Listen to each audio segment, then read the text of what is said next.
All right, let's get this shit started. Good afternoon, everybody. I know people are on their way home from the plantation. Okay, which I know is pretty fascinating, to say the least.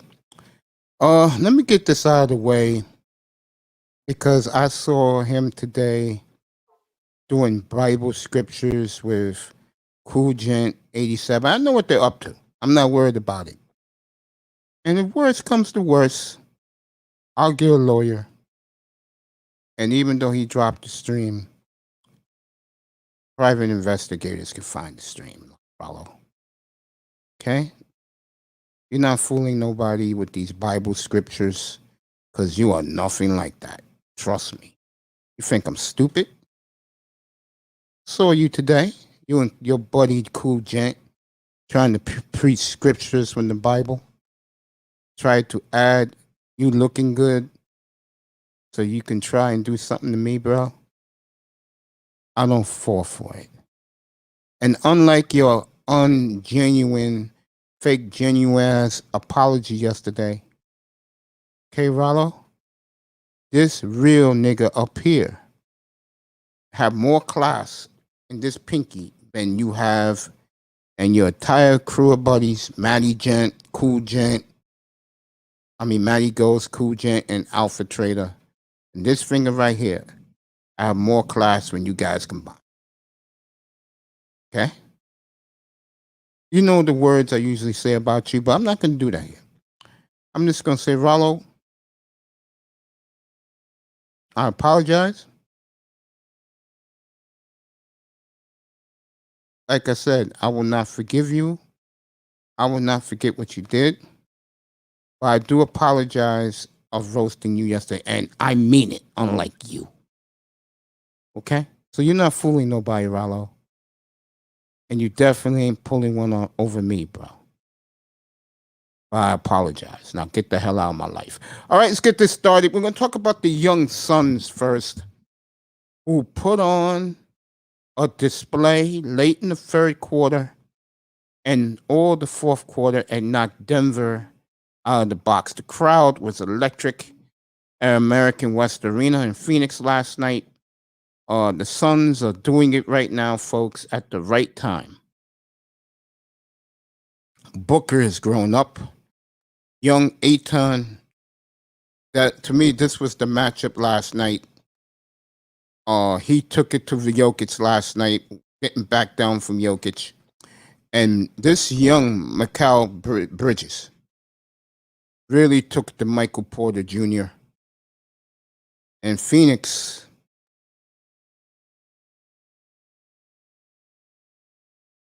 11 wins away for their first NBA title in the Valley of the Sun. Okay? They're 11 wins away. Denver, they should bounce back tomorrow night. We'll see. But the Suns, fourth quarter, Chris Paul was spectacular. He showed why he's a Hall of Famer last night. And the Suns are well on their way in the West, folks. The sun is settling in the West right now, slowly but surely. And Phoenix up 1-0. And Devin Booker had an off night. Booker comes in game 2, this series is over. Because they'll find a way to win in Colorado. Denver better win tomorrow night, because they don't. It's over for them. And that'll be setting up a showdown between the winner of the Jazz and the Clippers and the Suns in the West. It's only one game, but the way Phoenix totally overpowered Denver late in the third period yesterday was as good as it gets. So the young Suns, 11 wins away of their first NBA title in the Valley of the Sun. Brooklyn last night, what can you say? Totally destroyed Milwaukee. Was up by 49 points at one point in the second half. Milwaukee is totally overwhelmed. And that clown Budenholzer, that's the name of the coach in Milwaukee, he's already 1 foot out the door. His Buck management told him they wanted to see a finals appearance. That's not happening. This series could end on this series could end by Saturday.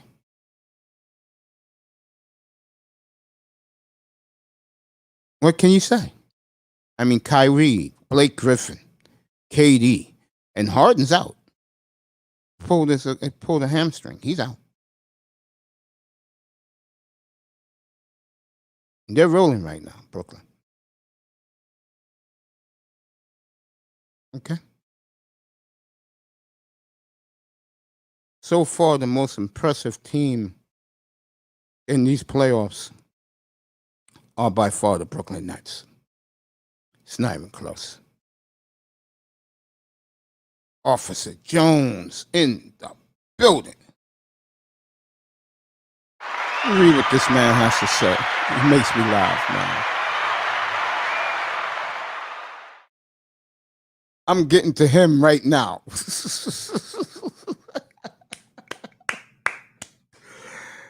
Game 2 tonight, doubleheader up here. Clippers, Jazz is the late game, game 1. Game 2 of Philadelphia, Atlanta is tonight. And to me, this game here is going to tell you all you want to know about Philadelphia tonight. Okay? I'll get to the Clippers later. Tonight.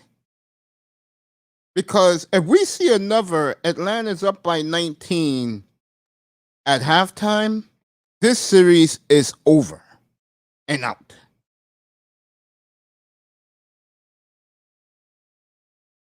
Yeah, I was too, but hey, your boy played and he had 28 points. And they still got rocked. Trae Young right now is the best player in these playoffs. Trae Young right now has no fear of the quote-unquote great defensive player who cannot shoot a fucking lick.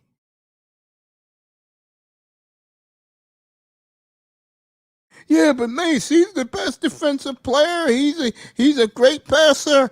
Can he shoot? Hells no.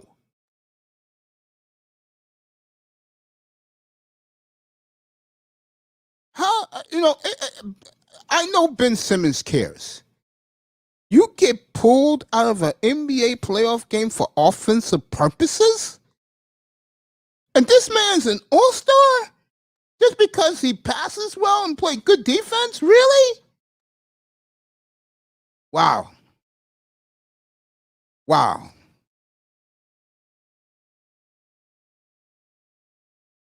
Jon B likes the Jazz and the Sixers. Good afternoon, Jon B. Late afternoon, DC area, DMV area. Abdul says 38 he had. Who, Embiid?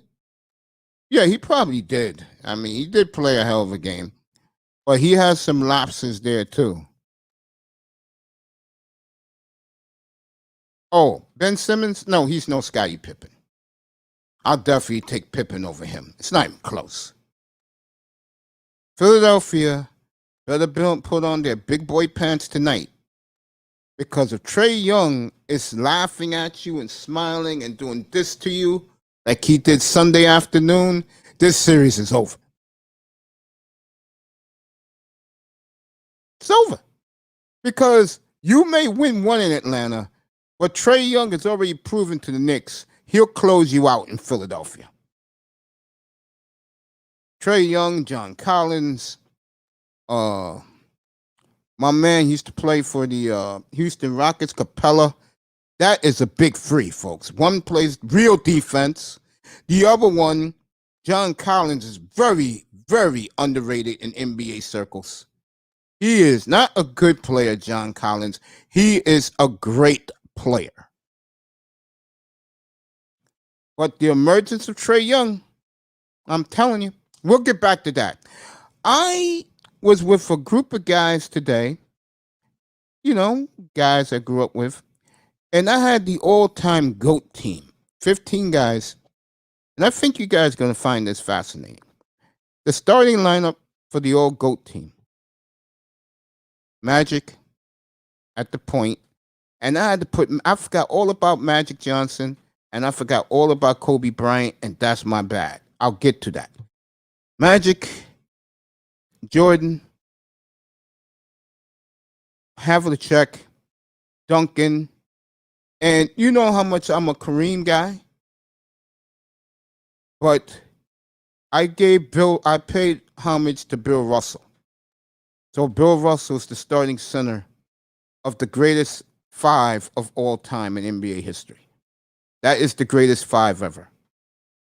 Those 5 men: Magic, Jordan, Havlicek, Russell, and Duncan. Wait till you hear this. This is the bench I'm about to say. The backups. Okay? Bob Cousy. This is the second 5 of this great 15 players. Bob Cousy, Kobe Bryant, God bless his soul, in the backcourt. LeBron, Dennis Rodman, and Kareem. That team alone can beat the first team. I'm going to say it again. Bob Cousy,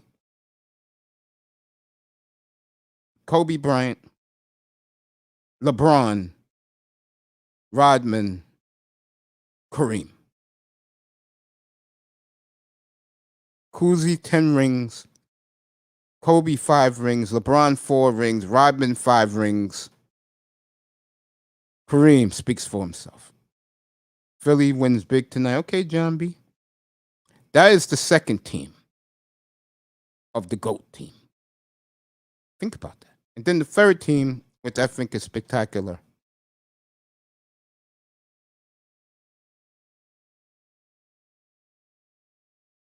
Curry, Ginobili in the backcourt. Big Shot Rob.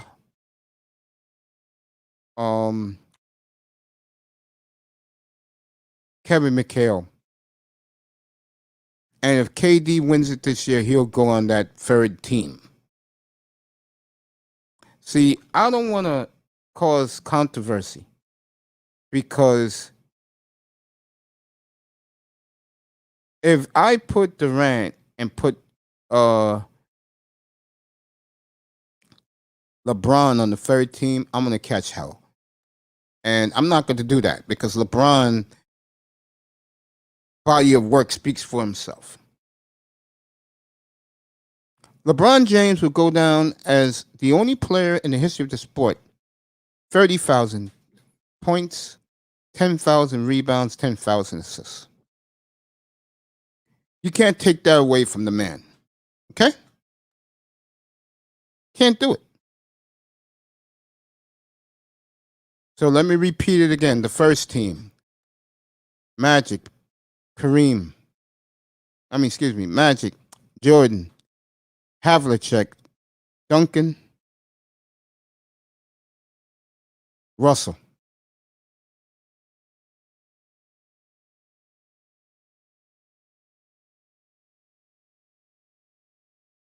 Wait, what happened with you and Rollo? Drunk crazy ass. Okay, I'll get into it with you, Abdul.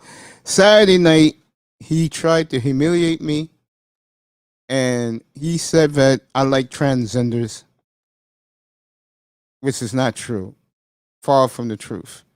So I had to put him in his place yesterday. Today, his fat ass was reading Bible scriptures with Cool Gent 87, and I know that he's full of it.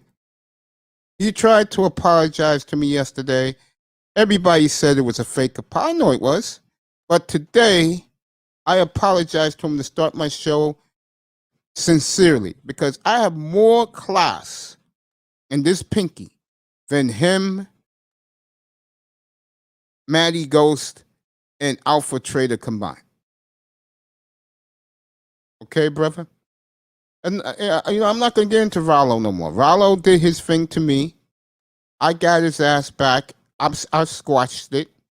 And like a real man, I'm moving on. I'm sticking to what's my strength, which is sports. And I'm giving you guys the top 15 players that ever to play the game. Well, 14. I'm waiting for Durant to win this year. If Durant wins this year, he'll go on the list. No. It's okay with Rollo. I don't worry about him. Today, him and Cool Jint was reading Bible scriptures, which is BS coming from his ass. But I don't want to talk about Rollo no more. Me and Rollo's done. He banned me from his room. I'm cool with that. He's not going to come up here. I'm cool with that. What I'm thinking of now, Abdul, to be honest with you, bro, I'm putting my studio together this weekend, man. It's going to be nice in here, bro. Once it's done, you guys will like it. So,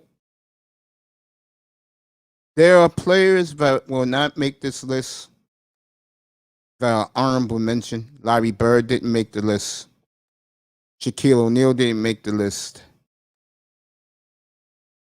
Olajuwon didn't make the list. Scottie Pippen didn't make the list. And those are great players in their own right. Especially the first four I named. Pippen, Olajuwon, Shaq. They didn't make the list. And it's not if I have anything against them, because I don't. I just feel like Kevin McHale adds balance. And the four last guys I mentioned, those guys can play any position for you. But I think the first two teams are just awesome. I mean, goddamn. Kareem, LeBron, Kobe coming off the bench. Rodman's a bench player. He's a role player. But no one did it better than Dennis Rodman, in my opinion. He's one of my all-time favorites. I even rooted for him with the Bulls, and I hate the Bulls. And I rooted for him when he was with the Bulls. He blew up with the Bulls. And give the Bulls credit, man. They were a dynasty with two different teams. That's hard to do. The Miami Heat in the 2010s should have been the Chicago Bulls. That just tells you how great Jordan is.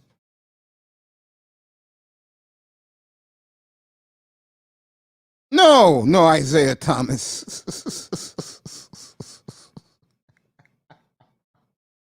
No, I'm not doing Isaiah. No, Isaiah. Kuzi, Magic, and Curry all won more rings than Isaiah. No, Isaiah. I know, Abdul. That's your guy, Chicagoland.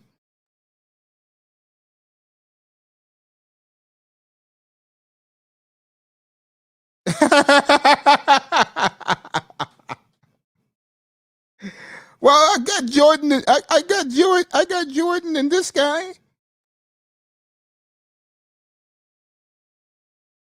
I got Jordan and Rodman.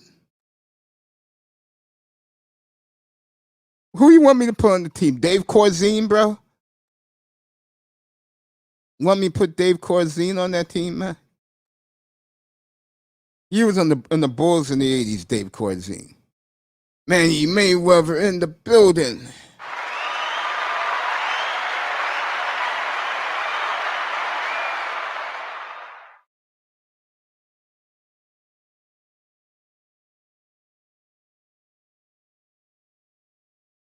Utah, maybe. I think the Jazz can really make quick work of the Clippers. I do. Jordan country ass from North Carolina. Yo, he brought you the dynasty of the 90s, bro. You guys better genuflect to that statue in front of the United Center. Oh my God, you Chicago fans, man.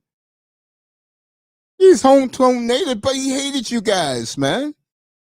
Isaiah and Aguirre hated you guys, man.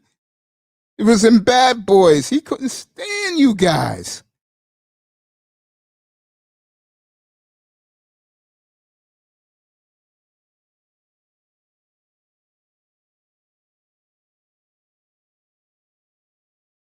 Relentless. Get up here, bro.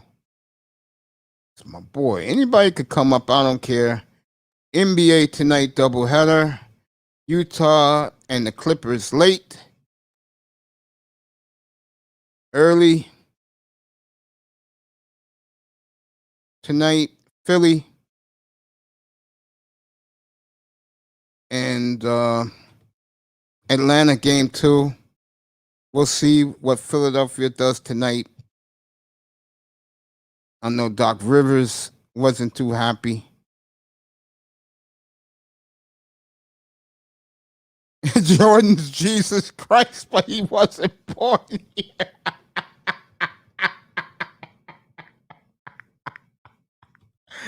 Oh, man. KD and Kawhi.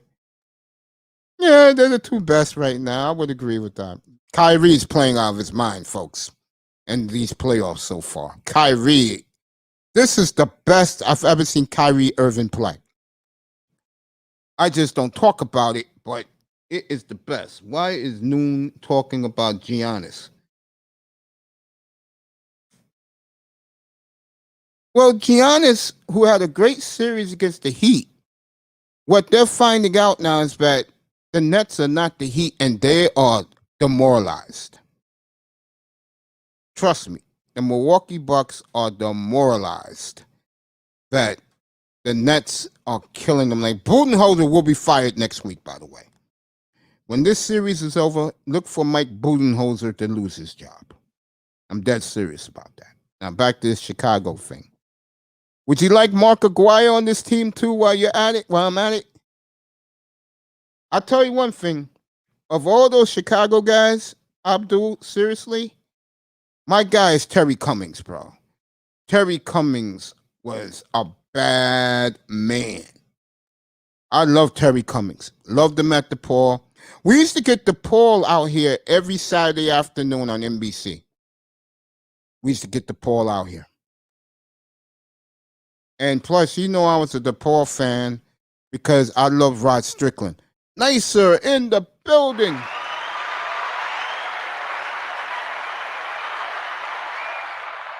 I was a big. I love Rod Strickland.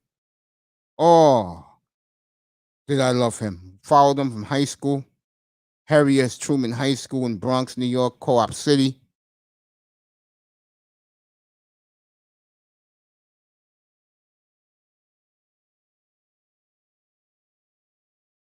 That's right, Reverend Terry. Oh, did I love me some Terry Cummings? Oh, what a player he was. Damn shame he's forgotten in NBA fandom. In the 80s, fans knew how great he was. Really, in the 80s, fans knew how great Terry Cummings was when he first went to the Bucks.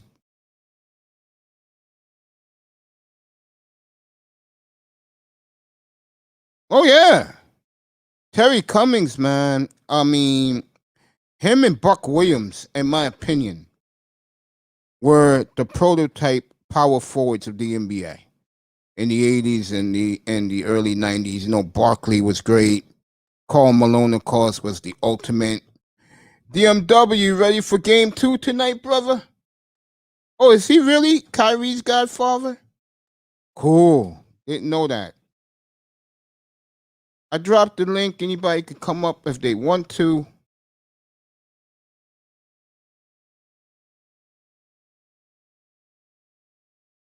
He needs a ring. Yes, he does. Giannis needs 2 rings to be in the conversation. And Giannis should have never signed that extension. He should have let the Bucks trade him. almost 5 o'clock Eastern time. I love these 4:30 starts, fellas. I come on, do the games, stay up here till about 1 in the morning, just like inside the NBA. The only difference is us talking basketball. Hockey doesn't matter. Colorado will close out tonight. Tampa will close out tonight. And then we're going to have the matchup that would be a Stanley Cup final. But boy, I tell you, Tampa against Colorado is going to be a rock'em sock'em series. Get ready for that in the NHL. Yes and yes. You know it. Let's just keep things 100 in here. You guys are doing a great job. You guys know what you're talking in here.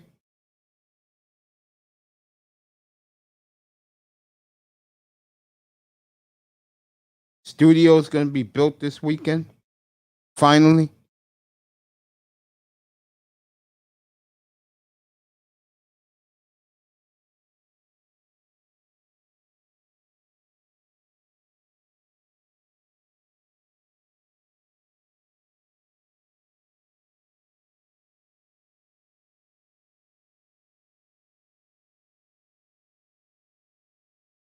Guys, I'm right here. I didn't go nowhere. Just doing something. Let me get back over here. Manny Mayweather, welcome to the building, my friend. I'm not old enough to see Moncrief go. Moncrief was outstanding, kid. Moncrief was out of this world. That was Bird with Magic with 1. I forgot who went 2 in that draft, and Moncrief went 3rd.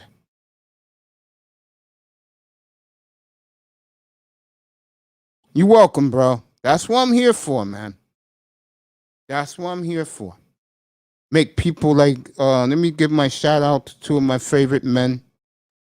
J. Will 28, who listens all the time. I make him feel good. He's bedridden with cancer. You always used to see him in the manosphere in the chat room.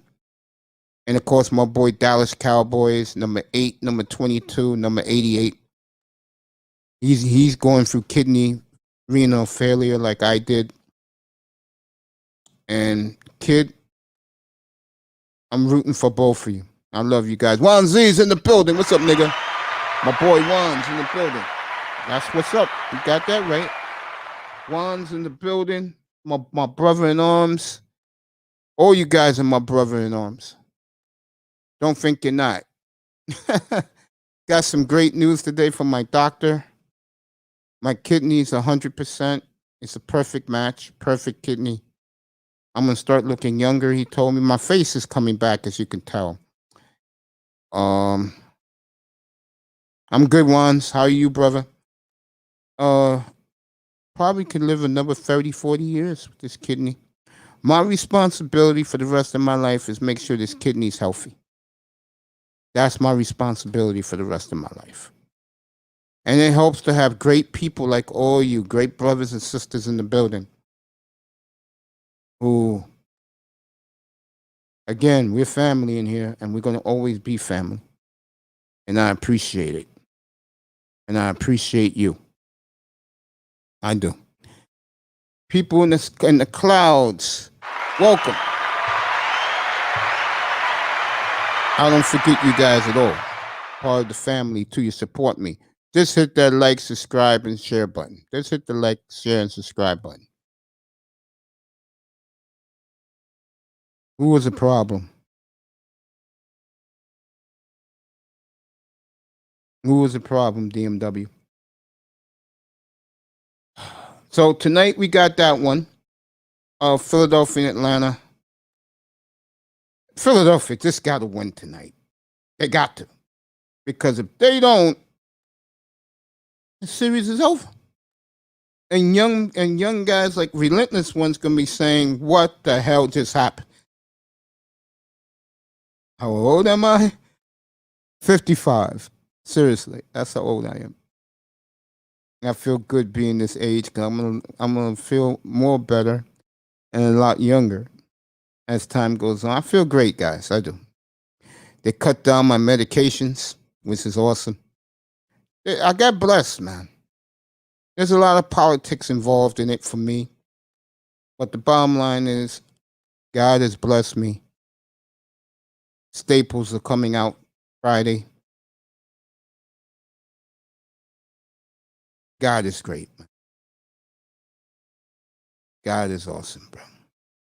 Well, one of my favorite people on planet Earth is here to say what's up to his boy.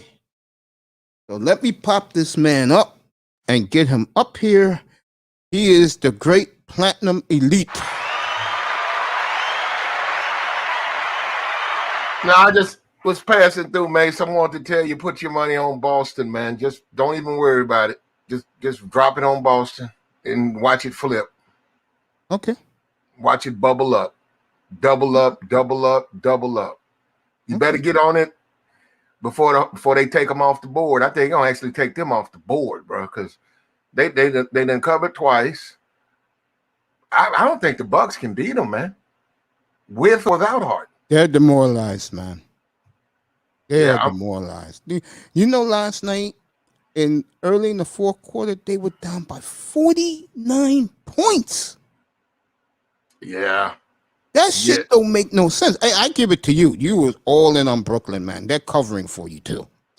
Yeah, no, I haven't been able to. I've been afraid to pull the trigger, though. I've been talking. But when it come down to putting the money where your mouth feels, I ain't showed up for that one. But I've been watching them weird, and it's pissing me off, man. They're destroying the Bucks, man. You know, it's funny. The two best teams in these playoffs have been Atlanta and Brooklyn. Can you believe that? Wait a minute. The last 10 games, they're 9-1 against the spread.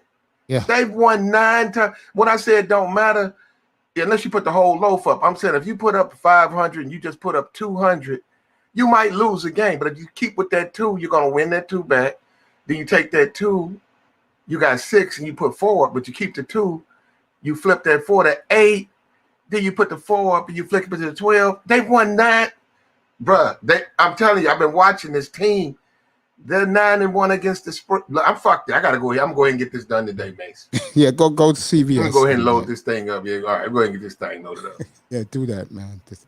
Wow. Well, how you doing though, Mace? I'm great, man. I was just telling the audience great news today. I'm back to 100% Plaid. My kidney was so perfect that they took me off most of the medications. Your wine working better now? Yeah, it is. Okay, well, shit, it was worth the while then. Yes, it was, and I have no complaints, bro. Oh, let me. I'm joking, so let's get away from that though. Well, that's good though, man. I feel good. You know who came to visit me yesterday? Who? Dusty. Made my day. It made my day yesterday. How's he doing? He's doing pretty good. That's good. That's good.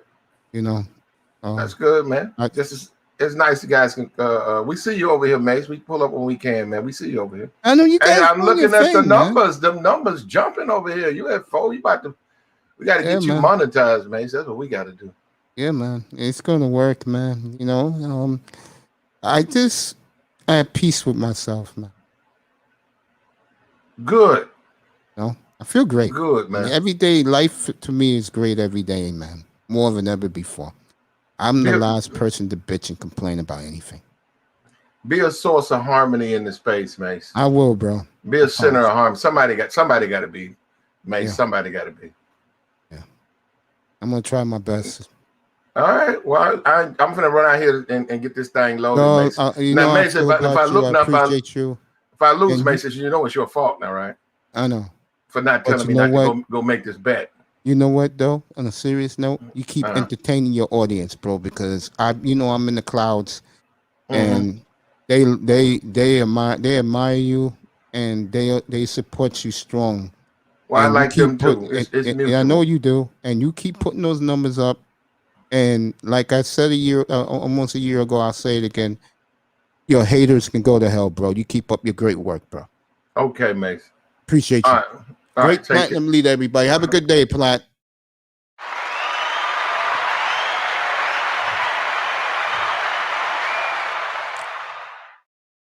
Dave Bowman. What's up, my brother?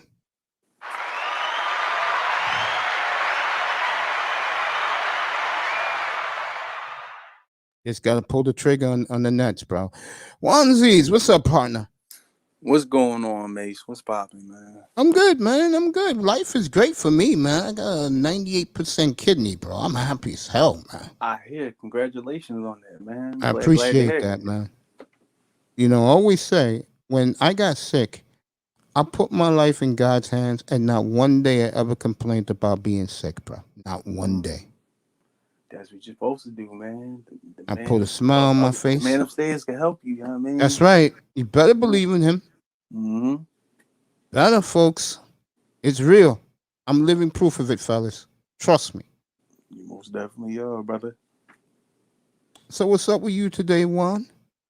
Just got in. I'm ready to watch these Sixers, man. I don't know what to predict right now, man. I'm just going to watch the game and just hope and see what happens. You know, so far, I know it's been one game, but the one thing I just don't like, as much as I love Trae Young, the one thing I don't like about him is he is very classless. Yeah. But Ben Simmons deserved his mocking on Sunday, because Ben Simmons, to me, is a joke. And I can see why Daryl Morey, that's your GM in Philadelphia, he wants to get rid of him immediately. They're talking him and this kid named Maxey and a 1 for Lillard. I will do that if I'm Portland. Philly wants to make that trade. But I like Maxey, though. You know what I mean? Damn.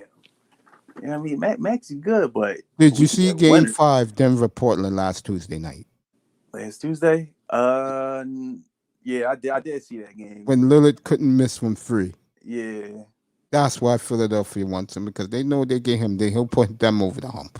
Him with Embiid? Yes. And to buy? Oh, yeah. Ben Simmons can't hit. Ben Simmons cannot hit from 5 feet. That is disgraceful. Yeah, that's sad. He is your biggest detriment. I'll say it again. If Ben Simmons has any pride in him, do you know how that feels to get replaced for offensive replacement? Fellas, think about that. This man, late in big games, is replaced for offense. And that's crazy. Not defense. And he has offense. Everything else. He has everything except that shit. And we waited 5 years. I can say we waited 5 years for this man to get his shot together. And it never happened. God. I'm looking at this guy because I'm not going to lie to you. I haven't watched the NBA in years. Philadelphia, last Wednesday night, when Atlanta Tuesday night, when they eliminated the Knicks, the first thing I said up here is, now watch Trae Young embarrass Ben Simmons. Yeah. So far, so good. Ben Simmons just got to get it together, man. I don't know what's up with him. He got to get it together. God. No wonder why Daryl Morey, as much as I don't like Daryl Morey, he's right on this one. Yeah. He's dying to ship his ass to Portland. Damn. He definitely can't score. Got to ship him. Gotta go. You've been waiting too long. You've been waiting too long to get yourself together. And let me say something about Philadelphia people, and Abdul Jones totally disagrees with me with this. To me, Philadelphia is the best sports city in this country. You can argue Chicago, you can argue Boston. And I wouldn't disagree with you. Chicago's awesome sports-wise. Boston, forget it. That's Armageddon. Philadelphia is the best sports city in America. I love Philly. I love the people there. I'm similar to them when it comes to passion. Enough is enough. You're cheating those hard-working people in the Delaware Valley. You're cheating them. How the hell are you making $30 million and can't put the ball in the goddamn ocean? Big ass contract for nothing. Benjamin, please explain that to me, mate. Explain that to me. I can't Yeah, mate. I could. Boy, shut up. Go sit in the corner. Mm-hmm. Until you can hit a 10-foot jump shot consistently, go in the corner, Benjamin. You've been a bad, very It's bad crazy. boy. Your center, your goddamn center could shoot 2 to 3 threes if he can. You can't shoot one. Not even No. Jon B, he's on the block. Daryl Morey said that shit last week, the GM. He's on the he wants him so far away from him. He offered the deal. It's on the table. Simmons and Maxine are one for Lillard. I would do that if I'm Portland. I'm going to tell you why in a minute. And trust me, I'm going to get on his ass in Portland. You better believe it. I'm going to tell you why I would do that if I'm Portland. Nah, Philly wants Lillard. They want Lillard. Yeah, but who's gonna handle the ball to distribute to these guys? Who's gonna do that in Philadelphia? Retrain for Bradley Beal. Ooh, Bradley Beal. Oh no. it wouldn't be it would be a disastrous duo. Oh hell no. Don't bring his ass over here, man. Nah. Here we go with the Ben Simmons love and support.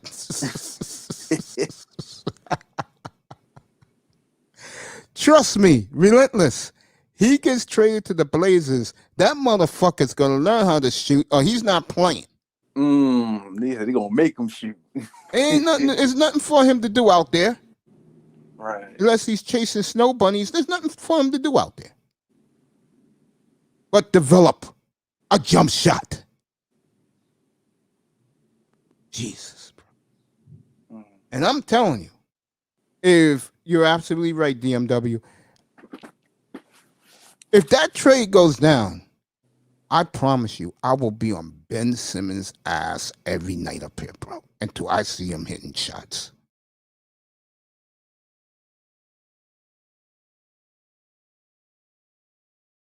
Oh, that block. Okay, I know what you're saying.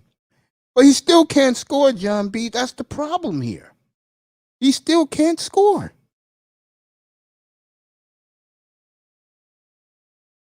That's true. Yeah, this is why I respect Jon B so much. He adds some good points. Yeah, you can add Rondo. But I don't think Rondo can play 35 minutes a night no more. Nah, Rondo can't do that no more. He ain't like what he used to be when he was with the Celtics and all that. No, if I'm Philly, I think Portland will listen to that. They would listen to that. Now, the other deal that is on the table for Portland is with the Knicks. If you did not hear this, it will be C.J. McCollum, and it could be Nurkic in that for Robinson, Toppin, Quigley, and Knox, and a number one. I would make that trade too. And I'm going to tell you why I would do that. Because if I'm Portland, I'll blow this team up and go young. Yeah, bro. I was talking about the Suns to start the show tonight. Guys, excuse me for a quick minute. Can you take this onesies to the audience for a minute? Yo, what's going on with y'all? Y'all already know your boy Juan G's. I'm definitely in the building up in here with Mace. Tag it. You already know. Like the stream. You already know we talking about the NBA. Talking about these 76ers in Atlanta tonight. And I just see it's going to be pressure tonight. It's going to see how far the Sixers can go. Because we don't know how far they're going to go for real. Unless Ben Simmons get his shit together. And we got to worry about everything that he's doing from his shooting. His defense and everything else been cool. But it's just been the shooting and everything. He just got to shoot the damn ball.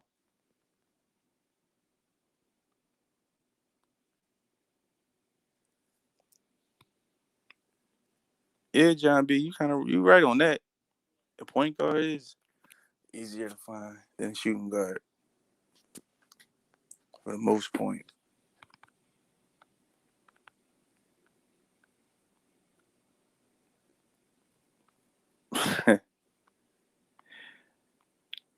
Man, I don't know, man. Ben just got to get it together at this point. Because, for real, at this moment, after all these years you've been with the Sixers, you should have been had a shot. At least a high percentage in your free throws. It's not even that. And that's what's more disappointing than anything. I love his playmaking, no doubt. I love his defense and everything. He blocks shit. You know what I mean? He be going in. Cool. But everything else, he got to get his shit together. You do the same predicament every time you come down the court. Every time you come down the court, you stop, look, pass. Or you run down the paint and slant. It is the same move. After a moment of time or Be back in 1 minute, fellas. 1 quick minute. Fireman in the building. Be back in a minute, gang. Give me a minute. I'll be right back. I'm gonna answer Fireman's questions in Jon B. Just give me 1 quick minute. All right, mate. Well, yeah, man. They just gotta get it together. Ben gotta get it together, and Embiid, he just gotta stay healthy, for real. Cause I mean, Embiid been doing this thing out there, and I've been liking him out. I've been liking him out there.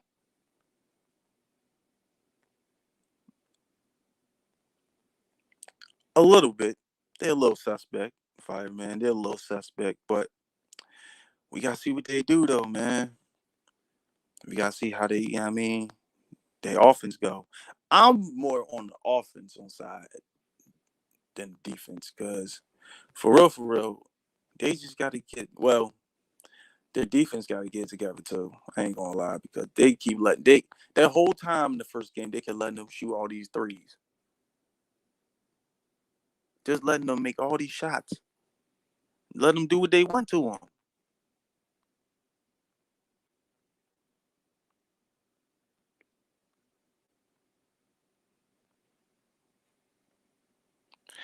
Yeah, true. It's gonna be hard for them to play with that.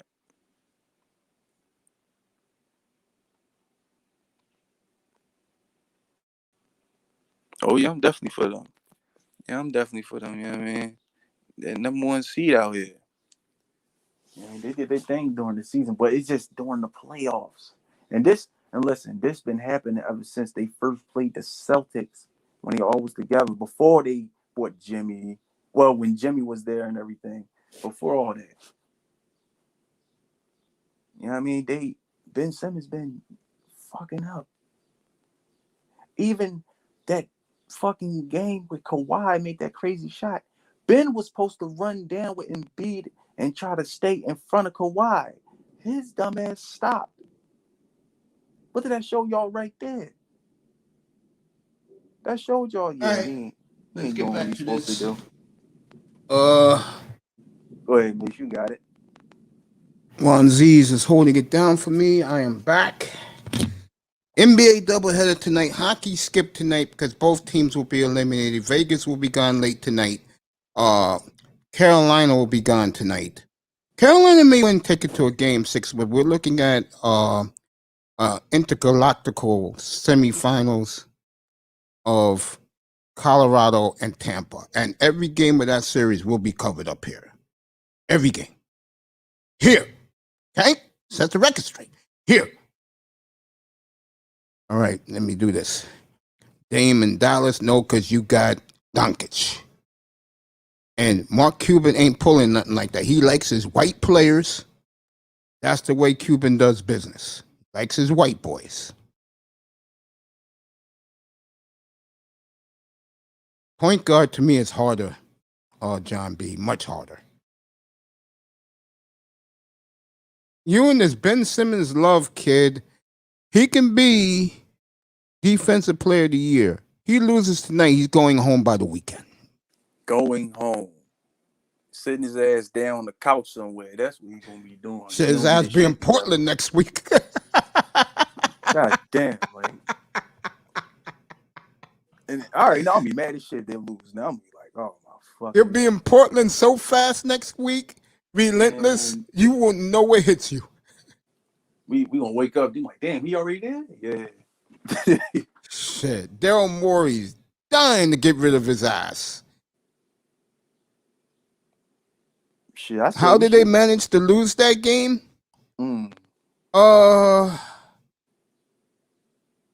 It's Phoenix, man. I mean, it's just something about the history of the Phoenix Suns. When they are good, they are good. And this is the first time ever that the Suns franchise is good both sides of the ball.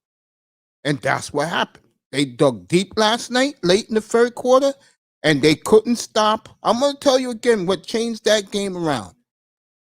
They had no answers for Ayton. And Ayton took it to Jokic last night. Took it to him. They had no fear of Michael Porter, no fear of Jokic. Chris Paul destroyed the little Italian guy, and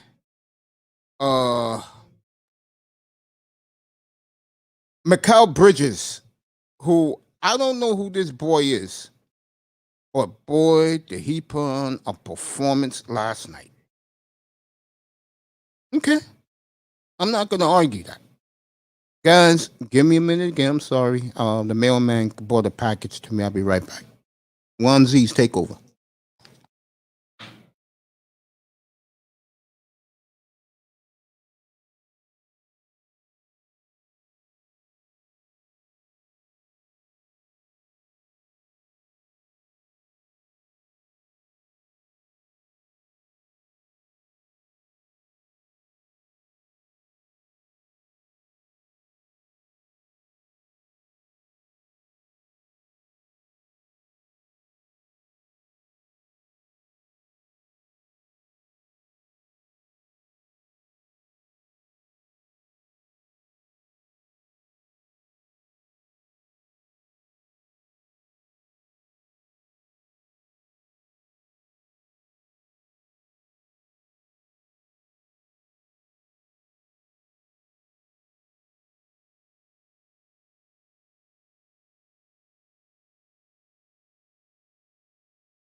Yeah, yo, I'm definitely back. My fault. I had to do something real quick. But, man, tonight, the Suns, I don't know, man. I ain't gonna say they gonna do bad, but they most likely gonna probably they most likely probably gonna do good.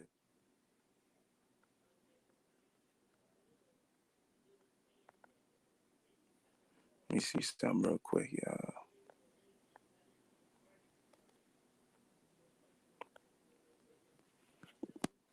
I want to see how the Clippers gonna do against the Jazz. That should be a real good game.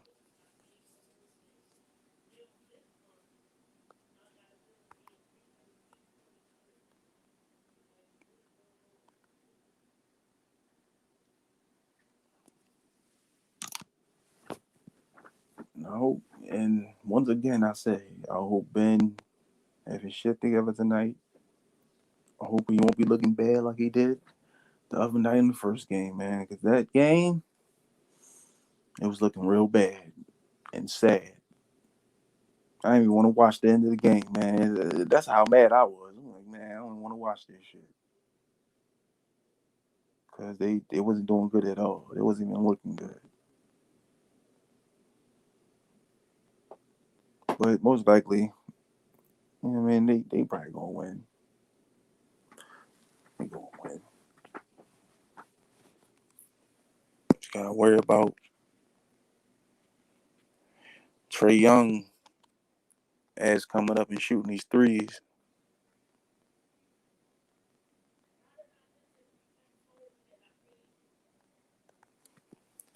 But hopefully, we'll see what happens.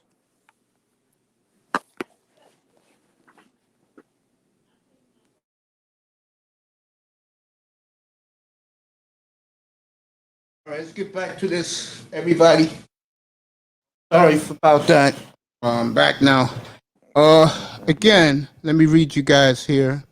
I love chilling with my chat people. Number one seat at home with their backs against the wall. I'll take that every day. Okay.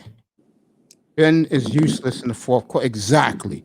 No shot plus can't hit free throws. Totally agree. I agree with that. Especially in the playoffs. I agree, DMW. You've been great since you've come along for game one Saturday night. It's great to have you in the family. I think I'm going to go on a limb.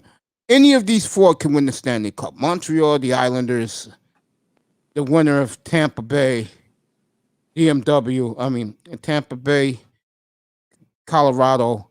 That winner will be the favorite to win the Cup, though. Booker had an off night. Think about what I just said, Fireman. Booker had an off night. You better believe he's coming guns blazing tomorrow night. He played great defense on Michael Porter. Tomorrow night, he'll come guns blazing. I promise you that. And I don't know, I didn't think it would be like this, but if Phoenix wins tomorrow, that's another series that's going to go quick. That's going to go quietly into the night. Because they'll find a way to win in Denver.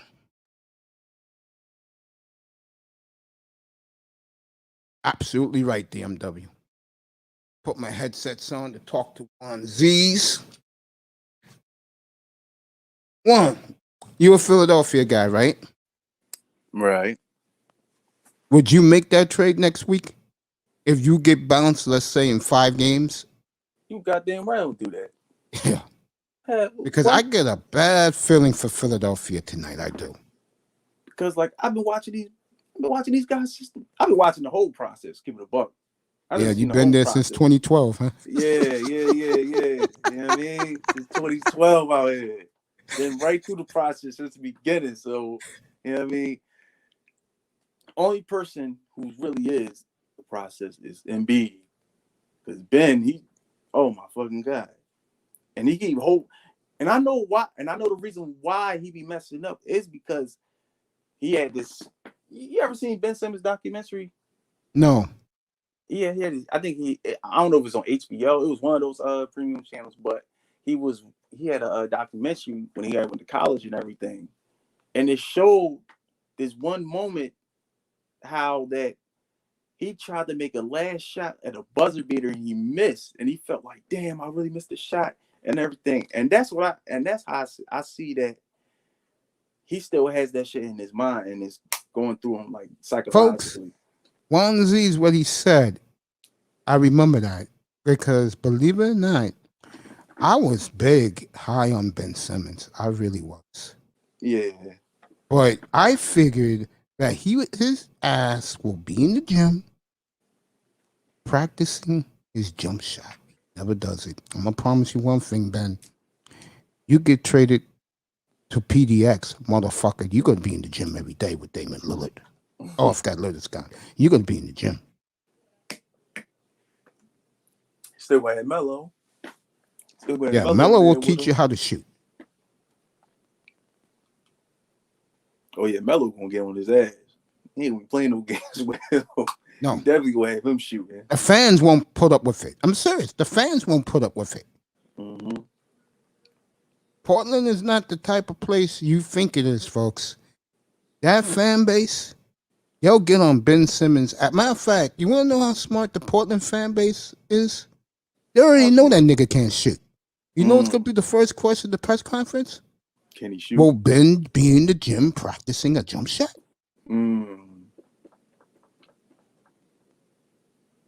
That's gonna be the question all summer if we go over there. I never thought I would say this, but if they break both those guys up, trade one to New York, one to Philly, I will live with that. Because the one thing I know that motherfucker can do is distribute basketball. And I like team basketball. I do. But you got to score, man. You got to this. Can you hit from 5 feet? And do the same predicaments every time you come down the court. The same shit.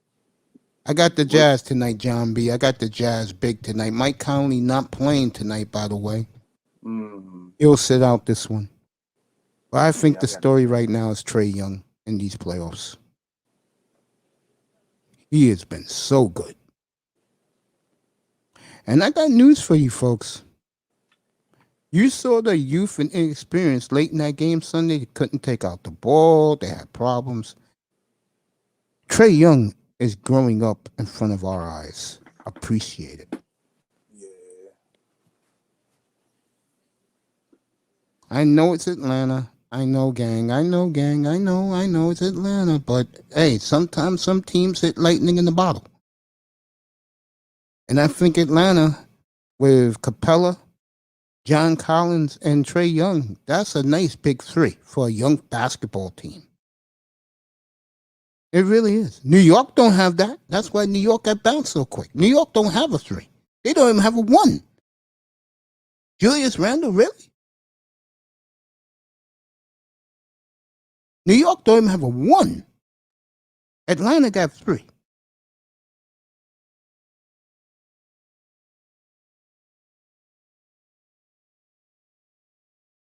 Yeah, I'm betting Jazz too. I think if Denver loses tomorrow, they're done. Utah, I think it's important for them is to win both games at home. If they do, they can close this series out real quick. Kawhi will be looking for real estate in Miami, South Beach.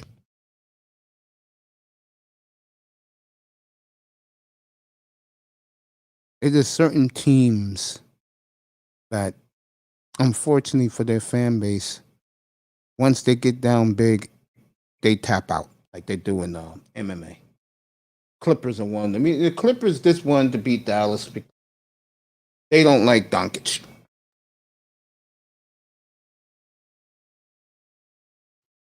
That's why. They didn't want the white boys to beat them. Seriously.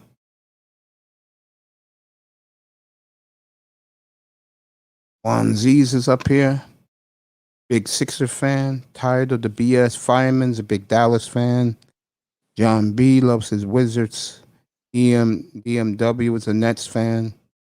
We get it all in here, folks. Beginning July 26th, I'll definitely have my green screen by then, fellas. Don't worry about it. I'll have it. We'll start showing you live NFL press conferences of your favorite teams from the coaches. That will be July 26th. Also, when I get the studio hooked up, I'll be doing night shows, like late night television. I'll probably start coming on the air 11:30 for the summertime. Talk anything you want. Sports, women, manosphere. So look forward to that sometime in July. That will start in here. It's just till football season starts, and then when I mean my football, the training camps, and then I'll go back to this time here. What's going on July 26th, Nicer? NFL, all the NFL teams open training camp. And you know I'm going to celebrate that. Go ahead, Juan. Yeah, man. It's definitely going to be looking real good. Everything. They on ESPN talking about the Nuggets and Suns right now. What a job by the Suns last night. Yeah.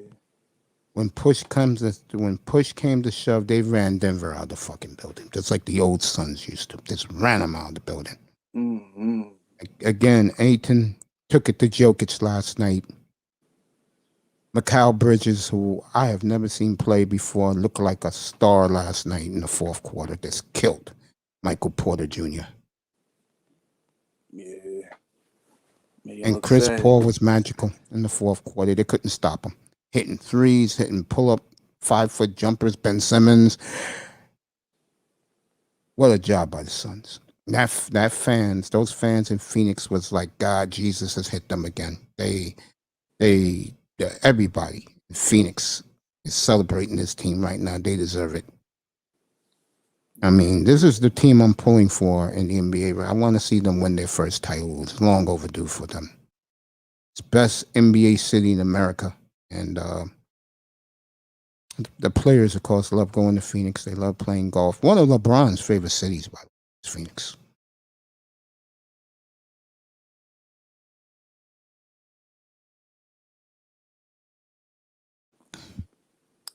Yeah, they Guys, long overdue for one though. yes, them and the Jazz, to be fair, and Denver. All three of them. And I always Brooklyn. liked the Jazz too. The Jazz was nice. You know With what I mean? Malone and Well, Stockton? Or with yeah. Darren Williams and Boozer and Korolenko? I'll say the second team. Korolenko and Boozer and Darren Williams? Yeah. I saw them play in person one night in Portland, and they were magical. Mm. The way basketball should be played. Team basketball, bob and weave. The late Jerry Sloan was coaching his ass off that night, screaming at his players, screaming at the refs. Yeah, and they was a tough team back then too. Sure was. You know, it's funny. I said this last night, Juan. The NBA is beginning to go backwards. You notice that? Oh, I know that years ago. No, I mean now. I mean, Yeah. look how refreshing it is with no LeBron in the playoffs. The Lakers sycophants are gone. LeBron doesn't care. And I told those guys that last week in his press conference to leave for the season was disgraceful last week. Disgraceful. Telling the world that the Space Jam teammates are his real teammates. What a slap in the face to his teammates in real life. Yeah, he crazy as shit for that one. And he's a hell of a player. Matter of fact, when I come back in 2 minutes, I will tell you the all-time GOAT team. Since I got an audience in here, stand by for that, everybody. You're gonna be amazed who I put in that list. Be back in 2 minutes. Onesies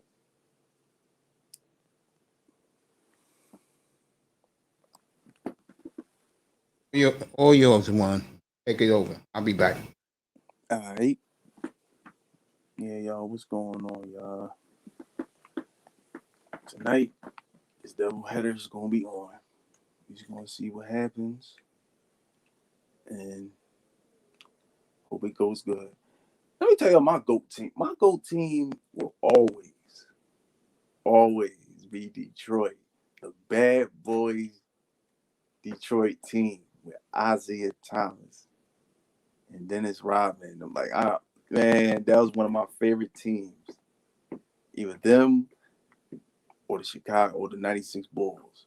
The 96 Bulls. It was either them or the Detroit Pistons bad boy. Even though it was before my time, but I always loved that history when they was balling with each other and everything. They always made the fucking team look real nice. And it was tough as shit. Made them Jordan rules come in. And they was whooping Jordan ass back then.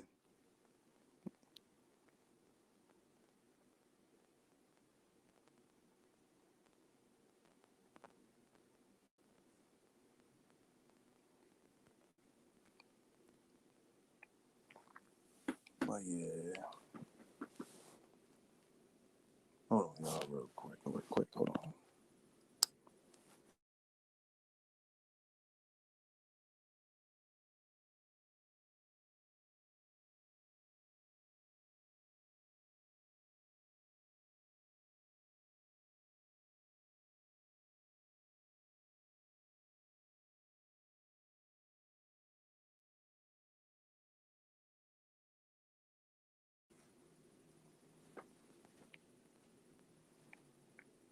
We're talking about if Ben could get himself together tonight, maybe they'll have a chance. Man, come on, man.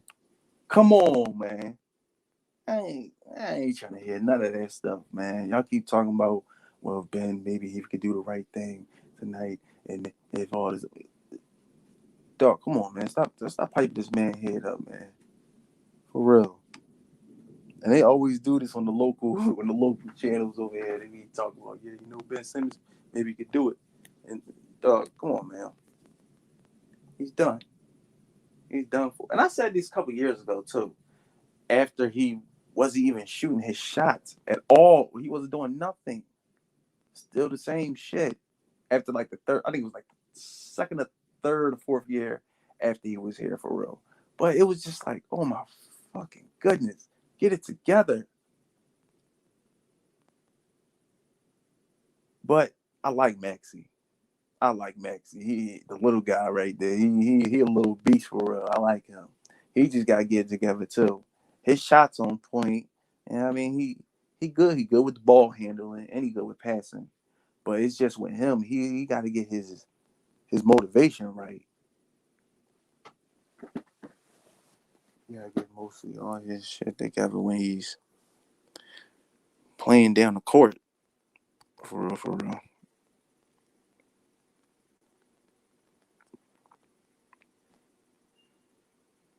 Lonzo Hall, salute, brother, salute. Yeah, y'all.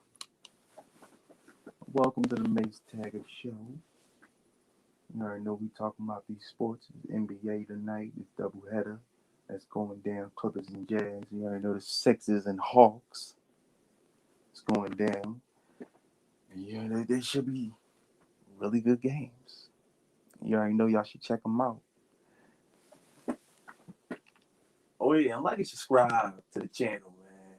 Like and subscribe to the channel and share.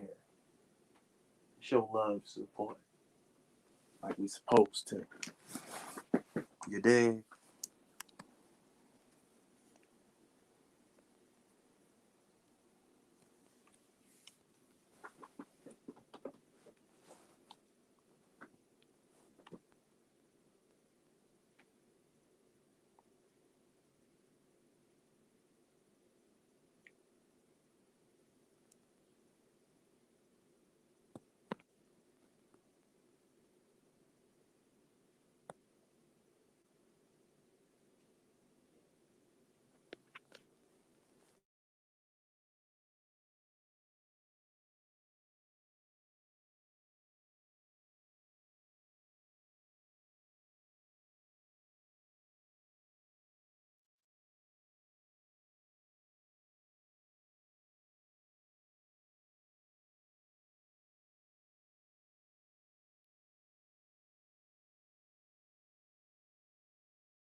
I'm back.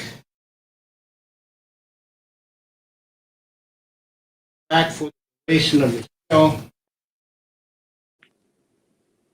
All right, y'all. Guys got me. Up in the building. Did what I had to do.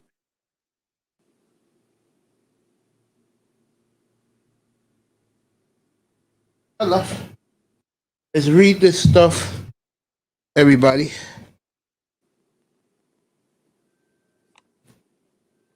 Oh.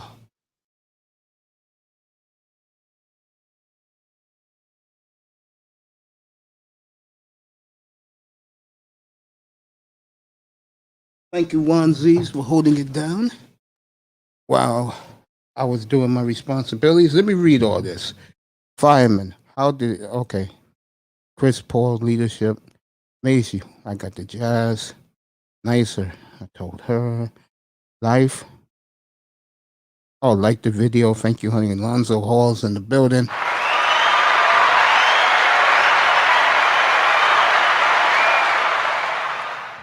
Is DeMarcus Cousins with the Clips?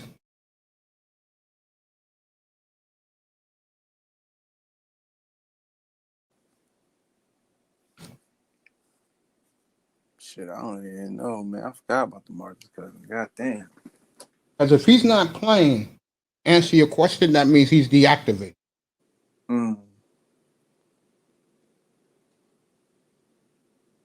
That's a Ty Lue.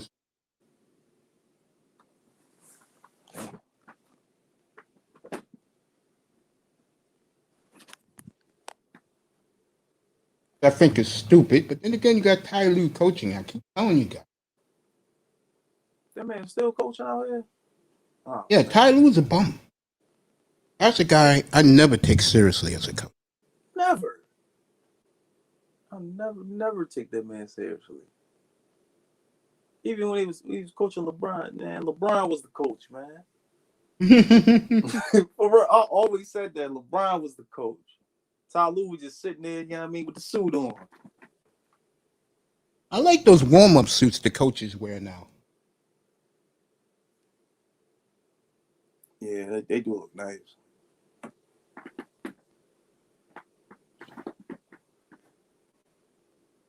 I do like those warm-up suits they wear.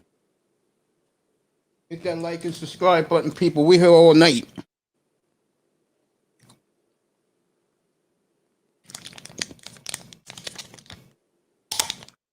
Less than 2 hours from now, Philadelphia, and the Hawks game too. Should be really good. Onesies. Ooh, nervous about his Sixers. Man, I ain't nervous. I was just like, God damn, just do good tonight. Don't be letting them run up and down the court, shooting threes on your face, and you know what I mean, slamming the ball on y'all. I'm like, oh my goodness, do better, man. That's what I'm saying. Do better. Would you say if they lose tonight, the series is over? Yeah, I would say, damn. Yeah, I'll say that.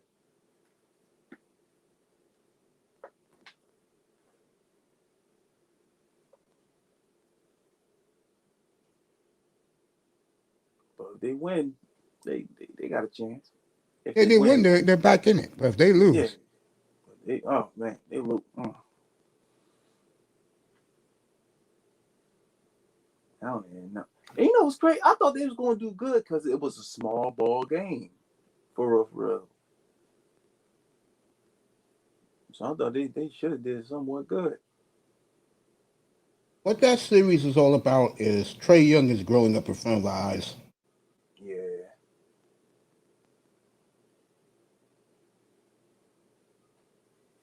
Him knocking out the Knicks, winning 2 games in New York,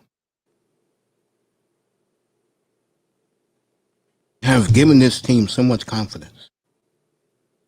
Yeah. A lot of confidence. And if he embarrasses Ben Simmons again tonight, you know he's going to do it the rest of the series.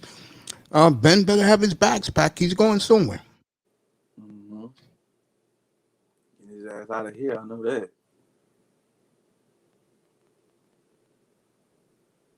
How do they really feel about him in Philadelphia, bro? I mean, a lot of people try to cake up for him. A lot Make of people. excuses for him? Yeah. Like, a lot of people sit around on some, well, you know what I mean? You got to give boy a chance. You know what I mean? Yeah, he looking bad right now, but he going to get better. Y'all been saying this for the past 5 years, man. I've been saying the same shit for the past 5 years. I don't wanna I'm keep stunned hearing about that because you know how Philadelphia is. I figured they're ready to run his ass out of town. Yeah, for real, get your ass out of here, man. I've been doing the same shit. All right, let me ask you this. They lose tonight. Most likely they're going to lose in 5. Yeah. And Trey Young embarrasses them every game. Will they turn on him then? Yeah. I think so too. So, yeah. The fans in Philadelphia are not stupid. When they see a little 6'1" guy or 5'11", I don't know how tall Trey Young, he's a little guy. Right. Just blow past you every game, something's wrong. And you big as hell? Yeah, something really wrong with that.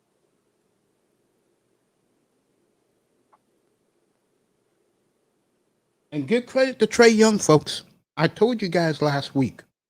He has arrived.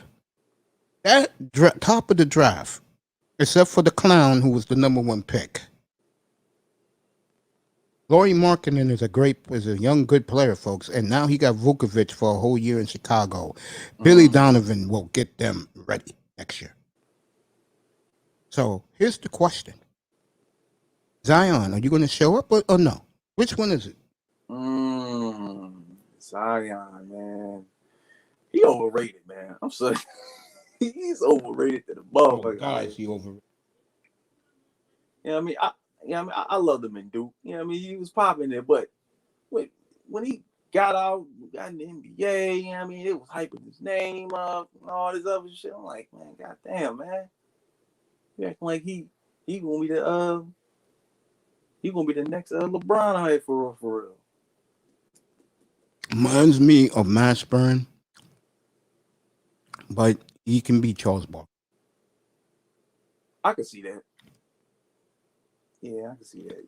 The kid's a good player, folks. I'm just whipping on him. He's a good player, but he got to lead his team consistently in the playoffs. Right. That's why you play in the NBA, folks, to win chips. LeBron's about out the door, folks. Oh yeah, 2-3 years, yo. What are you going?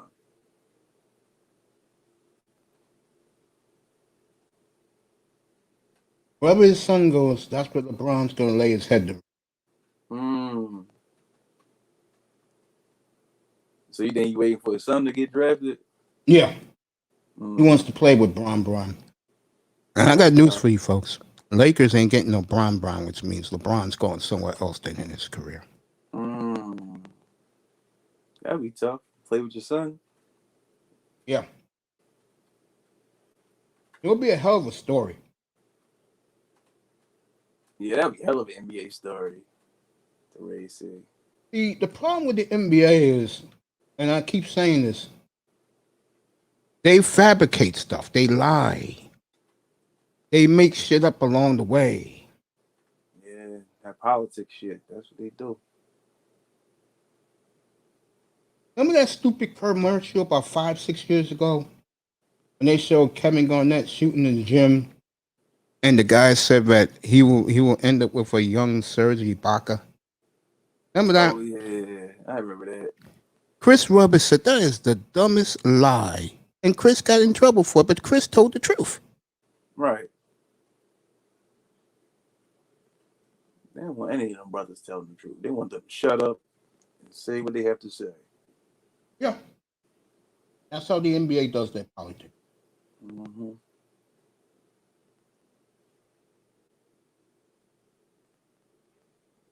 You're either with them or against them. Right. And you know I'm against them, but getting to win me back, man. Slowly but surely.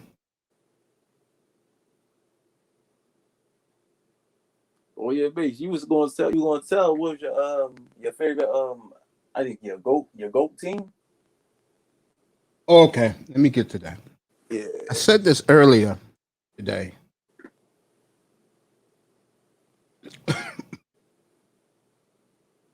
And I'll say it again.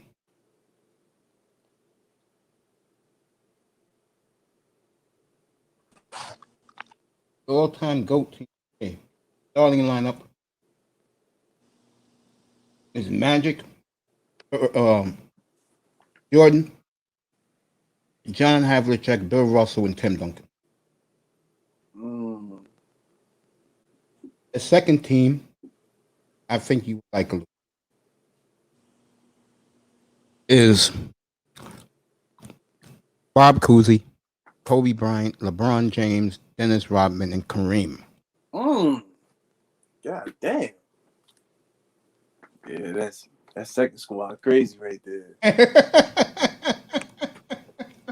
That's you know what I mean, motherfuckers start running off the court like, oh no, we can't do shit. You know what I mean? That's just so crazy for real. And the third team, I'm waiting for Durant. See if he can win it this year. If Durant wins, he goes on the third team. Is Curry, Ginobili,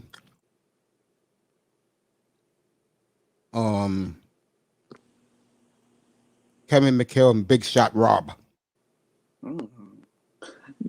Mace, I've always wondered this. Why do people, when they do these all-time teams, to be honest, they don't give Wade respect as a shooting guard. Why is that? Like, what do you mean? Like, when they're doing these all-time teams, like, when they're doing, like, first, second, and third all-time teams, they always, like, overlook Dwayne Wade when it comes to setting up these teams, all-time teams. And he's the third best shooting guard in NBA history and stuff, yet they don't have him on the list.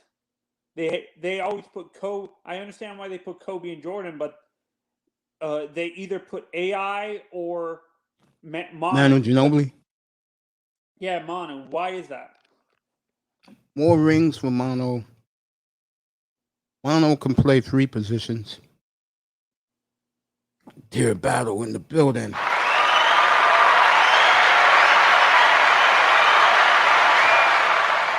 And those San Antonio teams were great teams. Oh, and they don't get. Do you think another reason is they felt that Wade got lucky in 2006? Yeah, 2006. No, I just think that, and I hate to say this, people just hate Miami. I told you guys that, and I told you why they hate you so much. Okay. Yeah, my first all-time team. You're gonna like. I have Magic, LeBron, and Magic. What is it called? Jordan. My small forward is actually. I agree with you, Havlicek. Larry Bird is my power forward, and my center is Wilt. I like Kareem, but I prefer Wilt. You can have Wilt and lose. That's what Wilt Chamberlain was all about, losing. Wilt? Actually, no, my mistake. I wouldn't have Wilt. I would have Shaq at number at as my center in my first team, then Kareem. To each his own, man.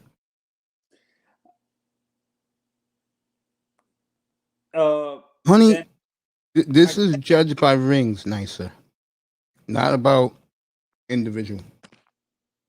And honey, you cannot argue that the 14 guys I put, and I'm waiting for KD to win another one. He'll go on the third team. These guys were the best winners. That's why Shaq is now on this team. He wasn't one of the best winners at center. Tier battle, I disagree with you. Wade didn't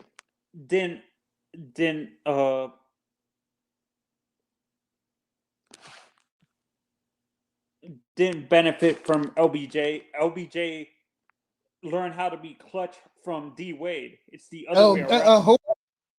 LeBron's never been clutch. What you talking about? No, that's what I'm saying. That's what it seems like. Tier battle said Wade benefited from Braun being on there. LeBron. A lot of people believe that, you know. I disagree with I don't that, believe but it, but a lot of people do. do you, Folks, here's the bottom line. I said this the other night. LeBron is a great player. He's not an all-time great. That first team I gave you, those are the all-time greats. oh, I agree with you on that tier battle. D Wade raised LeBron like a son, basically. He did. Like big brother, little brother. That's why Oh, their yeah. relationship worked so Definitely well. did. But you onesies, you agree with my 15 guys? Best ever? I agree. I definitely agree. And who's your all-time coach, Mace? Red Auerbach.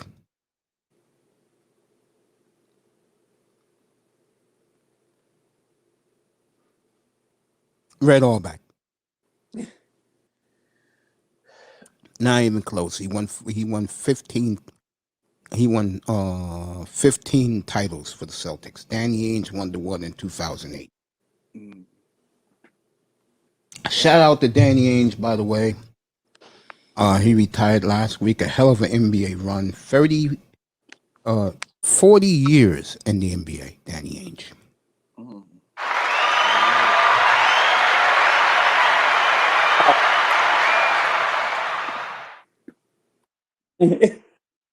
It's weird. He seems like he's young. Are him and Riley the same age, or is he younger than Pat Riley? Well, Riley's much older than him. Riley's like 74, 75 years old. So Riley's That's been way in- into his 70s. Yeah. Honestly, and I feel Pat needs to retire soon. To be honest, Basketball is his life, Tony. he wouldn't have anything else to do.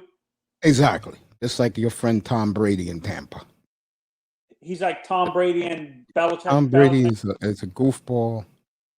That's why he keeps playing football. Plus, he don't want to hear from the wife. And you think that's another thing? You think that's why Belichick hasn't retired yet, because he has nothing else? Yeah, Belichick, same thing. Their battle, you awesome, bro. That's why I love you, man. That's true. He got hurt a lot. He's right about that. That hurt his legacy. I agree. Yeah, no. I to me, that didn't hurt his legacy, to be honest. It wasn't. Oh, yes, it did, Tony. Between the year 2003, when he came into the league, to about the time LeBron arrived to Miami, he was the best shooting guard in the NBA. Yeah, and you know what it is, too? I kind of blame this. He had the archaic knee surgeries when he came into. He was already, by the He time played reckless, Tony. I saw every game of his young days because I had the NBA League Pass. He was very reckless with his body, which is great. I mean, but do you think what he Wade did- lasted? Like, would Wade be a good player in the era when Jordan was in his prime? oh yeah, because he was more athletic. Wasn't Riley coaching when Danny was playing? Yes, he was. The Showtime Lakers. Yeah, Bill Belichick is getting. good. Yeah, let me tell you something right now. Bill Belichick loses week 4. He's going to be gone within a year. I promise you that. Basketball nerd. He loses to Brady. That franchise crumbles in front of everybody's eyes. I can't remember if there was a manager like that, like a baseball manager that was like that, where he didn't have anything to do. Is La Russa Tony like- La Russa, 75 years old, came back this year to manage. Enough said. There you go, Tony La Russa. He's been retired for 10 years. Nothing to do at home. Bored. Back in the dugout. Mace target, Mace center is life. I know what he means, live. Thank you, bro. Juan Z's, thank you, brother.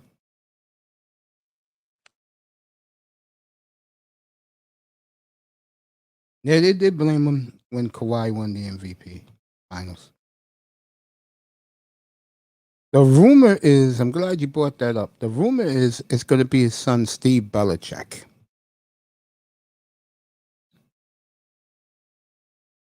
He's only 28 years old.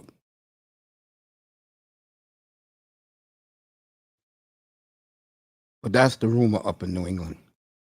That it will be Stevie Belichick. Yeah, Tommy Lasorda, 90-something years old. Lasorda as a manager was very overrated. He was more of a showman. And he was good buddies with Frank Sinatra.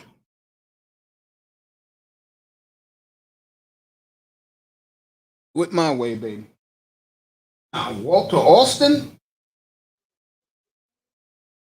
project manager. He was a great manager, Walter. Never got the credit he deserved. I'll tell you one thing. I've been on the Dodgers the last 6 years, guys. And Dave Roberts, back in 2017, did some of the best managing I've ever seen. He was cheated by the Astros. Yeah, he does with the floppy hair. It looks like Rob Ryan. It's true. But Belichick brought 6 rings to Foxborough. Him and Brady.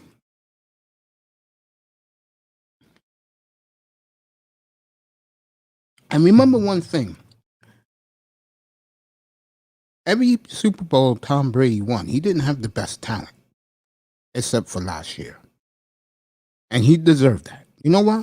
Because I saw him in his young days when he was a game manager, kick ass. Well, a bunch of nobodies. Imagine if he had Terry Glenn on that team.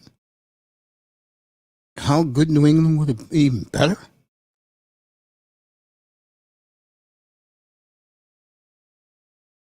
Keep the questions coming, buddies. At 90 minutes before tip-off. Tomorrow night, good doubleheader tomorrow. No, it's a single game tomorrow. Tomorrow's game 2 in Phoenix. That's it.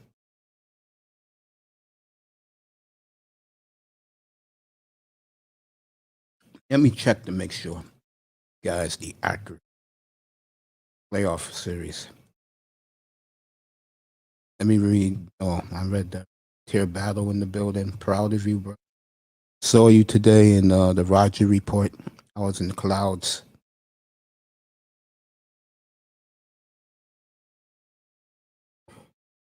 Forgot about Drew Bledsoe. Yeah, Drew winning that championship game in Pittsburgh, the first Super Bowl New England won.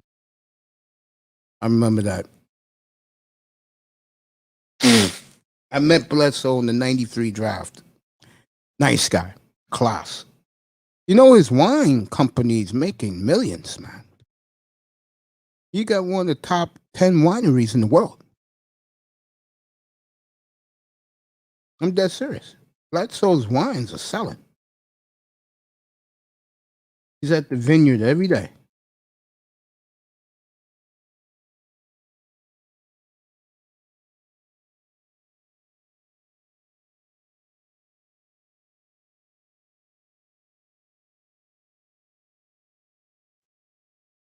Let you know the schedule for the NBA for tomorrow.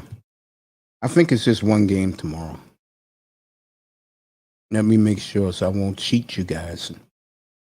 Let you know what's going on tomorrow. Okay, Atlanta, Philly, everything tonight.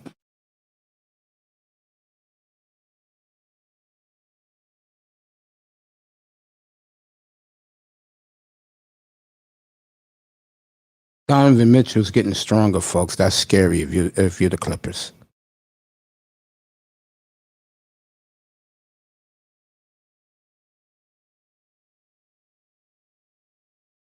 All right.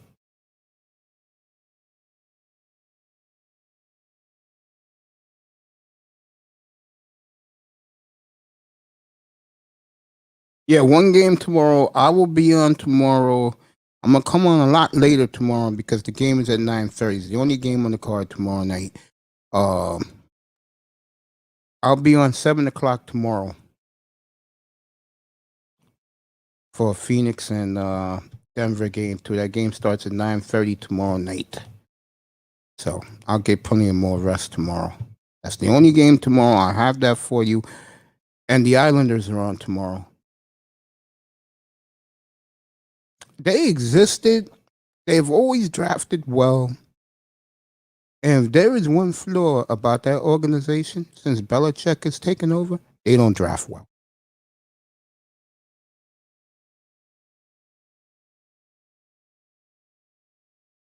What you got to say about that, Tony?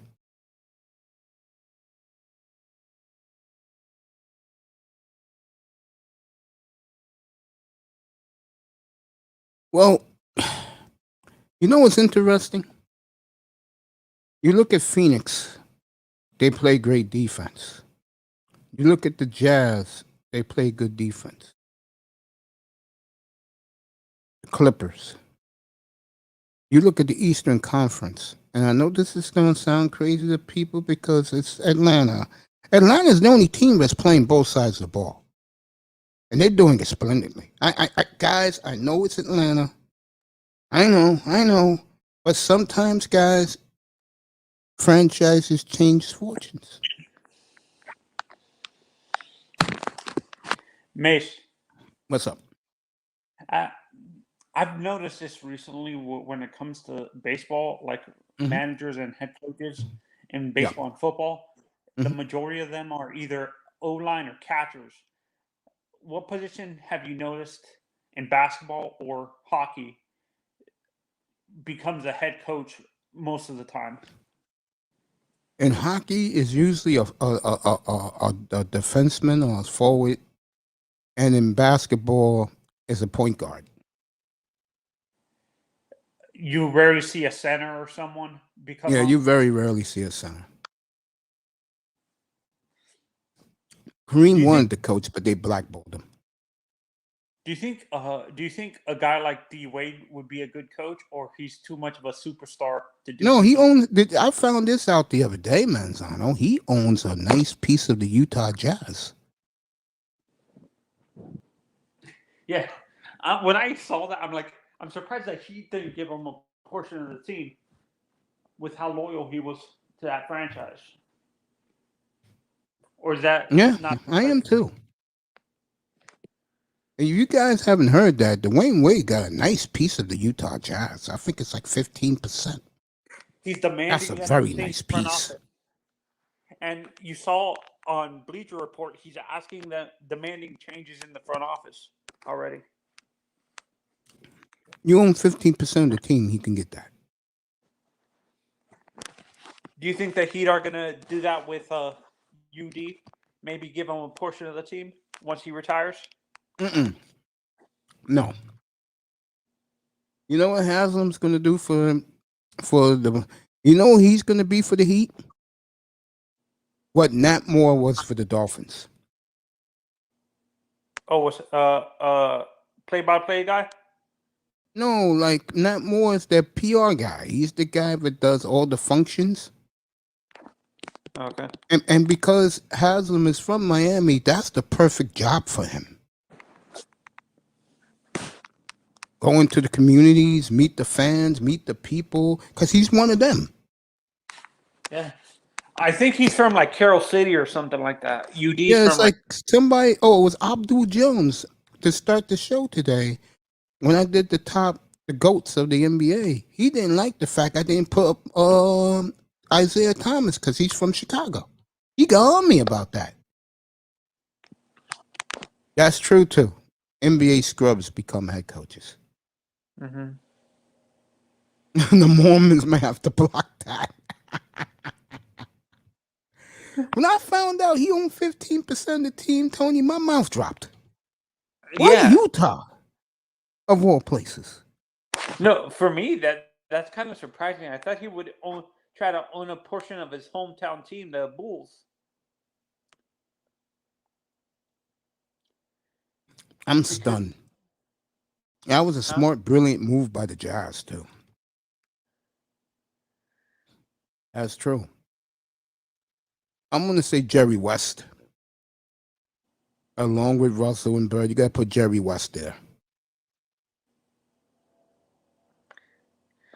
Do you think Is there certain positions you think can't be a good head coach? For example, like a quarterback. Do you think guys like Quarterback and receiver can't be a good head coach because they're ego driven. so D Wade wanted This or one. what the Jesus Christ? You don't know what that means, Tony? No, I really don't. Swirling is you date out of your race. That's what that means. Jerry was did. Yeah, he was Yeah. a. He was a great executive Jerry West between 1980 to 1980 present is a tremendous gentleman. He built the Warriors. Him and Pat Riley. Pat Riley was an okay player, right, Mace? Would you say he was an okay player? Yeah, he was okay. His best friend is Jerry West.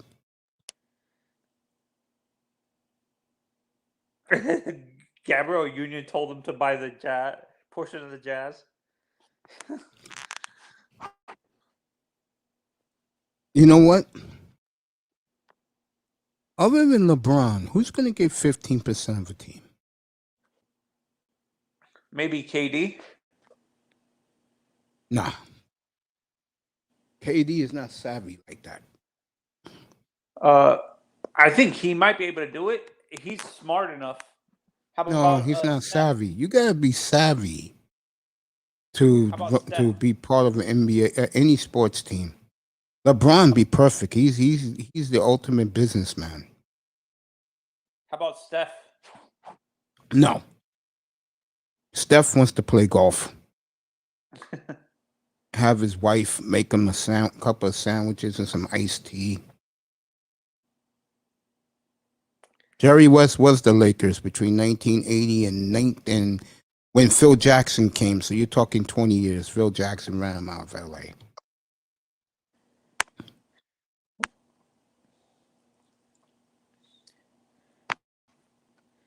Sure did. And he turned the Knicks down. He went to the Warriors, and look what happened to the Warriors. Won the title the first year he was. Is there certain players that can't be?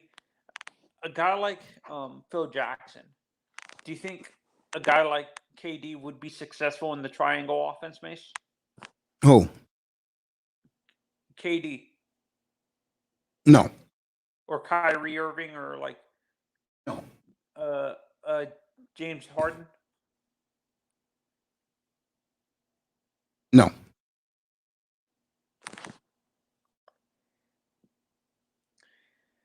Jokic MVP, yeah, he can. You know, Jokic can win MVP, but if young Ayton continued to do what he did to him last night, everybody going to say, "Hey, he got his ass busted by Ayton." Ayton was splendid last night, splendid Derek against Fisher. Jokic. Derek Fisher. Because they ran him out of town. Of course, he hates the Lakers now. Okay, he won the MVP, but if young Ayton beats his ass, and also what people gonna remember, they're gonna call him a fake MVP. That's how it goes. That's right. That's what that bastard did. I can't stand Derek Fisher. Mace, who out of the goalies that are in the playoffs right now for the NHL, who do you think? Oh, Carey Price in the discussion. Carey Price has been the best player of these playoffs.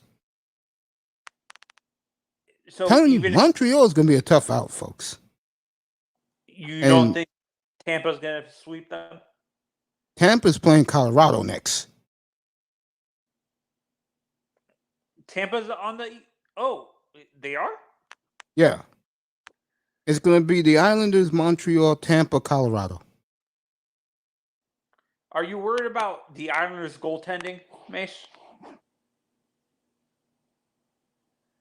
A little bit, but what the Islanders does well because they're so talented and skilled on offense. I told you this last night. Trotz has taught them how to play defense. And that's hard to do to a bunch of scoring machines. But they bought in, and you know why they bought in, Tony? Because they got Trotz at the right time because Washington fired him right after they won the Stanley Cup. See, they saw it that he got over a ring. So they all bought in.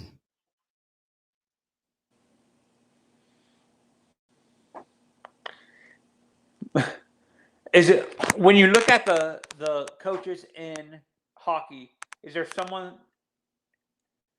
you can see that I can't remember that we were talking about, like that's like Pat Riley and Bill Belichick, that they wouldn't have anything to do? Well, he's not in the league no more, but that would have been Scotty Bowman. He won 11 cups. Scotty, he wouldn't be able to do anything but hockey. Yes. How about Quenneville? Quenneville's a great coach. No, I'm saying, do you think he would be like that, where he wouldn't have anything to do? Yeah, his daughters are gorgeous, by the way. He got 3 young ladies as his daughters. They were all gorgeous. Joe Quenneville. I love those guys, man. I told you, I used to be up in Quebec City, man. And they used to have open practices. And I used to sit there with those guys and pick their brains back in 89 to about 2000 and into like 1992. Those guys are terrific. Pierre Pagé. Mark Crawford has a little ego, but Mark Crawford's cool, though. How Joe about Ken? Quenneville.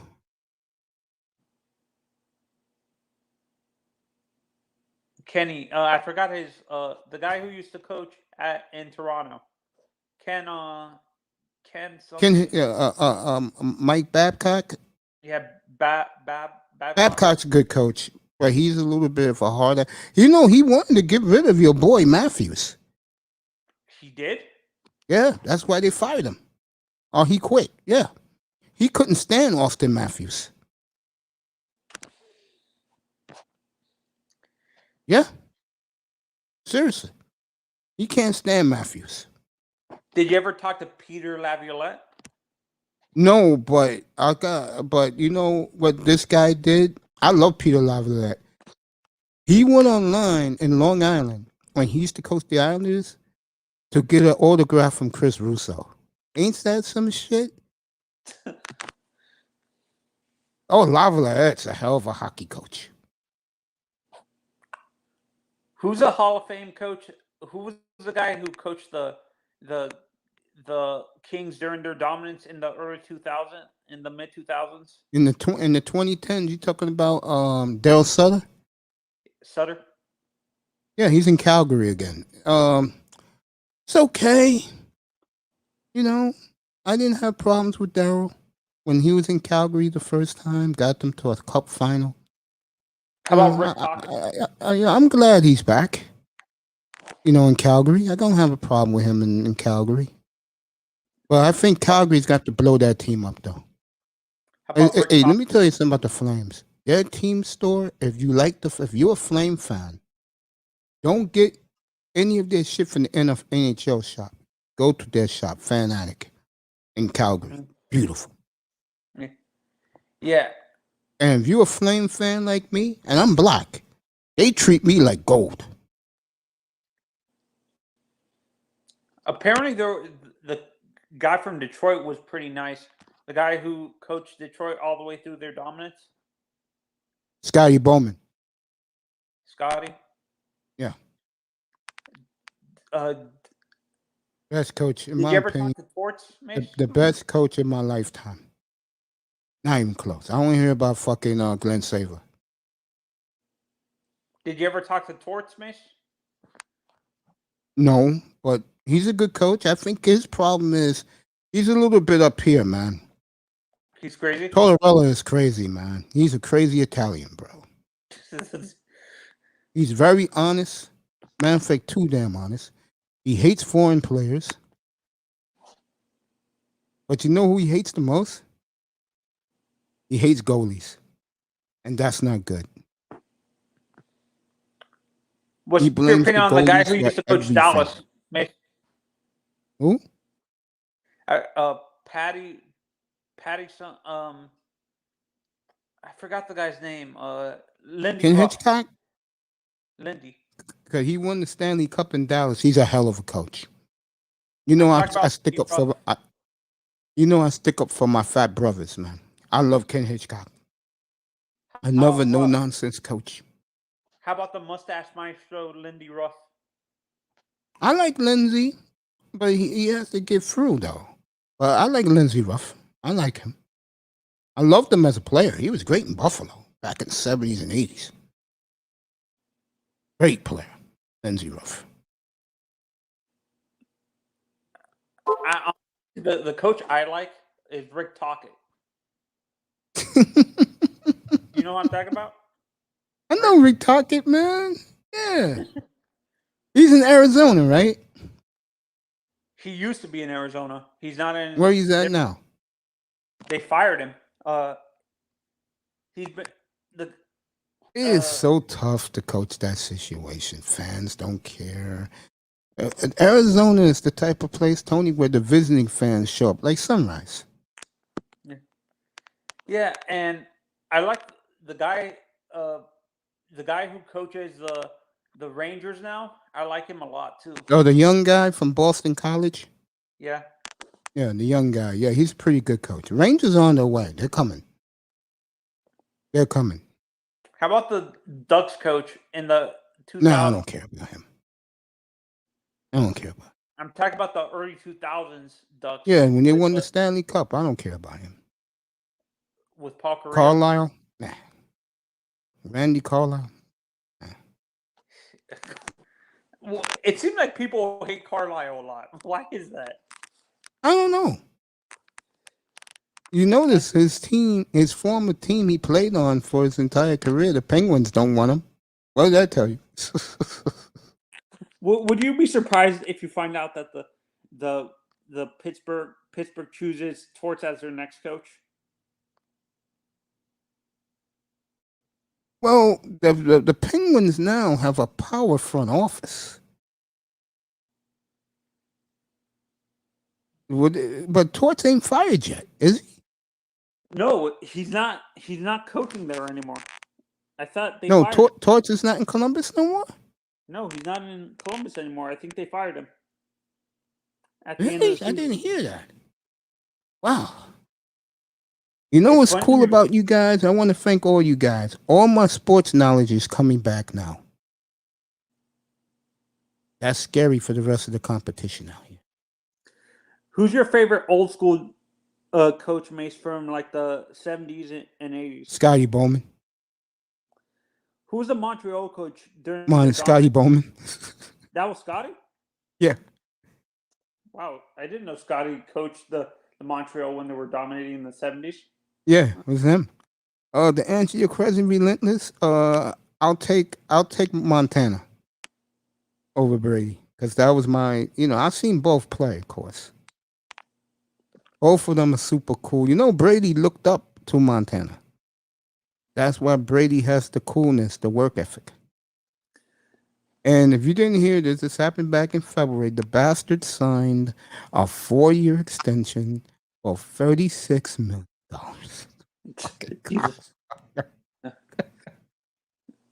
Who do you like? Shout out to Go Professor. Fucking scout, fucking cocksucker, Brady. Out of the 49ers quarterbacks, who do you like better, Young or Montana, Mace? Well, I like Steve Young because I'm a BYU guy. But Montana, man, was something special. When I look at Brady, I think he's Montana. And when I look at Rodgers, he reminds me a little bit he's a mixture of Marino and Steve Young. I agree with that. That's a great analogy, Tony. I totally agree with that. Yeah, because but who reminds me of Marino a little more? Who? Mahomes. Patrick? Wow, that's surprising. Yeah, oh yeah. Reminds me of live Dan Marino. Yeah. When you looked at Peyton out of when he was still playing in his prime, what old school quarterback did he play? Was he like a Montana? More like a Montana? Brady? No. Peyton. Peyton's like his daddy. Like Archie? Yeah. He's not mobile. Archie, of the 3/4 of the family, Archie was the best. He just played on a bad team. Peyton would tell you that himself. Oh, Archie was tremendous, man. And remember, football was a little different back in the 70s. They didn't have these. The only quarterback in the 1970s, and he won the MVP. He beat out Dick Anderson in 73. He put up numbers you would see today was Kenny Anderson. He won the MVP that year in 73. Bengals won 11-3 that year. He won the MVP. Yet they didn't get past They lost to Miami. Unitas. Reminds me of Unitas too, Brady does. Yeah. I mean, not Brady, Manning. Reminds me a lot of Johnny U. You know, actually, when I look at Best quarterback ever, by the way, in my opinion. My father told me that. And my father's not a sports fan. He grabbed me one day. He said, son, don't you ever forget that. The best football player to ever touch. What's crazy? I think Arch is going to be better than all three of them. Arch Manning. Yeah. Cooper's son. Yeah, my father told me, Manzano interrupted me. My father told me, son, don't you ever forget this as long as you live. Best quarterback ever, Johnny U. I read his book. I said, Dad, in my mind, I said, Dad, you was right, bro.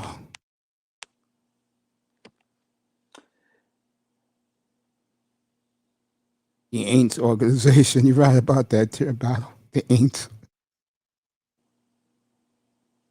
Yeah, right. They did. What they did to Bradshaw, I forgot. Oh, the Browns. They took him and they threw him down on top of his head. Bradshaw was a tough motherfucker. Took a lot of beating. But yeah, the only quarterback in the 1970s who put up numbers like today's numbers was Kenny Anderson. And he should have been in the Hall of Fame, but he didn't win. One of my all-time favorite quarterbacks is Kenny Anderson. Let me take this. I'm going to be right back. Manzano, take it.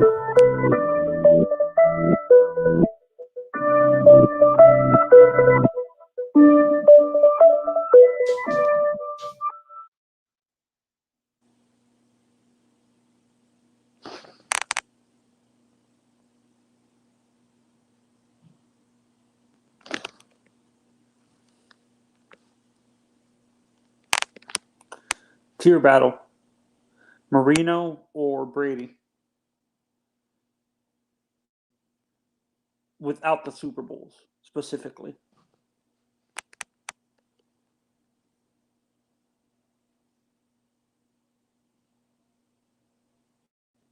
Okay, Papa. I'm gonna get a warm-up suit.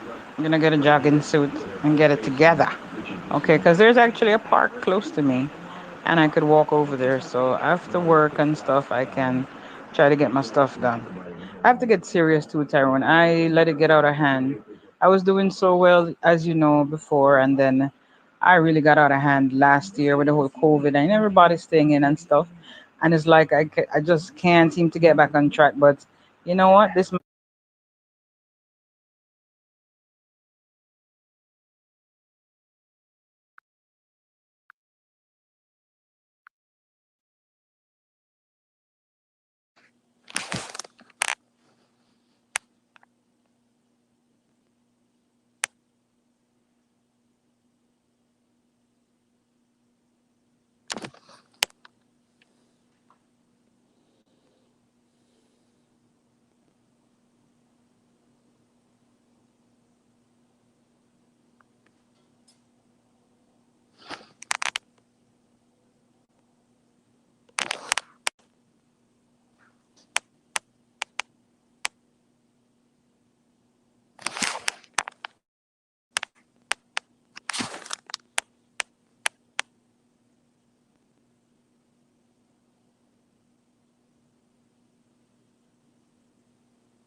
Actually, tier battle. I think Marino still has the record for most fourth quarter comebacks in NFL history.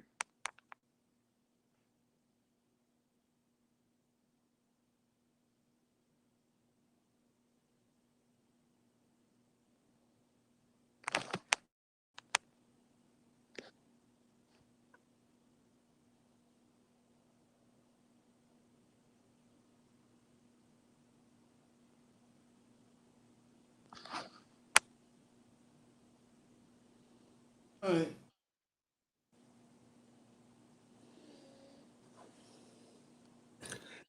Almost Mace, time for the hockey game. Mace, without NBA the is gonna Super, start in about less than an hour from now. Game 2 from Philly. Okay, we're back. okay, Mace, without the Super Bowls, which quarterbacks out of these three do you like the best? Aaron, Dan, or Peyton? Say that again. Without the Super Bowl championships, who do you like better as a quarterback? And taking your Miami Dolphins fans bias out of it, who do you like better? Dan Marino, Peyton Manning, or Aaron Rodgers? Aaron Rodgers. Over Dan? Wow. That surprises me. Tear battle. Don't worry about that. There's a young woman that's gonna pay me. Well, she's not young. She's around a little younger than me, in her early 50s. She wants me to train her to lose some weight. And stop laughing, Relentless. She's one of your tribe. Cut it out. Fine ass, too. She just gained weight over COVID. I'll get her down 30 pounds. Aaron Rodgers.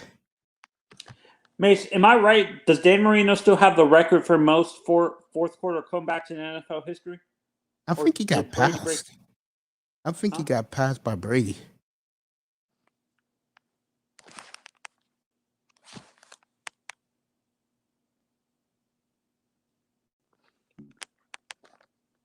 I'm I'm reading everything you said, Tear Battle.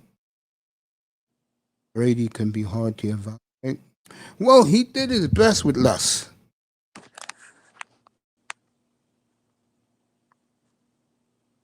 I didn't gain weight from COVID. Not at all. Seriously. Matter of fact, I'm gonna be training with this beautiful young thing, and she's gonna lose the weight. Brady With had me- a noodle arm. He never had a gun. I don't know what you're looking at, Tier Battle.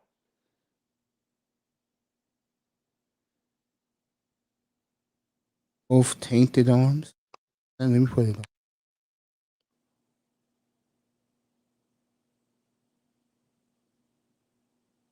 I know Manning didn't have a great arm. No, and actually, Mace, when you looked at Manning's arm, he had a gun early on in his career when he was young. What you're seeing, what you saw, he got smarter as his arm started. What is it called? Rodgers versus Marino. I'll take Rodgers. But I'm going to say this, and I don't care what people think. If you don't think I'll take Marino against some of the all-time greats, you're nuts. Okay, who would win in if it was one? If it was one game, who would you choose, Brady or Marino, Mace? One game? Mm-hmm. Brady. Brady Body of didn't work. Brady never had a great arm. He had a noodle arm coming into the league. Yeah, because he was so skinny. That's why he has his own training facility, TB12.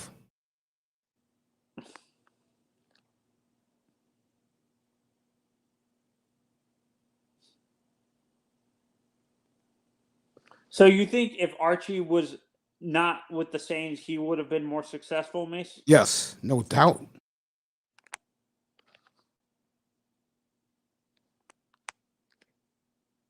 Throwing short passes really takes a particular arm strength to your battle.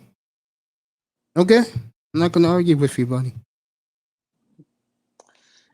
Not necessarily. He has what you're saying. He has touch and accuracy. He doesn't have arm strength. Yeah, Brady's accurate. Not as accurate as not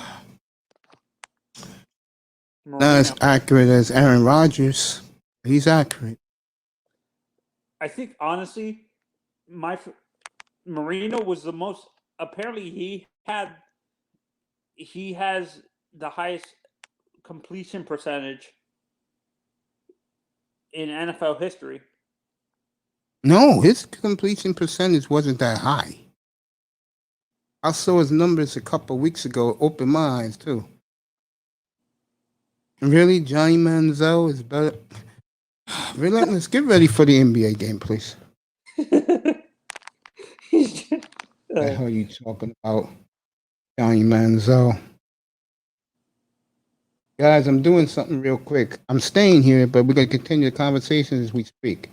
I want to look at Dan Marino's percentage.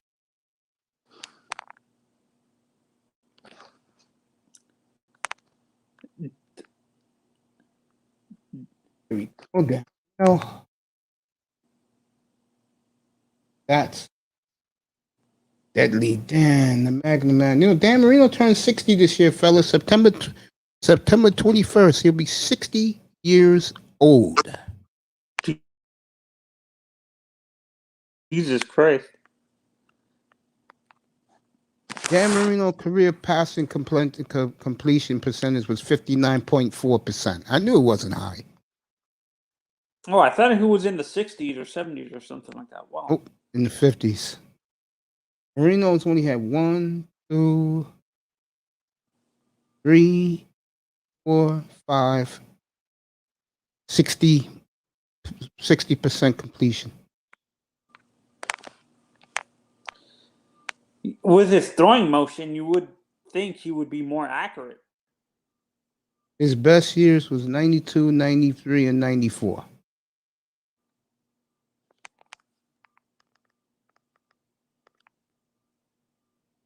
Those were his best years of his career with passing completion percentage. Manziel would never have had any Super Bowl rings. I don't know what you're seeing. Relentless. He's trolling, bro. Okay. You believe that?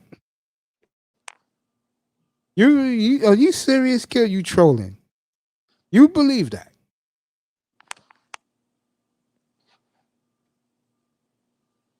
Platinum Elite gave me a visit for like 5 minutes, saying he's putting his money in Brooklyn Nets.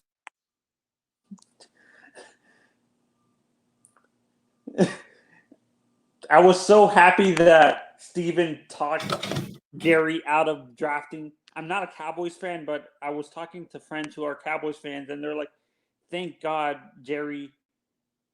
Steven overrode Jerry from drafting Johnny that year.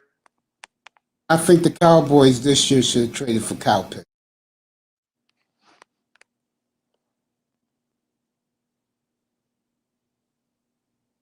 Now that I think about it, they should have did it. Oh God, Jon B's hilarious. He's like, "What you smoking, bro?" To Relentless.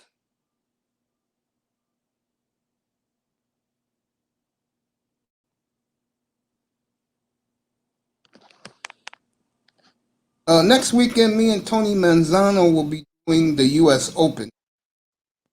Join us next Thursday. I'll be back by 10 o'clock. We'll join it in progress. The big guns are not playing early in the day anyway, but we'll cover it anyway.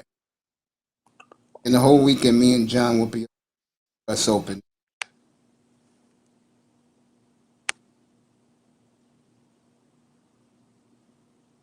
And Phil Mickelson finally complete Grand Slam and win the U.S. Open.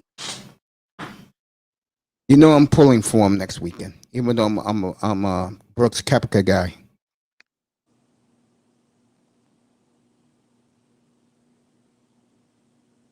That's not saying much.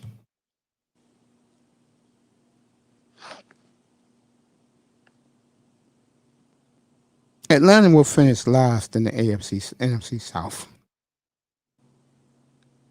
Yeah, I think they made a mistake not drafting a replacement for Matt Ryan. I do too. I told you the scenario. Them and the Bengals didn't like the fact that the Dolphins did what they did, and Chris Greer was getting so much hype. Chris Greer Cincinnati, you'll never win shit. I don't give a damn if that clown is your quarterback. You're irrelevant, Cincinnati. In Atlanta, those two clowns who are there now, Julio didn't want to talk to any one of them. You better win something with next year, because if you don't, you're both going to be gone. Arthur Blank is getting older, not younger. Yeah, Now you you're- believe that, Relentless.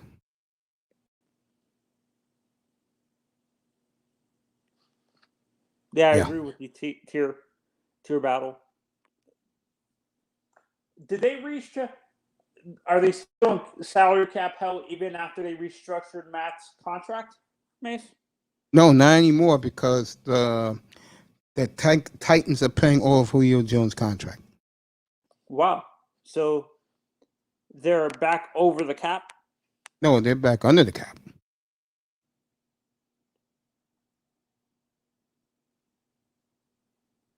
Tennessee's going for it, bro.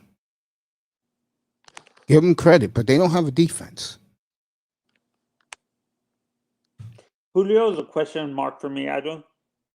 He is for me, too. He gets hurt too much, but I think he's playing on grass now.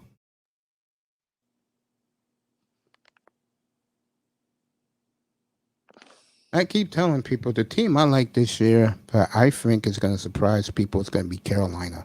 I think the team that's going to disappoint people is Dallas. Honestly, I think, to me, I think the Browns are going to disappoint again. How? They won 12 last year. No, I think they're going to come back down to earth.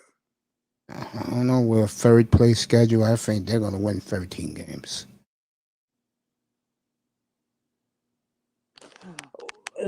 Mace, I have a question. When you say third place schedule, do you mean they have the third easiest schedule or third? No, that means they play all third place teams Okay. from Yeah. last year. Yeah. So in essence, they have one of the easiest schedules. Yes.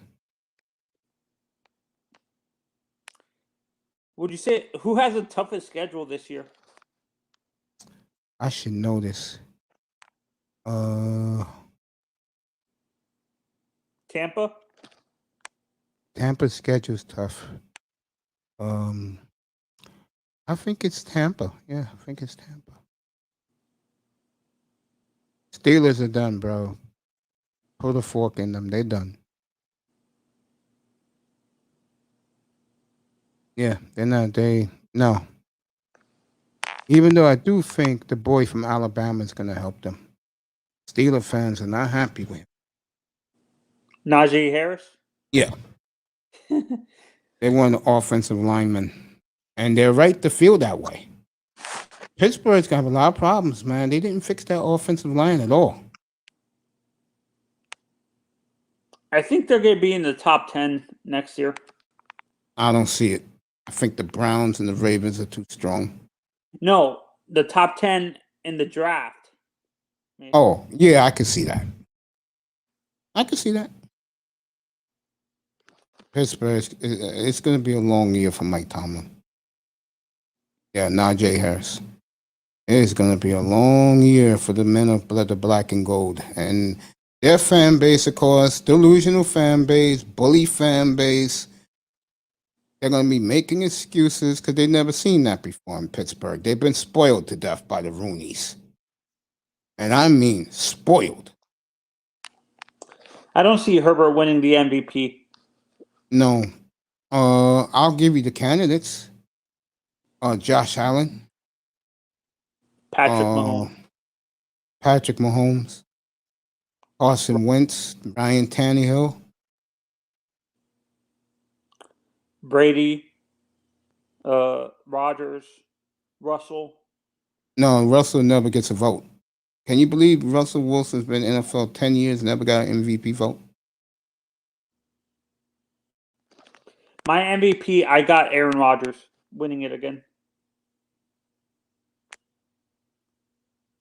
They sure do. They do fleece the draft. getting receivers in 5th and 6th round. I can see Chase Young. No, I can't see I think that. the Redskins, boy. I tell you, I know Manzano not buying in. I'm with Jon B. I think the Redskins are ready. No, I don't think Chase is going to win the MVP. He would have to sack 30, have 30 sacks. No. Well, him to win the MVP, 16, 17 sacks, and the Redskins, who do have the potential to have a 2000 type Raven defense, they have to play like that. If they do, and they're the way me and Jon B think they're going to be, he'll win the MVP of the league. Yeah, I can see that, but I still don't have faith in Fitz. Ron said last week, I told you this, he's taking the ball out of Fitzpatrick's hands. Oh, Ron said that? Yes. He said they're going to be a power running football team.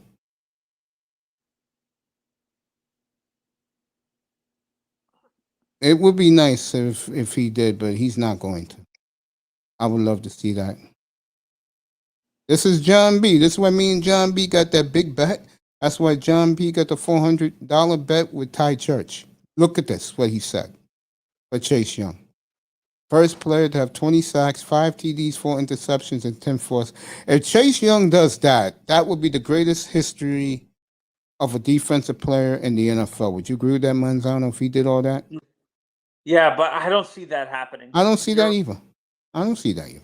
Remember, Jon B bet me a rib dinner and the best the rib and steakhouse in D.C. on Georgetown's campus. Manzano, he bet me Tua will have 35 touchdowns or more.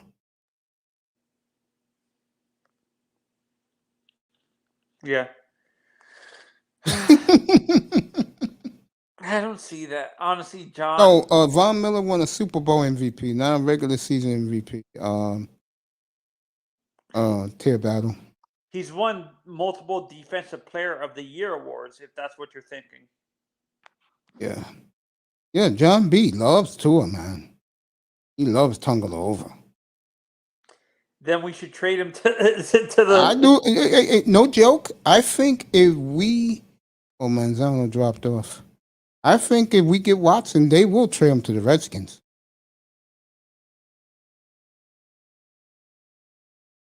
Waddle will save you. Hey, keep putting stuff in the chat, folks. We're 40 minutes away from tip-off. Down in Philly. But Jon B's up in Philly. Both live on the Atlantic coastline. Jon B's in the mid-Atlantic part of the United States. That's the DMV area in Carolina.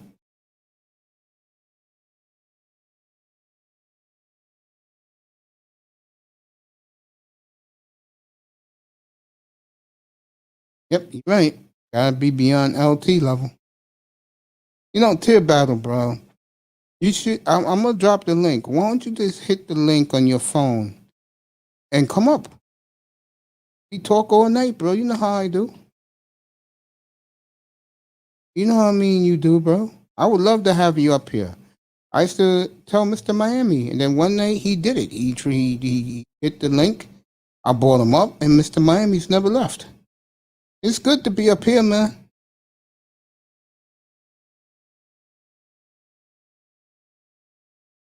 You wouldn't want to be anywhere else. Relentless comes up here every night. He'll be up here in a few minutes. It's almost game time. We're half hour away. Love Le'Veon Bell. I would love the Dolphins to pick him up right now. I love Le'Veon. Okay. I feel you, bro. I'm a chat dude too. You know that. All my friendships have been struck in the chat rooms. All my friendships in the manosphere have been struck in the chat room. I'm not a panel jumper, I mean. I like my space here. Way too much fun up here. Oh man, you my boy, man. You know that. You my boy. Can you imagine? Can you imagine if the Dolphins get Watson, but they trade him to Washington, to Washington, Mace? I know Fitz would not be happy about that. Yeah, Fitz will Fitz is go, like, I damn it, came I here left to get Miami away for from you. this. Yeah.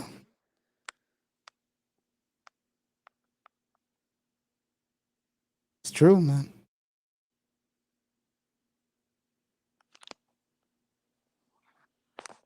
If those games wasn't elimination games, well, I like the crowd in Carolina. They're going to be behind their Hurricanes tonight. Probably the last time they see them all year. Hey Mace, did you see that the rumors that the Dolphins might be looking at Aaron over Deshaun? You told me that last night. I can see because he's easier to get. And they want to trade him to the AFC anyway. What would you give up for Aaron, Mace? I know he's older, but what? I have to give them my the two number ones we got in 23 and the 22. I have to do it. But I wouldn't do that though.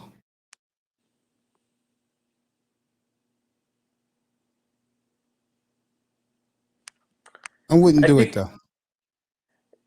They Watson, would. yes. Yeah, for Watson, yes. But honestly, again, like I said, I prefer a guy who has experience winning a Super Bowl over a guy who you would have to wait to see what he can do in the Super Bowl in Deshaun. I understand that's the point of doing that, but I would rather have a guy who already has the experience of winning a championship game. Oh, I forgot they started early tonight in Carolina. I forgot it was a 6:30 face-off tonight in Carolina. Yeah, and No score in the first.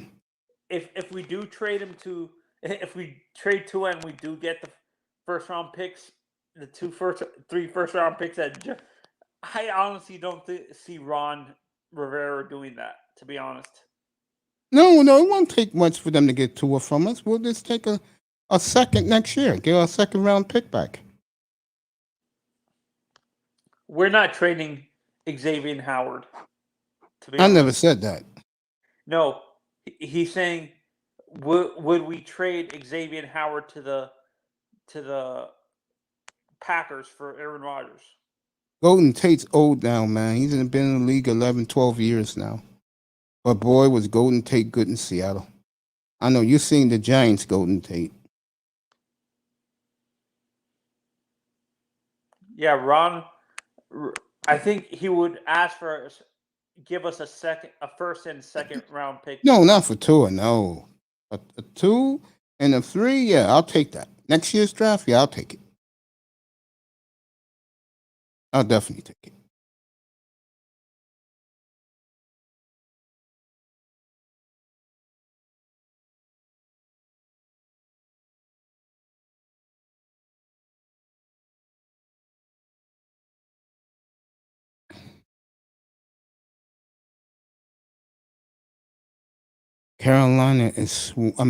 Tampa is swarming the Carolina goalie right now. Tampa's trying to end this. I believe they'll start Saturday night, game 1 in Denver. If both teams win tonight. Game 1 will be Saturday night in Denver. Montreal and the Islanders will be Sunday afternoon from Long Island.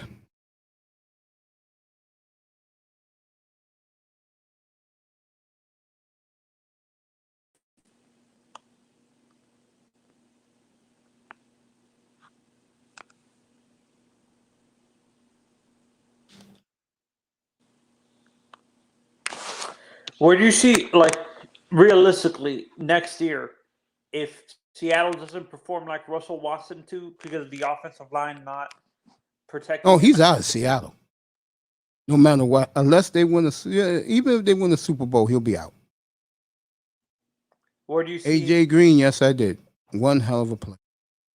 Do you I think he's Russ- going to do very well in Arizona. No, I don't like Philly, so I'll be rooting for Atlanta tonight. Do you actually Half an hour from game time, fellas. You say he can do well in New York. Do you think Russell can do well in Philly, Mish? No. No.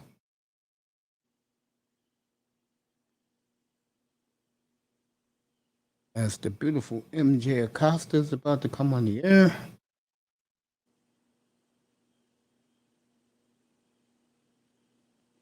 There she is.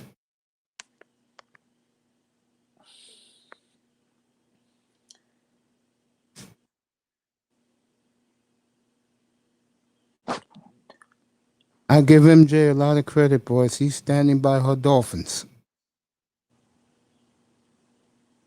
That's what honestly I kind of wished. Matt LaFleur, there are rumblings that if he doesn't win this year, Brian Gutekunst will get rid of him.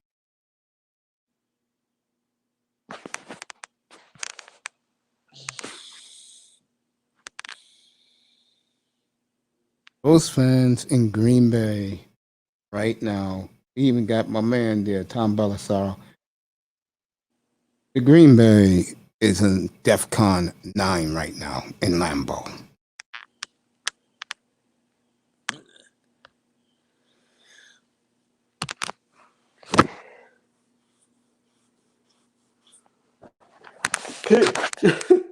Mace, can you imagine if you found out, like, let's say the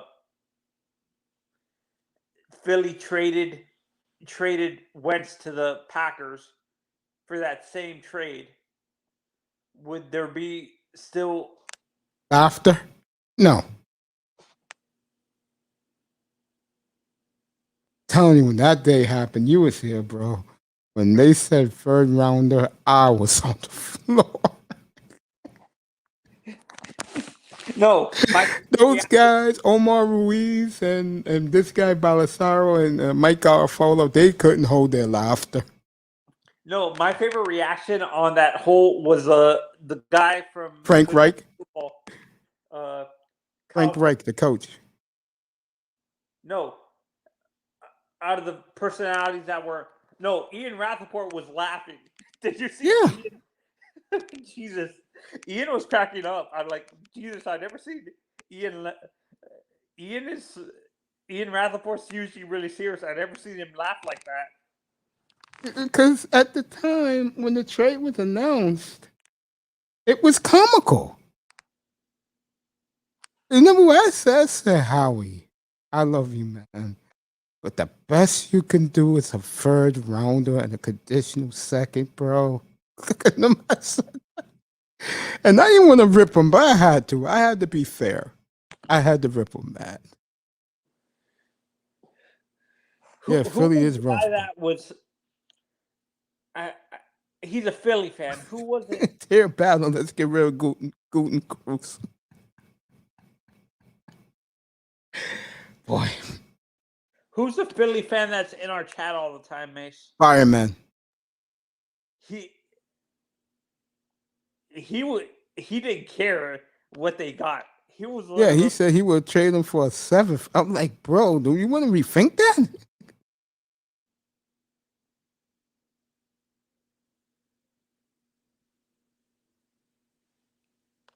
Burnt down. Green Bay is about to burn down. Hold on.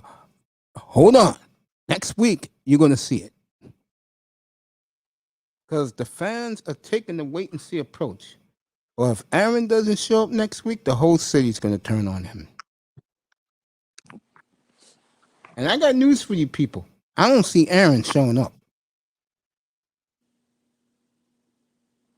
Okay, you know what I hate about this? They're making Aaron to be out the bad guy in this whole situation. You know why? Why? Because his attitude. He's a prick. Was it Brett Favre like that too? What Brett Favre did wrong was he will tell the Green Bay media one thing, and Ed Werder was his mouthpiece from ESPN. He told Ed Werder how he really felt. That's a big difference. Like, here's the difference. Brett Favre fit Green Bay like a glove. Aaron Rodgers is Hollywood. And he doesn't like Green Bay. You wouldn't trade a conditional 7 for Jalen Hurts? Hey, one thing, Aaron Rodgers is on the move. You better believe Philly will offer the 3 picks. They'll take it. But like you said, Mace, I agree with you. I don't care how many picks a team in the NFC gives them. I don't think he wants to Green Bay would want to face them multiple times a season. So I think you're right. He's going to go to the AFC. I see him even with the Raiders, the Broncos, or Miami. How about I can't believe I'm saying this. Do you think let's say this happens. Did they re-sign him to his contract? Did Tannehill sign an extension with the Titans? Yeah, 5-year extension. Oh, okay. They love him in Tennessee. He's one of them. Plus, he got the beautiful wife. You know how white people are. You got a beautiful wife, little kids. They love you. Yeah, Green Bay is lit right now, folks. And if Rodgers doesn't show up next week, the rumor is they will most likely ban him for the season and take their $35 million back. I honestly, if we're screwed if Aaron goes to the Patriots. No, he ain't going to New England. New England ain't going to trade all of that for him.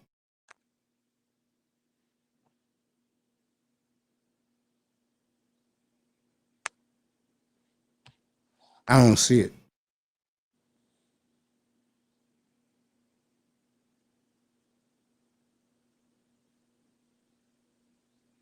I can't tell you, a quarterback's got a big year is Dak Prescott. He'll probably win comeback player of the year. Mm-hmm. That whole arsenal they got in Dallas. Imagine if they would have got Pitts. Oh, Jesus Christ. Who are the West Coast teams in the AFC West, Mish?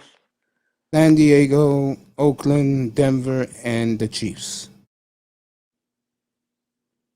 So you out of the okay. I'll tell you this, seriously. Let's say the Chargers wanted Rodgers. They will do straight up, no pick, straight up Herbert for Rodgers. And I think that would work out for both teams. Imagine, I think LaFleur's offense would flourish with who's the head coach in San Diego now? Mace, do you know? Some defensive guy from the Rams, a young guy. Okay. I agree with you, Tear Denver's waiting in the weeds. 3 ones for Tua, Fuller, and Gilsicki, and I want Howard in the deal. Yeah, we're not training.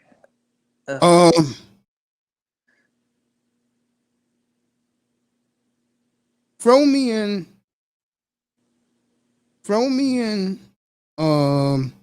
another number one for all those players, and throw me in one of your defensive linemen like Sweat. I'll do the deal.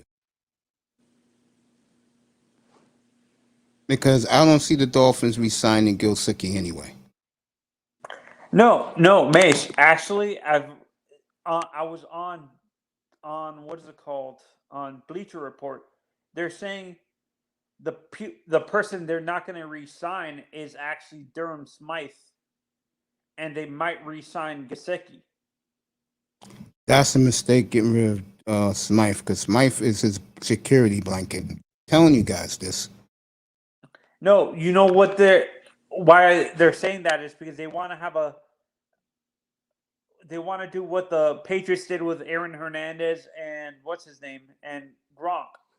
Yeah, you could do that with the kid they got from Boston College. Gilsicki's very impressed with his work ethic.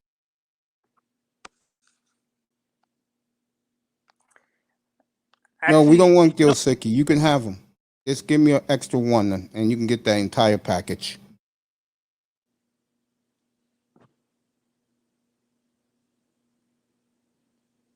You're right about that. I think it's going to be a long year for the Where do you think the Raiders?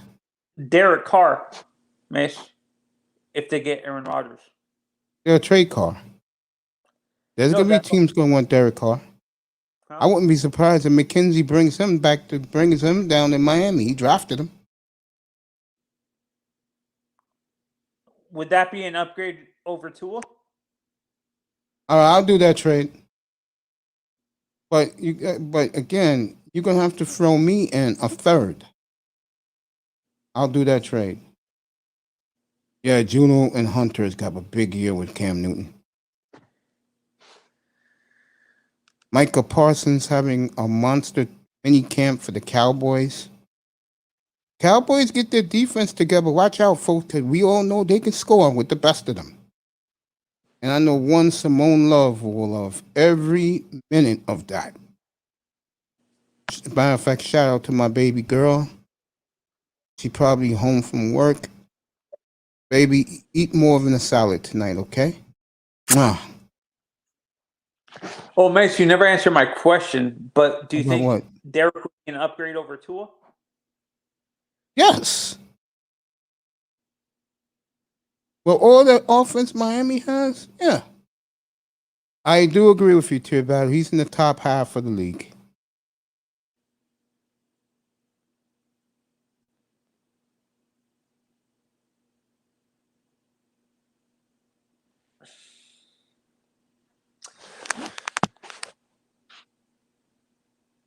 It's showing all the guys right now in mini camp.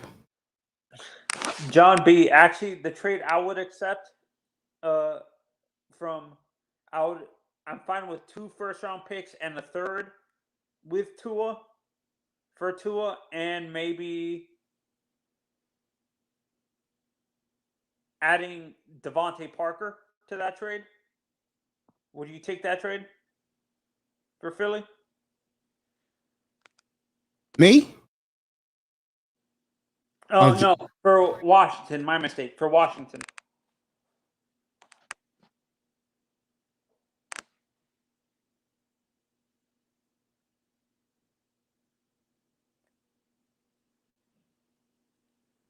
Yeah, would you accept that trade from Washington, Mace? 2 firsts and a third with Tua and Devontae Parker? Yes.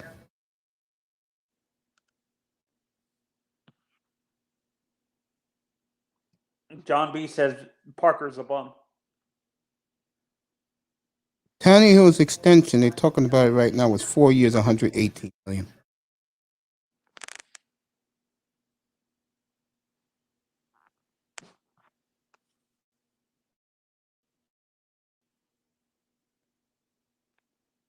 Gellerman's okay after what he pulled. Parker's a bum, I agree. Josh Norman is in Buffalo. He's played well. Yeah, he's a wide receiver number 2. Okay.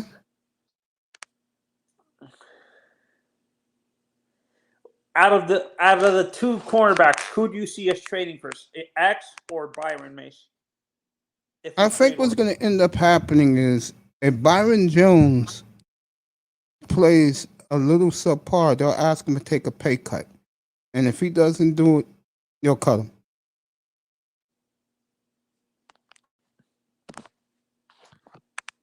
Okay, Jon B, I'll actually give you this trade. How about 2 first and a third with Tua and Byron Jones? Redskins already got a good secondary. Who's their cornerbacks? I know they got William Jackson the third. I've got the Redskins. The Redskins are stacked, man.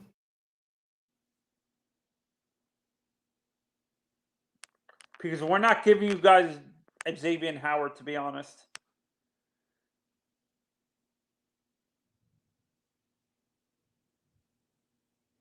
How it would be interesting next year.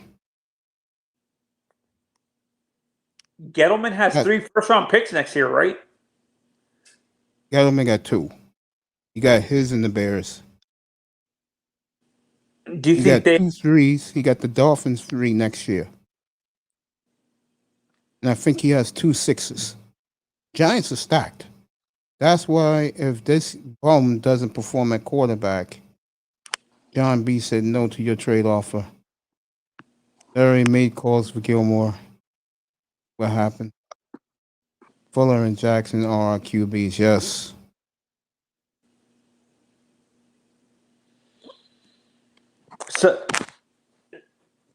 So do you think next year we might release Eric Romes Yes. as Dolphin? The Dolphins, I told you guys this before, they are a revolving door now. If you don't perform up to snuff, they'll either tell you take a pay cut or just get rid of you. Yeah, and I think this is what I'm seeing. I think Javon and Brandon are our future at the safety position. Do you agree? As these two teams are fighting, Carolina and Tampa, tempers are flaring this game.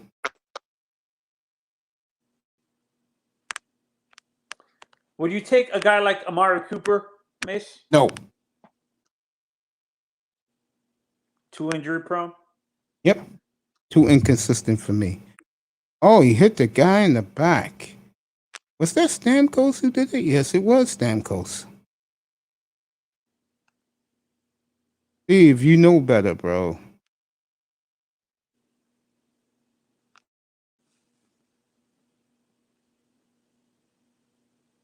They threw him out of the game?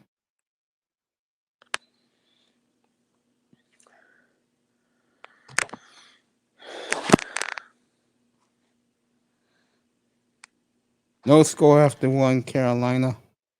NBA starts in 10 minutes in Philly. I'm getting excited, man. I think I'm reading rumors that the Panthers might get Malkin from Pittsburgh. Should be excited. But I'm scared that we might trade. We do you actually believe the rumors that the Panthers might trade what's his name? Barkov? Yeah. Barkov, no superstar. No, that's what I'm saying. Is Malkin a center or a winger, Mace? Winger. But he can play center. Can you imagine him with I know he's not a superstar. Imagine the top line with Huberdeau, Barkov, and Malkin. Yeah, but I can also see Malkin going wherever Ovi goes. They're good friends. Oh, and did you see that the Panthers signed their draft pick to an entry-level contract from last year? No, I didn't see that. They signed him to ECL yesterday, I believe. Yeah. His name is Anton Lundell. He's basically the exact same playing style as this guy that we have now. And you know what it is? I think, to be honest, I think a guy like Quinville doesn't want a superstar. He prefers guys who fall in line with what he wants to play. Because you really believe that after what he had in Chicago? With Taves and Kane? Hayes, Kane, Patrick Sharp. Are you kidding me? No, I think he enjoyed Mace. I'm not saying he didn't like that, but I think he would prefer to have guys who, because Patrick and Taves really did. When I looked at how they performed, I don't think they fit in his system as well as Coach Q wanted him to. Do you agree? I agree. Jefferson is awesome, bro. That trade worked out for both teams, Relentless. I mean, Stephon Diggs speaks for itself. Justin Jefferson was all pro.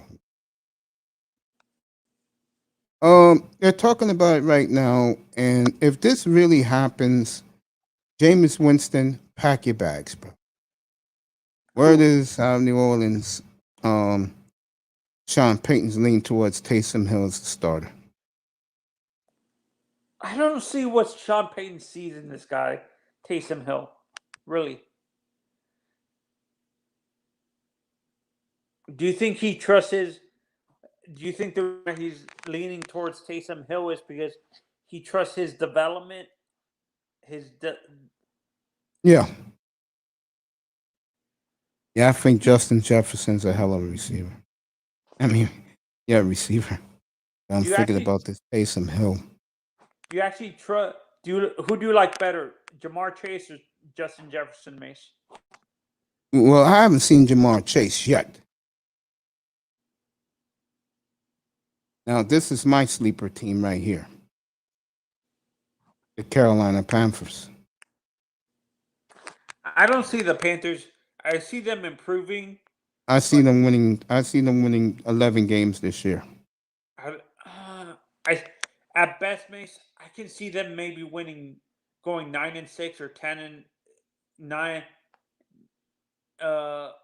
9 and what is it? Instead of 9-7, what would that? 9-8.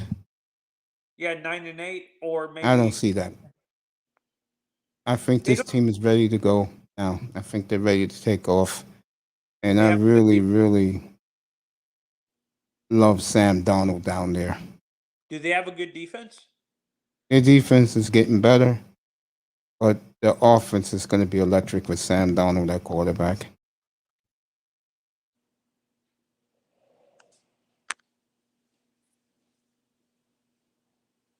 Oh, yeah, I love me some Brandon Ayuk. Might be looking good with another offseason with Wes Welker. That's true in San Francisco. Taysom Hill isn't exactly Josh Allen. I don't know. Oh, Jesus. That's a good one, my brother. That's a good one. Diggs is a big reason why Allen is the MVP. Okay. So you like Josh Allen Relentless this year? I don't see Josh Allen. They fit together. I do agree with that.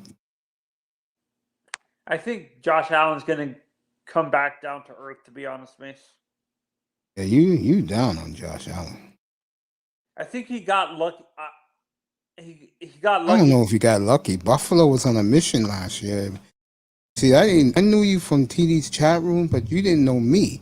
When I was plugging my channel, one of the things I kept telling guys in the manosphere is Buffalo's a juggernaut. I said it up here the first week that I was doing my show. And, I got a lot of pushback from Dolphin fans. So Mace, so you're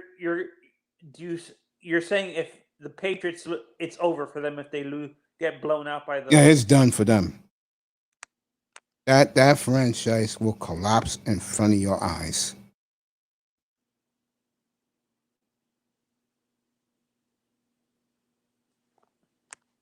Bob Kraft told Bill Belichick, "You spent $300 million and there's no stars in this group."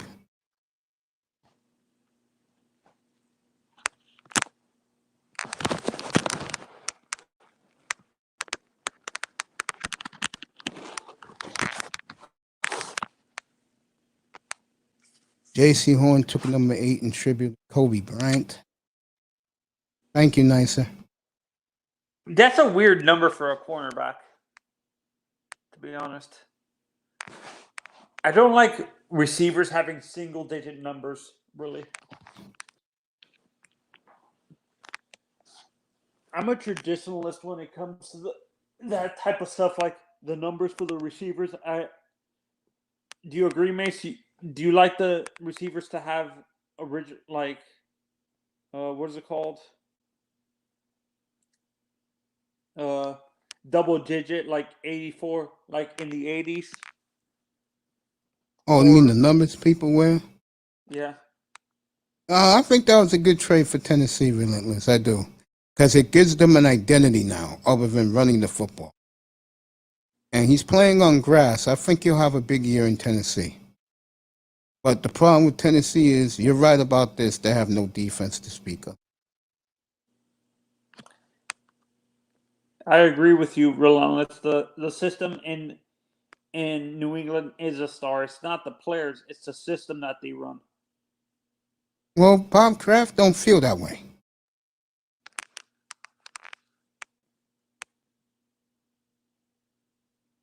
And I'm going to tell you why, Tier Battle. And I know a lot of brothers ain't going to like what I'm about to say, but it's the truth. Cam Newton is not Tom Brady. End of discussion.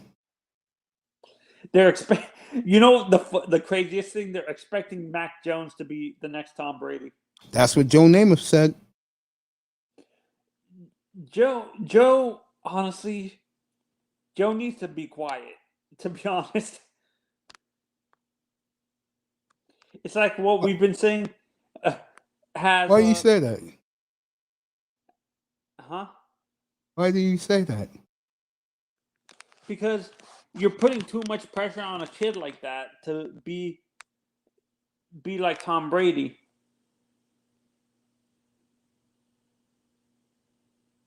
Yeah, that's why Belichick wanted him so bad, because he sees the same things. Has Zach Wilson said anything crazy in the media again? No, not since that great press conference he gave 2 weeks ago when he showed maturity.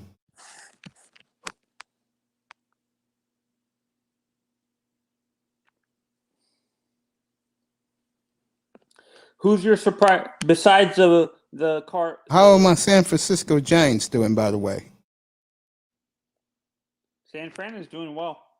Yeah, the Dodgers are in third place. It's the Padres and the Giants. They went to LA last weekend and won 3 out of 4. That is very impressive by San Francisco. God.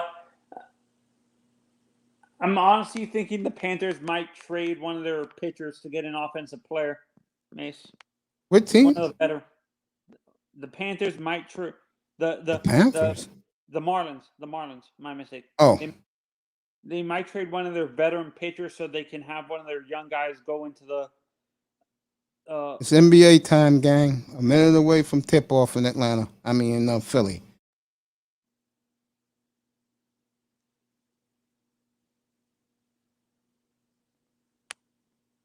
And Jones will be blocking all season.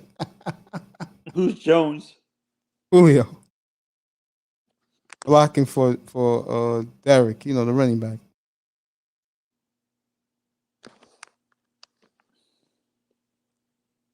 It's true what you just said.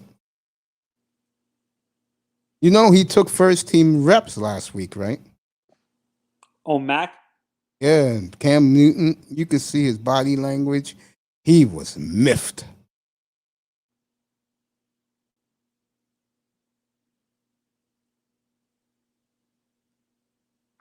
As Relentless is trolling. Mace, how long has it been since the guy who used to be the quarterback for the Seahawks passed away?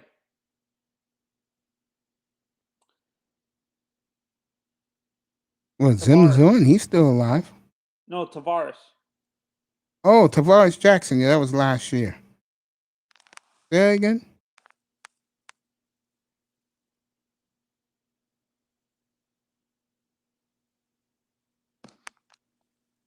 Yeah, like I was saying, I think I think they're gonna trade this guy from they're gonna trade what's his name, Pedro, what one of our starters, so we can get like a big bat. Yeah, for our bat, so we can get one of our young guys to come up, like a Sixto Sanchez or Max Meyer. Yeah, Sixto Sanchez. They want him to be the closer. He reminds me a little bit of Pedro. Do you, when you look at Sixto, is he Pedro to you? No. But Because- I will say this.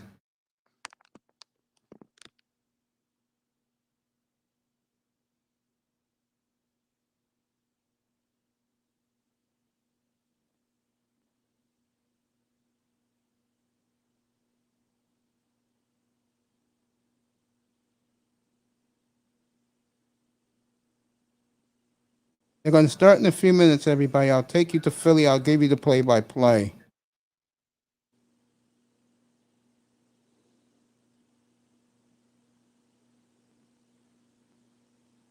Yeah, he had COVID. But Mac Jones is getting first-team reps.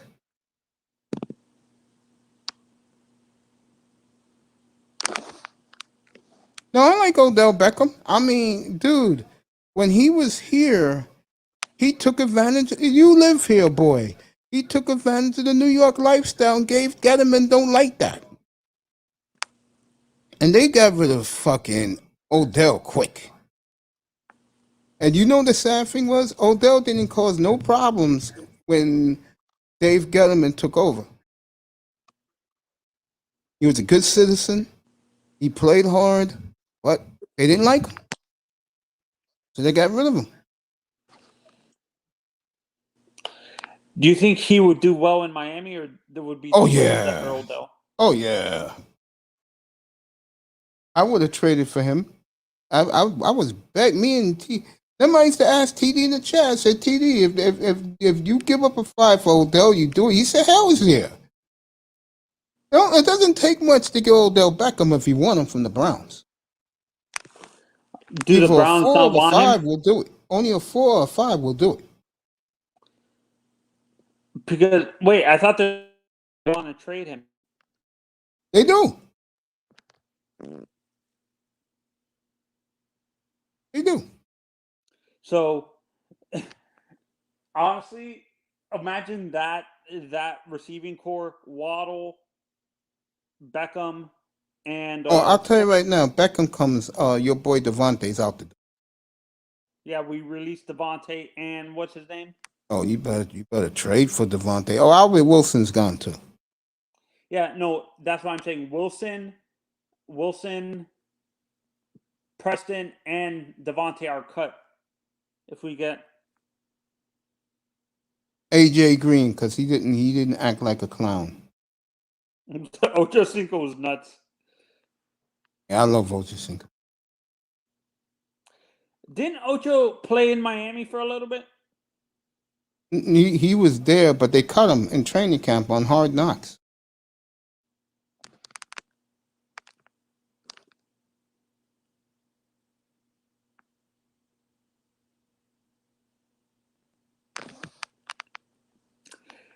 Mace, who would you put in the slot if you had all those three guys? Would you put Waddle in the slot with Fuller and this guy on the boundary, or would you put Fuller in the slot with Waddle and they're gonna put Parker in the slot.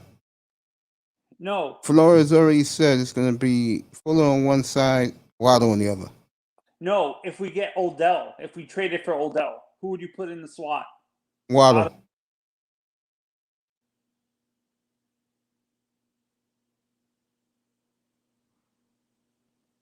Great combination. Won me a fantasy title in 2005. That was a good one too.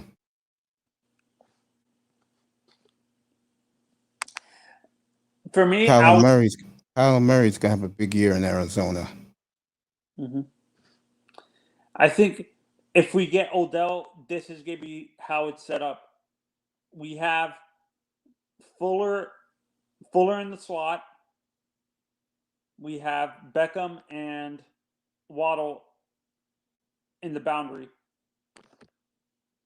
I could see Odell in a team like Kansas City. That would be unfair, honestly. Kansas City doesn't need any more offensive weapon, Mace. Don't give them I, any I, more. I don't see Odell in Miami. I see him in Kansas City.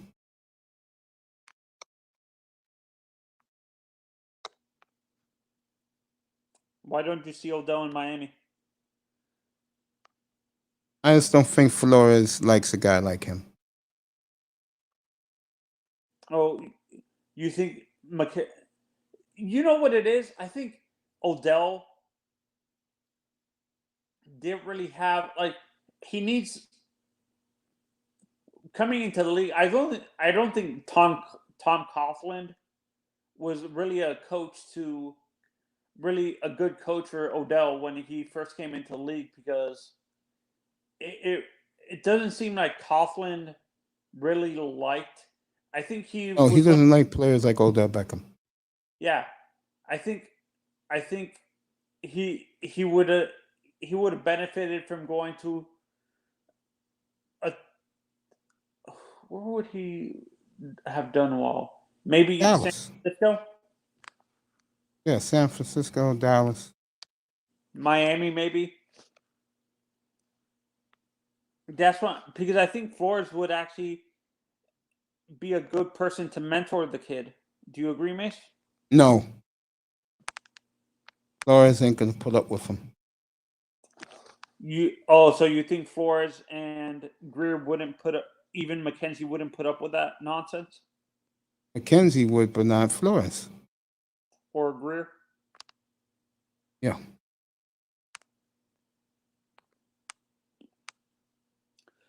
Yeah, and I agree with you. Being that they're from the Bill Parcells line of thinking, Parcells didn't like to deal with that type of crap, off the field crap, right? Nope.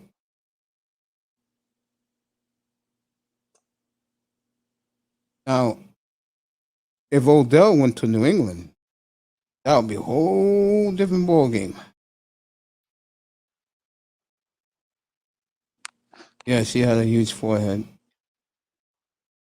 Jarvis is better than Odell. I believe that. He's there every week, Andy Reid. Ultimately, Coughlin is from the same tree. Yep. True. NBA about to start any minute. Coughlin was under Parcells? Yeah. Yeah. The 90 Super Bowl team. Would Coughlin you say was Pete Carroll's in that same Coughlin was the offensive coordinator. Huh? Would you say Pete Carroll's from the same tree, the Parcells tree too? No. Pete Carroll's from Bud Grant School.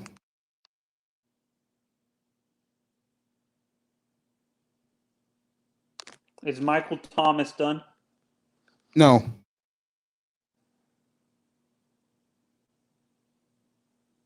No, Thomas would be okay.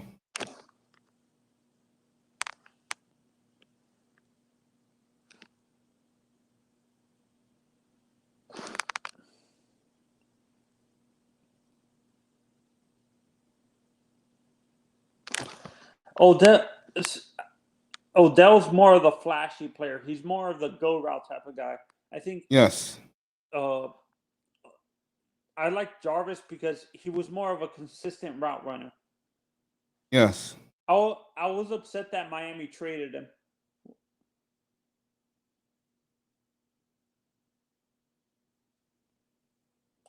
Can you imagine if we had Jarvis right now and then we drafted Waddle and signed Fuller?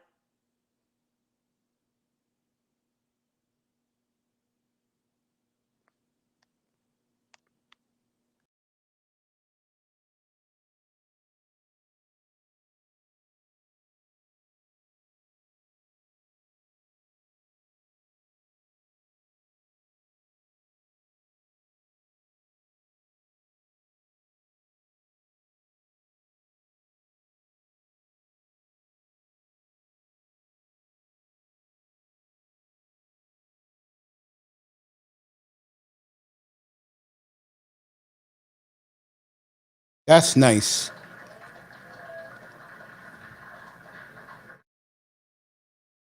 The whole Nugget team, standing ovation at the team meeting. MVP. We knew this already, and I said he would win the MVP. First MVP in Nugget history.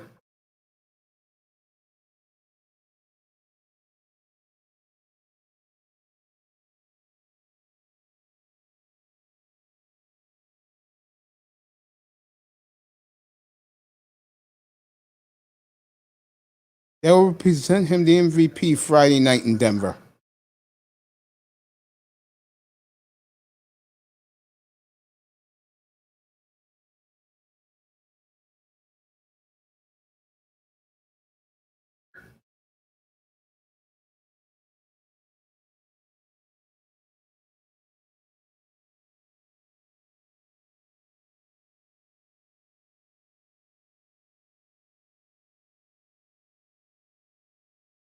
So Jokic is the MVP of the league. Look who's in here, my boy, Portland's own PDX finest, Michael Metro.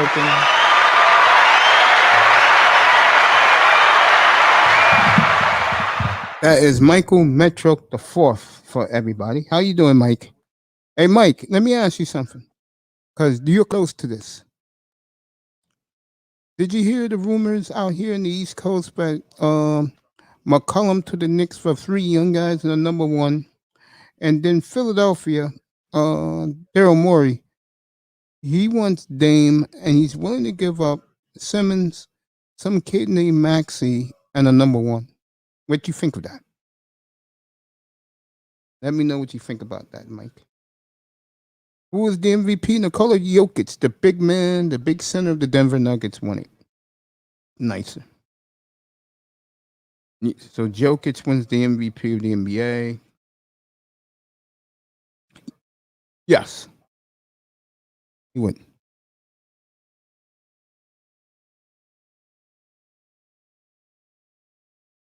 So Jokic is your NBA MVP.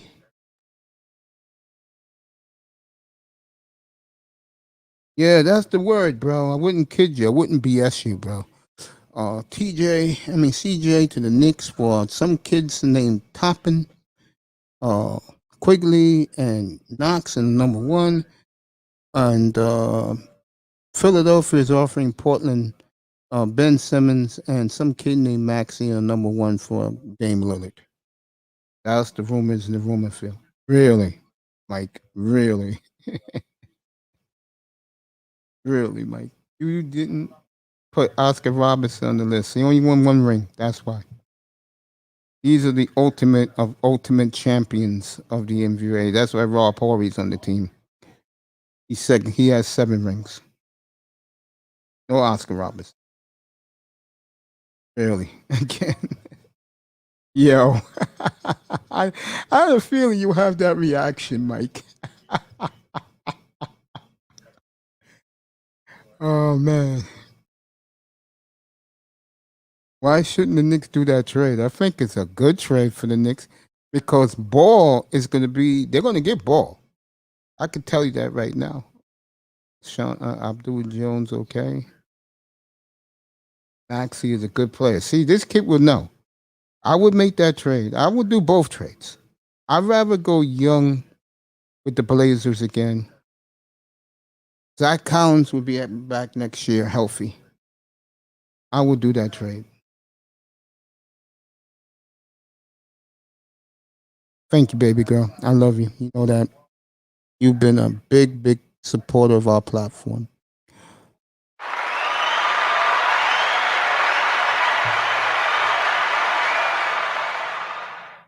Is he really Jon B? Yeah, you can't make this up, bro. I mean, they said, hey, he said he was going to blow this team up. He ain't lying. He knows his job is done. Hey, let me tell you something. Poor Allen's sister, she's not playing. She don't like the team anyway. She's more of a Seahawk fan. Between the Seahawks and the Blazers and the Sounders. She likes the Seahawks.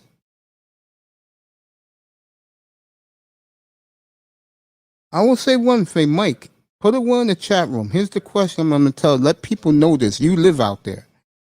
If Ben Simmons is traded to Portland, True or put 1 for true, 2 for false. That bastard's going to be in the gym learning how to do a jump shot, or he ain't playing. Tell these people that. Portland don't play around, bro. They are big into player development. He did. He gave Lillard a phone call yesterday. Tried to get him to L.A. Really, Jon B? You would make that trade? Yeah, there you go, guys. He just confirmed it.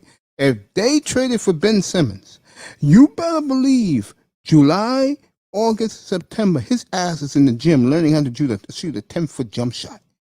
Because the Blazer organization don't play those games where he's going to tropical islands chasing women. He'll get fined. They don't play out there, bro. This is a man in the chat room. I'm going to give him a nice applause, who I enjoy his content. And that's the great Brownsbird. Welcome to the platform, buddy. Welcome to the program, my friend.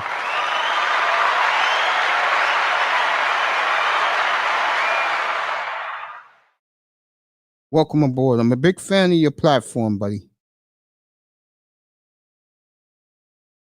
I don't know. Maybe. Thank you, buddy. Appreciate you. Thank you being here, my friend. Appreciate you, my friend. Love you. I love your platform, bro. I love it. I watch it from time to time from the clouds. And well, he's not going to LA. Because LA doesn't have a Dame Lillard. You know how dumb that trade would look of Caruso? That's not going to work.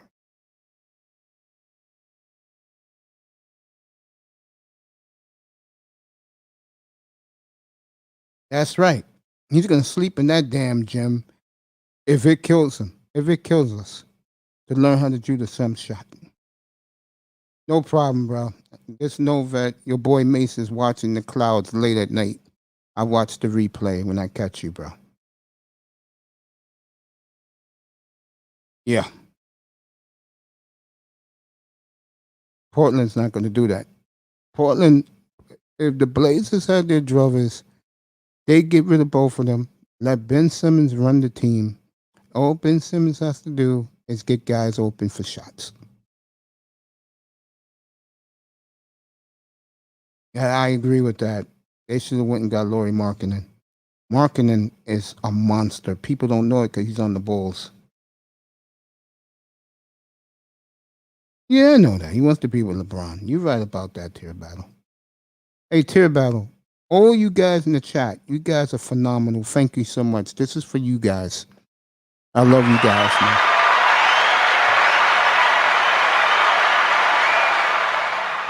You don't want CJ? That's right. Mike, folks, Mike is telling you the truth. Well, I told you guys 2 hours ago. His ass is going to be in the gym in Portland because they don't play around. You go there, you're going to develop and be a contributor to that franchise. If you're not, you're gone.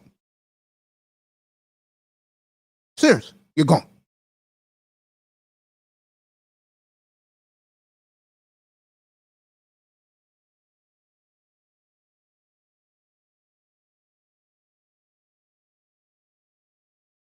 I don't know about that. Portland's a little bit smarter than you give them credit for. And their fans right now are livid. Mike, question. One, they are livid out there the way they went out in the playoffs again with Lillard. Or two, they just blaming Neil O'Shea right now for everything. All right, game time, guys. What you guys been waiting for? Packed house in Philadelphia.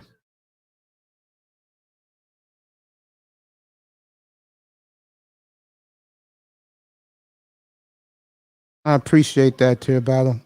It's because of all you guys, I'm pretty good.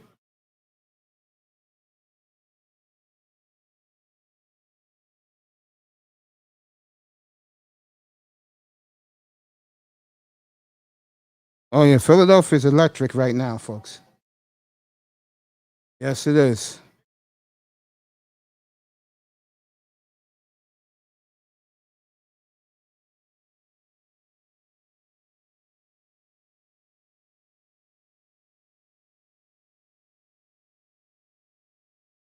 I'll tell you, that Stephanie Reddy can ride me all day, boy.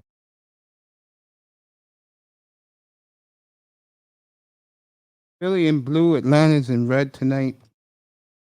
Yes, they do. They die for their Blazers out there, boy.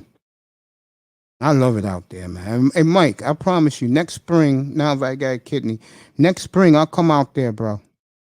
I'll come back home out there, bro. You pick the steakhouse, we eat there, bro. Pick the steakhouse, we'll eat there on me, man. Portland is such a great food city. God, you'll never play for the Lakers again for being a snitch. Oh, God, yes. My boy Quasi in the building. What's up, brother?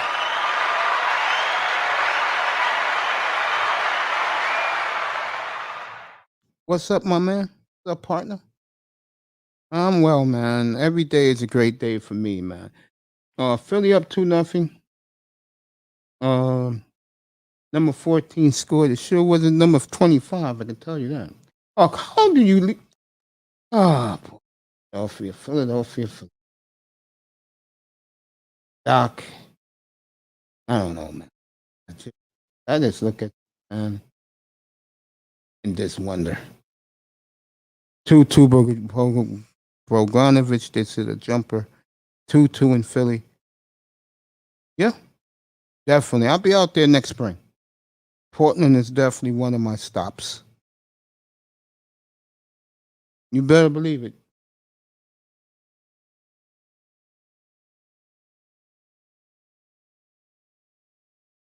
Four-two Philly. Philly's coming out tonight. Russell, I liked them in Brooklyn 2 years ago.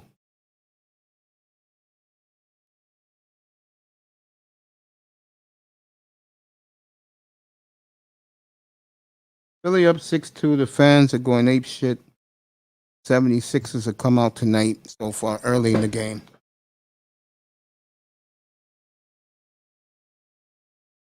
Oh, this blew past Simmons again. Hard. Yeah, Philly's coming out tonight.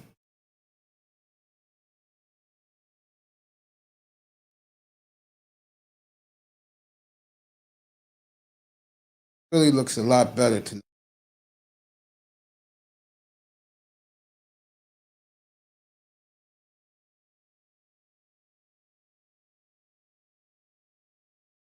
Yeah, you're a young guy. That's why you like D'Angelo Russell so much. Sure does. He's in Minnesota now, right? Embiid scores. Philly's coming out like a house of fire tonight. 8-2.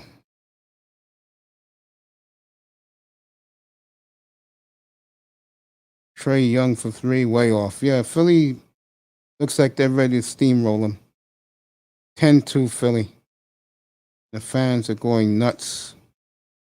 Philly's coming to play tonight, folks. Timeout, Atlanta. Philly's coming out tonight. Fans are going ape shit in Philadelphia. Philly's coming out tonight. They're playing the Rocky theme in the background. You know how that town gets when you play Rocky.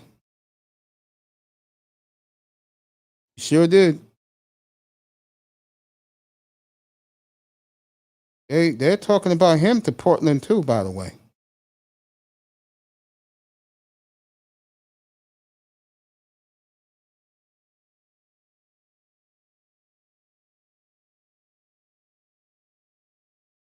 Wherever you want, bro. I'm not eating that, but wherever you want. Wherever you want, bro. You know what spot that sells that stuff? It's on me, man. I'll be out there next April. To Portland, Oregon. I'll be out there next April. Can't wait to get back home. God's country. And it is picturesque in Portland. If you've ever been out to Portland, one of the most beautiful, just beautiful, breathtaking.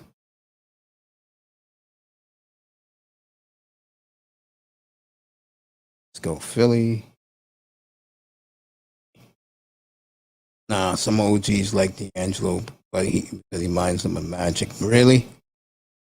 D'Angelo Russell is no Magic, and he's definitely no. Excuse me, he's no Penny, and he's definitely no Magic. I don't know what you've been watching. I like the trade for Atlanta because they got a 2 and a 4. Quasi.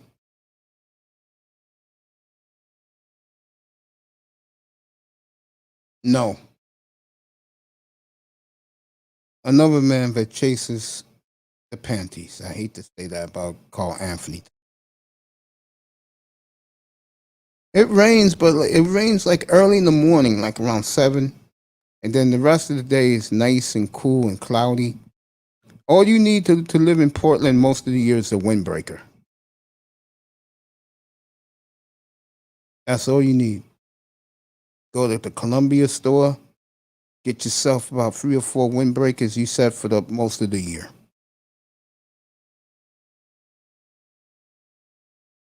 Hit that like button when you come in. That's right. Thank you, Quasi. Thank you, Nicer. Yep. Like Mike said, yep.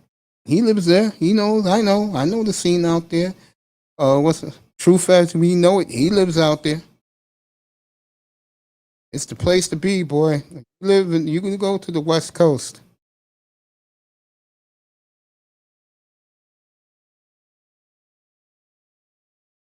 That's the place to be, baby. I love that city so much. God, do I love Portland, Oregon.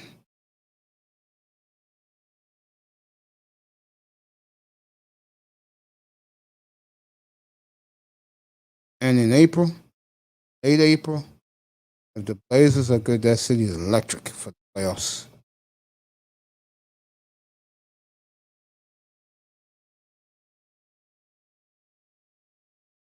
And Dame, I don't know what happens with Dame, but Philadelphia's put the offer to the Blazers on the table. It wasn't Portland, it was Philly.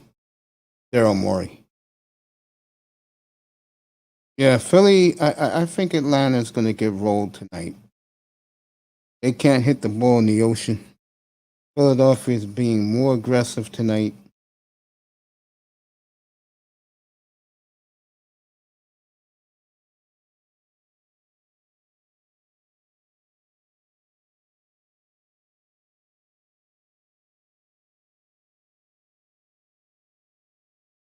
Let me read these. These are coming fast and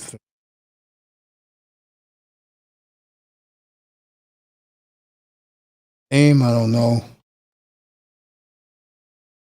How do they feel about Walton?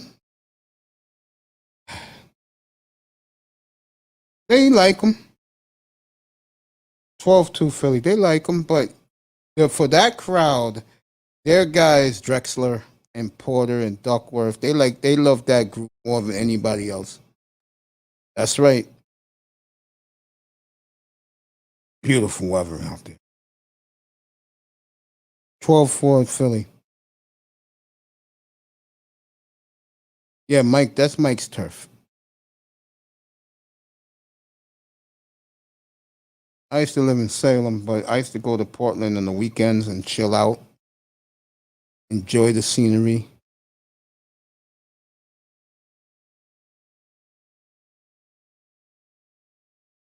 I could see that. Yeah, Mike is from out there. There you go. He's from BK, but raised out there. Mm-hmm.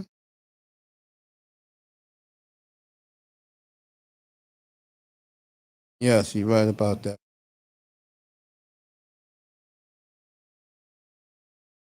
Oh, I don't know about that, bro.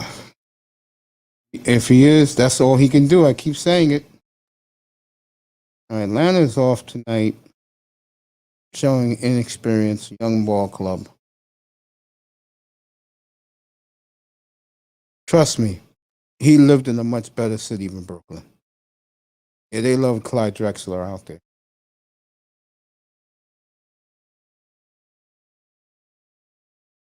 Boy, is Atlanta cold tonight.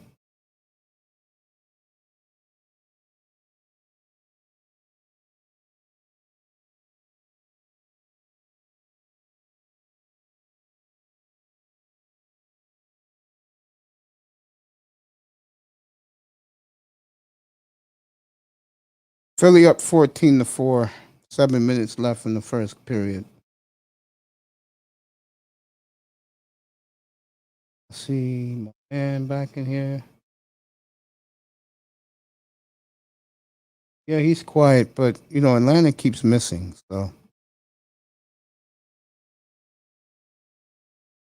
Atlanta's crap.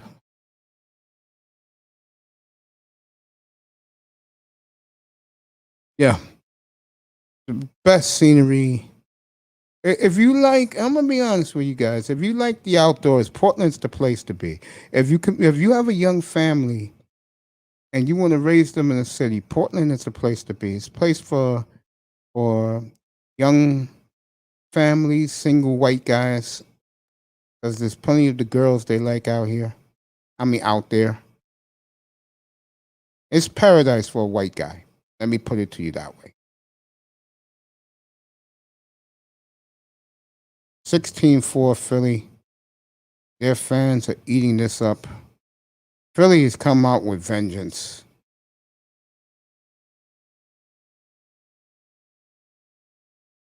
Philly's come out with vengeance tonight. This may be a quickie, guys.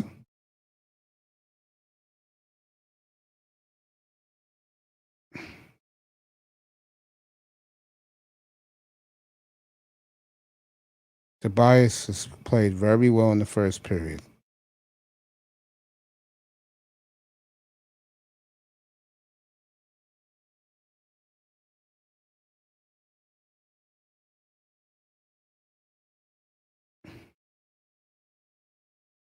$18-4 Philly. This is a wrap. I mean, you could tell Hawks showing their youth and inexperience, happy to win a game.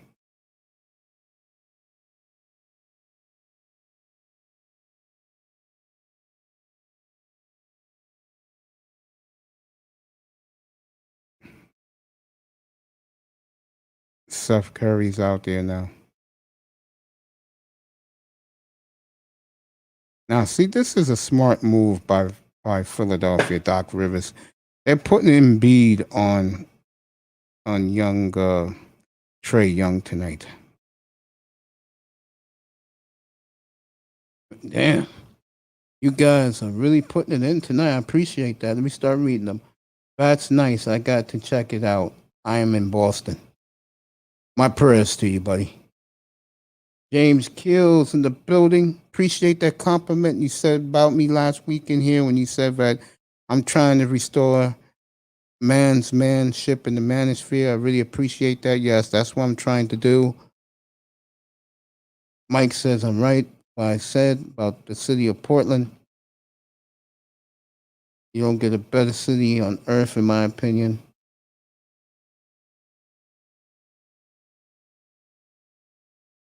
Yes. Yes. Oh, what I said about the lifestyle. Yeah. You're a single white guy, Philly up 20-4. You love Portland. It's for you. Trae Young he finally scored. 26 Philly. If you want to raise a little family, like what I mean by little is you got little toddlers at home. Perfect place to be. And people respect you too, no matter what color you are when you're raising a family by yourself. Like what I mean by that is you got your wife, you got your kid, and your wife is pushing the stroller. People respect you a lot out there. No, it's not. 95% lily white, relentless. But what you have to do when you're in a city like that, just be yourself. And the people can tell good character. People see, I have good character. I'm not bragging, I'm serious. I'm a good character person.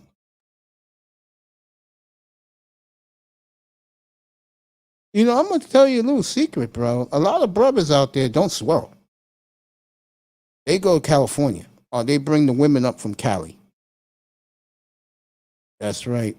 Fresh timber in Oregon. They bring the women up from Cali. The old fly out or Amtrak or bus ticket. Now, another reason why I love that city is because of the transportation. See, I'm here in New York, and All you need here to get around is a Metro card. Well, Portland's very similar.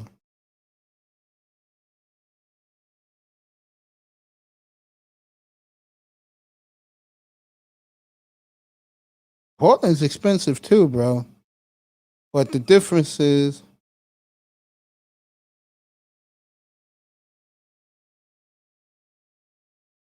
it's hard to find that out there, bro. If you want the Asian girl, go to Seattle. They call Seattle Little Tokyo. Oh, the Asians are there now? You know, I left there 2008. They're there now? A white man let them come in? The lumberjack men? That crew? Yeah. Quasi, Portland be perfect for you. There you go. They'll look out for your kid, too. No Portland for you is absolutely correct. Thank you. Yep. For a guy like Quasi, you got a 4-year-old, you better run out there, bro. Yeah, I met him a couple of times when he was in high school. I met him, Kevin Love, Kyle Siegler. Good kids. What about the transplant, buddy? Oh, the transplants who come in? Yeah. I appreciate that. Thank you, Quasi. Yeah, see, people can tell good character people. And I tell you, there was a Safeway not too far from my house. And I used to go there for lunch and dinner, man. And Mike can tell you, their fried chicken is off the chain. The fried chicken, the potato, I forgot what you call those jumbo French fries, steak fries, off the chain. That's Safeway. Thank you, Quasi. Yeah, it is very expensive to live in Portland. That's why I was in Salem.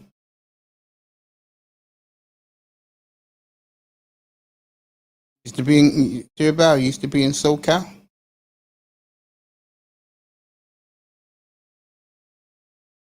Yeah, he is. And he's a good kid too. Loves his mama, loves his sister. Don't mess with him.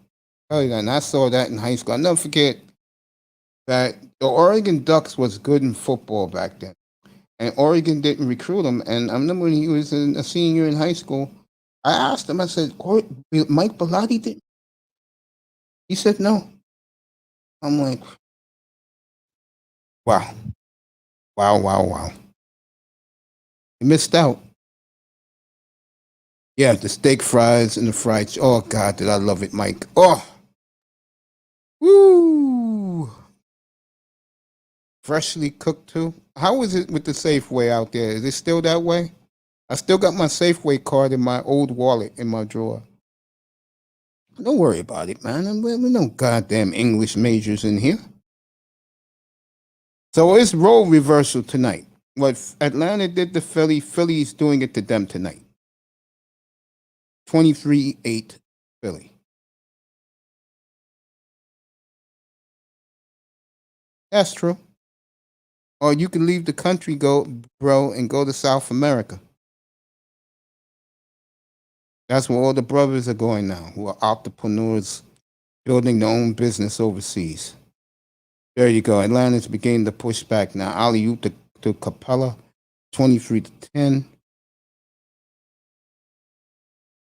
My advice, Relentless, go home. I know you're Jamaican. Go home. I'm serious. Go back to Jamaica and build there. With all those good-looking young girls there for you, they'll make you a hero in Jamaica, bro. I'm not kidding. Quasi's cracking his ass up. Mike Portland is the new Hollywood Mace. Is it really? That tells you how much I haven't been out there. I haven't been out there since 2008. I promise you, I will be out there in April of next year. I'll be in Portland. Probably spend a week out there. Steph Curry hits a free, 29, 26-10, 3.5 left. It went Hollywood, really? Portland? I thought Boise, Idaho went Hollywood because all the stars were moving to Boise.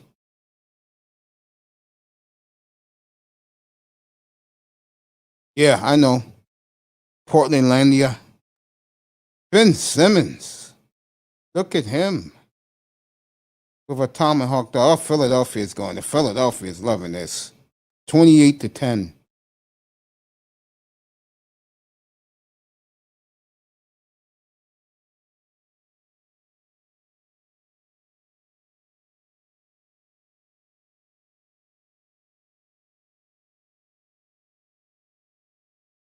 Yep, Japan too. Yep. Thailand. Philippines. Yep, they all moving out there.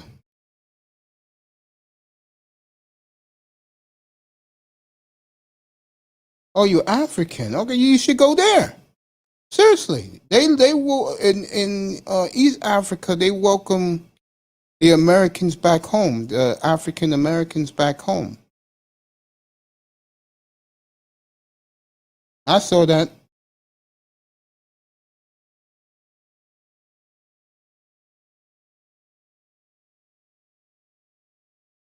Yeah, you can start a business down there. They'll treat you like a hero in Africa. Yeah. Mike Metro, special guest in here, folks. It's great to have him. Great to have you up here, Mike. Appreciate you in the chat room, all you guys. Keep it coming. I'm loving answering you guys' questions. This is why I'm here. When the studio's built, that will be this weekend. Beginning in July, I will be on late night. I will no longer do the evenings. I will be on late night, guys. What's up, champion? Yeah.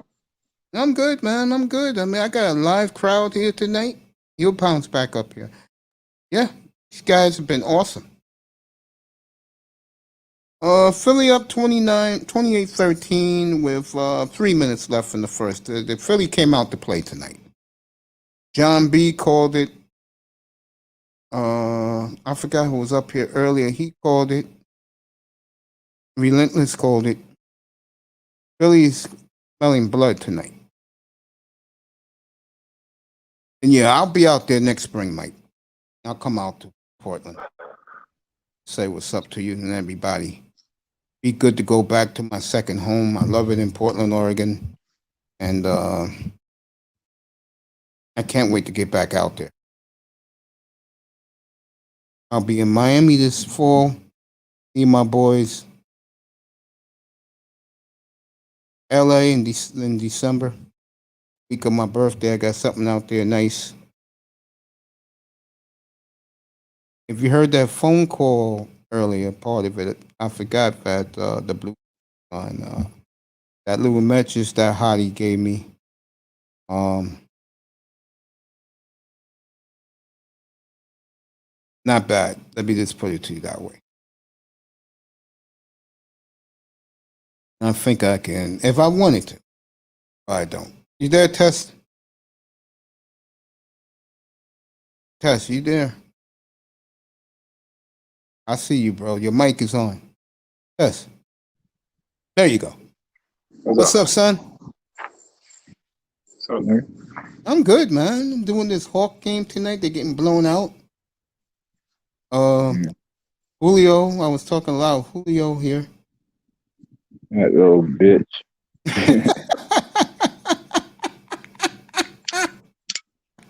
Oh, faggot, bro.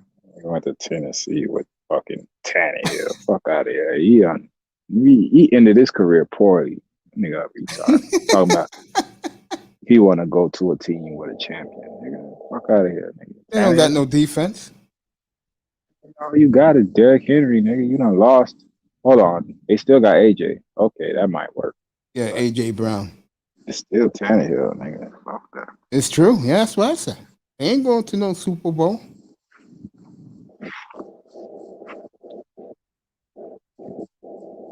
No. I don't believe they're going to be. No, I don't. Honestly. I think the Colts still will win that division. They still got Ty. Yep. Signed them 3 years. But The that's it. reason They why got the Colts are going to win that division is simple. They clearly got the best defense in that division.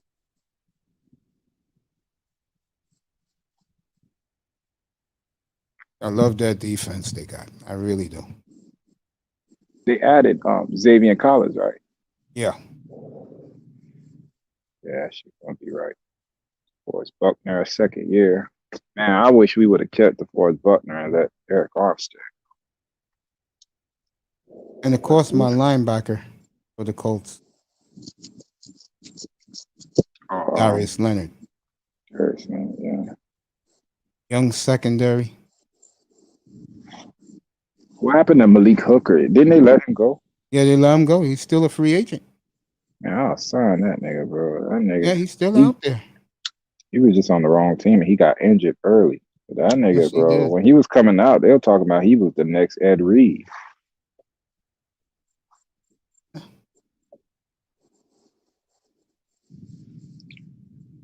Embiid made the first 29-15 Philly. Yo, Relentless. All they do, the sisters down there wear Daisy Dukes all day, bro. Enough said. You'll love the women in Memphis, bro.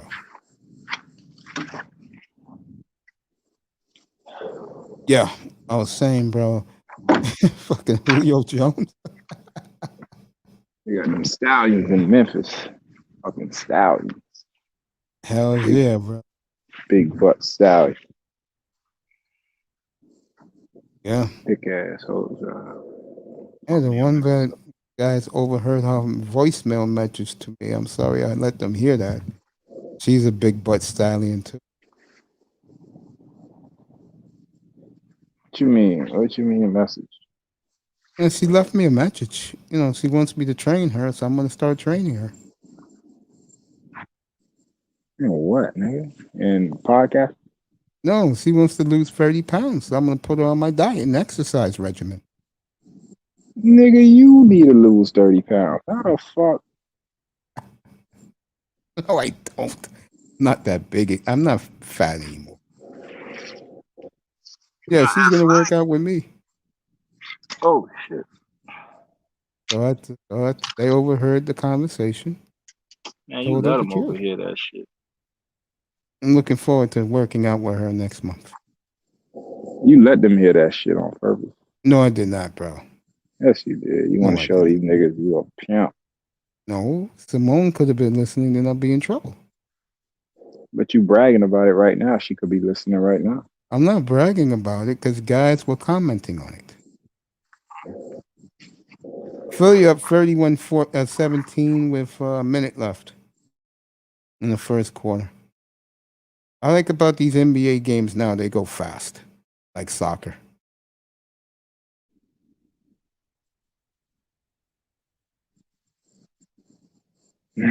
Ready for July 26th, bro? Fuck is that? Every team opens up training camp. I'm going to do the full training camp, bro. I bought some more equipment today. Who cares? You're not going to use it. I'm going to use it. You're still in the dark. I like being in the dark. That's why I'm in the dark. But once I get the green screen hooked up and everything, I'll have a new background. I'm gonna buy a brand new chair because when she gets up here, Simone, she's gonna be here with me in the studio. I can show you how to do your green screen right now. Yeah, I am. I ordered it. You don't have to order. What do What you you want mean? in your background right now? If I had my green screen, probably Yeah, what you want? I would probably want the new layout that a lot of brothers are using in the manosphere. They look like they're working on Wall Street. All right. Here's what I want you to do. Go to Google. Okay. Do that right now. In the 133.20, Atlanta's giving a little fight. Go to Google.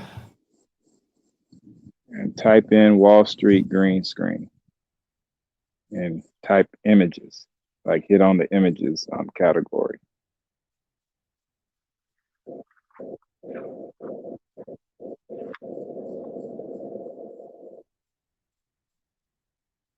That's why these niggas don't teach you this shit, man. Like this shit is basic. You know what I'm saying? Maybe they don't know. I think they don't know.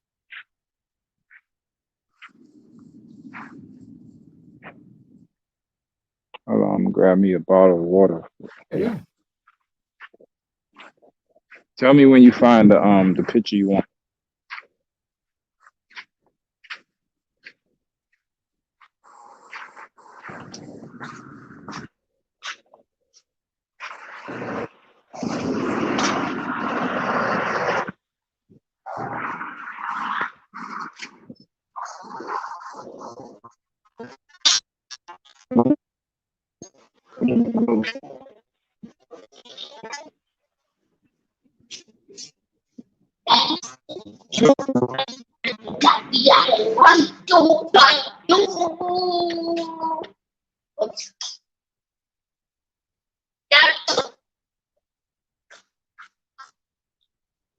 Can you watch YouTube?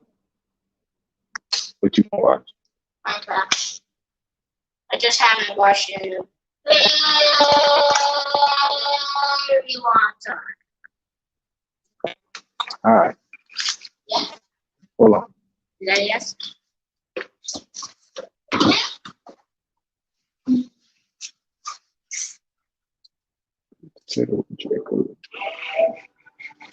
Yeah, enough.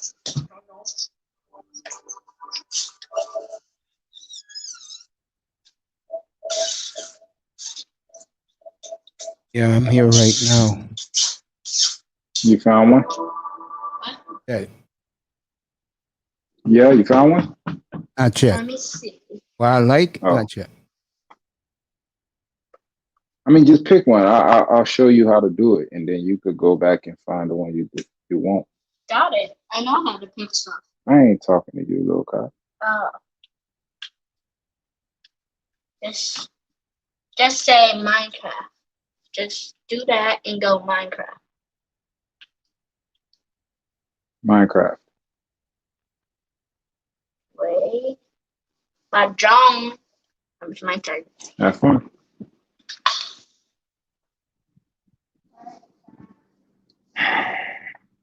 All right. Let me pick one.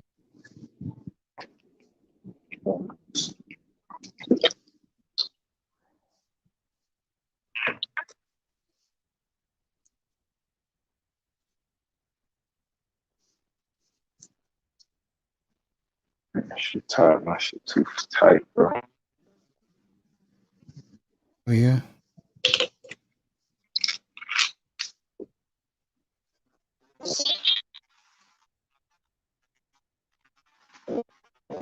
So far, I don't see nothing I like.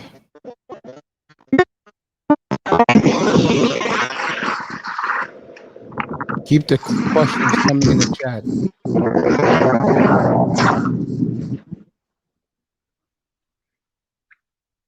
You just pick one, bro, and you could go back and fine tune it later. Just show you how to do this. All right, I'll pick this right here. All right, you got it? Yeah. All right, right click it and save it as like whatever. Just pick a number, like save it as 1. But right click it and save it.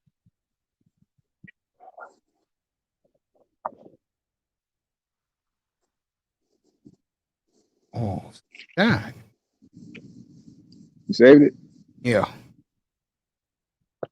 All right, now go to your you see on your dashboard on your fucking StreamYard. Go back there. And I know what you're talking about now.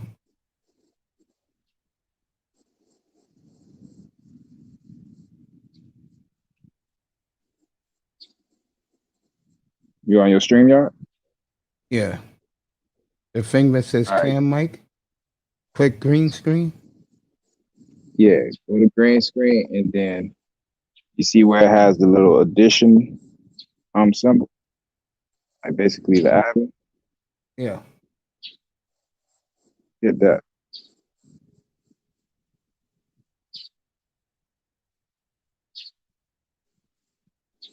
Then it's gonna give you an option to add the one that you just saved.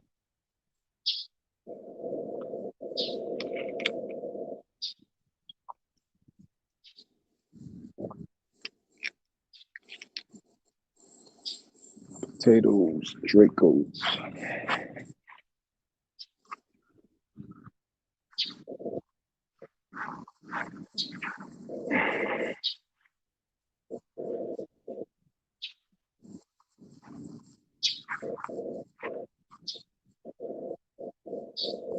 And where do I add that? All right, like you hit the plus symbol, right? Now I did. Okay, it should let you add what you just saved. Give you an option to go to your files and Yeah, then I'm in the just files right upload. now. All right, now hit the picture that you just saved. It should pop up at the bottom, along with the other one, the default ones that are already there.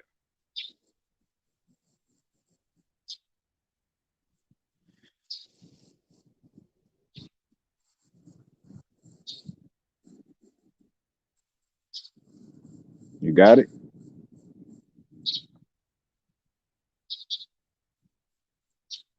I have to do it again. Back to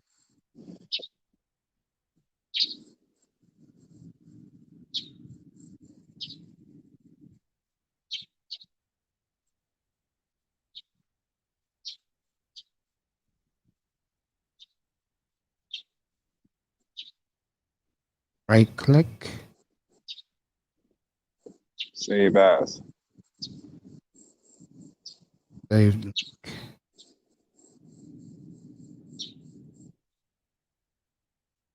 If it doesn't give you an option to name the file, you didn't save it right. Okay. All right. I thought you was a fucking computer geek, yo. Hells no. I'm computer illiterate. Yeah, I thought you worked in some computer tech firm or some shit. Maybe No. that's somebody else I'm thinking I about. wish. Oh, but my bad. Okay, save link as. Now I press the save No, button, right? no, save picture. You're saving the picture, right? Yeah. You right clicking on the picture that you want, right? Yeah. I just did. And then, okay. So now it gave you an option in your files to save it as a Yeah. name or whatever, right? Okay. You saved it, right? About to press the right link to save with a right click or left click. No, just go at the. It should just say save. Yeah, press the right click or the left click to save it. Right. Right All click. right. You right click it, and then a bunch of options should come up that say save Yeah. as, copy down. Okay. Yeah. Just hit. Yeah. Just right click save as. Yeah.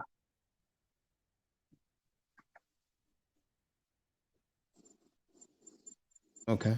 I just saved it. All right. So an option should have popped up that says what file name do you want to name it, right? Or no? No. All right, fuck that. Maybe your shit is different. All right, go to the fucking go to the StreamYard thing that you just did. And you should see where the green screen thing is and hit plus. It's a plus sign at the bottom with the default green screen. Yeah.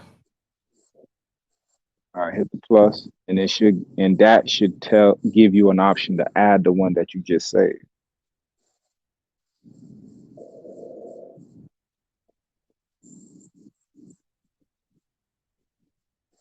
I'm over here thinking this nigga. Oh.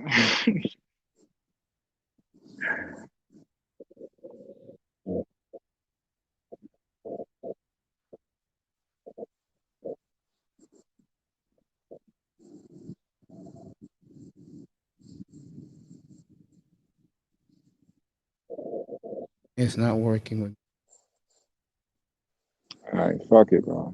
Nah, I'll do it another day. Relentless says, "How are the women in Memphis?" I answer that. One of my favorite people in the world, Chicago, is watching. And speaking of that, my boy Jerome Whiteside's in the building. But this first applause goes to one of my main sponsors, the great LT man.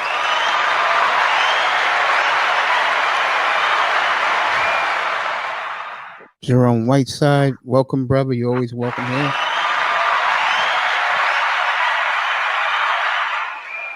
Now, Mason ain't sleep. Mason's trying to find the green screen background. Hemp for Fitness. That's right, folks. Hemp for Fitness. If you have arthritic pain, if you have back, neck, knee pain, if you're a person recovering from chemotherapy, go get Hemp for Fitness. Okay? The best in CDC needs, and you will not be disappointed. All the right nutriments and supplements are all in Hemp for Fitness.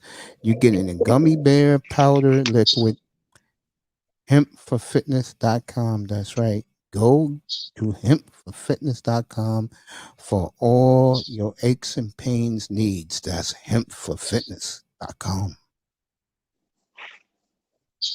I'm good, Jerome. How are you, my brother? I'm good, man. Everything's good with me right now. Life is great, bro. Got the great news today, but my kidney is 98% perfect. I can eat regular food again. I can drink again. And when I get used to drinking again, boy, I'm going to have a lot of nights of drinking lemonade in here, bro, while we're doing the show. Grape juice in about an hour and a half. They cut down my medication. So I'm doing great. God's good. I'm not going to blow it this time. I'm going to have some fun. Rest of my life, go out with a bang. Appreciate that. LT, dude, LT man, do me a favor, drop the links in the chat room. Go ahead, drop it. Anything for you, bro. You know you one of my biggest sponsors. Anything for you.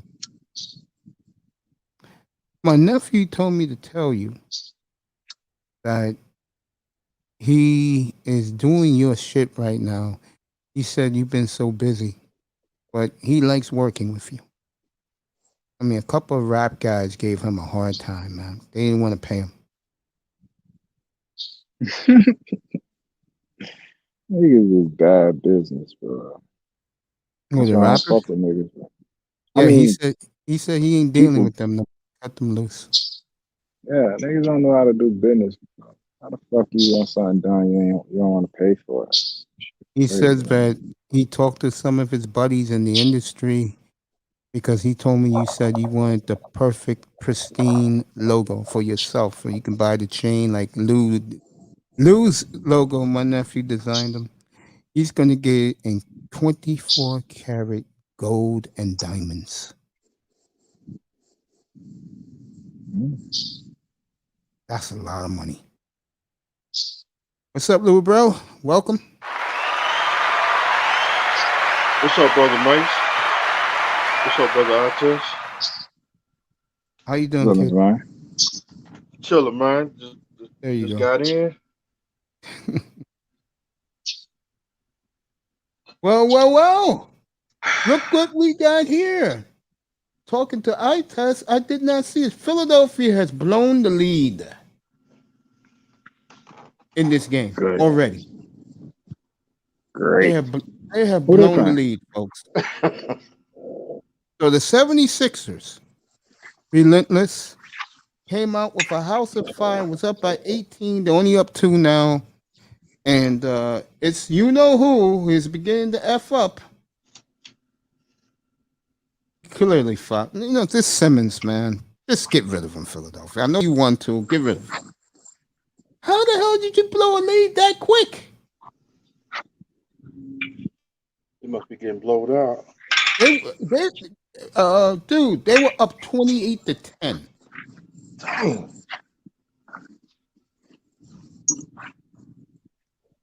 Boy, give Atlanta a lot of credit. Atlanta could have went home and said we got the split. Instead, they're playing like they want to win again. I tell you, Atlanta steals this. I think Doc Rivers got to reevaluate himself as a head coach. Anyway, getting back to what we was talking about. Yeah, Tess, he says, but you want the perfect logo for yourself.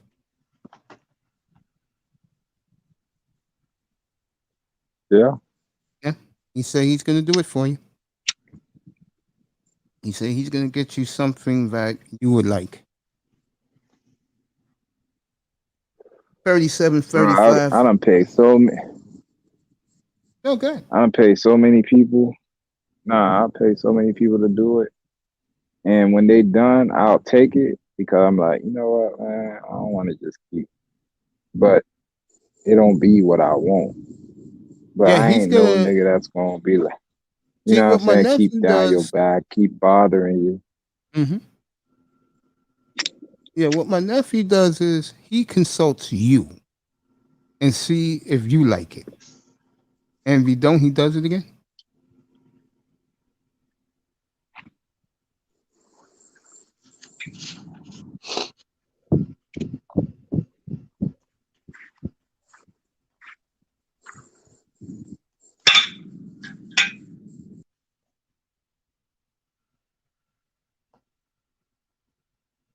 Yeah. Yeah, he told me that today. I mean, not today. He told me that when he was here over the weekend.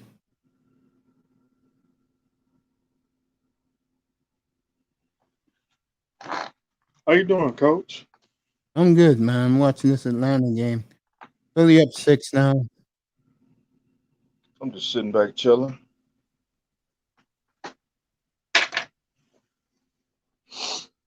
Yeah.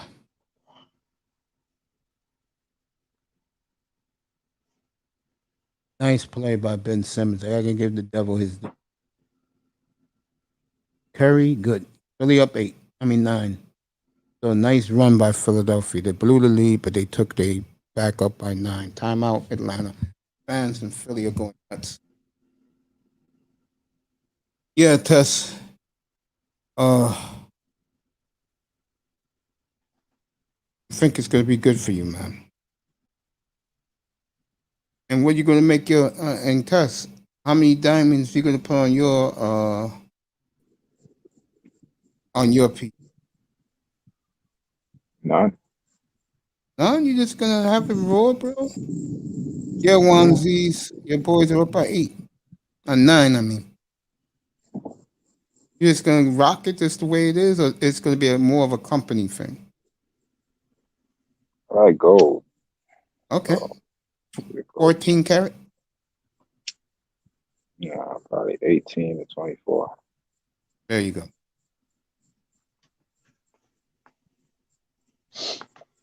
I live in the 90s, so the next time I get something made for me, it will be in platinum.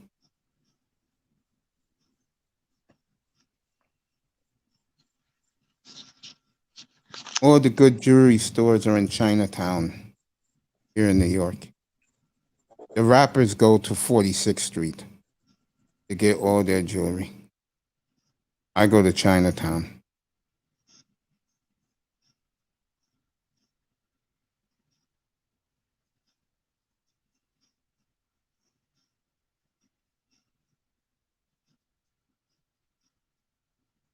Yeah. How was your day, Mr. Miami? Oh, it's pretty good today. What did you go get yourself for dinner? No, I just got done eating on some chili. Okay. I'm gonna buy me a bag of Ruffles tomorrow.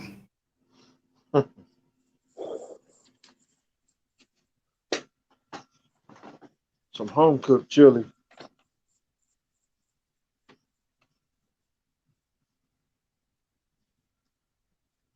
Yeah, get me some Ruffles tomorrow. Maybe go get me a nice Coach sandwich.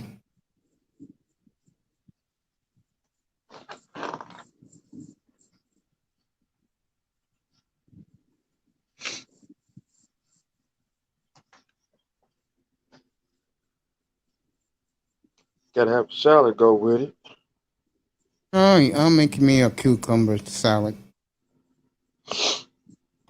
Since the NBA game is pretty good tonight, I can talk to you guys about what you've seen in mini camp so far. You impressed with the guys in Miami? Yeah. Yeah, I know Flores is tickled to death.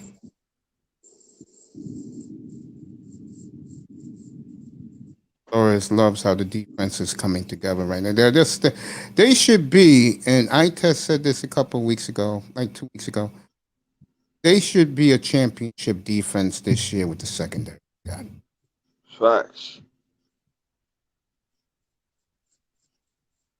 True that. You agree? Yes, you said it. Not about Super Bowl defense, but you said who's going to throw on them, right there. I mean, you can apply pressure in that secondary. Like, that's one of the hardest things to form in the NFL is a top secondary. That And is with it so be- true.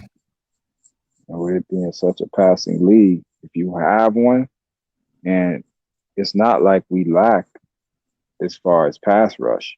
Nigga, you got Van Ginkel. You added what's that guy? Go ahead. I ain't saying a word. I'm listening to you. No. I forgot the guy they added. The guy from New England. What, Jason No. McCarthy? Is it McCourty? McCourty, they added Jason McCourty. They still have Jerome Baker. They still have your boy in the middle. I like him. He just gets hurt too much. Landon Roberts, and they got McKinney from the Texans. Yeah. The linebacker. So he'll be ain't no more running up the middle no more. And hopefully Raekwon Davis. So you have a front seven. It's not like you're lacking for a front seven. You have a stout front seven. You can move Fat Boy around. He's probably the weak link now. And number 94, that clown. Power Ranger. Christian Wilkins, yeah. Yeah, he compared to everybody I'm watching on that line, he's looking like the weak link. And if he's your weak link, because he's a good player, he's just not what everybody thinks he is. Well, he was, yeah. Yeah. Being the 13th pick in the draft. Yeah, but if he's your weak link, nigga, you got a top defense, bro. Because where you were weak at was at linebacker. You didn't have a linebacker to stuff. Now you got a linebacker to stuff. Now Jerome Baker could go to his natural position as a coverage linebacker or a blitzing linebacker. He was not meant to be your middle linebacker. That's what Flores tried to turn him into. Now that you got a true stout middle linebacker that could stuff the run, Baker could be your linebacker to fly around. Now your defense looks. In my head, it looks great. It looks great, bro. You got rid of that motherfucker Bobby McCain, nigga. You replaced him with Jason McCourty. Then you added fucking Javon Holland. Oh, I love that. Oh man, nothing but rave reviews around the NFL by him. X and fucking Byron Jones. Then niggas not even talking about Brandon Jones. I like him. I like him Brandon last Jones year. too. I do Kid like they Brandon took from Jones. Texas. Yeah, so dog, look at that fucking defense. Look at the defense I just named just off the top of my head. I told you guys. Show me a weakness. I told you guys back when I started my platform. I said two things. I said number one, the defense get better as the year goes on. But I told you also that this is the year their defense will really arrive in the NFL. They will have a championship defense this year on the field.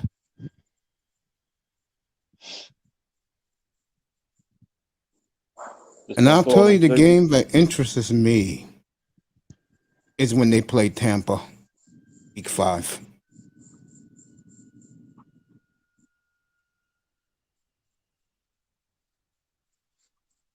Because that's going to be the first game they're going to play in Arsenal on offense. We still got Eric Rowe. Yeah. You're not scared I of just think Miami is ready to roll now. Defensively. Now, offensively, none of us knows.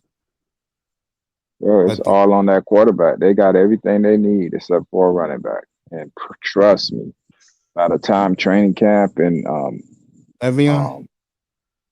Bro, by the time week 1, you should have a number 1 running back in that fucking backfield. Because I'm telling you, dog, you see how the Dolphins are carrying, what they carrying, like 11 receivers? Yeah. You can't keep all them fucking receivers. So They'll Just keep like they 6. just like they carrying 6, 7 the most. Just like they carrying a bunch of receivers. The fucking 49ers are carrying, I think, 7, 8 running backs. Dang. And all of them dogs, bro. Like, all of them gutter, bro. Like, so, telling you. And we also got Alan Butler from the New England Patriots. Who the fuck is that? Probably a third That- string tackle that Flores knows well. Defensive, is it defensive line? Yeah, tackle.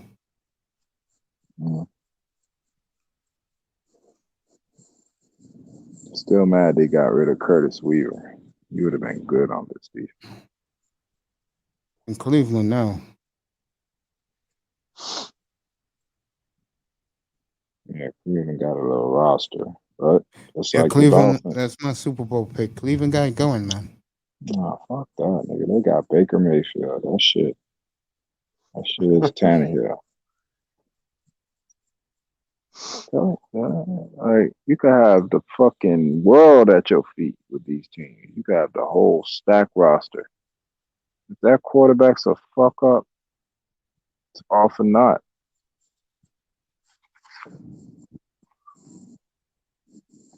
All right, Lions making a comeback here. This is a hell of a game because Philly had this team beat. I mean, it was similar to the Laker game. Curry's on fire.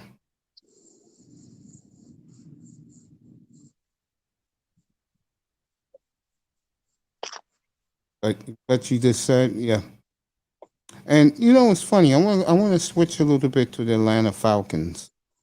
With the trade they made, I like that they got a 2 and a 4, but I think it's taking the luster off that team. Embiid this hit of 3.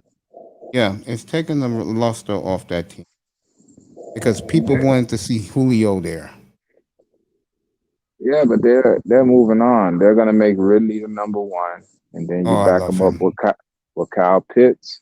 They're moving on, bro. Next year they'll probably be looking for a quarterback. But I agree with that. they're not bare. At least they got a number 1, a fucking tight end. That's crazy. And I figure what they said, they were like, down. We need to showcase this tight end. And with Julio here, we can't. Not with both of them. So we need to let them know, yo, this your team, bro, moving forward.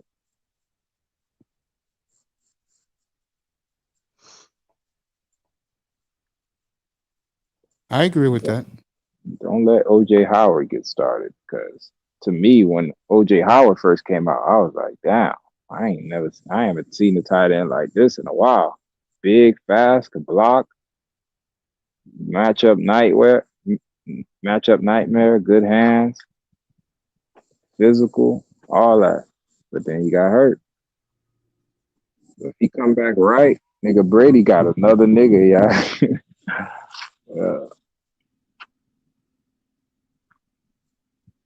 Fuck Brady. Fuck Brady. Yeah. Can't believe that guy signed a 4-year contract for $36 million. Brady still no play every number 1. Yeah, he's looking at the freshman class in high school. He's like, y'all ready? I'm still be here. What he doing? Look at all the quarterbacks he beating up. They're like, man, I used to watch Brady when I was a kid, and he beating their ass in Super Bowls right now. Shout out to Go Professor. That's his man, Tom Brady. I respect that motherfucker, but he's a problem. He needs to be. He's not going anywhere until he sees someone stare him in the eye and whoop his ass. We thought it was Mahomes, but Mahomes had a cheat code team. So player for player, it really wasn't him. The player I thought it was Rodgers, and Rodgers folded. Or maybe Rodgers sabotaged. I think it's going to come down to Jimmy G. Fuck Jimmy G. Jimmy G buying time, man. If he mad enough, if he a fucking man with balls, he should come out pissed off this year and show Brady. He admitted it. Mad as hell. bro, fuck admitting it. I want to see it, nigga. You could talk all day. Actions speak louder than words, bro. Like, niggas could say, oh, I'm mad, I'm this. Nah, nigga, I want to see it. I gotta see. You gotta show and prove me. It'll be fun. Beginning July 26th. That's why I'm chilling, man. I ain't been on football. Like I've been doing other shit because I like around August. I've gotten my mind off of it. It's new. It's like opening a present. But when you on it year round like a fucking wacko, that shit is crazy. Like, you got shit else to do.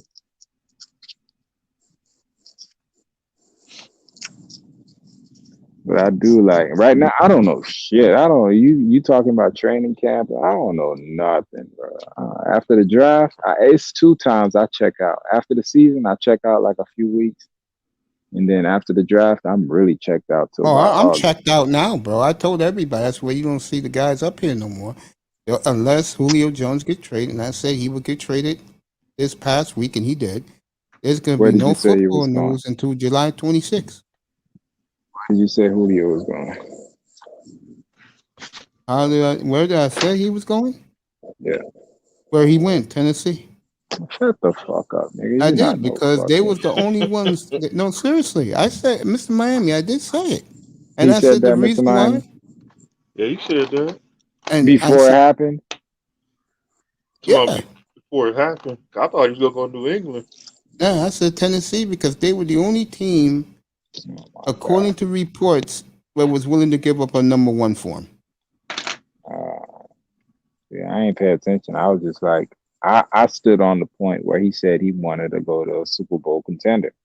Tennessee is not no fucking Super Bowl contender. Well, the media is hyping them up to be now. That's what they supposed to do. All right, Atlanta's down 2. They have scored 9 in a row at halftime, 57-52. 57-55 Philly.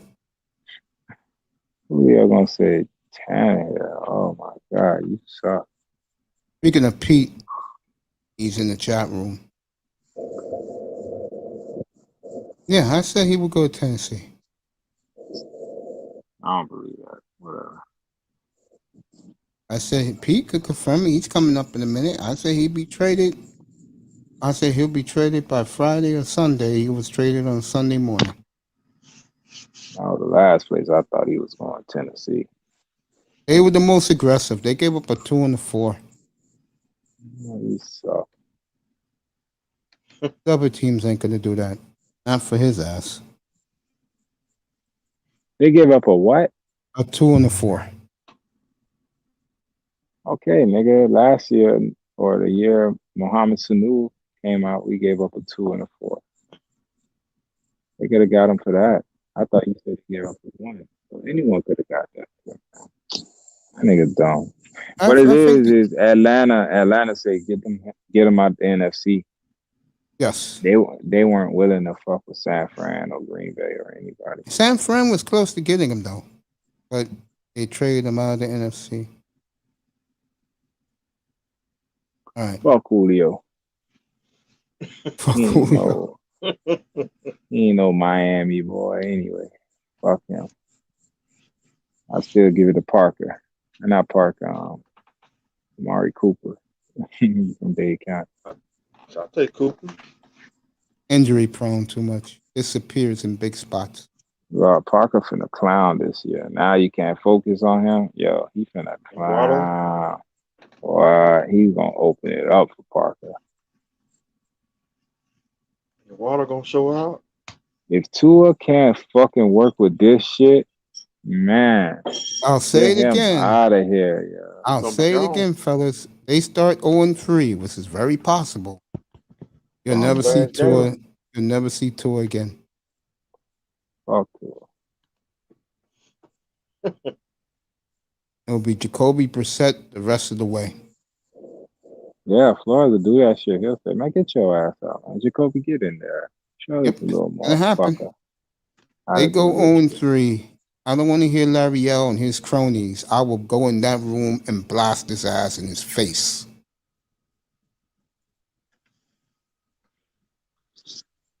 I don't want to hear it. They still 0-3. Flores, the team is going to lose belief and confidence. And also, I would call the players liars, especially Gilsicki.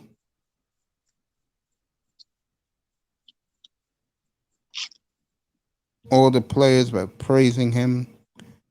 He's getting a short leash, guy. 3 games. I think they played the Colts week 4 and then at Tampa.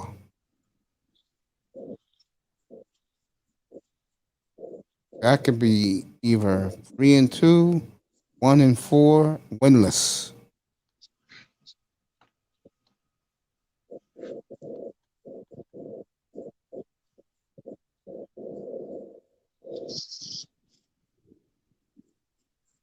Halftime in Philly, 57-55. Philly had an 18-point lead in this game at one time, and they've blown it.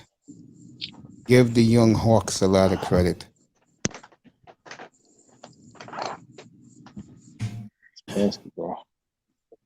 Back to the football talk, fellas. Well, what you guys think of what's happening in Green Bay? The word is if he doesn't show up next week, they'll just let him sit out the whole year and take his $35 million. Oh, he hasn't come? I didn't know that.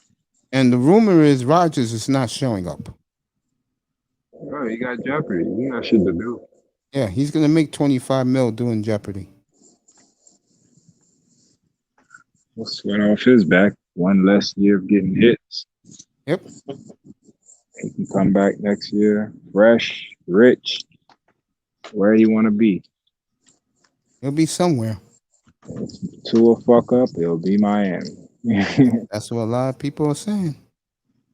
That's what I heard yesterday. Yeah. And Rodgers might be going to Miami. Come on, man. They come down here in the sun, just like Brady. Gonna they get say tired. that sun rejuvenates your body, makes you younger. Get tired too. Yeah, he's from Cali. Hot out there too.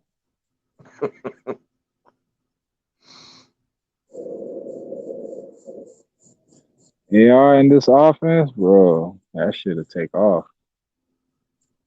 Dude, Watson in this offense will take off. Yeah, where the fuck he going? Let me see. If I had to pick just based off what Julio just did, Watson gonna end up in Cincinnati somewhere. No, I see Watson in Miami. It's gonna be somewhere nobody Or thought. Philly. Like, It's going to be one of those 2 teams. where? Philly, because Philly got 3 number 1s. It depends on what happens with Jalen Hurts. Yeah. If the trial don't start. Yeah, if he take off this year, yeah. So it's only 2 places. Carolina. I don't see it. I don't think they have enough compensation. Unless you give them back Donald. Yeah. I think Miami and Philadelphia got what Houston wants, draft picks. And Houston still own his rights, even with all this shit. Yeah. But the word is they're going to get rid of him as soon as possible once everything clears. Yeah, but he still gets to pick where he goes. They can't ship him anywhere he doesn't want to go.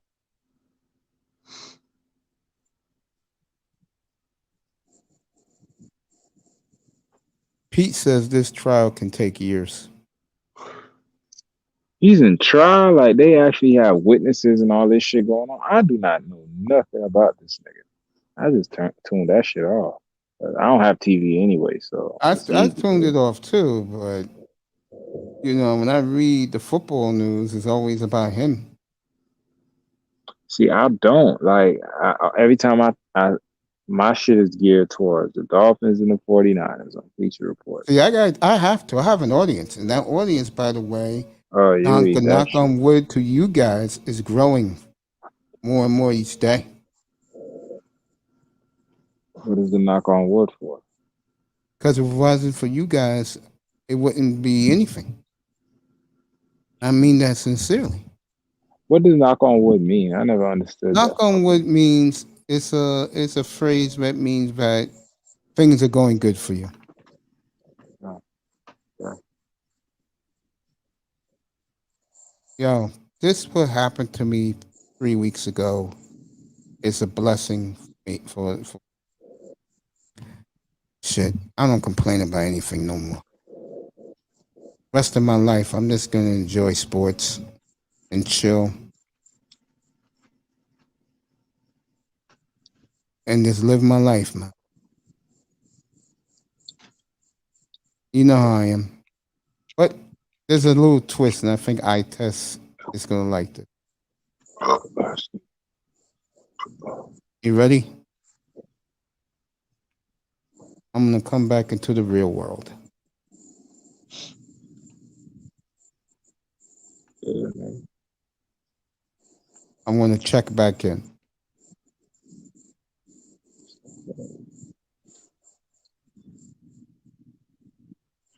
You'll notice it's just how you left it. Ain't nothing changed.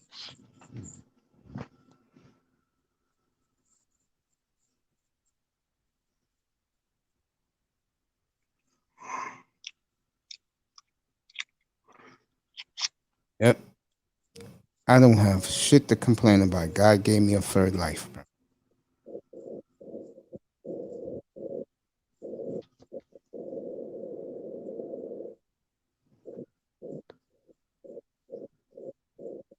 I have tremendous people who come on the panels and the chat room.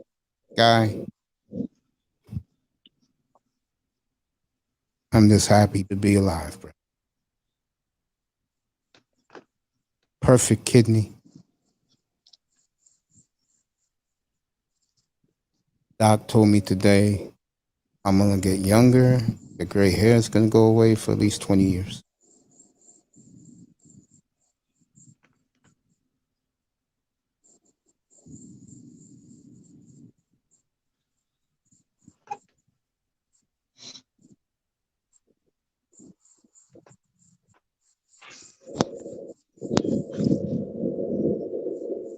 Can't wait, man.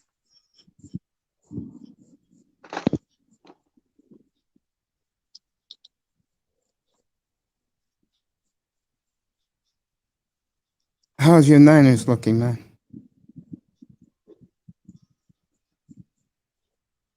Hot test? Do you want to hear from Kyle Shanahan every night, bro? What? Yeah, because one of the things I'm going to do in the new format is I'm going to play press conferences of the coaches that day. So if they do a press conference, I'll have it up here.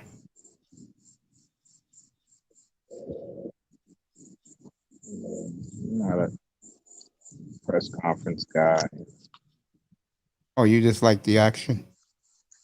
No, I I hear don't you. say shit.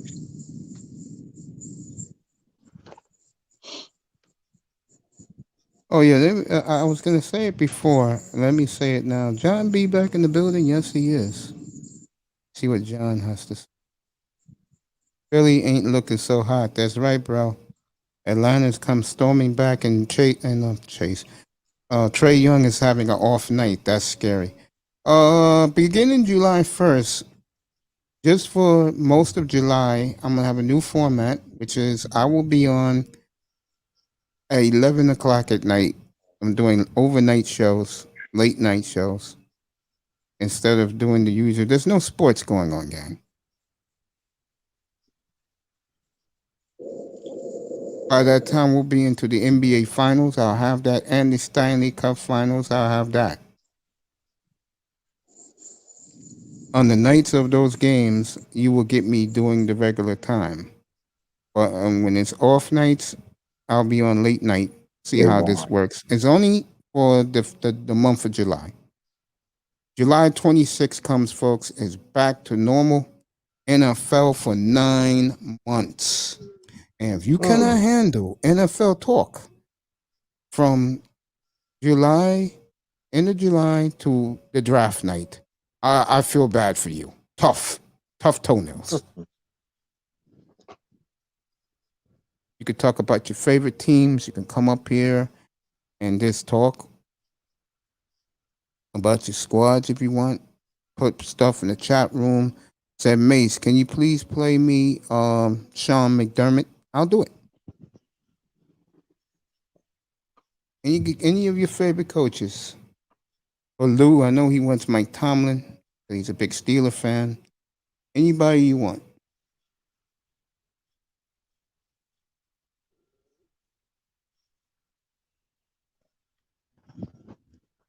Dwayne Wade, if you didn't hear, I found this out late last week. He owns 15% of the Utah Jazz. Karl Malone is at the game tonight. It is show. So it's good to see Uncle Carl at the game. But The Dwayne Wade mailman. owns 15% of the Jazz. So. Hey, Mr. Miami, you like that new format? This for July? Testing it out? Yeah. Late night. It's about 6 o'clock in the morning. Yeah. Yeah.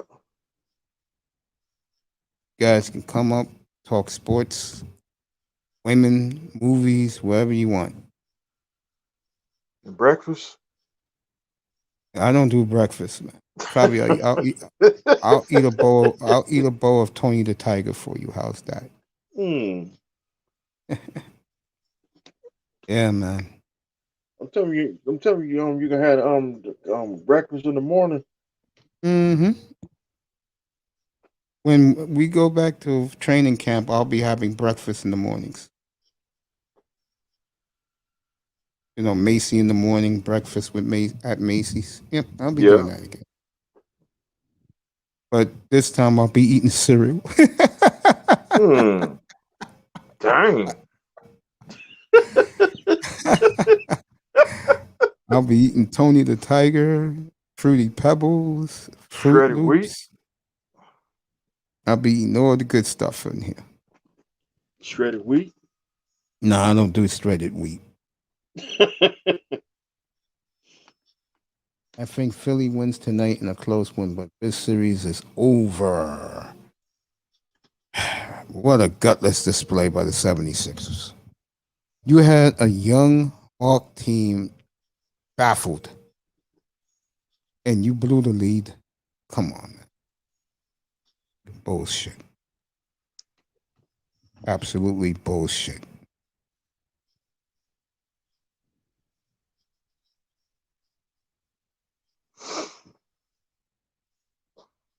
Look at that beautiful roast beef at Arby's.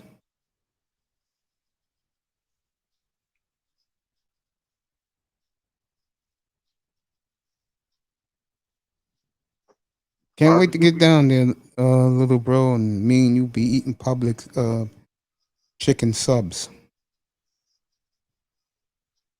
From Publix. Publix, yeah.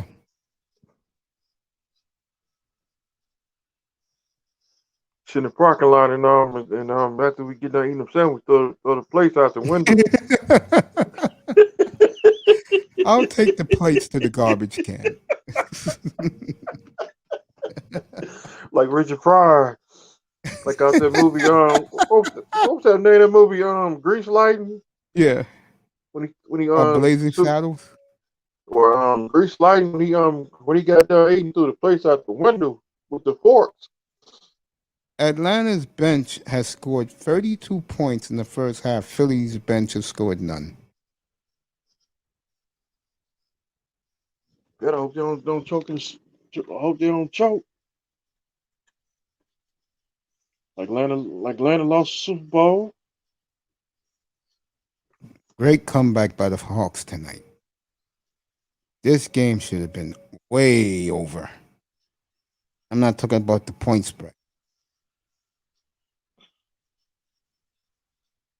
Ben Simmons is trying. He's trying to Trae Young. It's not working.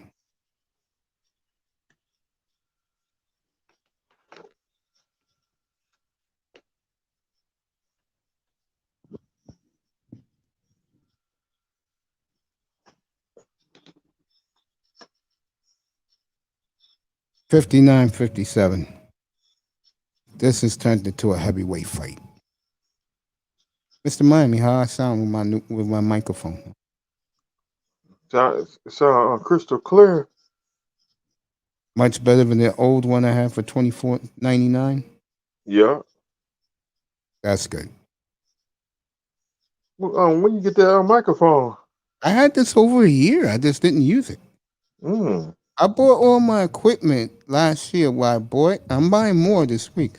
I bought all my equipment by Labor Day last year. I had everything, and then everybody told me, "Yo, mate, slow down." So I slowed down. Now I'm back on my game again, buying more equipment. I'm gonna upgrade the studio. We gotta have fun.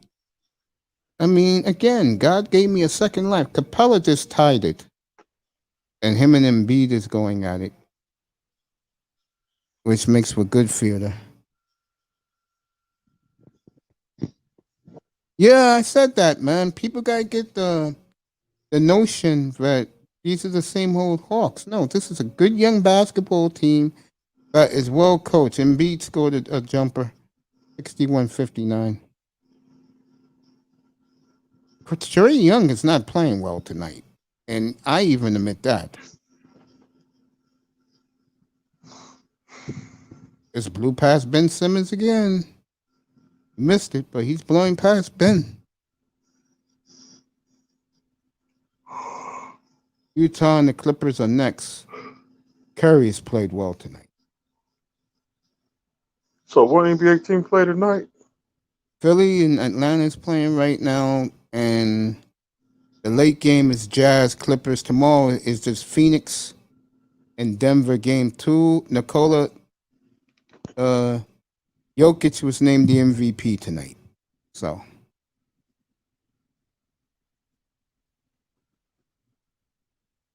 Jokic won the MVP tonight. He deserves it. Even though if it was me, I would have gave it to Chris Paul.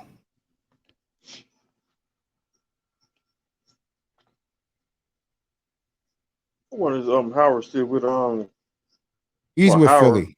He's with Philly. Dang. Dwight Howard. I know he went to Philadelphia. He did. He's in Philly. All right. Curry is on fire, and Atlanta is down 7. Curry's having a big game tonight. Best I've seen him play in the playoffs. I mean, he was good in Portland in the playoffs.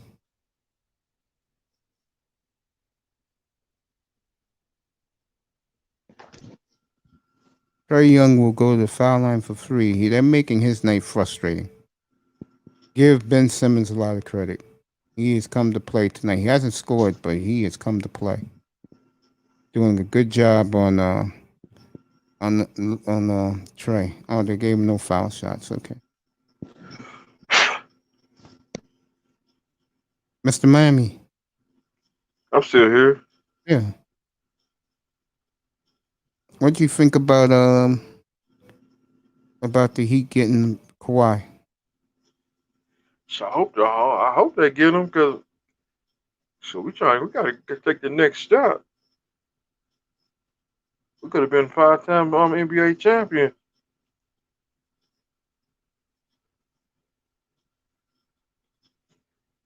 We need to get that ring.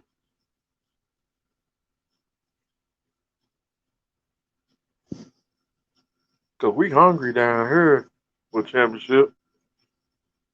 Yeah, I know you are. Jon B says Trae Young is better than Luka. I don't know about that. I'll take Doncic. And the Miami Hurricanes. Are the Hurricanes gonna be any good this year?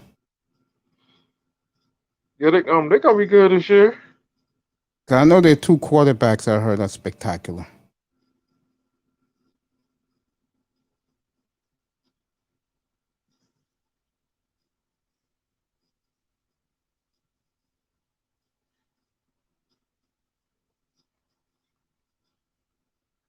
And we beat Florida State again. Yeah, this time the game's gonna be in Tallahassee. Oh, they will never put the Florida State game down here. Embiid with a 3. He's come to play tonight. Philly up by 10.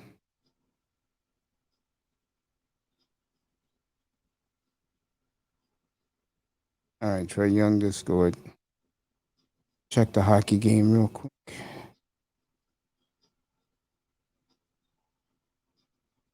They are showing the Dolphins and Chargers on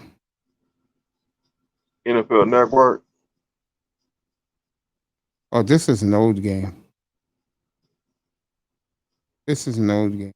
This is from 2019. I know the Chargers won that game because Josh Rosen was quarterbacking. The game was down here. Yes, it is. That's a game we should have won. This is one of my favorite people. He is a big supporter of this platform. He's a big supporter of me. Guy who thinks that I'm going to be a YouTube star. The great Jerome Whiteside's in the building. What's up, brother? What's up, man? What's going on, man? Chilling, man. I just got in. Yeah, I just got in, man. What y'all talking about? I just wanted to show make some love. About some football, but I'm doing the play-by-play of both games tonight, and I was just saying that Embiid has really come to play tonight. You check, man. I'm still hurt about my Lakers, man. That is not a good basketball team, and I've been depressed, man, for like days now. I don't blame you. And you know what would make me more depressed if I'm you as a Laker fan? The lack of caring from LeBron James. It was like, yo, let me get out of here. Shoot, my squad gone. And Heat. Let me go barbecue for Savannah and the kids. I don't think LeBron just has that passion anymore. You know what I'm saying? It's not in him no more. I think he's done what he has done. So now he's just ready to move on and try something different. Yeah, but he got 2 mini series coming up, and he has another game show in the work. And that's why he went to LA for business opportunity. Yeah, he got the Space Jam movie coming out too, right? Yeah, in July, and he said something which I don't think is funny. It's a slap on my teammates' faces. But he said he's going to be playing with his real teammates from Space Jam 2. Oh. I told these guys last week, Jerome, LeBron do not give an F about his fans. Yeah. Now I gotta talk to you about something you did last week, and I saw the whole thing, bro. What happened? When you destroyed the Crimson chick. Hey, hey, man, I had to I'm not criticizing you. All I'm saying is, brother, you really laid it on, man. Man, hey, can you hear me good? Crystal clear. Oh, okay. I had to do it, man. You know, the thing about this YouTube thing is that people don't realize we see a lot of shit that goes on, like even the chat. So, you know what I mean? I caught her in the chat bad mouthing me. So, you know what I mean? I was like, what? This is none of your damn business. So why are you bad mouthing me? So, I decided to get on my platform and cook her ass. Man. You cooked her all right. Man, I'm not even done, man. But and people these dudes, they need to realize this, man. We see what you're saying in chats.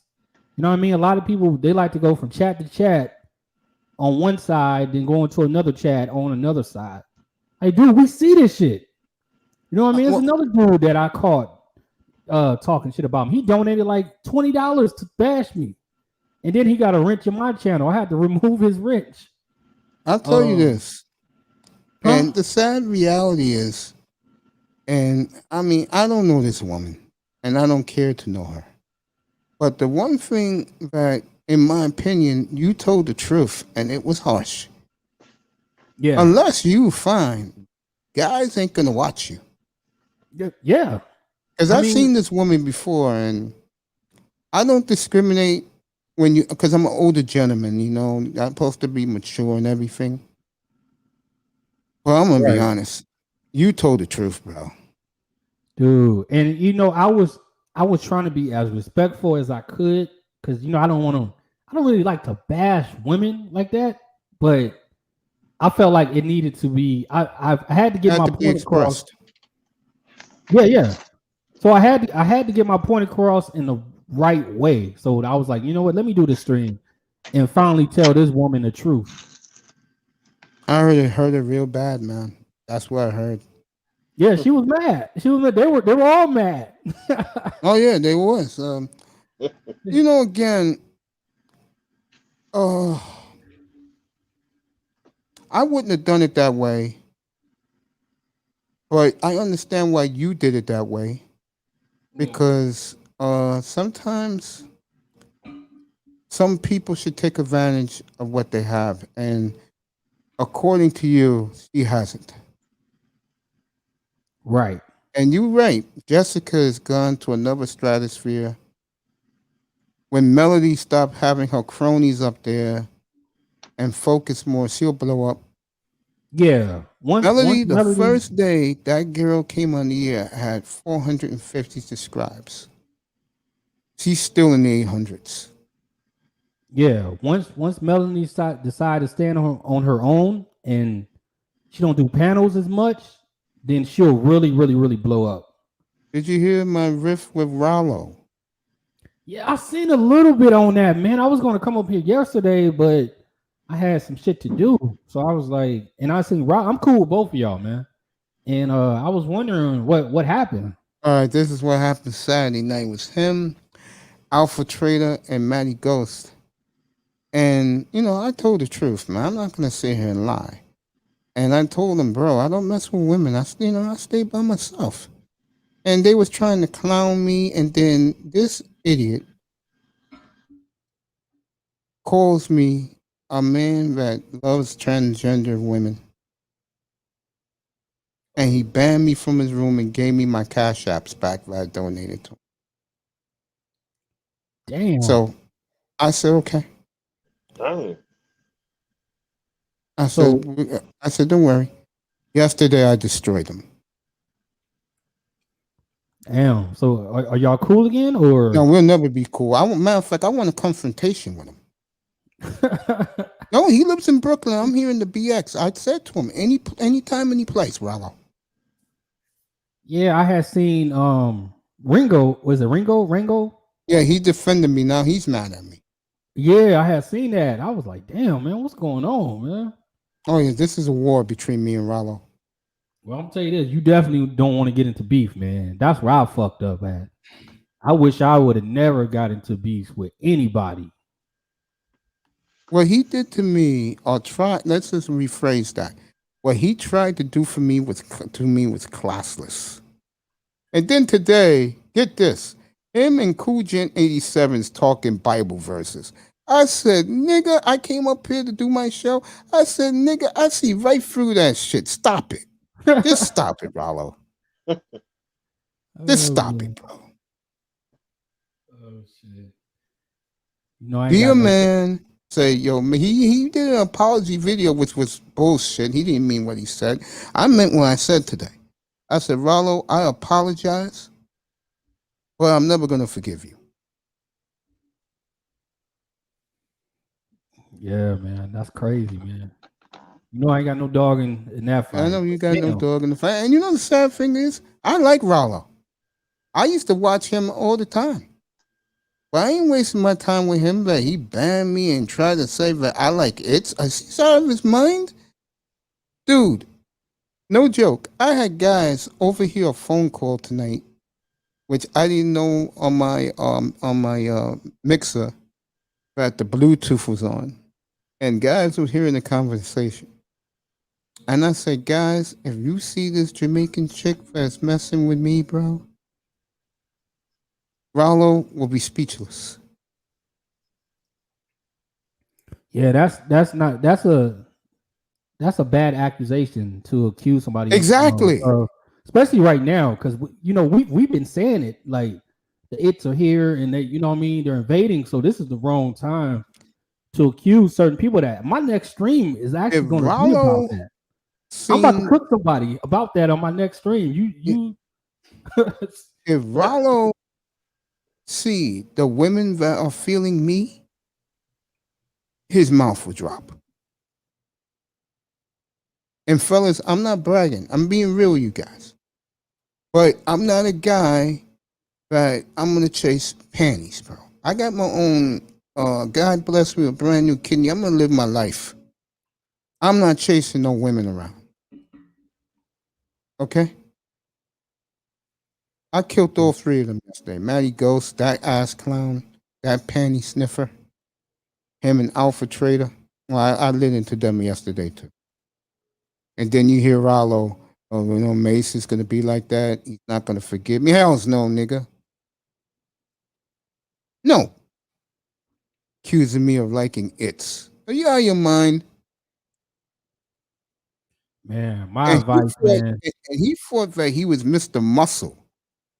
But you know, now he's acting like a little wuss because he knows, number one, I'm not scared of him. Number two, I want to anytime, any place for him.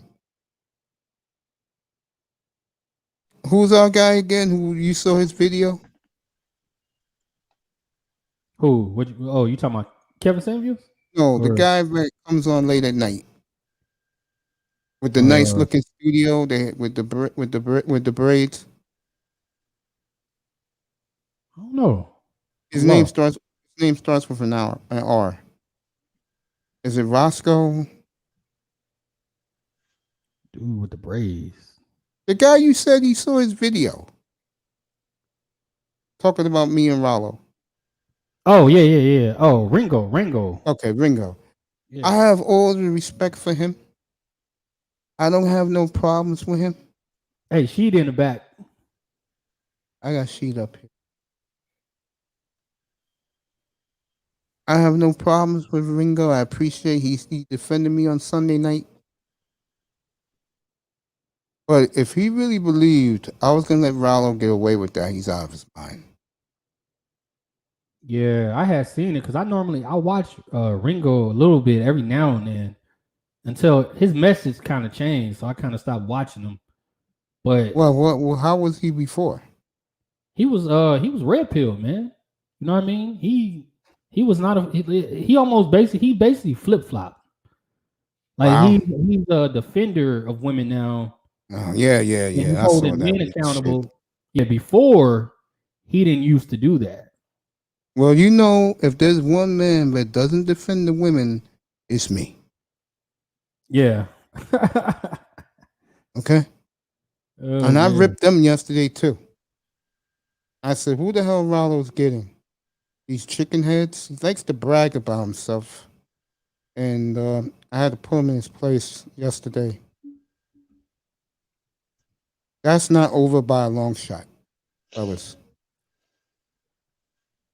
Yeah, man. What's going on? Not much, man. I'm trying to figure out what's going on. Don't hear you. She talk a little louder, buddy. I have my mic up. Yeah, there you go, bro. What's going on, man? What's up, she? What's going on? I just pulled up trying to figure out what's going on. I'll let you guys know something else. June 26th, my nephew's making the thumbnail as we speak. 8:30 that Saturday night. Here's the topic. Where have all the good black women gone? They never existed. That is 2 weeks from this Saturday night.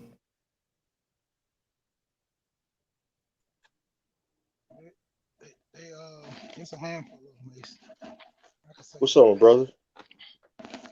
I had a woman last week, guys. Get this. She was killing me about the Simp show I did a couple weeks ago. I said, honey, are you kidding me? I only speak truth up here.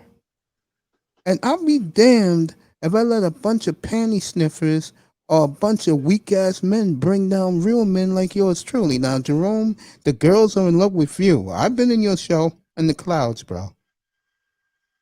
And you know I'm not lying. Those young ladies like you, bro. Man, them girls ain't thinking about me, Mace. Yes, they are, bro. Yes, they are. Wrong, you a macaroni? I tell people, because I talk about you a little bit, always in a flattering way, as you say nice things about me. I'm gonna take off, bro. You're gonna take off, and the reason why people hate you is because you tell the truth. Yeah. Good for you. Yeah. That's why I always say I'm not a content creator. I'm a truth teller. You know, I can't do nothing else but tell the truth, man. Well, you do a great job doing it because I do enjoy you. I mean, every time I see you in the chat room, I always give you the fire signal. You and Beasley, y'all savage, man. Y'all are savages. Ah man, I Shout can't. out to Beasley, by the way. It's one of my main boys. Beasley on another level, man. He on Yeah, I another know. level to me. He is definitely on another level. But you know who my guy is? And me and him are real tight. I love Little Big Nate, man. Little Big Nate. I ain't really watched. I watched him when he first. I'm the one who kind of convinced him to start a channel, man. When he first started off in this space, and he was like, you know what? I might start one. I don't know. He's already got 1,500 subscribers in 7 weeks. Yeah, I told him, man. I told him from day one. I was like, dude, your voice is unique, man. Yes, your it passion, is. His passion. He's very passionate in what he I says. love him. I love him.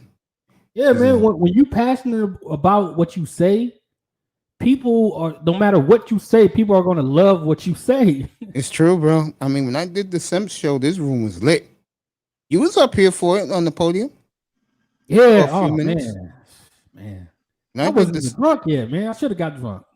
Yeah, when I did the Simp show, people really loved it, enjoyed it. I'm talking about men. The women didn't like it at all. Oh yeah. Well, if they didn't like the Simp show, wait till I do the show on No Good Black Women. They're gonna really love that.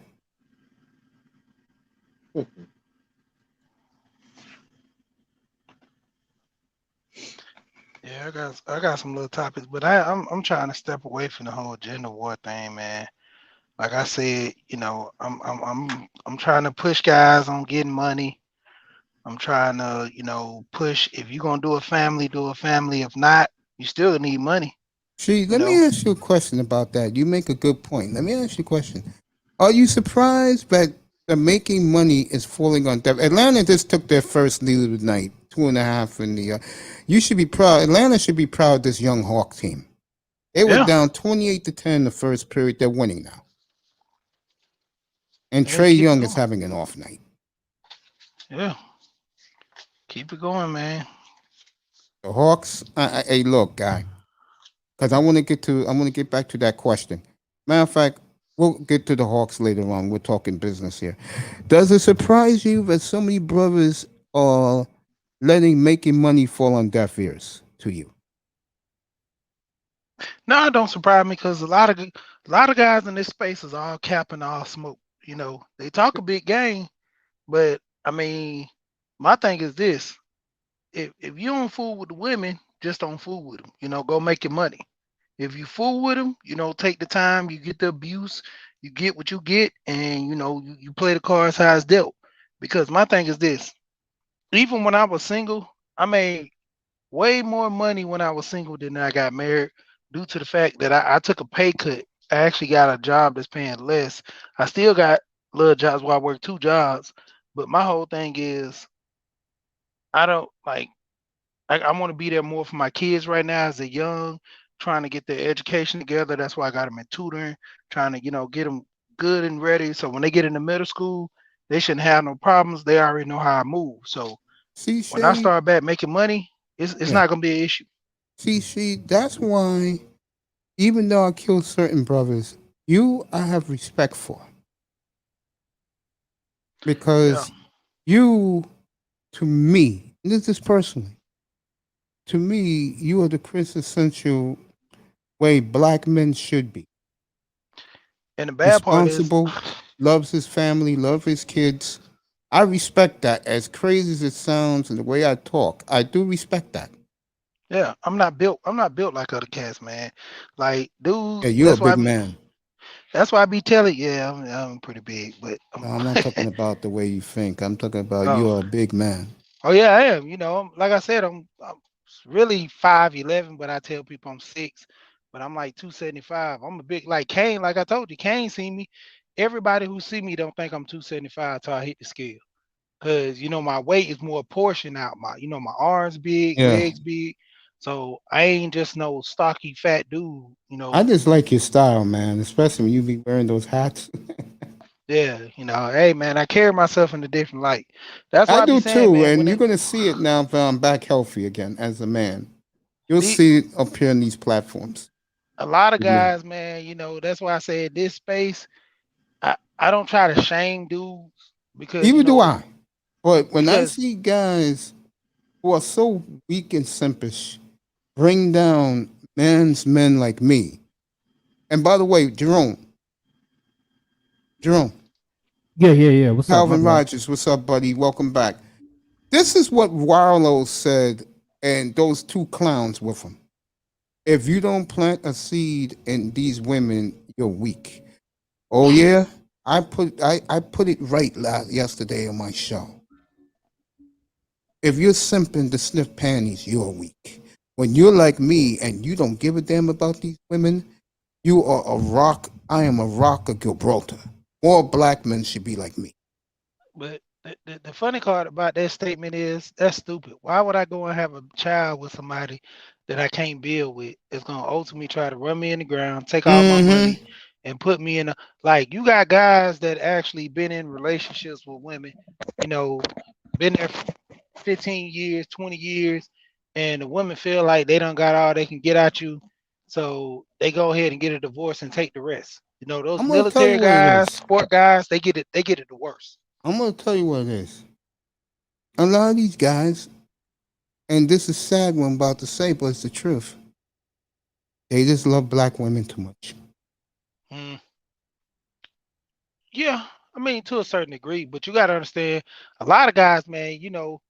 BGS talks about this. You know, you got the educated guys that make money, but they keep coming back to the hood, getting the hood chicks because that's what they grew up around. They can't shake their environment. See, a Yes, lot of guys don't know how to be worldly, man. They don't but, they but, don't but, know how to shake that environment. but I'm gonna say this for those guys.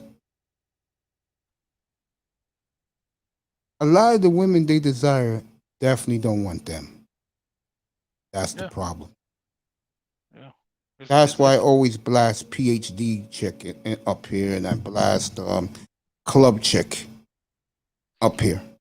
It's all about what you can do for them.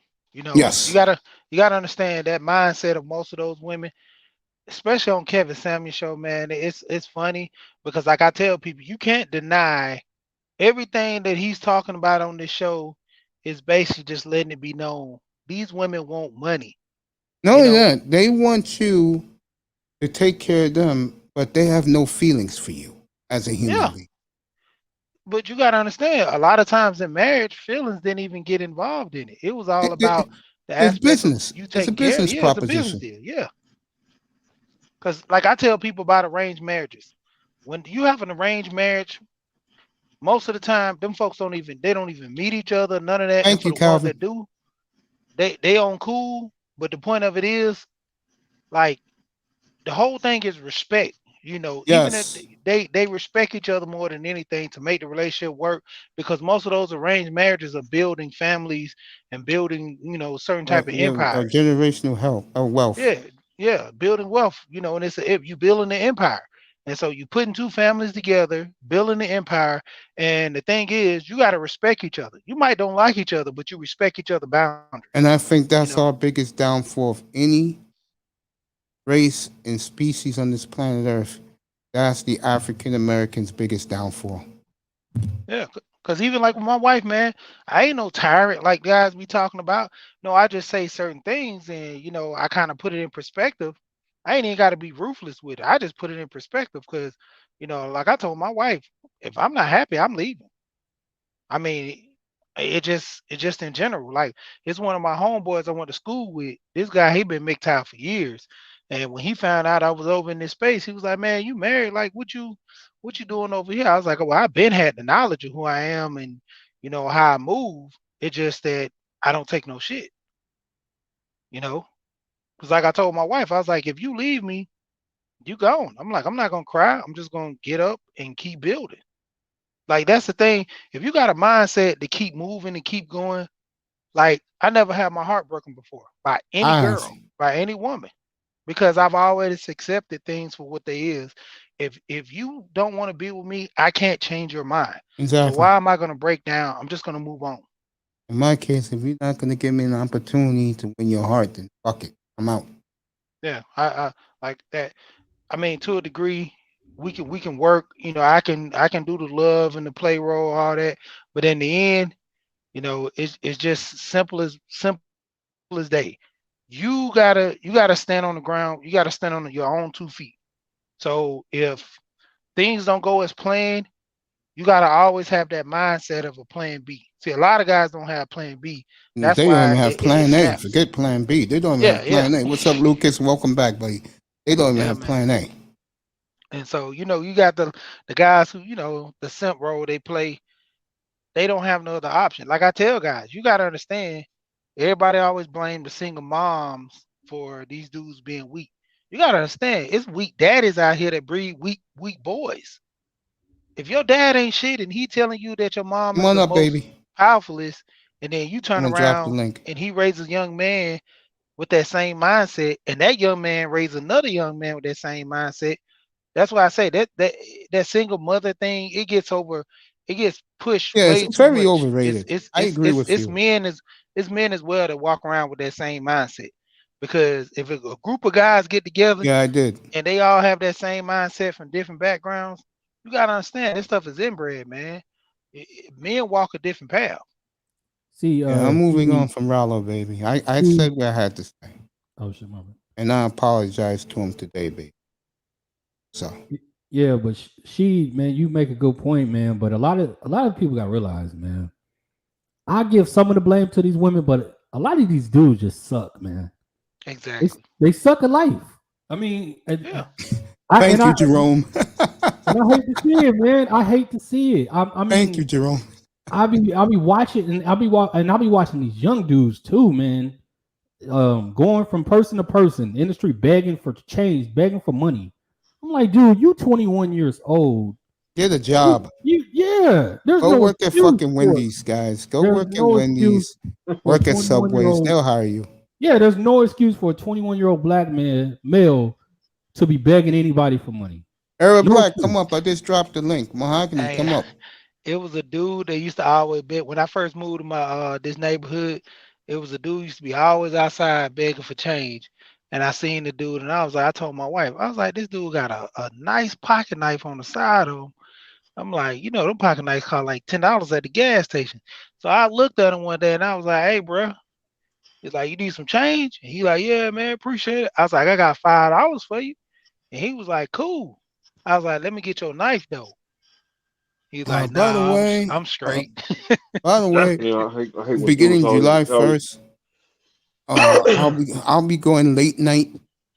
My shows will be from 11:15 in the evening to 6 in the morning, and we could talk anything you want. Dude, Era Black TV, man, you always saying some weird ass shit, bro. You was up here last night, man. What do you say no now? matter Let me what take a look. chat I'm in, this nigga says the most weirdest shit. Man, come on. I'm way down. What did he say?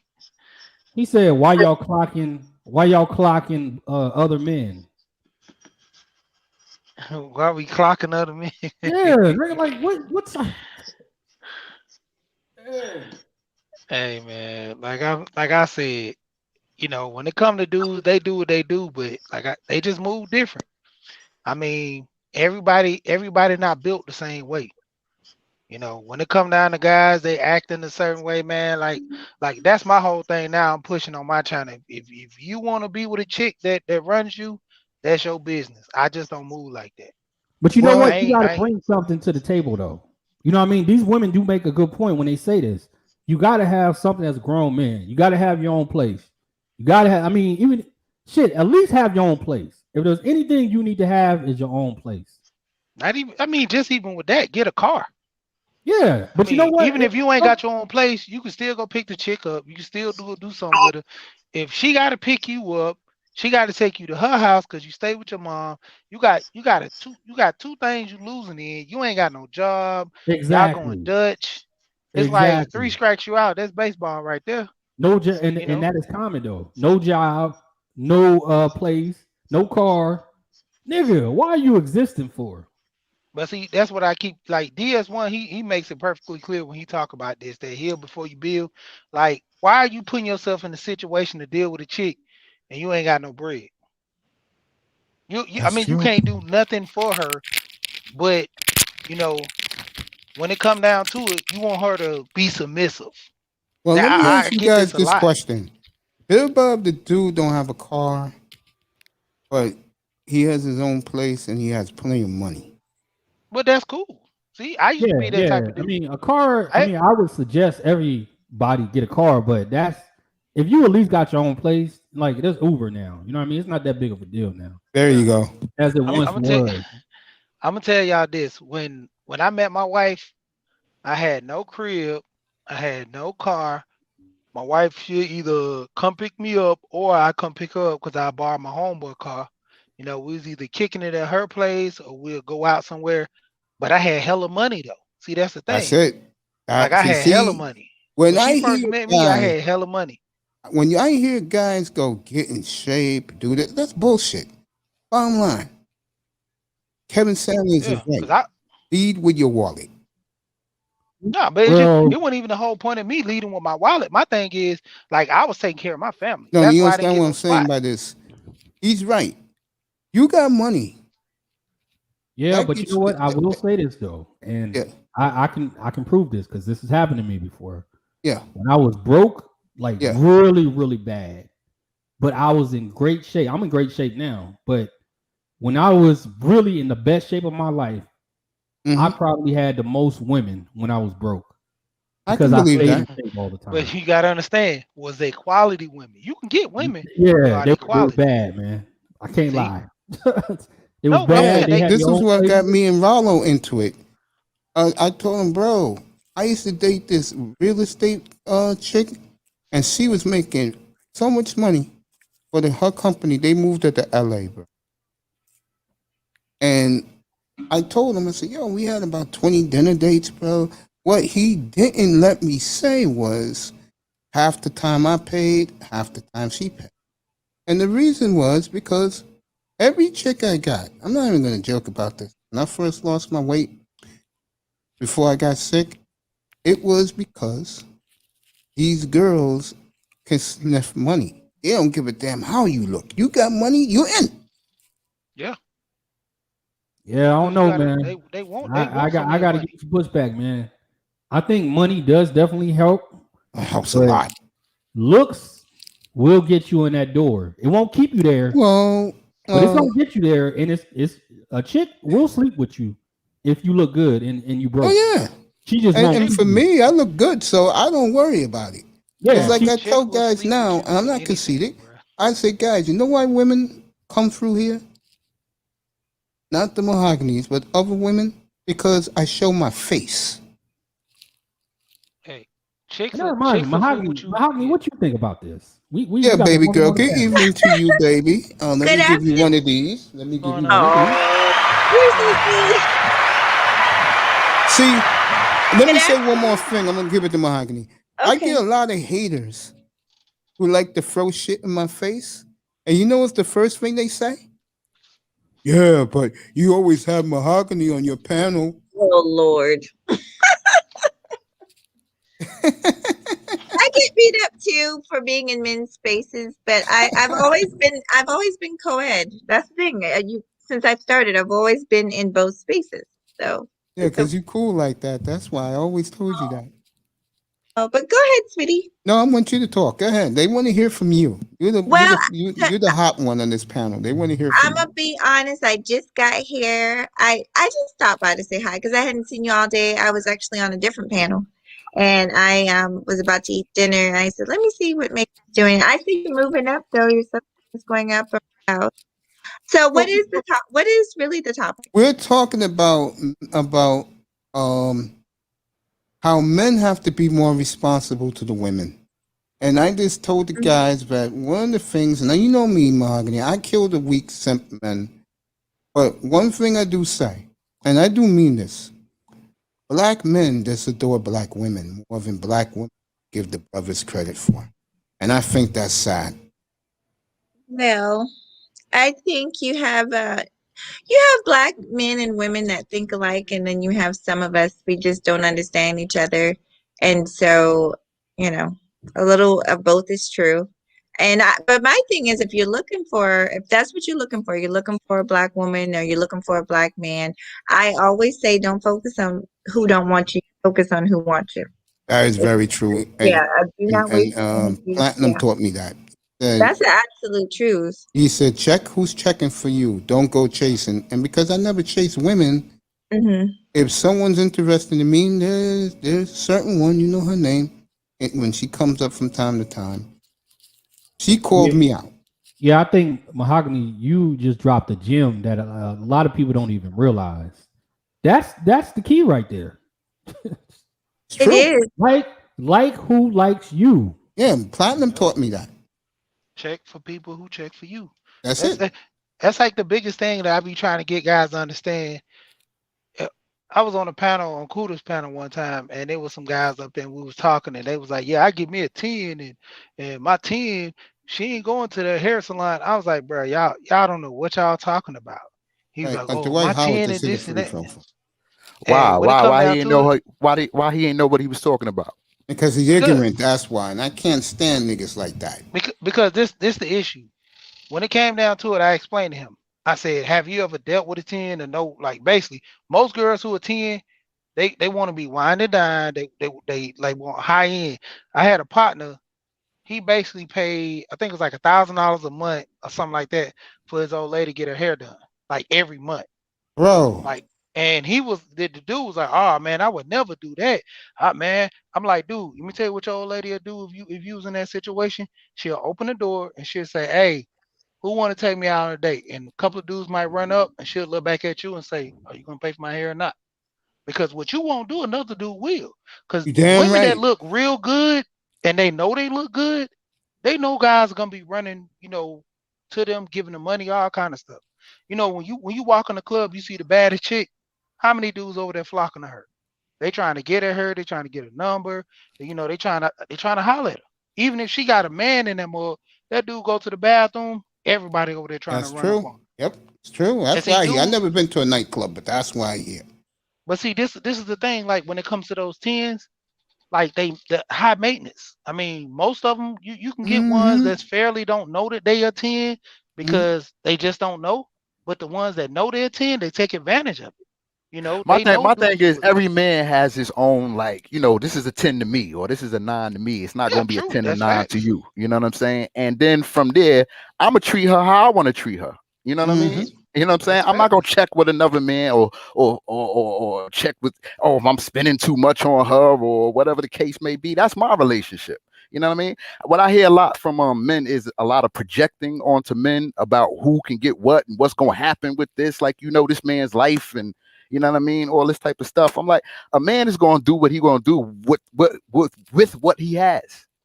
So it's like, it's like a lot of times dudes be talking down on dudes or dudes be drumming up a scenario where the dude loses. They be shaming. Yeah. And I'm like, y'all all men. Why don't y'all make the scenario up where the man wins?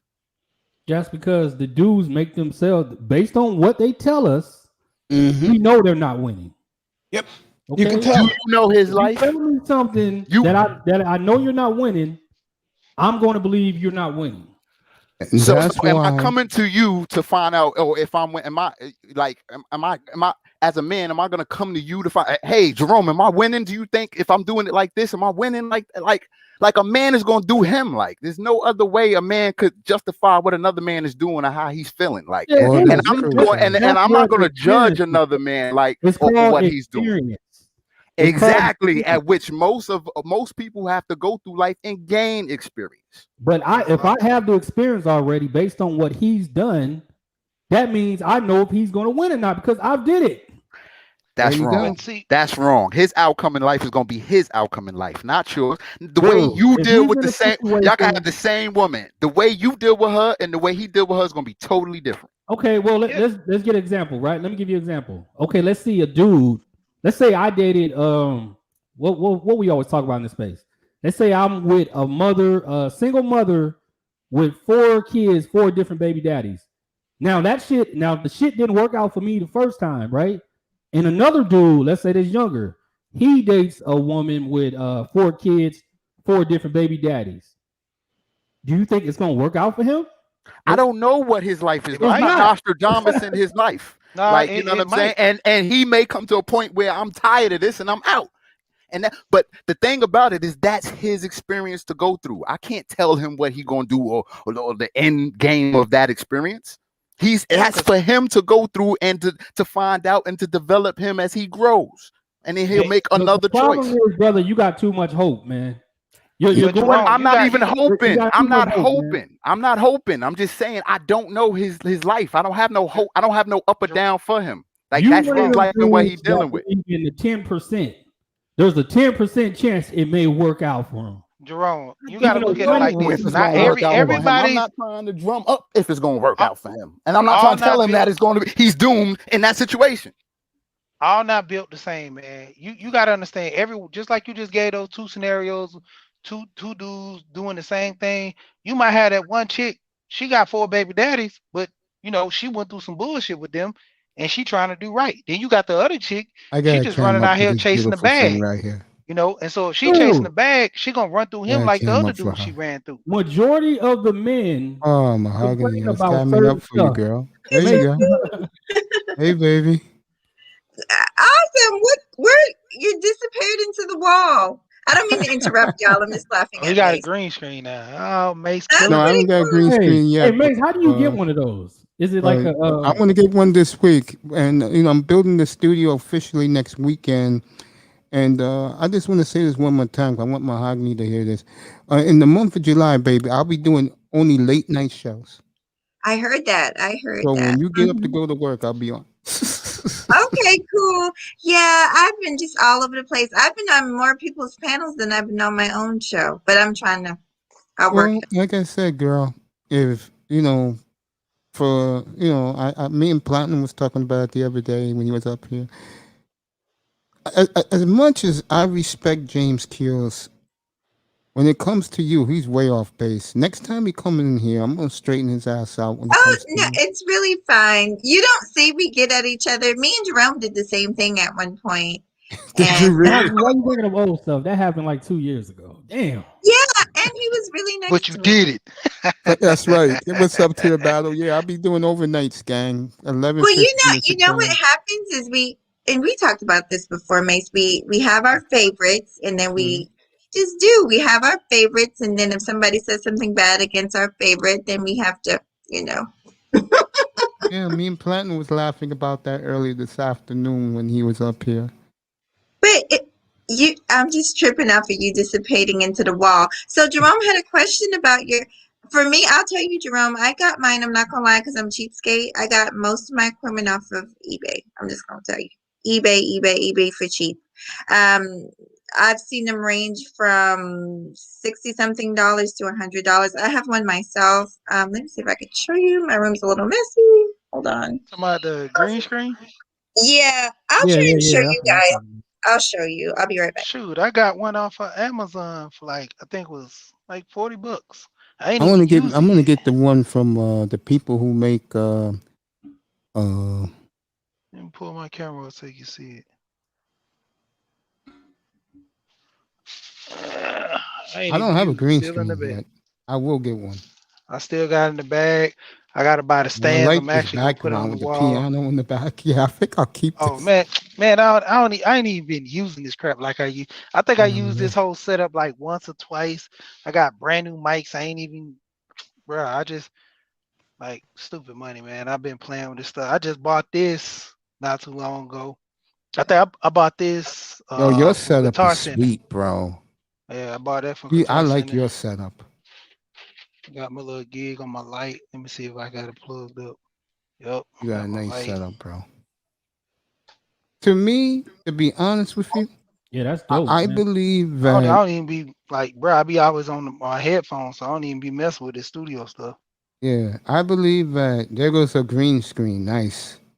Yeah, I'm gonna hook it up. Yeah, I'm getting my green screen tomorrow. I'm gonna order it. Amazon. See, she got the poles. Thursday. I ain't even got that. I was just gonna use some PVC pipes for my poles, cause I was like, I looked at that whole pole stand. I was like, man, that junk is like another $70. Like to buy the whole kit from Amazon was like they was hitting me for like 100 and something. So I was like, I just got the green screen with the clips, and I was gonna get some PVC pipes and then just run it up on the wall instead of just drilling it or tacking it up on the wall. Just take some PVC pipes, hang it over 2 other poles, and do it like that. See, like I said, she got the whole little kit up. I'm about to get a new mic, man. I was on Amazon today looking at mics. Yo, get yourself the God, podcaster man. mic, Jerome. Only costs $100. Yeah. And the sound is incredible. You hear me right now? This is my RE20. It sounds just like this. It's from the same people. Wait, It's what's it from called? Electro Voice. Yeah, that's what I got. I got Yeah. Electro Voice. Hold on, let me pull it up. Which one you got? The Yo. 320? I don't know what this one is. Let me That's the turn on this 320. thing. That's DJ Cooler's one. Okay. That's This the DJ Cooler. 320? I got the RE20. Oh, I don't know. I just bought it.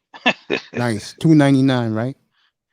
Yeah, I just Yeah, bought it, that's the bro. RE320. Cause I got that with some headphones. There you go. You got the kit and the pole, right? I bought all this stuff. Yeah, I think the pole came with it. Yeah. Yeah. Cause I got this when I got the microphone later, but I ended up getting the Yamaha mixer. It's called an MG. What is it? MG10XU. It's a mixer I with got an the interface. Roadcaster.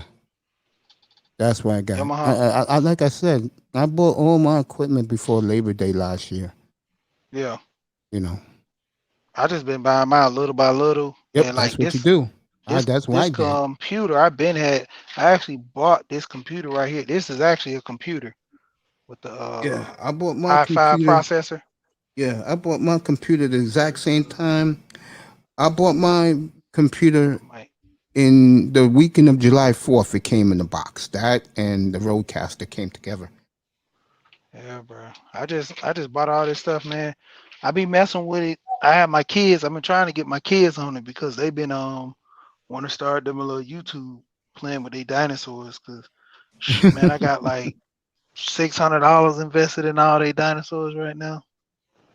Cause they only like Jurassic World dinosaurs. So I got like over $600 invested in all their dinosaurs. So they just gonna make videos of them, you know, trying to play and see if they can get some honest kid money, just like them kids be on TV or be on YouTube.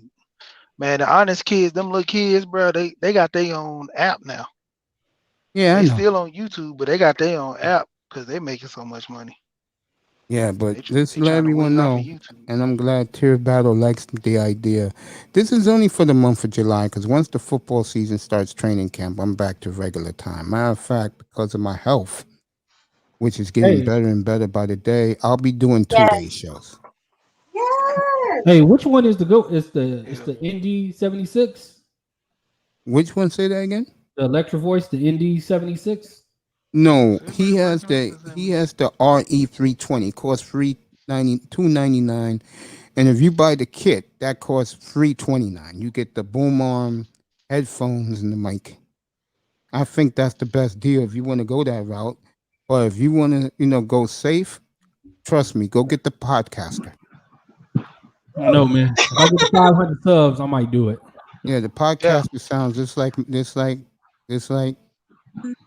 my mic right I here. think they got the Best Buy got that. I think the Rodecaster mic with the headphone, the boom arm for $100. Cause I was gonna get that first, cause my son worked at Best Buy, and then I ended up getting that. There you go. Ta-da! There you go, girl. Ta-da! I've been playing with it, man. Oh, that's dope. I like that. Yeah. You look great, girl. All right, thank you guys. I'm gonna tear this thing down. I'll be right back. Go ahead, take your time. I don't know. Did you guys see the lights and everything? You can see the lights. Yeah, you look great. It looks great. You can't see the light. We see the I see the outline light. of the. Let's look at the arm. Okay, I You'll see it the now. light. Oh yeah. See, man, them Nice. lights right there. I was gonna get them lights too. I was like, man, I'm getting the they would lights hit me over and the the head green with all that. screen. Yeah, I just got the green screen. I'm gonna get the lights though. Yeah, that looks Getting nice, back up here, Mahogany. boy, What? That's hit the link. Mahogany. You had lingerie on in that picture? Oh Yes, no, yes. like a that's dress. not me. It was I was playing around for a show that I might do. Y'all, I'm sorry. Oh, I by was the way, playing let me tell you something. I got you here. If you need like a little like design work, logo work for your t-shirt business, I'll drop my nephew's email in the back chat. Go ahead, do with him. He's dealing with guys in the manosphere now. I would love that. I would love it. Whenever Not you to, ready. no, these guys. I haven't showed my. But you know what? We need to do a show, and I'll bring out everything on that show. Just you and I, and Okay. because I got some more stuff. I'm gonna have plenty of time for you now. Well, no, because you guys were No, having. seriously, I'm gonna have plenty I of time really for am you about now, to. baby. Honestly, I'm about to change, get ready for bed because I get up in the mornings. Yeah, But I love you, girl. I miss you. I miss you too. I love you so much. Yeah, but our equipment came in for Juneteenth, so we're going to be getting ready for Juneteenth festival, and I got some dashikis and African stuff. I showed you that, but Yeah. our candle stuff came in today too. I'll show that to you, and then I'll just hang out and listen to y'all. Mace, who is Mace, who I is think that? you're on mute. Who is that down there? Yeah, I'm right here, girl. Who is that calling himself Mace Challenge Me? I don't know. You got a troll. Yeah. Oh That's shit! why I But was I'm about to reading go it. I was like, myself. Mace challenged me something. I'm about to go myself, Mace. I'll catch you later though. I'm about Yeah, to I'll do it. catch you somewhere in the manosphere later tonight, my brother. I love you, man. Jerome Rome. Whiteside was a superstar in the All right, spirit. Rome. All right, bro.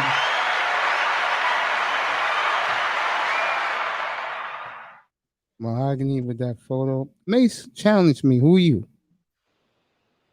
Yeah, he been in the cut for a minute. Yeah, Nah, I'm paying that dress look like it's about to burst. Nah, it's about to come in and cut off right at the crotch. Yeah. Mace challenged me. Who is this? Huh? Well. You actually came up here? Rollo, unmute yourself. Oh, that's Rollo? This is going to be good now. Rollo, unmute yourself, bro. That's not Rollo. Let me get this guy out of here. That's cool. Thanks. So what you selling? Products? Yeah, this is it's my honestly, let me get off camera for Oh, a second. is that your what you call it, girl? This is the new candle line that me and my son put together. It's Nice. really my son's, yeah, we have our own little thing together. It was his idea. Yeah. But this will be our first really big event at the Juneteenth Festival, so I'm excited. We missed the there's another event that comes down here called Black oh God, I can't remember the name of it.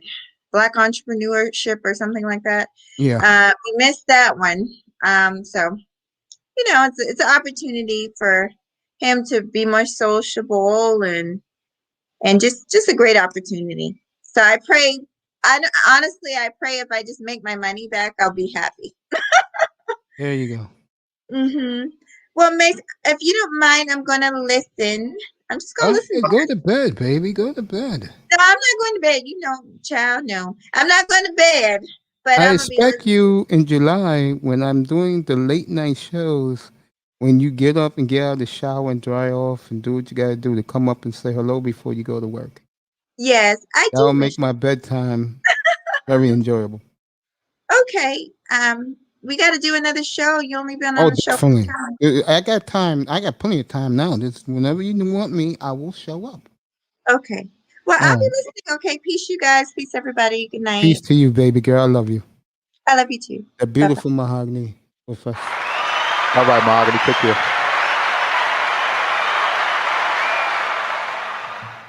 Who dropped off? Oh, Mahogany dropped off. Okay. Now you guys can talk whatever you want. Yeah. But basically what I was saying earlier with Jerome, like I don't judge dudes on the outcomes like that, but when you be out here, you know, catfishing out here, acting like you somebody you not, that's what I be trying to get dudes. Just be yourself, man. No, Because I reason. already know everybody gonna have different outcomes when they, the reason I was speaking on dude with a 10, because not just his type of 10, he was going by a standard 10 that everybody knows. And I'm like, those 10s are different. I'm like, you can't say you want somebody like a Rihanna and she gonna, bow to your feet. It ain't gonna work like that. Guys, again, and you're absolutely correct. Me, I like what I like. Yeah. And Facts. and if I can't get that, I'm not selling. Yeah, because like I told people, my wife a 10 in my book. I don't care hey, you can call her whatever you want to call her, but she a 10 to me. That's I right. mean, I like my girls thick. I like my girls sassy. I'm a New Yorker. That's the way a lot of brothers like their women. Am I right, Arab Black? It's a fact. There you go. Yeah. Cause hey, I like thick chicks, but I ain't. My wife, she's slimmer. She's short. She ain't skinny, but she a little slimmer than what I like girls with more meat on their bone. And I tell these guys, man, that I don't know, man. I'm just glad that I'm different from most guys. Man, I hear you, man. Hey, Mace, I'm just here to empower men, man, and give them their freedom. Let them make their own choices. Let them feel like men. Let them feel like they running the show. Let them feel like they, let their nuts hang. You know what I'm saying? And you run this world. You know what I'm saying? Whatever you say goes. You know what I mean? True, bro. I'm here to help men just feel more of a manly spirit and run the show. God damn it. You know what I'm saying? You're And right. F that broad. We'll get another one. You That's know it. what I mean? You know what I'm Go saying? to the next one. Oh, you know what I'm saying? This type of stuff, like, you know what I mean? We ain't wasting time crying about nothing. We ain't, you know what I'm saying? I ain't trying to kill nobody's dream. If you like it, I love it. And we will mob over this goddamn planet. And so I'm about dominance and taking over. And I'm about putting men together and getting this feeling and spirit up, man. And because what I'm hearing around the YouTube and with a lot of men is a lot of crying and whining. If it ain't about a dude, down, bro. If it ain't about a dude, it's about a woman. If it's about, god dang, just let I asked you that question about that. You find this, bro. Other than crypto, these niggas don't want to talk business opportunities and real estate. Right. But this is where we gotta make them. We gotta get them up off their goddamn money. You know what I'm saying? Let them know like we mobbing. You know what I'm saying? So this is where your time, your energy, your money. If you ain't got something going on in your personal life, this is what I'm saying. This is where we huddling up at. And we gotta make dudes do what it is. Like, you know what I'm saying? Leaders is gonna lead, you know what I mean? And men are gonna feel the energy of any age, you know what I'm saying? They're gonna feel it and be like, that's where I want to be, that's what I want to do, that's where I want to go. I want to come off like that. Some of my best shows, believe it or not, it's been manosphere and business. Like I had Gabe A up here a couple of times. He is terrific. Yeah. Oh yeah. But we got to manifest these things. Yeah. We got to manifest these things and put it more together and make it absolute and make it actual. You know what I mean? Use the doctor sheet from Dr. Dunbar. I had him up here. I was on his panel. He actually interviewed me because before I think it's named the Conscious Corner. It's Dave and Herb. They got the Conscious Corner they have on Facebook and they have it on YouTube. And they actually interviewed me because they had a topic and I was going against the men up there talking about single mothers. And it was crazy because one guy, he was like, man, I never date a single mom. But then they was like, what's some background about you? He was like, well, my dad, situation, my dad left my mom and my mom went into a polygamous relationship. And this, I'm like, wow. So you got that much hate for single moms. Yeah. And a dude saved you and your mom from being out there in the street. Cause that was like back in the day. This guy was like almost 50 something. I would say of the guys I grew up with, only one dates single mothers. But I'll tell you what they do. Because a buddy of mine, an old friend, is getting married this August. He's 56, she's 22. That's the point I'm trying to make. Most of the guys I grew up with, they date young girls, which I think is stupid. 56 and 22. He's 22? She's 50. He's 56. He's 56 and she's 22. Yes. Oh, okay. That's not a good thing. He ain't reaping the benefits of that. Oh man, He's gonna get tired of him too, after a while. that's too He's far, an old man. man. Oh, I'm sorry. 56, 22. Yeah. That'll work either which way. I mean, because if the man is He no 22 jealous and she's type 56, dude. He good. Yeah, because all my Yeah. guys I grew up with, they either work on Madison Avenue or they work in Wall Street area here, or they have their own businesses. You know, carpenter, plumber, air conditioner guy. Yeah. As long as he not worrying about her doing what she do, then they gonna have a good relationship. Because I mean, dealing with a girl that young, Yeah, they unless all she's deal with all little the way in girls. love, I think the unless oldest. she's all the way in love with him, Yeah, hey, I don't know. I That's kinda think. but if a the- man ain't in love, I mean, it's not so much a sweat off his back as long as he don't get her pregnant. If he Yeah. ain't in love with her and he don't get her pregnant, it's just easy sailing. You just enjoying the Guys, no relationship. joke. The Yeah. oldest one of the whole group of the women they date, the oldest one's 24. That's good. 50 Yeah, plus they men dealing with young women, you know what I'm saying? Keeping them youthful, you know? You should see the older women when they look at these guys walking together. They be all right. I don't give a fuck. They be all right. That's in the glory, girl. Yeah. You missed out. Yeah, that's it. That's it. That's it. Hey, Oh, you see something you like, you want to get down to? yeah. 'Cause, Make a that's- move. Fuck, forget that's- your hate. Make a move. Hey, that's the thing. They don't like you, but they back then didn't want me. Now I'm hot. They all on me. They don't No, want it to ain't the fool with way. you until That's you go not the out there way and for do these guys with the older women. They dating younger. They don't care about the older women. Yeah. Yeah. They enjoying their life. You know what I mean? They just never like. They just don't like women very. They just don't like career women.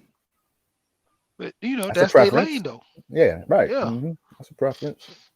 Because Because no man don't want to be dealing with no barracuda or nothing that he can't Damn right. that he That's what I can't said about actually myself. relate to. And women are a joy. Relationship is a joy. You know what I'm I saying? If totally I can't have disagree. that with you, then there is no relationship. Don't worry I about it. totally don't. I totally disagree with that. Yeah. I think women are too much a pain in the ass. No, they can be a pain in the Nah. ass if you can't manage them.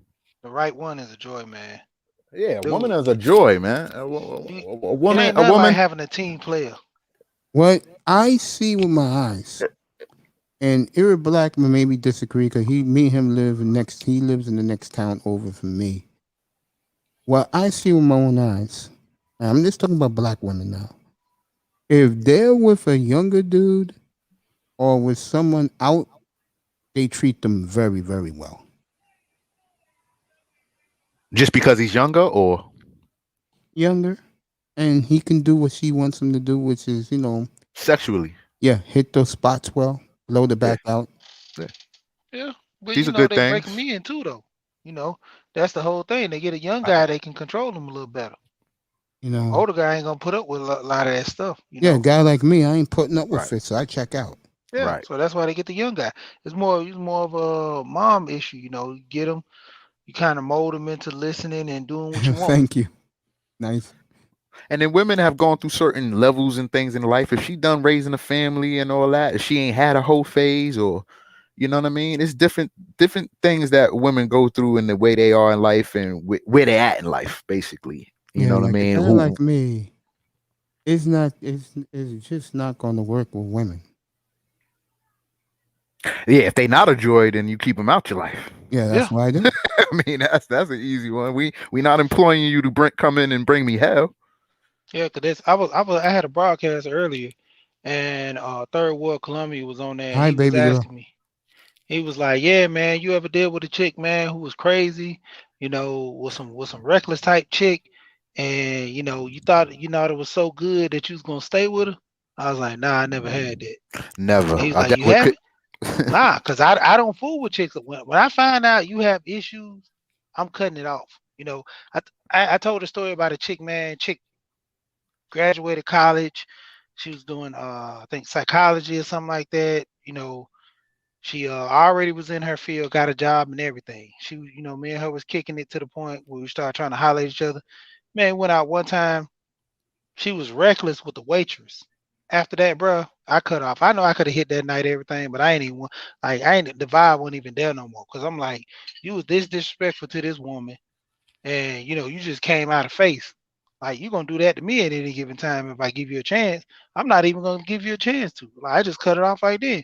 And dude was like, my partner was like, bro, you could have hit that boy. I was like, bro, all pussy ain't good pussy, bro. I'm just letting you know.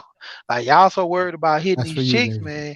You gonna bring that drama in your life. Cause once you hit her, let's say you hit her too good, she gonna be stalking you, bro.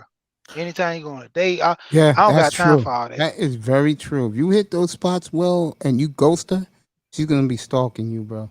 Yeah, I don't got time for all that. I'd rather not even go ahead and hit her and be in with it. Like, dude, so like, man, I'm a hitter, but I ain't gonna deal with her. Bruh, This young once you man hit said her, something that's very hey, true. we If go you don't together. pay them attention, you don't give them validation, that'll keep them on their toes. So what you saying is the woman can have power over you, or she can make you do something that you don't want.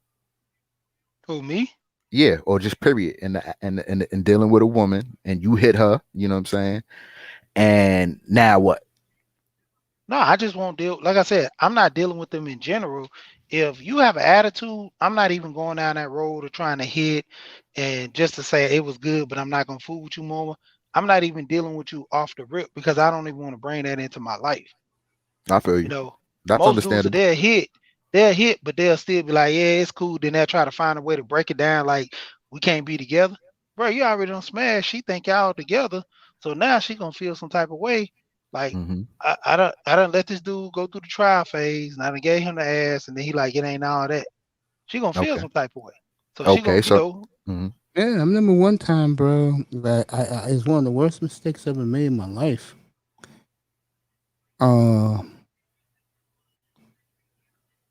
I didn't know this chick was feeling me. I'm like, yo, I'm not interested in no damn women, man. I got things to do. I got money to make. And she took it very hard to the point where she can't stand my ass to this second. She wished nothing but bad things on me when I got sick. It She be real like that, man. distraught.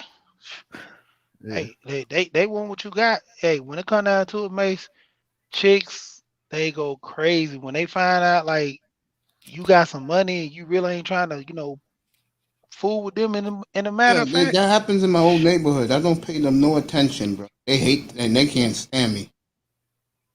Yeah, because they know you got something that they want and then they can't get it.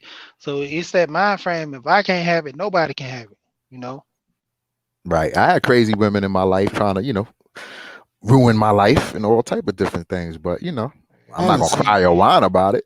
I was stalking. I ain't gonna lie, I ain't even go through too much of that because, like I said, I keep my distance from a lot of crazy chicks. I kind of move a little towards the chick that got some kind of sense. If you ain't got no sense, like back in the day when I ain't gonna lie, when I was young, like high school level, and I was trying to just tear them out the frame, all.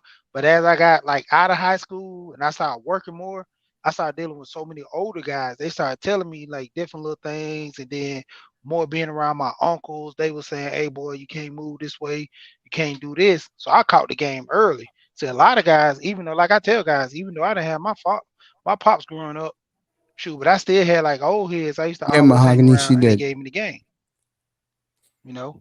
And a Mm-hmm. lot of guys they don't accept that because they kicking it with their homeboys. Like it's so many of my homeboys, man, I was putting on game and letting them know stuff, but they was dealing with other cats that was letting them know, and they were just falling down the wayside. Because I'm like, bruh, this dude, y'all the same age. How you gonna get some advice from him? Like, look at him. Look at what this dude do every day. Like, dude probably like out of all my homeboys when we first got out of high school, I was the only one that had like a steady job. Like I ended up hiring them and putting them on salary because I had my little promotion gig I was doing. So I put them on salary and I had them working for me because they really didn't have no gigs. I was putting money in their pocket, boom, boom, boom. And when it came to certain crap, I'd be like, "Hey, bro, y'all do this shit all day, smoke and drink." I'm like, "Bro, I'm moving. Like I'm not gonna be stagnant around here. Like every time I come to the crib, we all kicking it. I wasn't trying to down them or nothing, but I'm like, bro, y'all don't want more out of life. Like Let I was me the only ask you one trying to something. move. Let me ask you something. Do you notice today that one thing that's changed a lot is family don't hook up family anymore. Yeah. Definitely noticed that. Yeah, it's that I talked about that Highlander mentality, man. You know, when you get a spot, when you get in a position, you don't want nobody else in there. Like one of my partners, I was trying to push him to go get a job out there with me driving, and I told him, I said, real easy job, bro. You know, at least a good, 15 to 2,000 every 2 weeks, real easy. You basically coming out and almost making anywhere from 8 to 1,000 a week. But you got paid every 2 weeks. And I told him, real easy job. All you're doing is just moving containers, just like trash, man, but it's just filled with documents. Real easy, shred job. Try to hook him up with a job. This dude went 3-4 weeks, didn't even get the job. They gave it to somebody else. He all teed off. Then there was a situation where he had a gig. I was trying to get on with him. Nah, you can't do that. Nah, I don't think they'll hire you. I'm like, you didn't even try. Like, bro, I got qualifications and stuff like that. You don't even know I got. But it was just the whole thing was he was making such good money at that job. He was like, man, if I put you on, then I'm not gonna be the man no more. Noticing that more and more.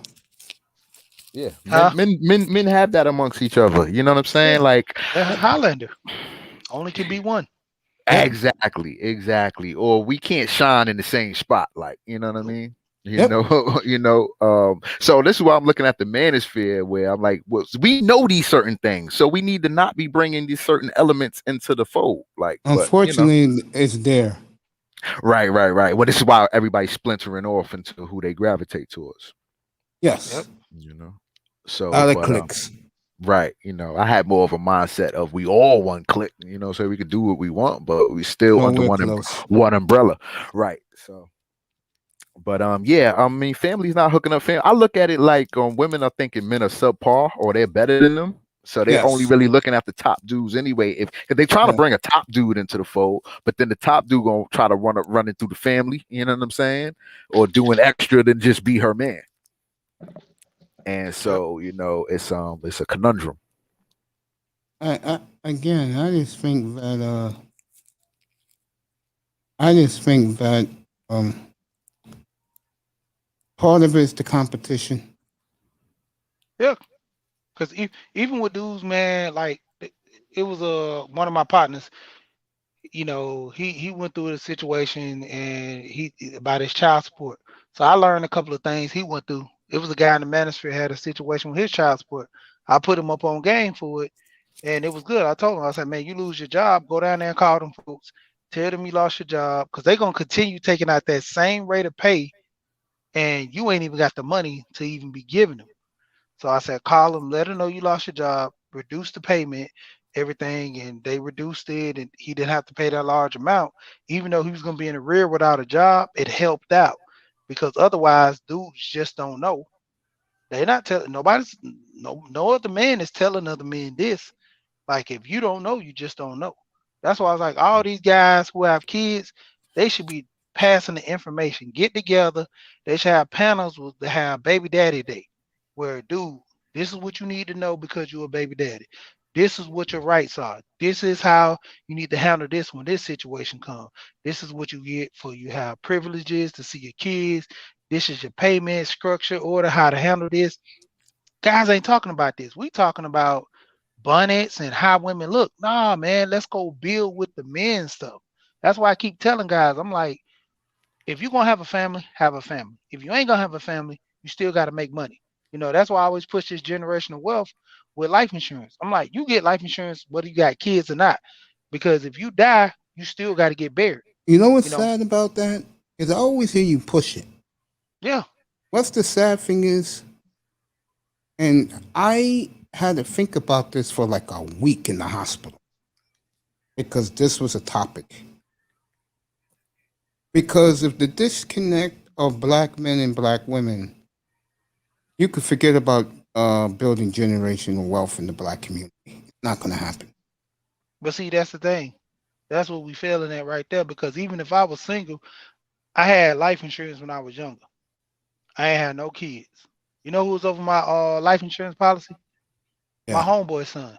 It wasn't my cousins, because my cousins, they were piece of shit to their own my cousin, which was they pops. I'm not gonna leave no money to them, and y'all don't even treat y'all dad with respect. My homeboy, little boy, he was cool. Me and my homeboy cool. His son was cool. I put the money in his name. I told my partner, I was like, yeah, your son gonna be good when he get older. As I got older, I had kids. I changed everything out. Now it's in my kid's name. Even if I didn't have kids, I was gonna give the money to somebody. All I needed was enough money to be buried, which I'm gonna get cremated anyway. I ain't trying to spend all my money because once I'm gone, what I need caskets, what was the white casket with the white horses take me. I don't need all that stuff, man. I I know don't that's I don't right. need no flowers and all that. Bro, you just put me in that oven, roast it up, flip it, easy bake oven, and then just toss it out. Hey, you can keep the ashes or whatever, bro. Even if Right. like most people request to take the ashes and sprinkle them in the sea, or like one Yeah. guy he was talking about when he died, he wants somebody to cremate him and take his ashes and put them on the football field when we was in high school. I'm like, bro, you Mm. can take my junk and put it in the woods, bury it or whatever, because I'm like, I'm gone. Right. I don't Right. need nobody holding on to them. But my thing is, I'm gonna give the kids some money, and the thing is, I'm gonna teach my kids how not to go broke with the money. Because the dude Alonzo Hall in the space, he do life He was insurance. here today. Yeah, he a financial advisor. Alonzo, I dealt with him. I'm getting insurance for my two youngest kids now. I already got insurance on them, but they on a rider policy That's the guy under I me. have to get up here and do a show. Yeah, And I shoot you you his invited information. up here on the panel too. Yeah, I And I'm shoot gonna you his let information. you I deal guys with talk him all the time. about life insurance and see, I have enough money now that if I passed away, I can give it to my nephews Yeah. and they'll be comfortable living. I got enough easy to where if I die, my wife ain't got to go get no man. She can live out her years. I got enough for the boys. I got it to where my boys can have enough for a down payment, get them a car.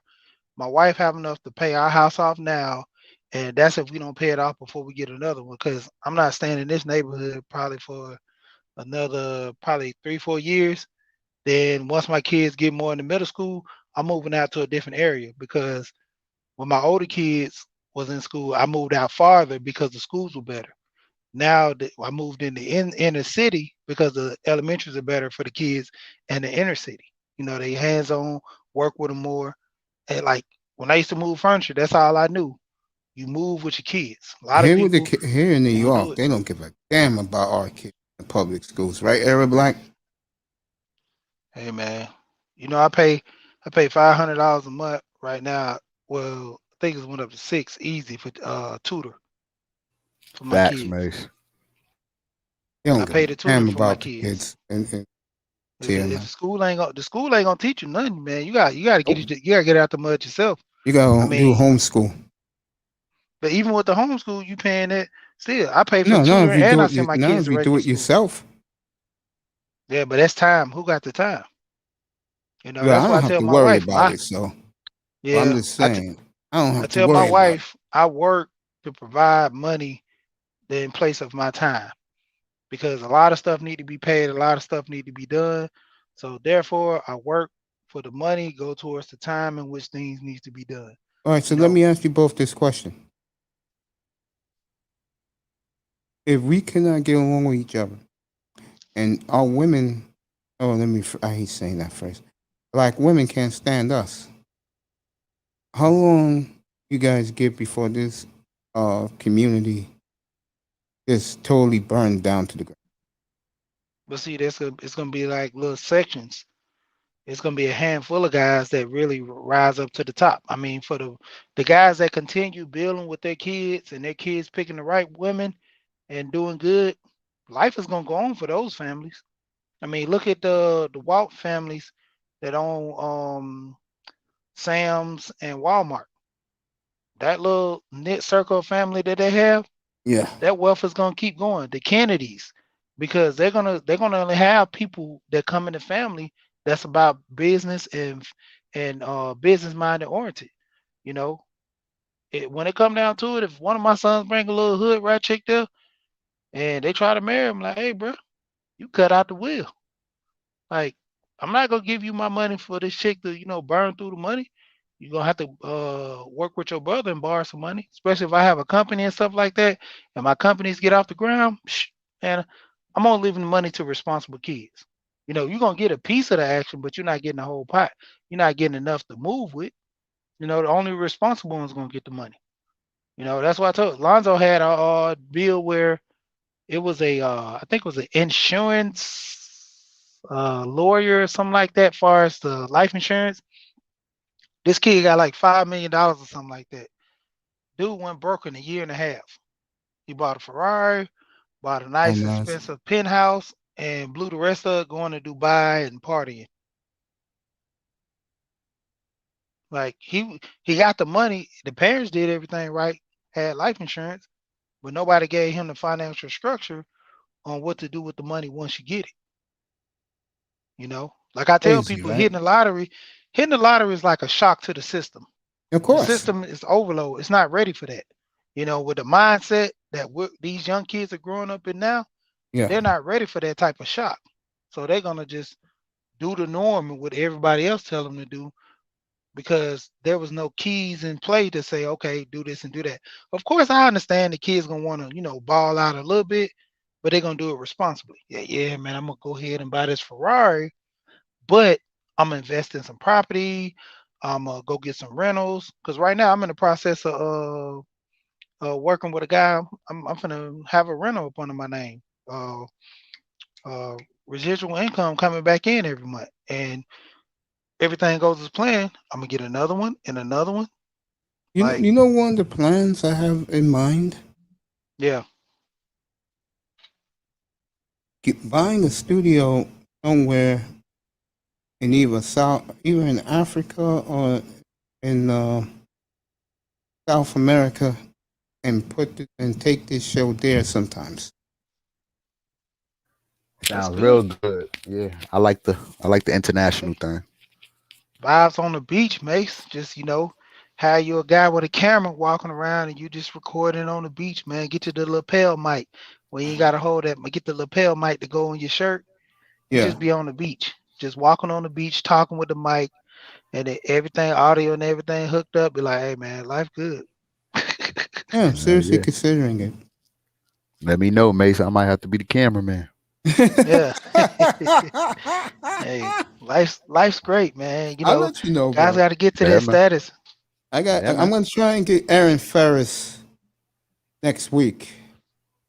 If you don't know who that is, that's Blackman's Travel, aka the leader of the Passport Gang, and I'm dying to interview. I've reached out to him already. Yeah. I'm trying to get him up here. Yeah. It's a dude on YouTube I be watching a lot. A dude called I think the name of his channel is called Passport Heavy. Yeah. Yeah, dude be going to some exotic places. He even show how to do the affiliate to do that. Like a lot of that stuff. Remember, is just paid. a lot of guys watch that for the women. What I'm trying to do is start a business down there. I may do both Africa or what you call it, somewhere like Trinidad, Aruba, and South America. So there'll be a couple of weeks I go down there, do the show down there. I heard the price of living in Colombia is very cheap. Yeah, I heard the same thing. You want, oh man, Art is on. I'm gonna have to kick over there. You want to talk to Art about that. Art building the house over there. Art and Style TV. Yeah. Yeah, that's where his chick from. I'm good friends with. I'm cool with him. Art drops off from over here in America, man. I know he's gonna go over there and kick back and live good over there, man. Yeah, man. Here. If you're serious about being the cameraman, bro, we'll talk about that. I'm dead serious. Holla at me, bro.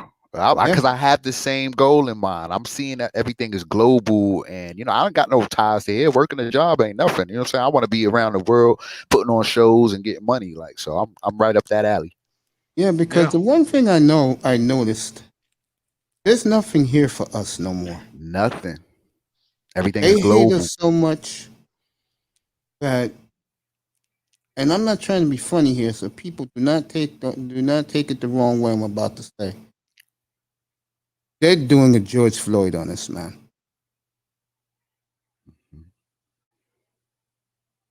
especially black women, like the 89, 92% octane. Those women, they worship white supremacy. Everything from what I heard, if you go to South America, it's heaven because it's not under the white man rule. Mm-hmm. Total different experience. That would be. And I heard eye-opening. Africa, the one big negative about them, they'll treat everybody well except Americans, men and women.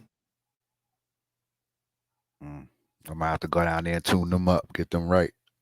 Yeah, that's I'll what start they letting say. off the AK. They said Africa, they make life hard for American blacks, men and women. Might have to go with my brothers in the shape. It goes to a certain degree because Africa, man, they got little enclaves over there where you can, do your thing.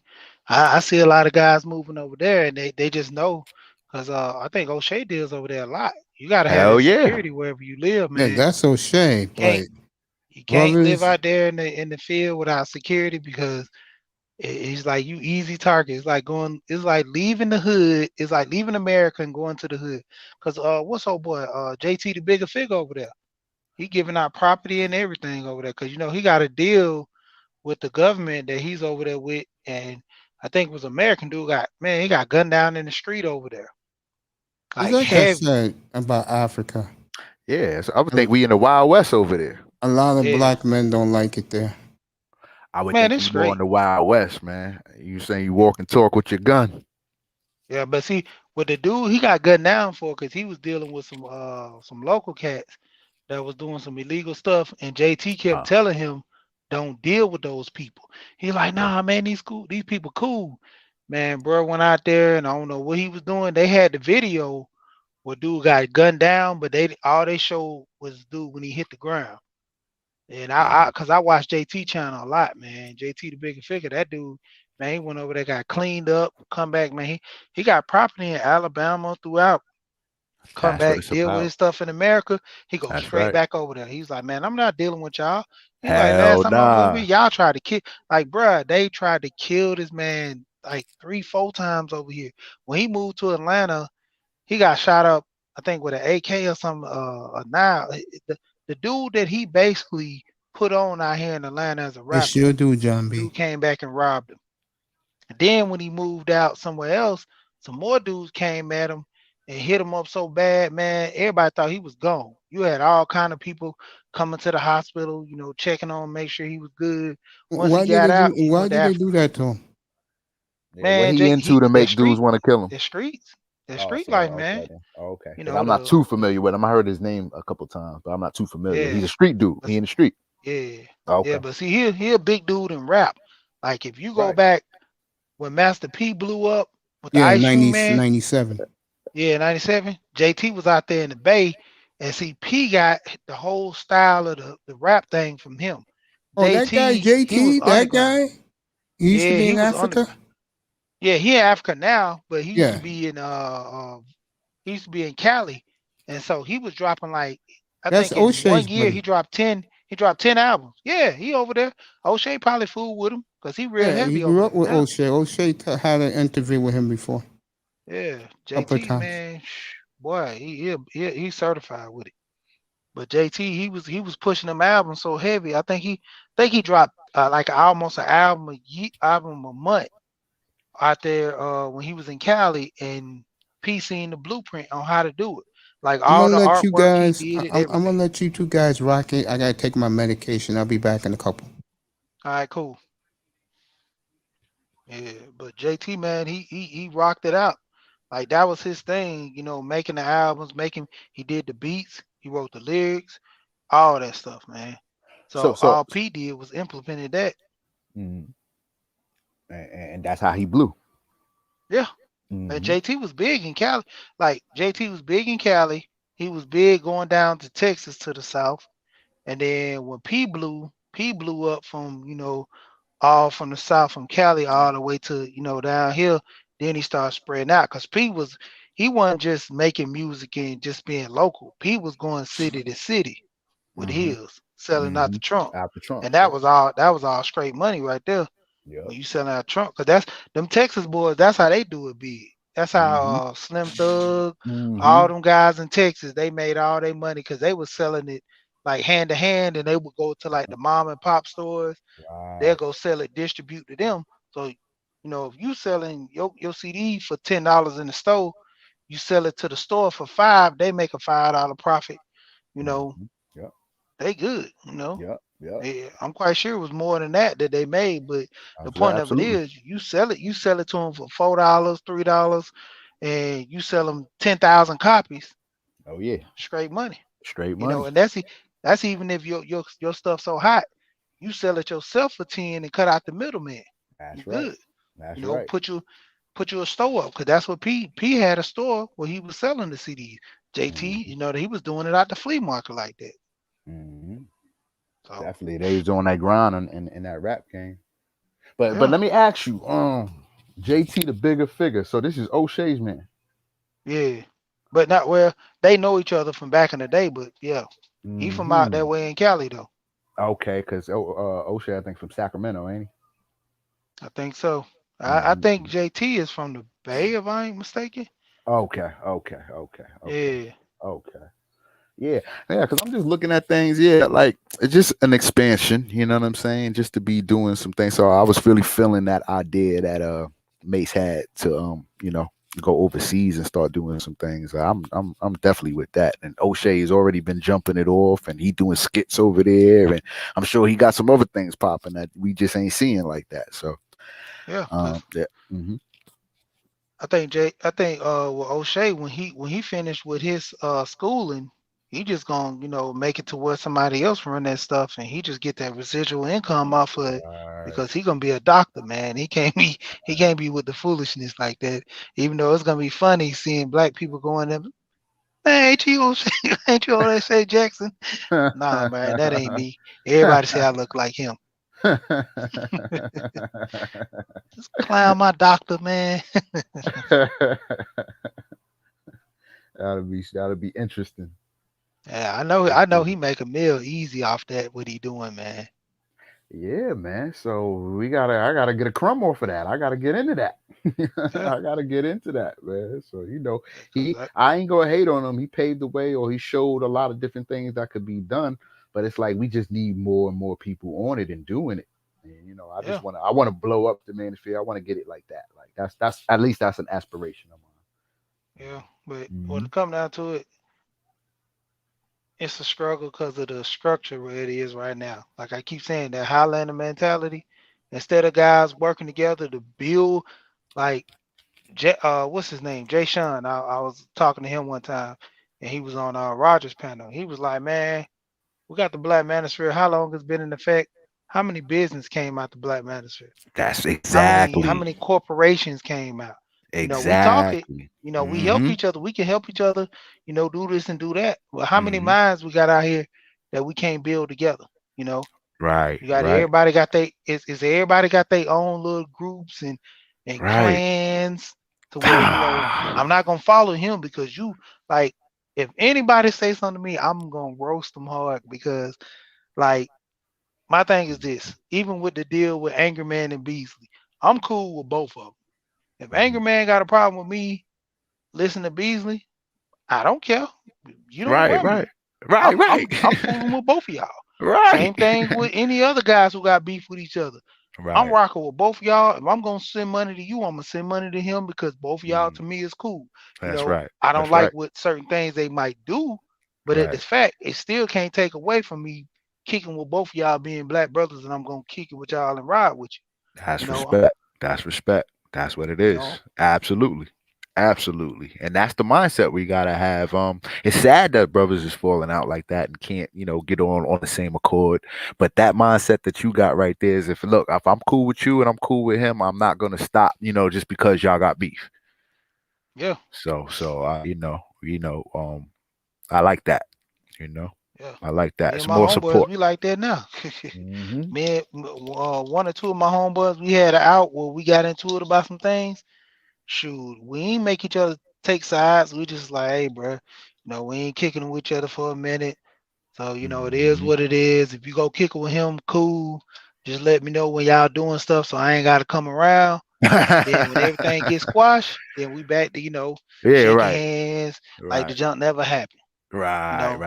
Can't hold that grudge like that, man. That's a fact. That's a fact. You gotta have that mature, but that's mature. That's mature mindsets. And that's what needs to shine more. You know what I'm saying? Instead of little boy petty stuff that we be on. It's like, come on, man. Like you said, like the Manosphere should have been popping off businesses.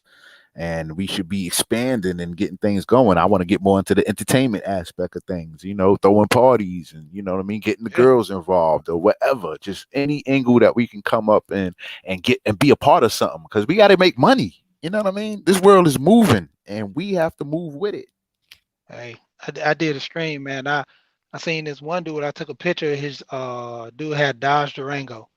He had a MIG towel on the back with 2 red pills on there. I was laughing. I was like, but this is global. This is gonna go across the whole world. You know what I'm saying? Ain't no men across anywhere that ain't dealing with the same type of stuff. But the way we level off everything is we put ourselves in position to be quality dudes. This is why people don't understand the aspect of Kevin Samuels. And let's say I'm a weed smoking bum dude who wants to change my life. You know what I'm saying? I'm looking at this type of dude like, oh, yo, I want to come off like that. Let me go down to the suit shop and get my, get my situation set up like Kevin Samuels and start to, start to change my life. Like, that's what I want to see dudes do. I just want to see dudes come up from whatever level they at and move forward. Move a step forward. So, you know what I'm saying? That's just my mindset for, for a group. And whoever want to be down could be down and we mob this earth. Yep. And that's why I say, shoot, everybody ain't all gonna make 100,000, but the point of it is make a little more each year. That's the mindset. That's it. Hey, don't be stagnant. Right. Let me get 10. Let me start off with 10,000. It don't matter. Like, it's a start point and then we build on that. You know what I'm saying? And we should be the ones to do it because we the group. We our own gang. If I need to reach out for anybody, if there's a Manosphere dude in the next state and I'm going over there, I got some business to handle, I should be able to hit that brother. This is my brother. Hey, when Smooth left Texas and came to the A, man, me and him linked up. We talked about doing some work, find him a job. Me and him was going back. Hell, we was conversating before all this, so we just kept more and more talking with each other. And we was doing stuff together, doing stuff. Up with Kane, Kane, the guy out here, linked up with him. Gold Professor, he's in San Diego. He ride Harleys. He about to come through the A, cause he got club brothers down here. Me and him gonna link up. Me, him, and Kane. That's how it's supposed to do. Y'all linking up. Y'all making moves. Y'all making things happen. This is what it's all about. That's that's a great example. That's an example of what we can do and what it's supposed to be about. We ain't got time to be arguing and on some bull crap that don't count. It don't matter. None of that stuff matters. You know what I'm saying? It's not going to change our lives. We got to be about changing lives.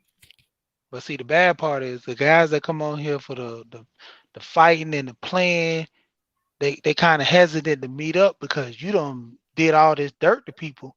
Now you don't know who's coming after you. Remember what happened with Tommy when they had that little thing where they supposed to call like a Manosphere meetup and Tommy got out there? Man, Tommy was getting swung on like all different angles. Like, when was this? What was this? I seen it. Like, bro, you can Google it. It's be on YouTube. Tommy was going through, I don't know if it was a convention, but it was some type of meetup.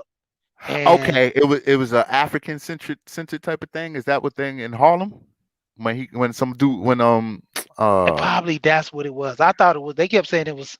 They mixed the stories up. Yeah, they kept saying that it was years ago. Manosphere. Yeah, that's nothing Manosphere based. That was that was Sister Sackmat and all of them. If you know the conscious community, or what's the dude that got Q Butter? Yeah, Q Butter who got the if you know him, he got the children's school and all that type of stuff. But those people were out there, and he was making an appearance or doing something, and they swung on him. Yeah, because same thing happened with what's his name? The other guy, Tariq Nasheed. Oh, for real? That happened with. He did a convention, and they jacked him at the convention because he said when he went to the convention, they paid. This is how slick they did, man.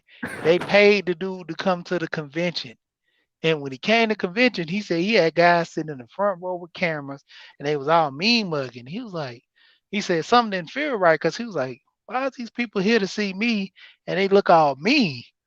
And he said, lo and behold, dude jumped on stage and tried to swing, and then he said, man, I got out there by the grace. He said, I was moving, they was trying, but I was too fast for 'em.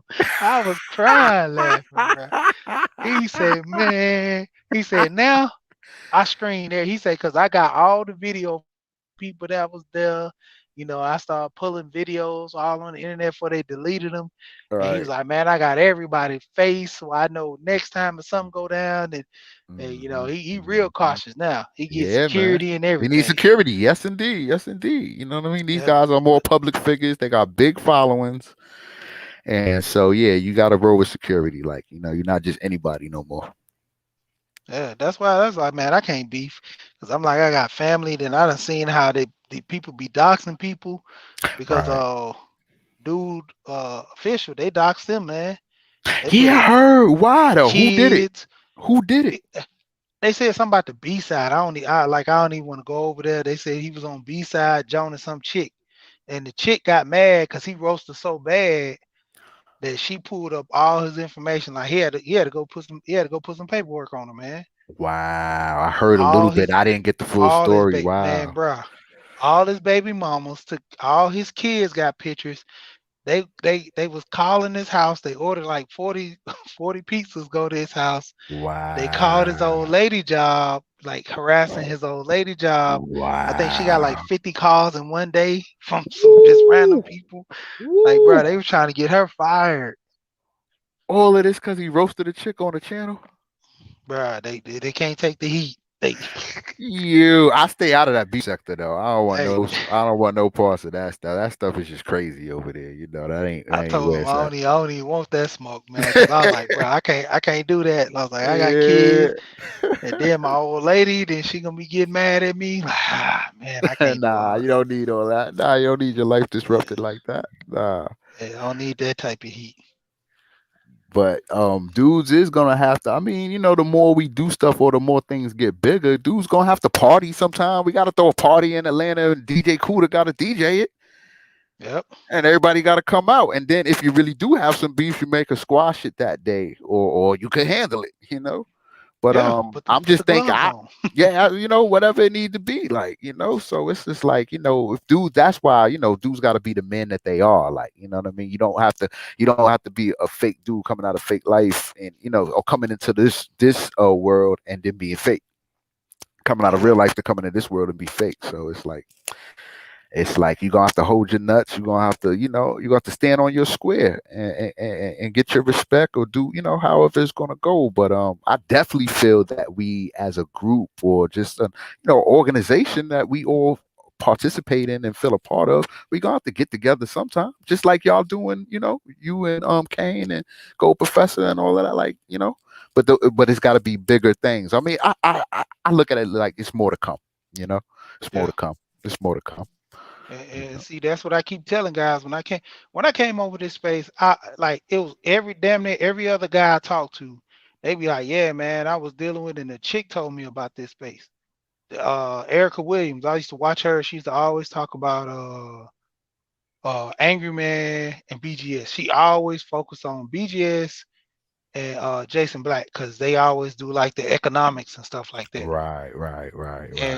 You know, Erica, that's all she talks about. Like, she don't absolutely. Yeah, she don't play. Yeah, she bought her money. She about her money. God bless her for that. Love her. Yeah, when she was doing that trucking course, man, I missed that the initial one, and I was like, man, she ain't gonna have it no more. So I was, you know, in and out, not even really looking. She did like 3 or 4 more courses, $5,000 to get you in the door. Wow. These guys getting like a monthly income every month off these trucks. Like the truck that she got the guys running. So, you know, them trucks, you stand there making like 16, 20 a week. Then once you pay the maintenance on the truck, the dispatch, renting the trailer, them people get money in their pocket. Sorry about that. Relentless. I was taking my medication. Oh, you good? What's up, man? Back in the building. Abdul's back in the building. Go ahead, guys. Keep talking. Yeah, but you put money to the side, and there you go. Like she doing it big, man. Not Yeah, only with just the trucking, she got a lot of that stuff. She doing like her credit repair. Man, that mm-hmm. jump taking off good too. Like that's Yeah, an easy game to get into, credit repair. mm-hmm. Because a lot of Mm-hmm. people, they too lazy to go out there, just send the letters, send the call them, Right, the business the part of it. yeah, the Mm-hmm. physical Mm-hmm. easy, man. Like if they got your name wrong on there, they gotta remove it. If they Right. got the address wrong, they gotta remove. A lot of people don't know this stuff. It's like simple stuff like that. Mm-hmm. The creditors gotta remove it. Mm-hmm. After 7 years, depending on where you stay, like I think in Georgia, after 7 years they take it off. But they got it now. It's a system to where before the 7 years go out, they sell it to somebody else. Mm-hmm. And Mm-hmm. then they turn around and resell it. Like my partner, me and him, we was You're right trying to get about that. into looking at that. And after the 7 years, they're supposed to take it off. You can really call them and tell them take it off. But if you don't know, it's just gonna stay on there.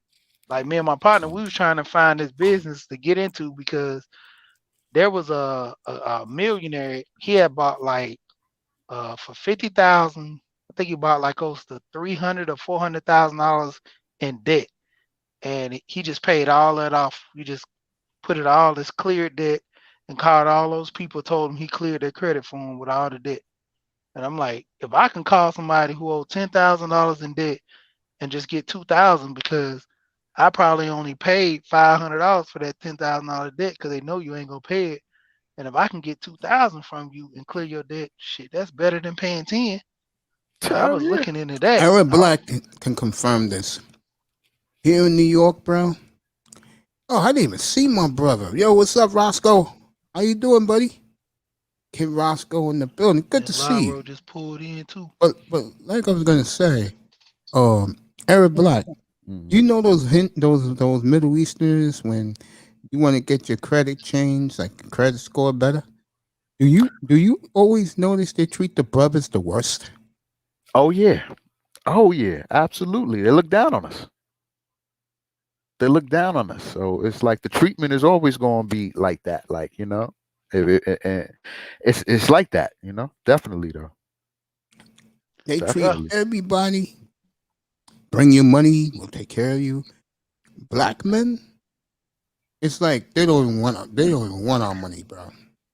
Yeah, it's like you don't count. You ain't got nothing. It's a dude on YouTube I follow from Platinum and Kuda and Official. Fighter Complex. Y'all ever That heard of guy, his yeah. channel?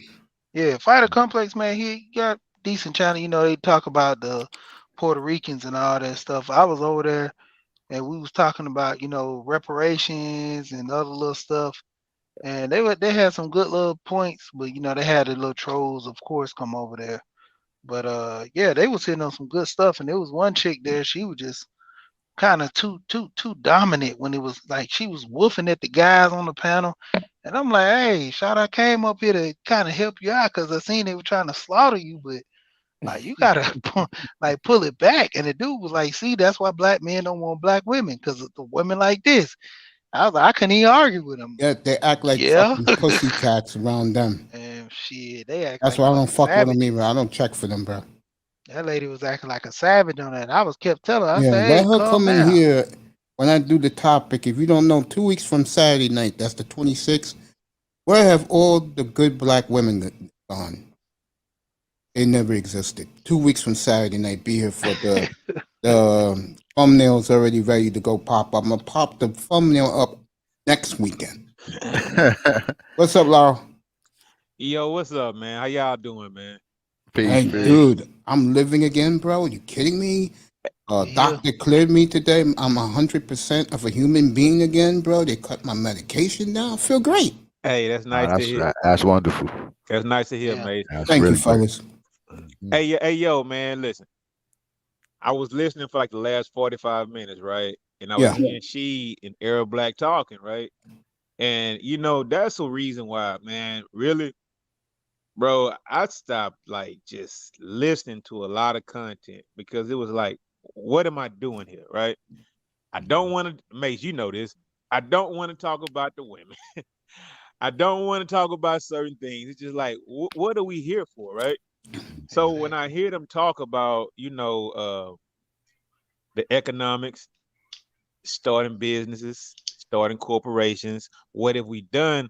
I mean, it made me stick, you know. And I was just listening to the two brothers talk, man. They were just like, man, this is like awesome. This needs to be talked about on like on bigger platforms. Bigger platforms. Yeah, because basically right now, man, we just spinning, and what I think it is personally, I mean, that's just me. I mean, okay, it's supposed to be a business. I don't believe in poor righteous teachers or whatever, right? Everybody should be compensated for their work. But now it's just like, I would just rather content creators offer like goods and services and programs and or whatever than just saying support the content, because the content basically now is, let's get up here and talk about fuck shit and hit the cash out. Man, fuck that. I am personally done with that part of the manosphere. Good for you, Laurel. I don't want to hear those talks no more. I don't want to hear none of those conversations. Laurel, this is why I told these guys to keep talking, because they're talking something that's fascinating and interesting. That woman shit that just came out, I don't care. What I care about is guys who know what the hell they're talking about, like Sheed, Era Black, Relentless. You guys know what you're talking about. Talk away, bro. Yeah, because my thing is this: we can sit here and talk about the women, but if one content creator do 2 streams about women, let's do 1 stream about finance. Making money. So you do 3 streams all together for that Starting day. business. You know what I'm saying? Do another one on starting business, get LLC paperwork together. You know, just the simplest stuff. Crypto. I mean, the guys talk about it all throughout, but everybody really don't know the ins and outs. Like my biggest thing is you tell guys get into crypto, tell them to buy it. They buy it, what are they gonna do with it? You know, one of my partners, he introduced me to mining. Mining make way more money than crypto. The miners, they process the payments, they process the transactions. So every time somebody buy crypto, you got to get processed. Mining is better, but you got to buy contracts. Even if you do it yourself, you got to get the machines and all that stuff. And they got to be in a cold environment. So it's better to do it in the winter, because the ant miner machines, they get hot. Even the graphics card that you buy yourself and run them, they get hot. But it makes more money mining than actually buying the stuff and just sitting on it like the stock market. You know, that's why I talk about with Lonzo with the life insurance. You know, I got 2 whole lives for my boys right now, and I got them on the universal index like what I got for me.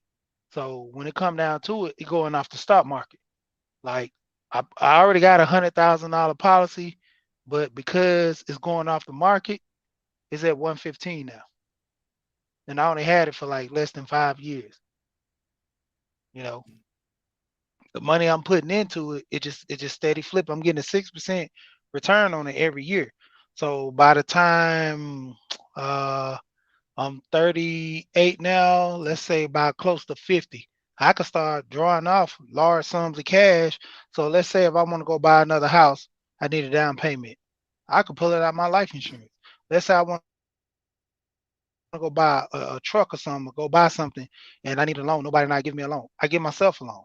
See, I'm doing this for future reference. That's why I'm doing this for my sons, getting them that so they can do the same thing.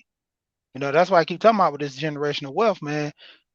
It's like, it's one thing we talk about it and guys not listening. I don't care if you don't get it or not. I'm still doing it regardless. You know, I'm gonna push it with my family, push it with my friends. And for the people that get it, cool. If it sounds like I'm a broken record, cool. The point of it is I'm trying to get somebody head on straight to say, okay, this guy keeps saying this, let me look into it. You know, that's why I keep trying to tell Alonzo, push more information out here. The more people see videos, they gotta look at them. You know, the more I keep talking about his channel, I keep telling Roger to put it out there, because if you single, you still need life insurance. You gotta get buried. If you're married, you still need life insurance. You gotta get buried. Every time somebody die, all it is debt, fish fries, and everything else. Lonzo was talking about a dude. He's on his own magazine. 2 years ago, Lonzo came at the guy with a life insurance for $100,000. No, it was a $50,000 policy with $100 a month. This guy was like, man, I don't know about spending $100 a month on life insurance, and I'm not seeing a return on it. But this guy spending $900 on a F-150 Lone Star edition.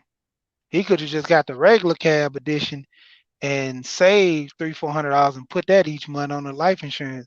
He ain't do it. Guy just died 2 years, like just 2 weeks or 3 weeks ago or whatever, off of COVID. Now, no life insurance. He got a car that ain't paid off. He been putting in money on crypto every month, $50. The bad part about that is if they don't know the passcode to that crypto, that money's locked. It's gone. Probably got a house he ain't even paid off. Like, then his daughter got like a $10,000 GoFundMe account. Like, me and my partner, we was talking about this. When I die, shit, ain't gonna be no fish fries and GoFundMe's. My junk set up. Like, bro, I'm not leaving. Everybody in my family except my grandma, and the only reason she didn't have life insurance was because my stupid ass uncles, they made the policy lapse and didn't tell nobody in the family because they was ashamed. I ended up having to pay for my grandma's funeral. But when it came down to it, though, it's like everybody in the family, we all had life insurance. Like my great grandma, everybody. You, bro. We don't play about that, man. You know, you gotta take care. You don't want to leave debt to nobody in the family. You gotta take care of your people. Right. You know, and that get overlooked in the community. And you know, we always talk about, oh, we gotta build. How are we talking about building and you're not even looking out for your own family? So she, let me ask you a question.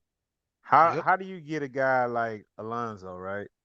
Mm-hmm. How do you get him in the minds of every brother walking around the space who may not have coverage, who may not have insurance, when all we talk about is BS half the time? Can I go first? Go ahead.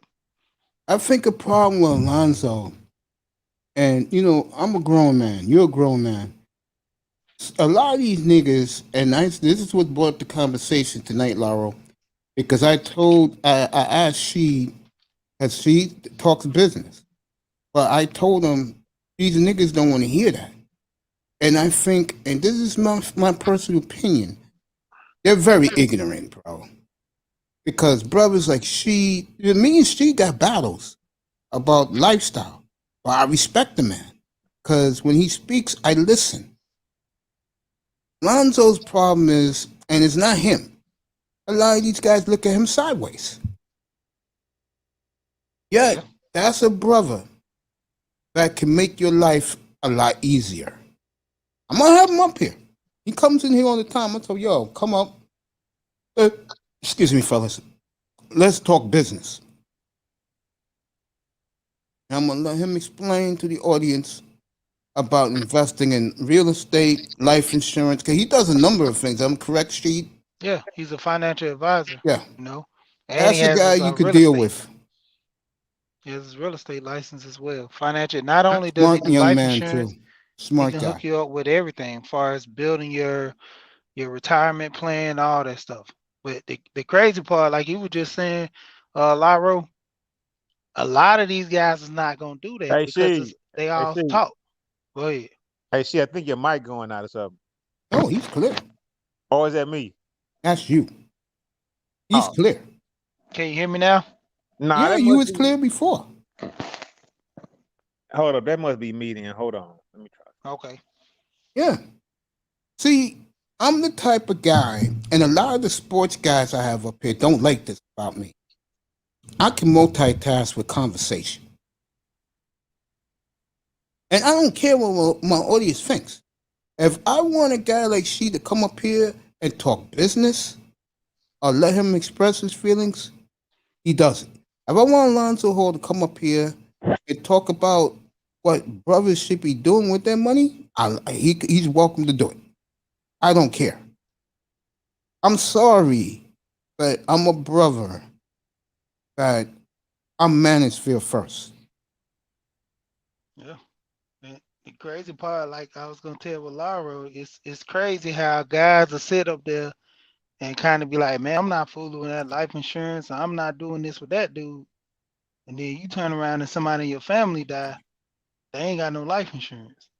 You know, even one of I think Lonzo was talking about one of his cousins or aunts or somebody didn't have life insurance, and they was popping off. They ain't need it, but then turned around and died, and they all looking at him like he was like, "What? They ain't come ask me. I told them get Exactly. it." It's like too late, you know. One That's the thing I bad come part. away about African American, the ones who are intelligent, savvy, they really separate and don't help the ones who are behind. Some, I give you that. Some of them do, but not all of them. So it get to a point. It's not like they're separating, but they just know certain people they not gonna help because they ain't gonna listen. You know. I agree with that. Hey, but you know what though? You know what though, she. Laro, you sound great. Hey, look, there's a difference between separation and a difference between. Okay, say it. Okay, like this. Okay, separation because I've heard a lot. I don't want to deal with any stupid, dumb Negroes. I've heard it from a lot of guys. Okay, that's what they say. Okay, I get that. I don't want to be. Look, I know I say a lot of shit around these platforms. I don't want to deal like with the dumb nigga class either. I mean, sometimes people just don't want to listen. It's unruly, man. I just can't speak to people who don't want to talk, who don't want to have an intelligent conversation. But also, I don't want people to just start looking at people and judging a book by its cover. I think that's horrible. You just can't judge a book by its cover. Just because a guy may wear his hair a certain way doesn't mean he's a thug. Doesn't mean he's not intelligent. Doesn't mean he can't carry on a conversation. So, like, I try to stomach your homeboy, Nate. I try to stomach Little Big Nate a lot. But I'm just like, man, at a certain point in time, yes, you talking facts, but it's coming from like a hateful place. And I really can't rock with that, man. It's like venom. It's just like it's I don't know. I mean, it's just like he's like a Klansman in blackface or something, dude. I mean, have you noticed I never said anything about him on any panels? Every time everybody bring him up, I say nothing about him. Which guy? Little Big Nate. You don't like Nate? I never say nothing about him. You don't like Nate? I just say I don't never say nothing about him. Okay. No, because me and him are pretty tight, but I can understand that. No, I can understand. I can understand. I'm not going to get into it. That's your business, bro. I'm not like that. You know what I'm saying? I'm not a nosy dude. Well, like when we get in these spaces and we talk about building, a lot of times it's like a split. And earlier, like I said, I was listening and I heard when he was saying, look, I'm not going to choose between one guy and another guy. And Mason, and the same applies to you. You shouldn't choose between one guy and another guy either, right? But at some point in time, we all congregate at the same spaces at one time. Irregardless of whose platform it is, it's gonna be some point in time that we all congregate on one platform, right? And that should be a space and time to let all the beefs go, and we could actually work on things that could actually grow the space in a better way.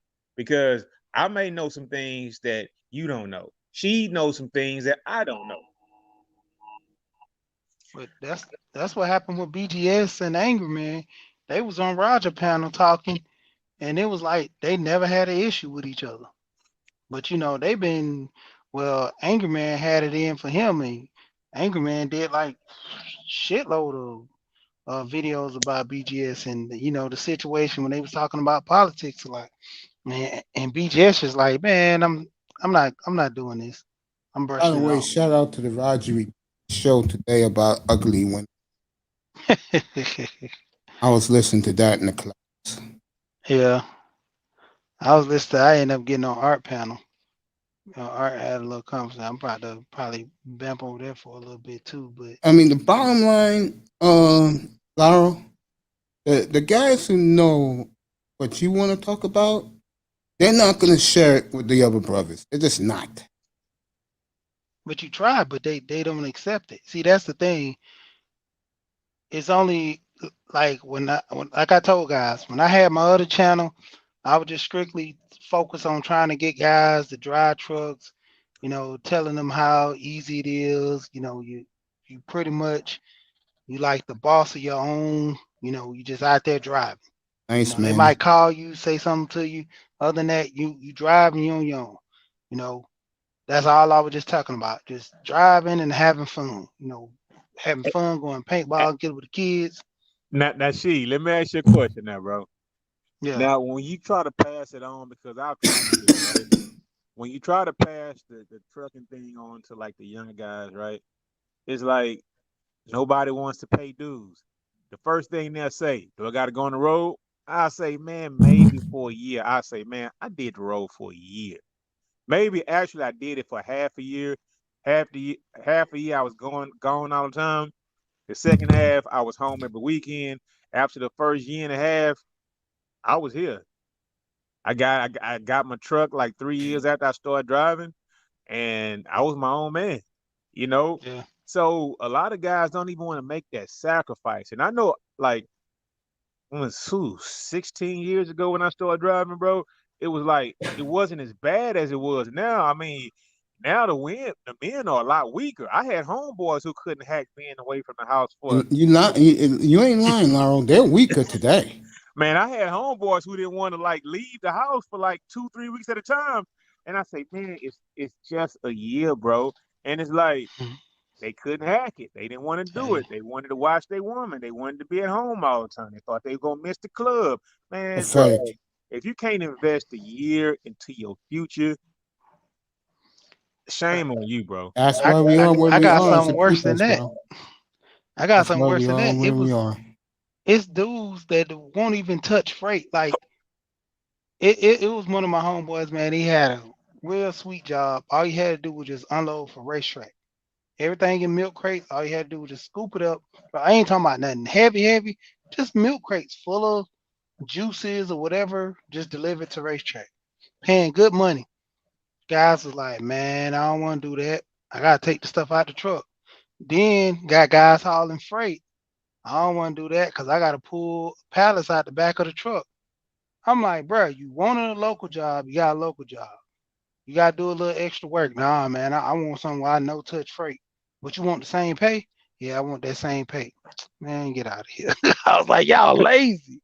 Like, bro, yep. Lazy. That's the stigma on black men. We're lazy. They prove it though. That's the thing, Mace. We got that stigma, but they prove it. Yes. Day after day when they do little stuff like this. Like, you literally want a job that pays you $1,000 a week. All you want to do is clock in, just sit in the truck, watch YouTube when you do your deliveries and let the people unload it, or, listening to music, talking on the phone and be getting it. That's it. See, those jobs are reserved for a guy who has a lot of experience and has paid his dues. Yep. And bump a dog and ride around the city all day. No, man, you're not finna walk through the door doing that, bro. You got to pay some dues, man.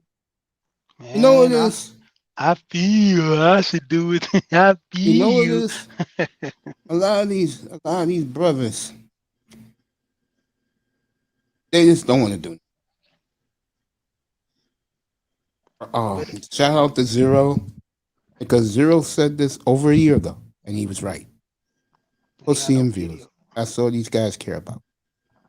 Man, them dudes ain't got no giddy up about themselves, man. All they want to do is go smash on these women, chase they women, make sure nobody ain't hitting they women, and they good, man. That's it. That's what exploded between me and Rollo last weekend. They want a woman to take care of them. And Matty Ghost and Alpha Trader saying, if you don't leave a seed in a woman, you ain't shit. And I got Rollo back yesterday. Well, he knows now. Well, Mace, you know what, Mace? I'm actually, I'm pro family, right? However, I'm not. However, I'm also pro agency. A guy should be able to live his life and do what he wants to do and live his own life. But the thing is, though, and you can admit to this, Mace, each side knocks the other side. Guys who have families, they'll say, "Man, you tripping." Some other guys who may not have a family or who wants to like live his life solo, he'll call a guy who has a family and a wife a sucker, right? Yeah, that's why David Rollo and these boys. And the thing is, neither one of us are suckers. It's like we just deciding to do things how we choose to do them. We both can get burned regardless. I can get burned with my marriage. She can get burned in his marriage. You can get burned by just being solo all your life. I mean, who knows? But you have the right to do exactly what you want to do. So we need to stop the mudslinging from back and forth from each side to the other side and just respect each other for their own opinion, man. I Like, think the guys like me who are single and older and don't have no wife and kids, we get bashed or try to get shamed by the guys who have it or want it. But when a guy like me came back as strong as I did yesterday, trust me, Rollo got the. To me, you're more of a man if you do you. Right. Because you trying to tell me not having a kid, it kind of puts me in a situation that I'm less of a man. That's what they believe. You don't get a choice. You know, what I'm supposed to do? Go out here and just have a baby with random chicks and get, like I said, get run through the ringer, get put on child support, get raped by the system, all because some other man told me I ain't a man if I don't have a child? Nah, Yeah. bro, I'm not going that I route. called that group. You know, I called that group a bunch of panty sniffers, bro. hey, Oh, tell they them got the guys, message yesterday. They got it. tell I them heard. guys who've been on child support. I mean, tell them guys who've been on child Oh, support I'm and gonna kill you them know too the in the woman took future. half of all their money, and tell them guys that jump right there. Oh, If you ain't I'm got a gonna chick, kill them them dudes too. gonna be mad, boy. They're Them gonna dudes get gonna my be wrath mad to too death. because I'm tired of those guys. Every time they come on a platform, they're crying about you should have kept your cock in your pants. You wouldn't have these problems. That's true. well, Mace, that's kind of impossible to tell a young virile man to keep his dick in his pants, man. Oh, that's why he's paying the price right now. Well, you know Stop what? whining and pay the money. And you know what? He has to pay the consequences for that, right? That's right. He has I'm to not pay. shedding a tear for his ass. I'm tired of hearing his ass cry. I don't have no pity for guys that got like 3 kids and crying like that. Now, Exactly. from 3 different women, bro, that's you. Exactly. That's you. That's you, should just bro. you Yep. should just Facts. castrate yourself. You know, now if Facts. I even get the women that scenario, you know, like I said, I told my wife, I can go upstairs right there with her. I said, now if you would have had another baby daddy, that means I would have had to deal with 3 sets of grandparents, 3 sets of, you know, other family, 3 other families. I'm like, I can't do that. Like, you know, Exactly. it's not. I'm not doing all that. You know. No, my wife, she had her kids by the same dude. You know, everything was cool, just didn't work out, and me and her got together. That was it. You know, she had her deals with him. It didn't work out. That's it. When it come to all these other guys, they be, you know, you got 3 kids with this one too, and then you be talking about women tripping. Dog, you got all these kids and you yelling women tripping. You know, that's why I be like, to a degree, like guys who say, man, she was on the pill and she got off. Why wasn't you wearing the rubber? Y'all not married. Come on, you know. Even if she say she on the pill, hey, a baby gonna come out. If you like it raw, just go ahead and marry her. So you know you do have a baby. Hey, you already know that you're gonna have to take care of that child anyway. That's my thing. If you gonna have sex with the chick, I mean, and you don't want the rub on.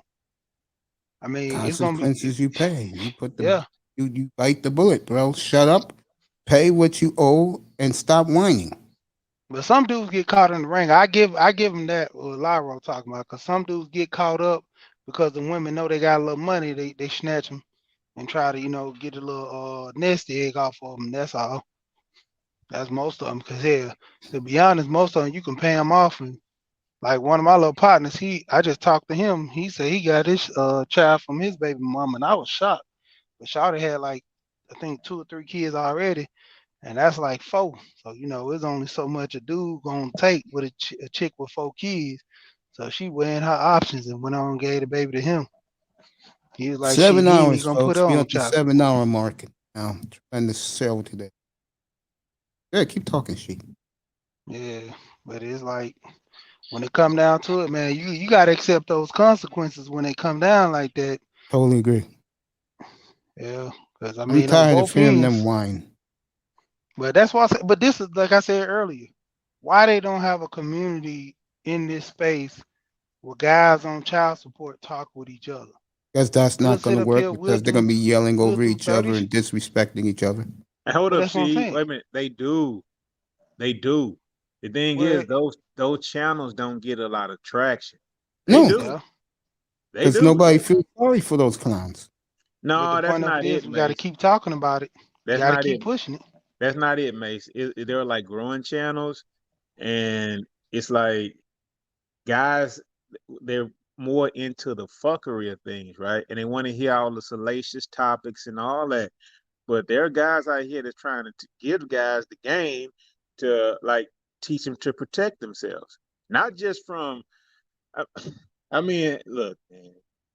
If you're a weak man and you grew up this way, it's almost impossible. So any young man who's getting ready to start having sex, bro, you might as well go ahead and try to you might as well strap up every time. Because man, once you start just hitting it raw, bro, you gonna be hitting it raw until you suffer the consequences, dude. I mean, Yeah, I agree. it just can't be easy to just be starting to take the rub off when you feel like it, man. Like, god damn, have some form of dick discipline, man. I know young cats, like 22 years old, bro. They got like 3 kids already from 3 Russian different chicks. I'm like, bro, you're gonna be broke the rest of your life, man. You, roulette. I mean, because if you already got 3 when you're 22, if you don't chill right now, what you gonna do when you're 30? What decent woman is gonna want to fuck with you when you got 3 kids by 3 different women? Hey, holla at NBA YoungBoy. What he got, like 5 or 6 now? Yeah. By the way, speaking of NBA YoungBoy, congratulations to NBA fan. He graduated from school, and now he's a RN nurse. Congratulations. Oh, that's what's up, man. Yeah, that's cool. Yeah, I was thinking about him, and then he came up and told us that last night. Everybody up here get standing ovation. Yeah, man, those are things we need to hear about instead of all the BS stories Exactly. about all day, man. Exactly. I mean, Rollo did what he did. He was out of line with me. I burnt him yesterday about it. Bottom line is this. God gave me a third life. I'm just going to live the rest of my life in peace, bro. And I meant what I said. I got to stay home for a year. I can't travel the country. Well, I'm gonna get me a studio somewhere. I don't know if it's gonna be in Africa. I don't know if it's gonna be in South America. But I will do it. Man, I just looked it up. NBA YoungBoy 21 with 7 kids. That don't make no fucking sense. 21 with no 7 sense. kids. And you know what? There's a lot of idiots like him, Dick Dangler, who think it's a badge of honor to have all these kids with different women. It's not a badge of honor. It's a disgrace.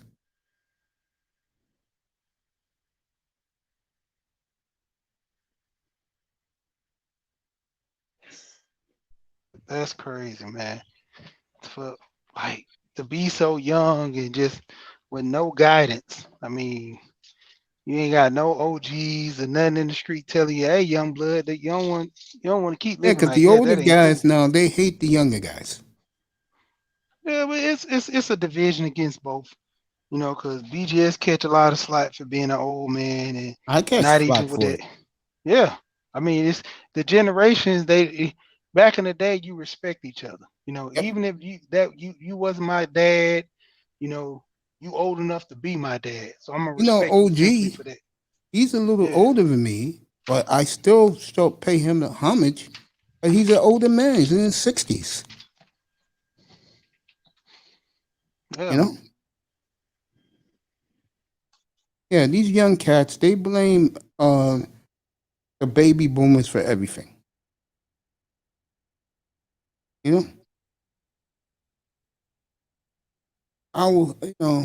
Again, I don't know.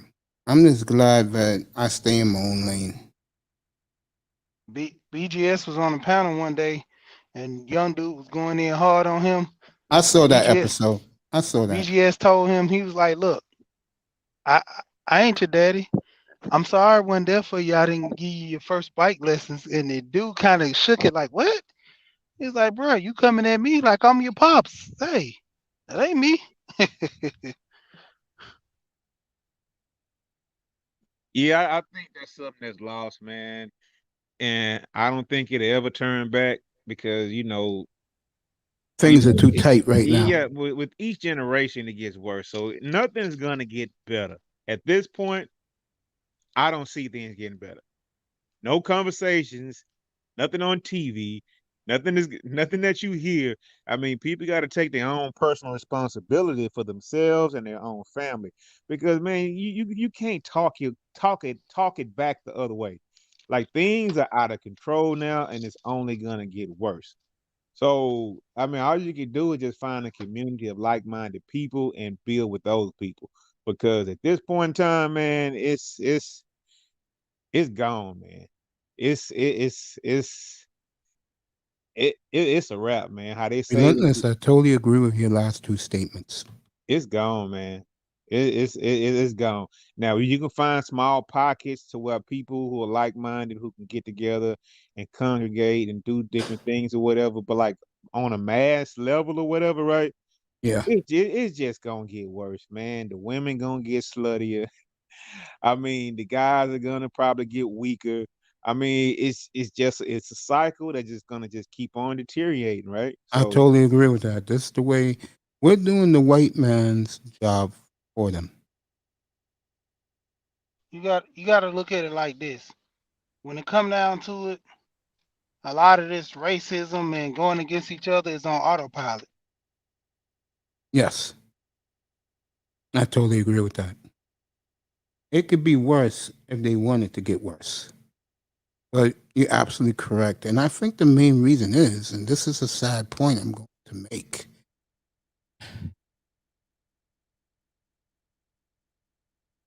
it doesn't help. And this is why I bash the women. Big reason why I do this.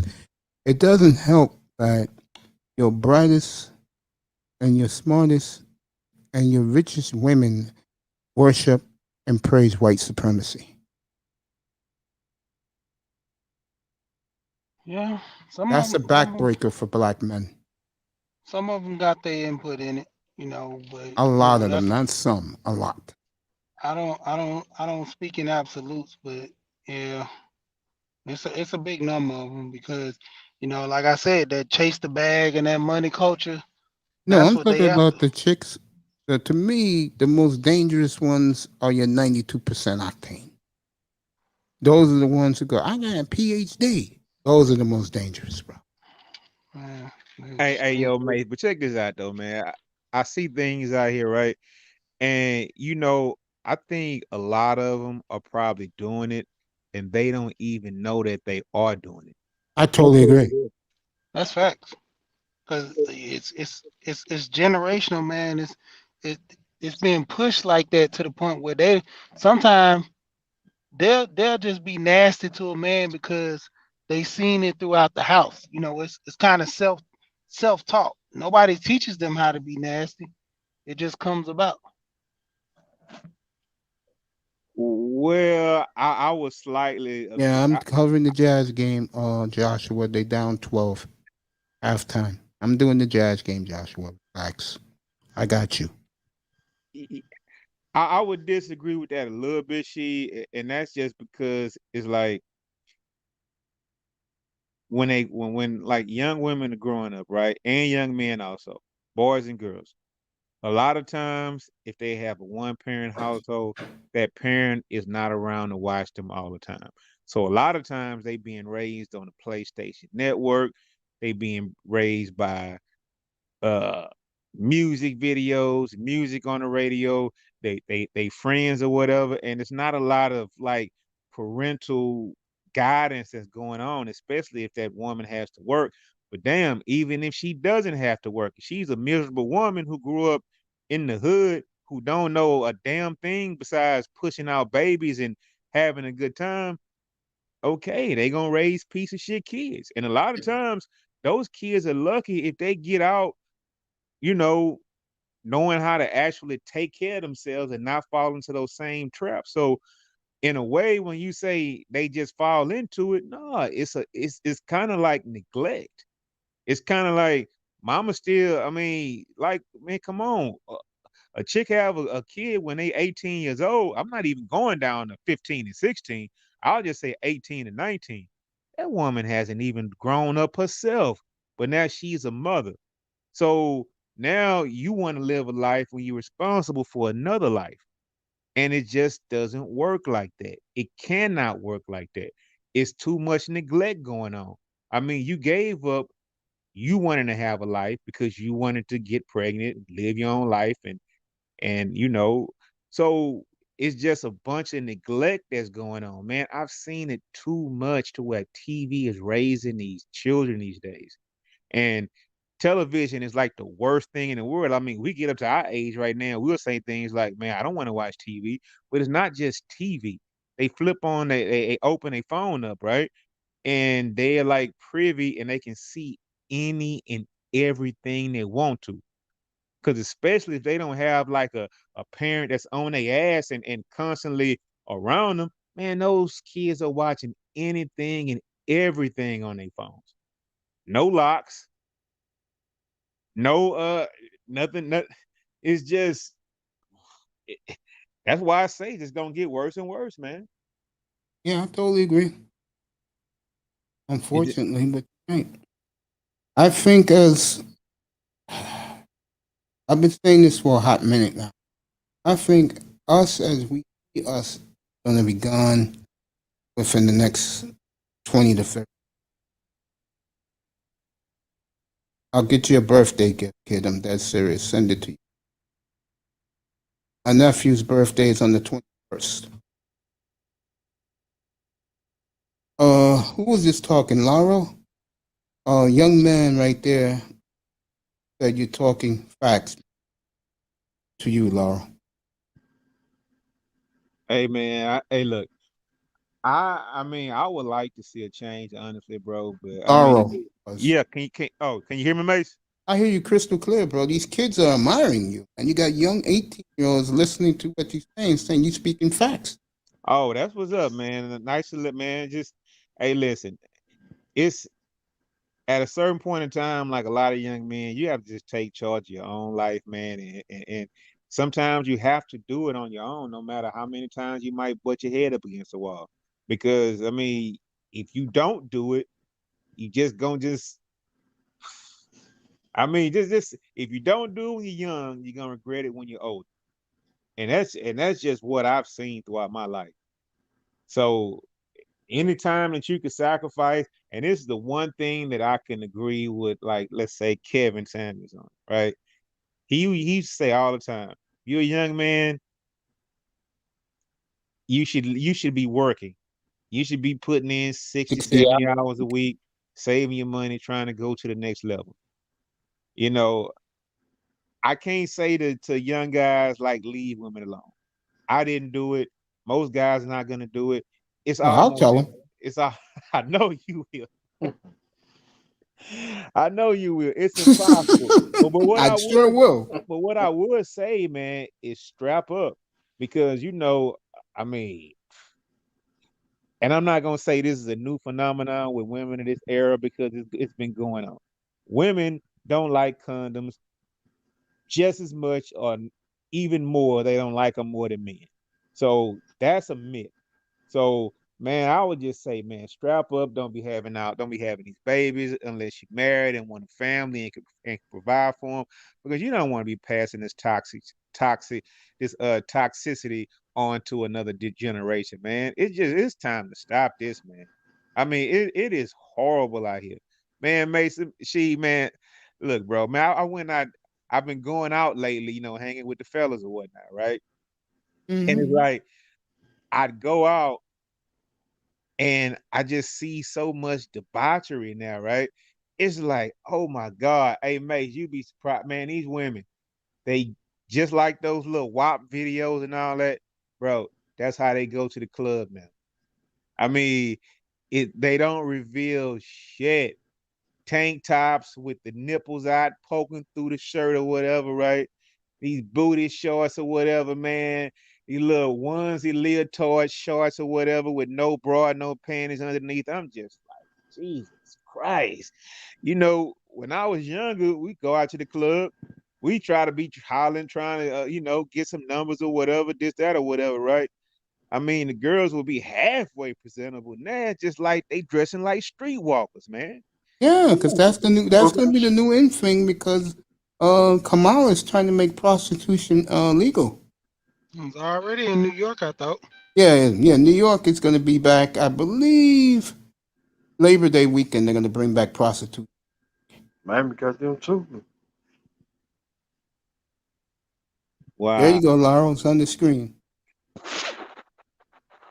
Wow, Young man man. thinks you're a smart guy. Hey, man, look. Laurel was fucking flattered. Look, I'm just surprised Laurel with was what I flattered. see on an everyday basis, man. And it's horrible, man. It's horrible. But one thing I wouldn't do, I wouldn't advise a guy not to seek out or not be open to a woman coming near him. But one thing I will say, and I'm not saying that I got out here, that I'm just jumping out the boat and just saying guys should do it. But man, it is hard. It is hard for a younger guy these days. Man, I would say me coming up. I would Utah is stormed back from down by 15. They're down by 5 now. Donovan Mitchell's taking over this game. 60-57, the Clippers. Yeah, you know what? My nephew, let me talk about him for a quick. He's gonna be 30. Both of them wins this late this summer, and both of them don't even. Well, one of them now is back into it because he's kicking it to an attorney, and the other one is totally checked out when it comes to these women.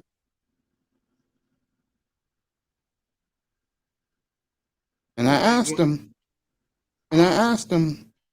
you know, do you like living a monk's lifestyle? He said he loves it.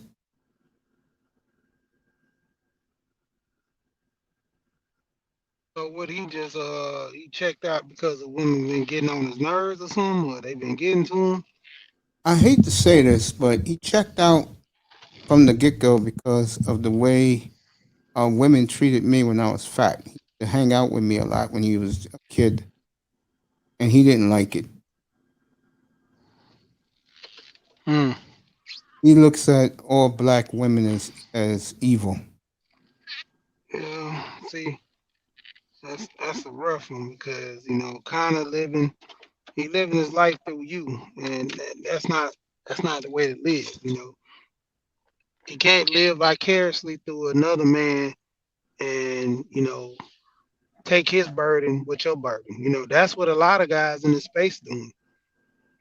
Because one man, prime example, I know JoJo been over here, but it was a situation where guys were talking so bad about women, he was thinking about, breaking up with his old lady because how the guys were talking so foul about it. And we had to tell him, dude, you got an old lady that most guys dream of dealing with. And, you kind of don't want to deal with her because of the imperfection which all these other guys are explaining to you. And that's what Eric Black was talking about earlier. All situations are not made into one to where one size fit all. And a lot of guys got to get an understanding of that, those are the type of women during that era that did that because of, not being a good deed. They wanted what they wanted out of the situation. They didn't get it. So, they played it to the left. Well, let Now, me the ask women you that he this. might deal with might be different. Let me ask you this then. Percentage. I know you agree with me where I don't believe there's any good black women. What's the percentage of good black women opinion? Say about 13%. Close. Yeah, I say 0. What about you, Laura? Damn, Maze, don't go to 0. That's impossible for it to be 0. Come on. But man, honestly, well, let me just say this, Maze. Uh 10, 15 years ago, I might go as far as say 60 or 70%. But once I start seeing things right now, man, I would say at the most good, the highest it could get is probably 15 to 20%. But then again, that would be trying to redefine what a good woman is because the times have changed so much. And I'm not talking about a long time ago. I'm talking about 10, 15 years ago. That's not that long ago. So I mean, times have changed so much. It's just like, man, at most 15 to 20%. And I'll say it's more closer to 15. But it's harder and harder every day to just see one. I mean, because so many of them are just involved with so much fuckery. Work husbands, side dudes, uh, letting dudes DM them in the DMs or whatever. Then you got some that's disrespectful. I mean, yeah, it's bad, man. It's bad. It's bad, bro. And by the way, what's a DM? Come on, man. I don't know what a Direct DM message. is. Direct Like message. Instagram. Instagram. Oh, that bullshit. Okay. Yeah. Yeah, Instagram and Facebook, they send you it's just like sending a text. Twitter. What's my And definition Twitter of a too. good black woman? A woman that's going to be up by your side at all times. What I mean by your side is that even the highs and the lows, they're there with you. Yep. I mean, you got some like we talked about this on Roger channel. Utah down Some 3. some women don't believe in marriage being forever. Some women believe in marriage only lasting 20 years. So they do 20 years, they go ahead and get a divorce because Okay, they let done me did ask you all they this. can do. Let me ask both of you guys this. What about the men who don't want to wife up none of these women, like yours truly? Cool.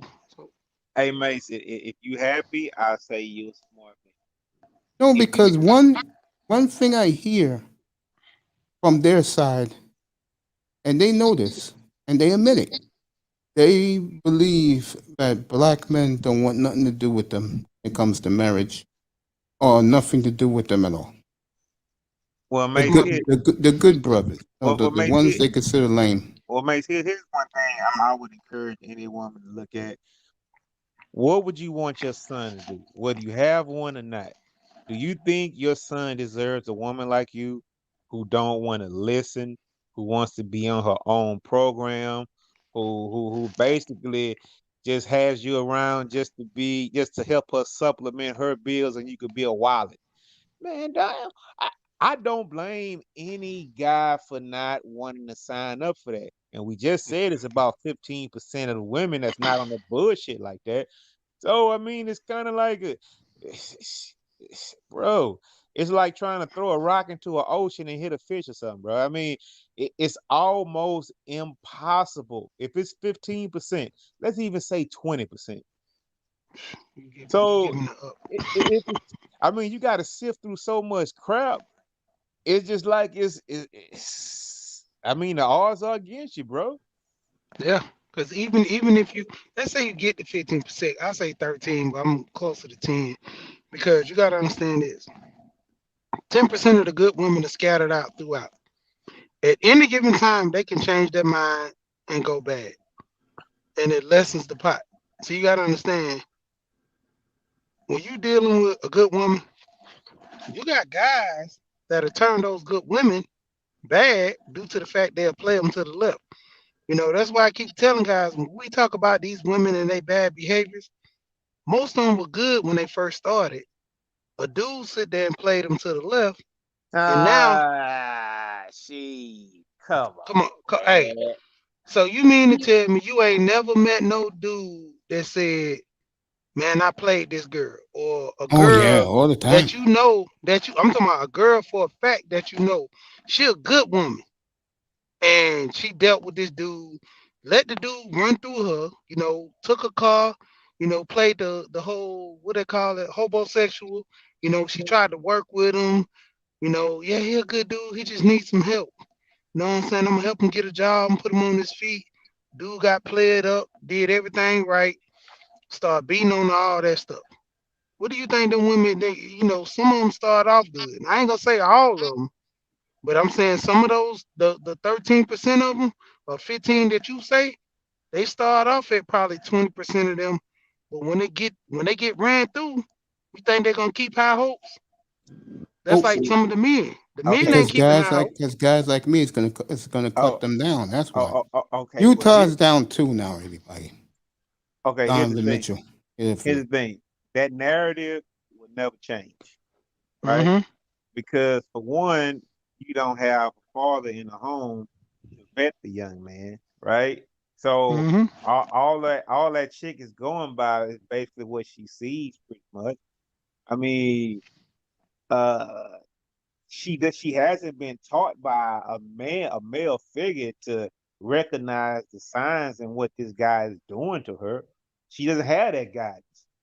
All she just has is her friends, a bunch of other women to say, "Girl, get you another one." A girl, have you so?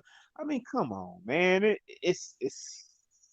I mean, Yeah, that's I a big detriment about black women, and that's a big difference between us and them. They listen to their friends. They are monkey see, monkey do. While black men, we not like each other for the most part. And I always tell guys this: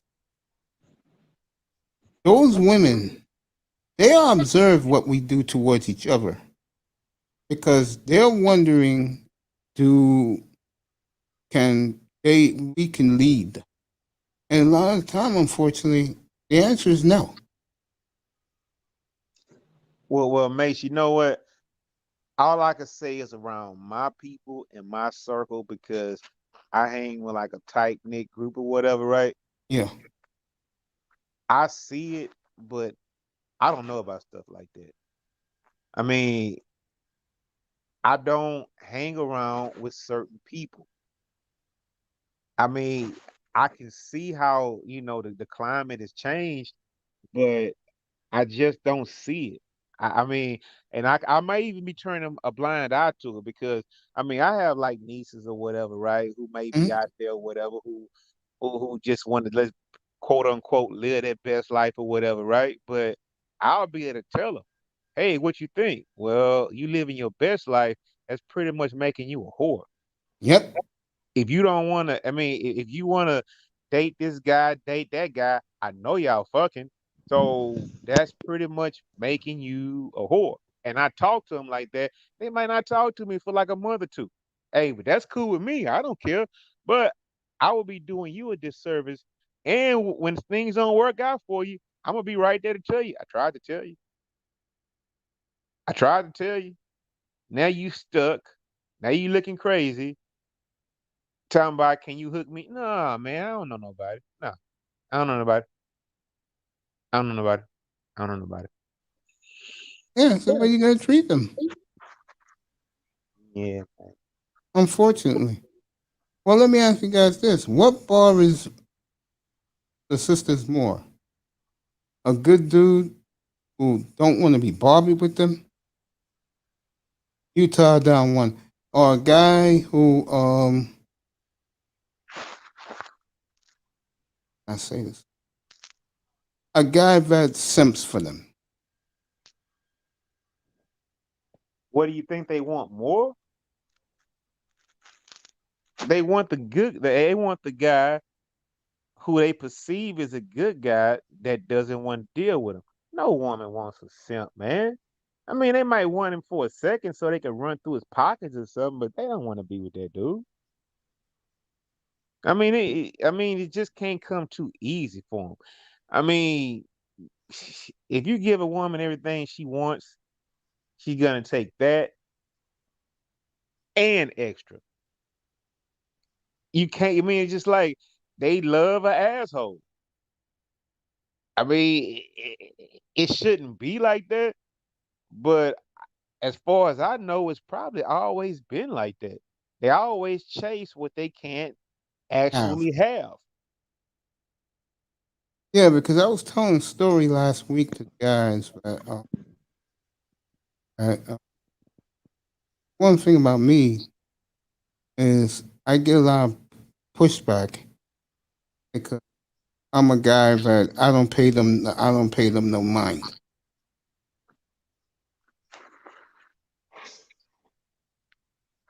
You know what I'm saying? Right. Hurts you. I hate when.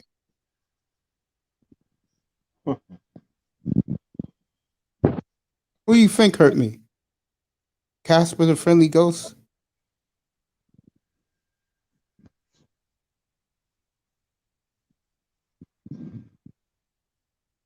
I'm done with that topic.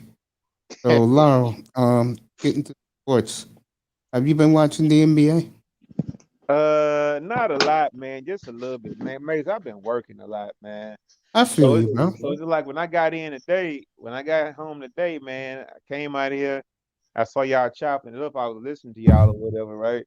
So y'all was saying some interesting things on the panel. So I say, man, let me come up and add my 2 cents or whatever. So yeah, usually, I just like I've been doing a lot of working or whatever, man. Been trying to stack my paper. There you go. Yeah. But like that green. Yeah, but the games I've seen, right? Like I'm happy for the Suns. Uh there's pretty much no one in the West is gonna beat the Nets, so I pretty much think it's over right now. I mean, they stacked the team big enough to where they just gonna basically buy a championship. I think the Nets win it. They win it next year too. Yeah, they stacked the team. I mean, that team is more talented than a Golden State Warriors team with Kevin Durant a few years ago. So, I mean, they stacked the roster. They were able to do it. They got a couple of champs. They got to finish the deal. But I mean, at this point, I don't see nothing that's gonna stop them. I mean, James Harden, He's out, and they still yeah, exactly. Out with the poor hamstring. So when he comes back next series or whatever, because he'll come back for the finals. They'll beat Atlanta next series. Well, I mean, how long they have him out for? Indefinitely. Oh, is that bad, huh? Yeah. I think Phoenix gonna take it. Yeah. Well, what I saw last night, wow. The Suns were down by like 11. Mm-hmm. Next time you look up, they was up by 18.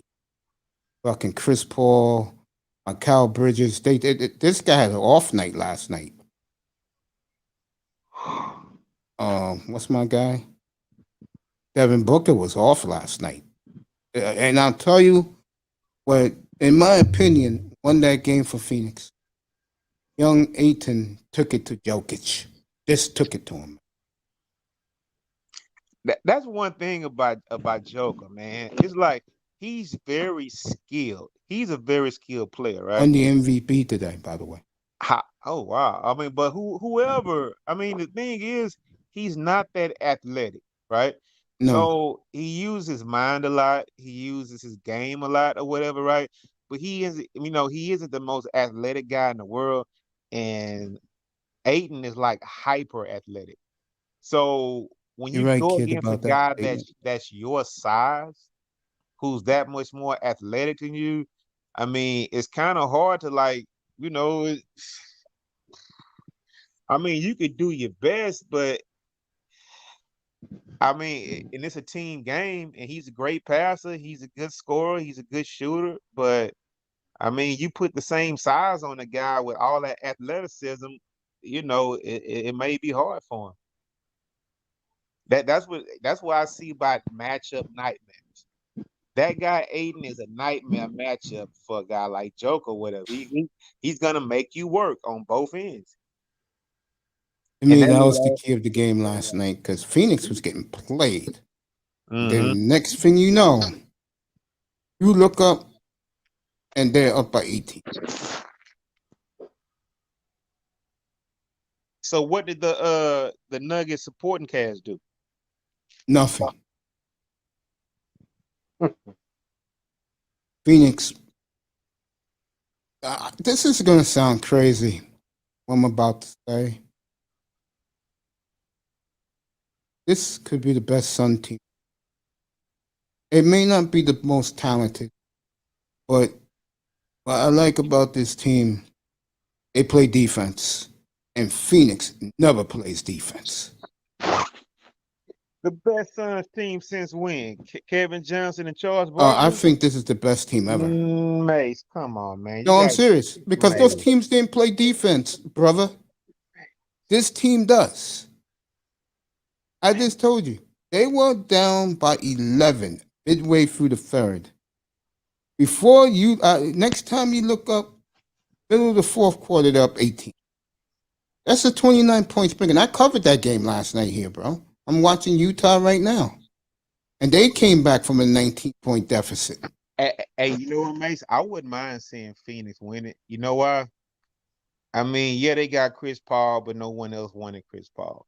Yep. Devin Booker had a chance to leave, and he stayed. You know, they drafted Aiden. So I would like to see a team like, you know, with Devin Booker will actually stick with the team that drafted him or whatever, right? And Yeah. you know, win it the right way. Stick it out, grind, get better every year.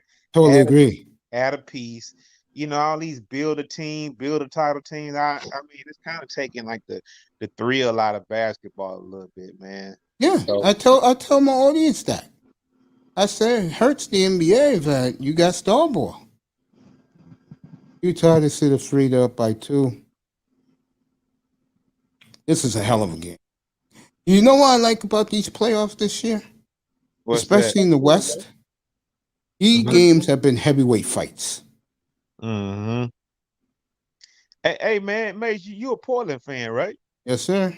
So what's gonna happen with your people, man? They're gonna break that team up, and if Philadelphia lose this series, which I think they will,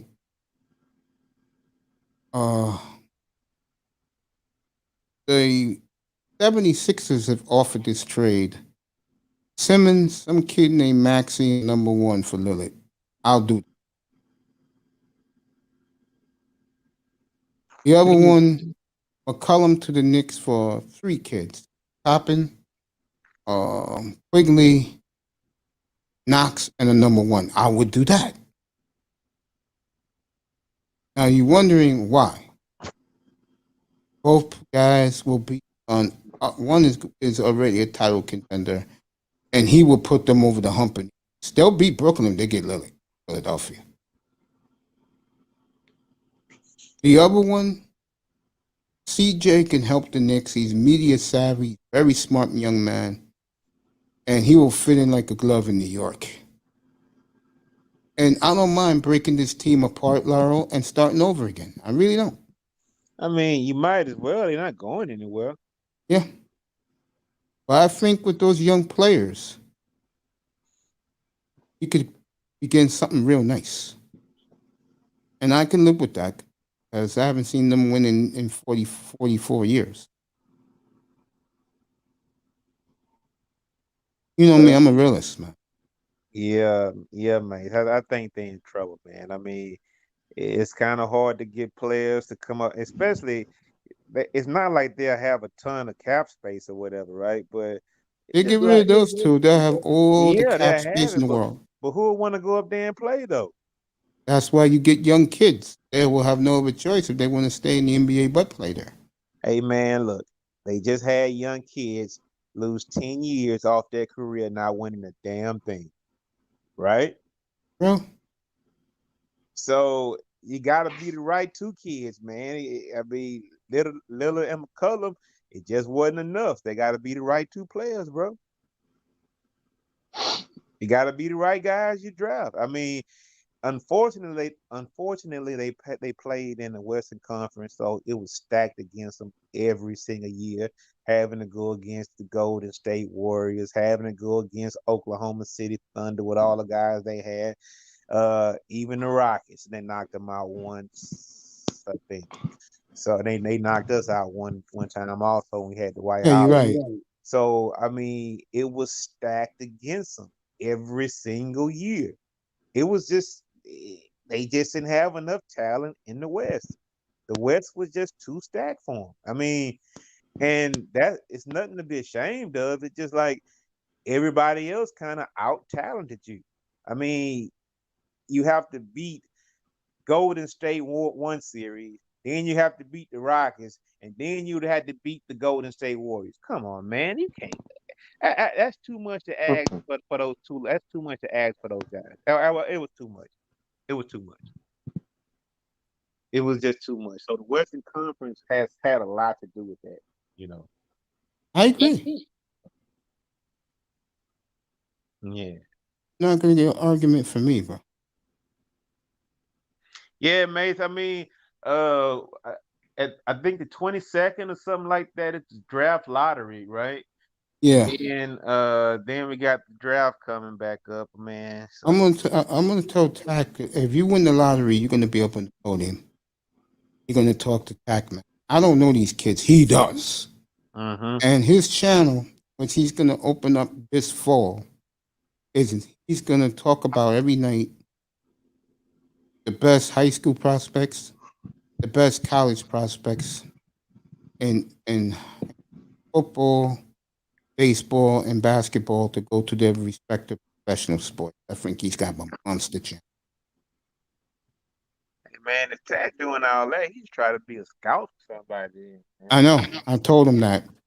Oh, he last year he did the NBA draft for me last year. I let him have it.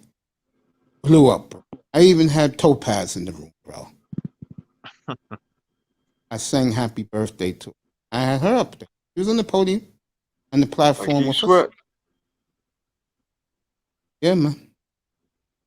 That was as fun a night as I've ever had. Because Tack, there's 60 players picked in the NBA draft? No joke, Laurel. He had 38 right. Yeah, he knows his stuff, man. Yeah. He did good for the football draft with me, too. He was up here. NFL draft. Yeah, he did good with the NFL draft. He wanted to do the baseball draft. I said, no.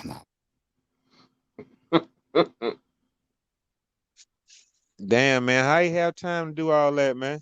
I hate to say this, bro, because I love him and he knows this. Maybe he really doesn't have a life, bro. There's nothing wrong with that. I don't have a life. Nah, man. Maybe just is you know what? I wouldn't say not a life, because if he trust me. But mate, he owed me with sports, Laro. Uh-huh. You know how deep I used to be? What's that? I knew the hockey prospects. Well, that's cool. You were interested in it, right? Yes, but Laro, what I'm trying to get at with you, you need time to do this shit. I know. And maybe that's just like a hobby that he enjoys. Yes, it's a hobby for him. So if it's a hobby that he enjoys doing it, I mean, that is kind of having a life. Only thing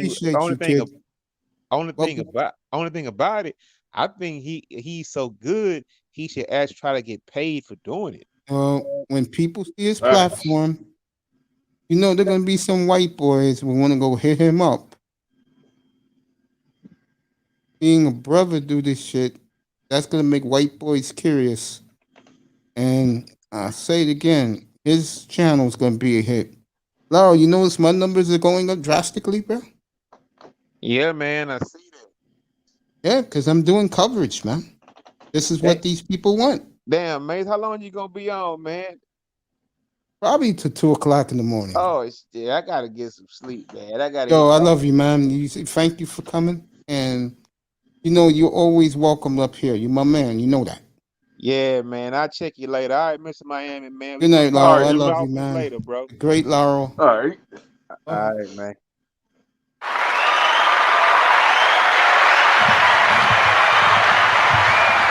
All right, Joshua, you're going to get what you came in here for. I'm going to do play-by-play for the rest of this game. This game is a war between Utah and the Clippers. Clippers were up by 18. Utah couldn't put the ball in the ocean. Second half was a different Utah team. They came roaring back. And this is what the NBA playoffs is about. It's getting chippy out there. I mean, and I'll say it again, it's nothing against LeBron, but it is refreshing to have new blood in the NBA playoffs, and got me into it. Tomorrow night, one game, Phoenix and Denver. I will be on tomorrow night at 7 Eastern time. So, one game tomorrow. I'll be on 7:00 Eastern. And if you didn't know, LeBron, Dwayne Wade just finished talking to Donovan Mitchell. Now you said Dwayne Wade. Dwayne Wade owns 15% of the Utah Jazz. What do you think about that, Mr. Miami? Sure, you about to move to Utah. See, I'll take him.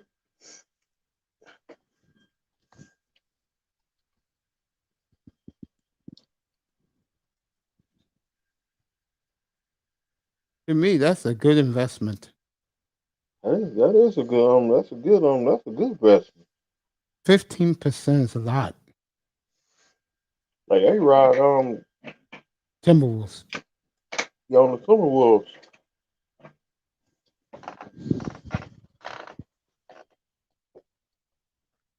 Tie game, beginning of the fourth quarter, everybody. Here in Salt Lake City, Utah. Welcome to the broadcast. If you're coming in late, Kawhi Leonard's been brilliant tonight. And we have seen a Boogie Cousins sighting. That's right. Boogie Cousins is playing well in this game tonight.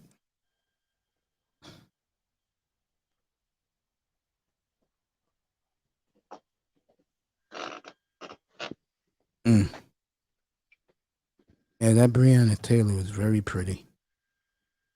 The NBA named the basketball. That's cool. As you young guys would say, that's what's up. Clippers up 81-79.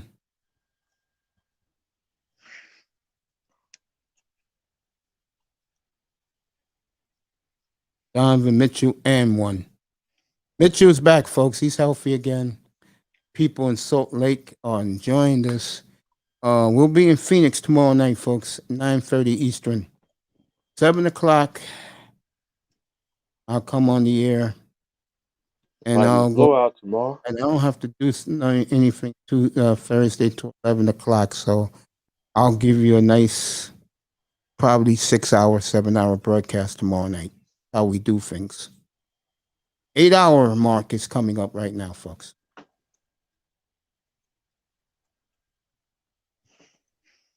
Let me read what Joshua says. E-Wade is smart because Salt Lake City is awesome. Okay. Not the NBA. Okay. Paul George with 3. Clippers up by 2. 10.5 to go. Mitchell. Kawhi Leonard, he got another thing. Utah back up by 2. I mean, Kawhi Leonard Shoot, Kawhi Leonard, he got another dynasty to his list. The dynasty killer. He got Dallas to the list.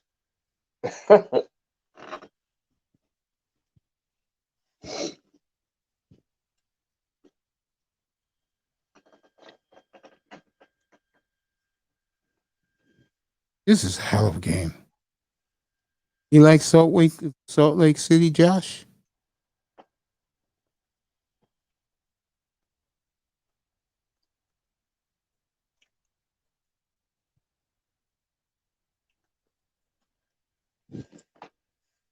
It's Miami Heat for life. Judge makes the first tie game. Today they put me in the ground. I'm sitting around with the Heat. Oh yeah. Yeah. Oh, not the NBA for Breonna Taylor. Every city matched in one. Okay. That's very nice. I mean that. That poor girl was murdered for no reason. Poor baby. So I was shocked. I was shocked that day.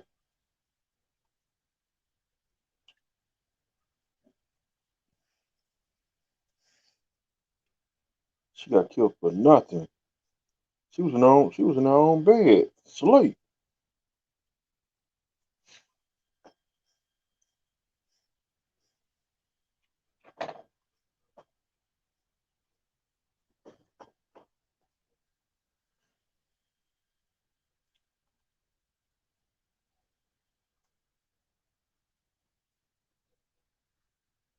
Mitchell. 3. Good. Utah up 3. Donovan Mitchell's putting on a performance, folks. This is what playoff basketball, the stars, cream rise to the top. Embiid did it earlier tonight for Philadelphia. Kawhi off. Rebound Utah. Kawhi, 9.5 left. the dynasty killer. Mitchell in and out. Kawhi got the ball.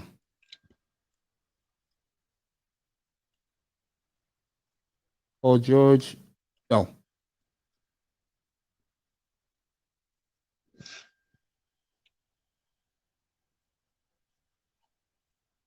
Utah up 3. 9 minutes left.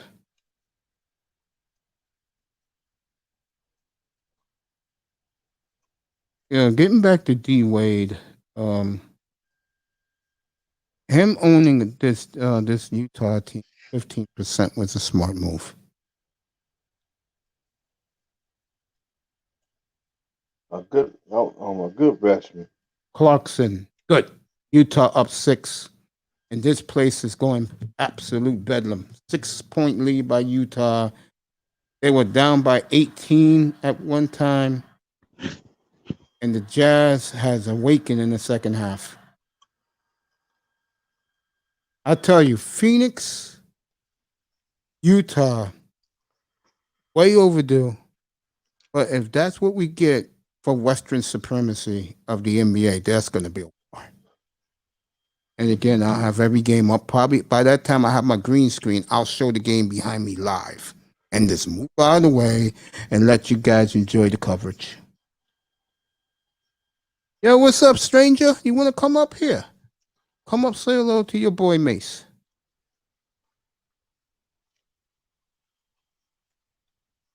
I totally agree with that. I totally agree. My man living out in Honolulu. Get him up here. Dang. One of the best physiques around. The women love him and the man is. That's one place I want to visit, Hawaii. Shit, I would like to move out there if I can. I heard it's brutal for black people out there like us. Facts. You got it prime time. The link is in there. Oh, he's up right now. He's one of my favorite people. I haven't crossed paths with him in a hot minute. He's been busy. I got health. I got a new life. The great primetime VA is up here. What's up, brother?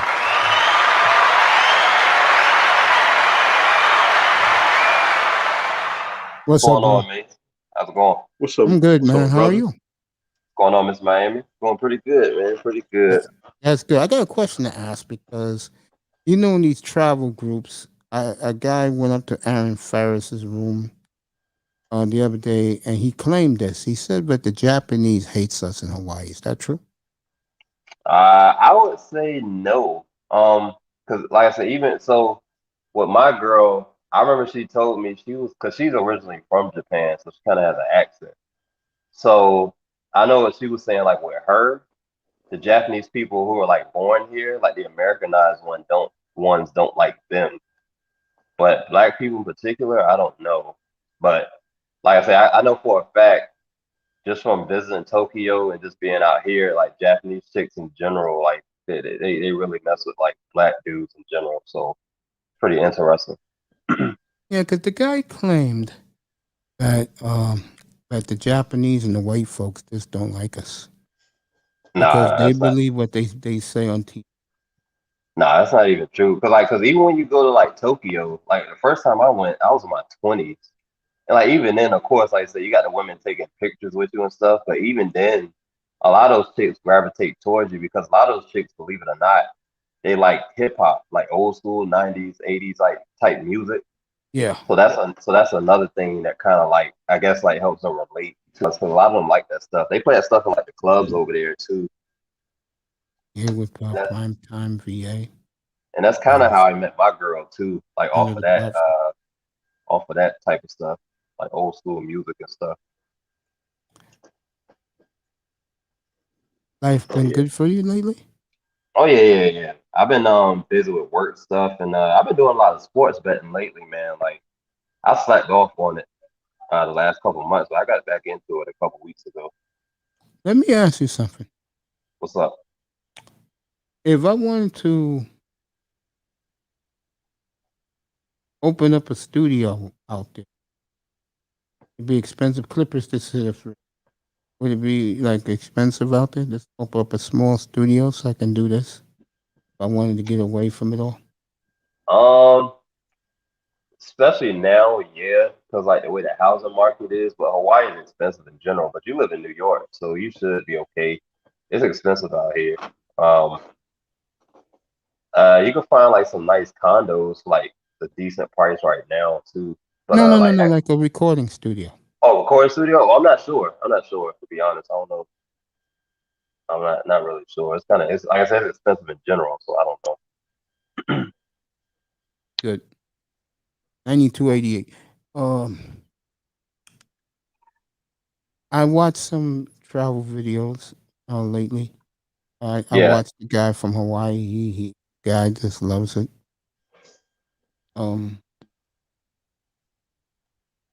So you say that it's good for brothers out there. Yeah. So compared to like Seattle, I would say it's probably on the same level, probably a little bit better. I don't know if you're Seattle, if you don't know, folks, it's the sprawling capital of the world. Yeah. I don't know if you've ever been out there, but yeah. Utah's up 5 with 8 minutes left. Mitchell stole the ball, but he threw it away. I think they're probably gonna beat LA and then lose to Phoenix, man. Phoenix has to beat who did they play? They play Denver, and I was explaining to Laurel about last night's game. Yeah. Denver's not gonna in the third quarter, Denver was up 11. Yeah, and they let them come back. And midway through the fourth quarter, Phoenix is up 18. Yeah. It shows you, and I was just having Laurel up here, and I said, this could be the best Phoenix team they ever had. Yeah, I mean, they're one of the best defensive teams. They can There score. you go. They do everything. That's the point I made to him. They play Those defense. Charles Barkley teams, the KJ team, they never play defense. Yeah. Johnson. Yeah, those teams never played deep. Yeah. Phoenix has always been an offensive, fun team to watch. Yeah, this team's good, man. Like I had placed a bet on them to win the LA series because at one point they were like plus 400, and I put $100 on it and ended up winning that. Yeah, I told guys about 6-7 weeks ago in March, watch out for the Suns. And guys thought I was crazy.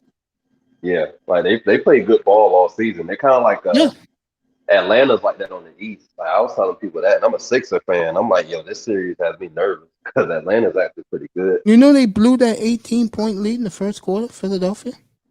Yeah, I watched that game. I'm looking at them like, yeah, I was right here, horrified for them. Yeah, like that series got me nervous, especially if Embiid like isn't healthy the whole time. Yeah, I'd be nervous for him.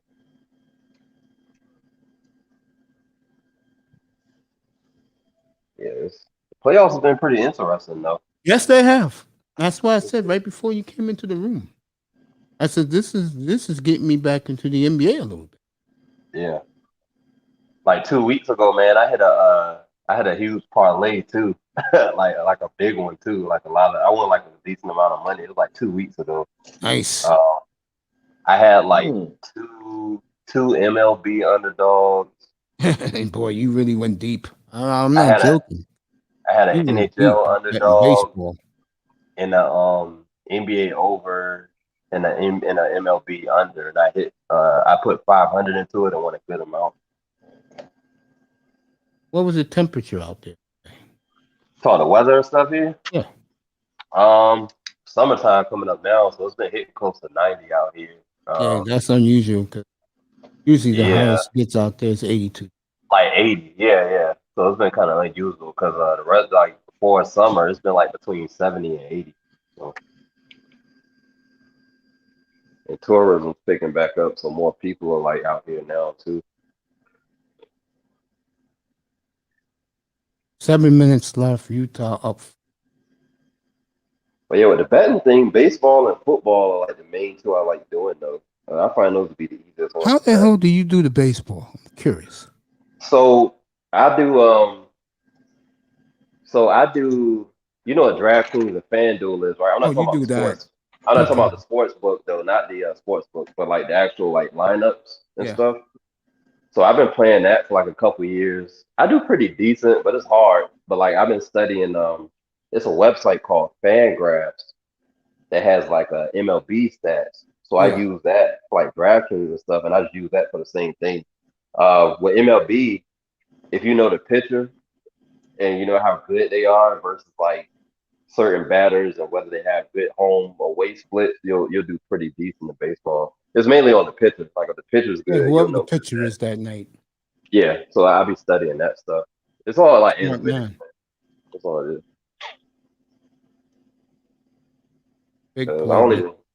I don't watch baseball, but my team is the Nationals, but that's the only team I really watch. Other than that, I don't really watch it. How did you feel when they won the title 2 years ago?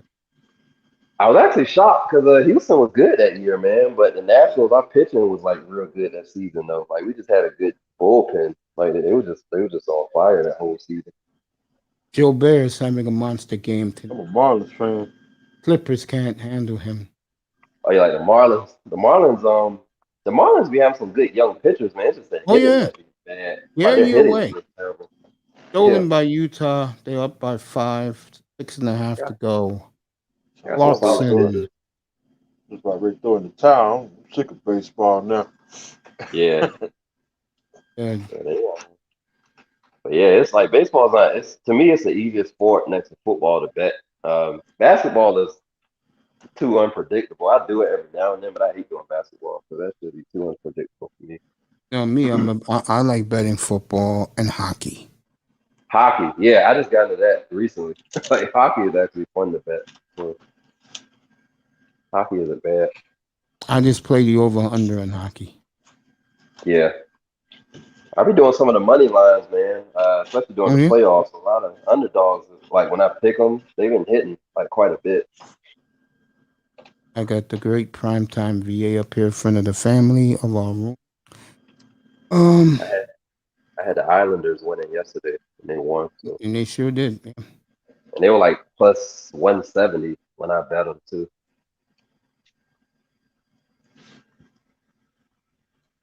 Took that bet? Oh yeah.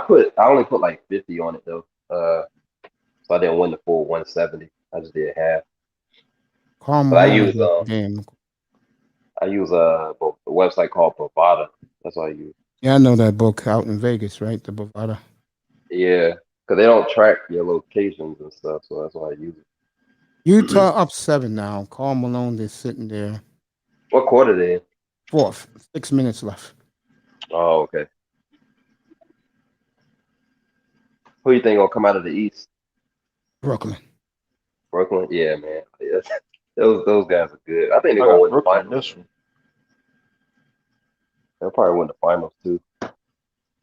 It's gonna be Brooklyn, and it's gonna be Phoenix. Phoenix, Finals. yeah. The Clippers are off, and Utah could pull away right about now. Yeah, it's gonna be interesting, man. That dude KD is like unreal, man. He sure is. Both teams are playing great defense. Bogdanovich, good. Utah up 10. And Dwayne Wade is celebrating since he owns 15% of the team. Oh and, yeah, he did buy into that. I forgot about that. Yeah. Fans in Utah eating this up. You talk about collapse. The Clippers have collapsed. We go to Smart sleep. move on D Wade part though. So Yeah. But yeah, man, somebody step down. I'm getting ready to. hey, it's great seeing you, man. You know, don't be a stranger. You're always welcome here. I love you. Appreciate it, bro. Love you too, man. Aloha. All right, Mr. Miami. Holla. All right, dude. All right.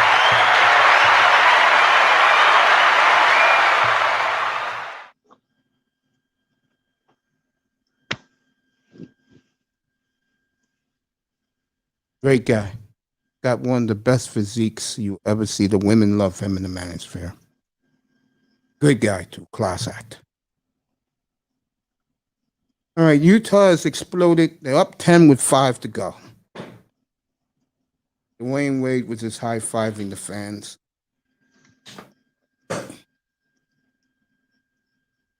can see him get another ring. Yeah, 2.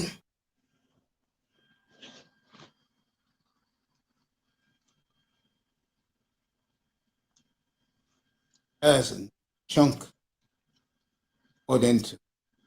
He must bought the team yesterday. I think he bought them back in April. Shoot, You know what that also tells you? He saved his money. Facts. Now he's going to be rich the rest of his life. Jazz won 1 title. Let's say they win it all this year.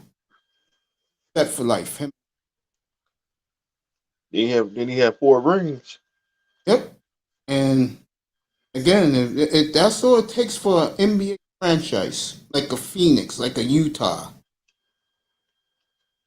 You win 1, as loyal as their fan bases have been, will be beloved forever by fans in that city. Portland's like that. That's one place I want to go. Come on, Utah. Not me. Oh.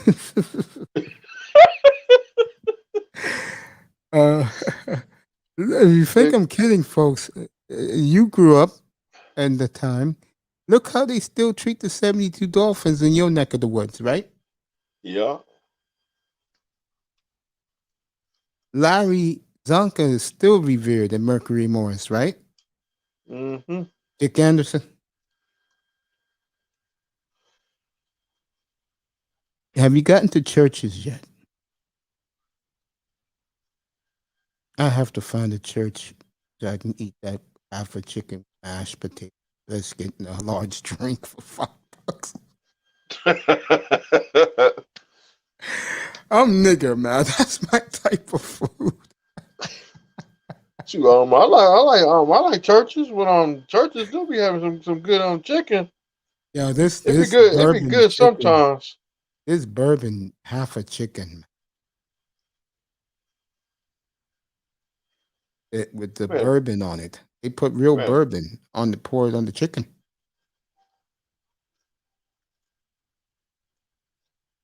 So we trying to I'm gonna try that chicken. I'm gonna try that Never get that tired. sandwich. For me, I never get tired of chicken. So I eat chicken every day. Well, today I ate chili.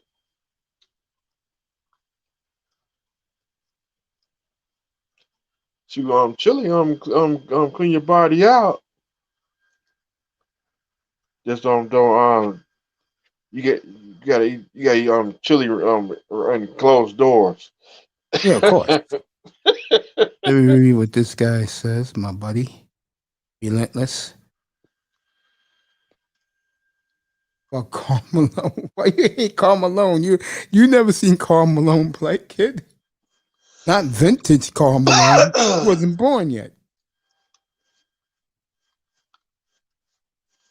I used to hate Karl, but then I gained a lot of respect for him.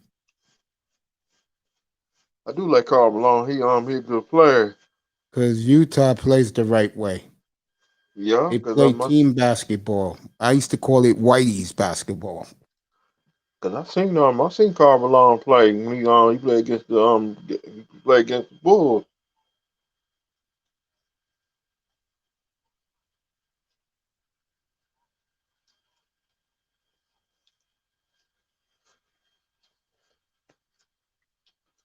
And ref, he grabbed him by the hand.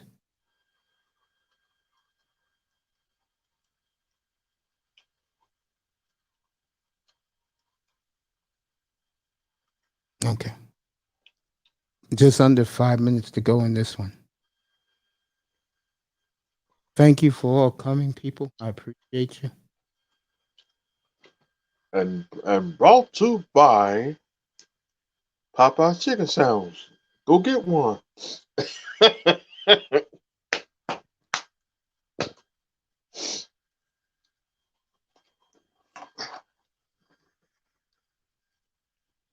Popeyes be good sometimes. Nah, too greasy for me. I love it when it's piping hot, fresh out of the skillet. I don't like it when it's already it's been sitting there soggy. All right, the Clippers are making a fierce comeback. It'd be good sometime in the morning, sometimes in the evening time. It'd be hard. Mitchell got a 3-pointer back. 106.88. 106.98. It's like eating rock chicken.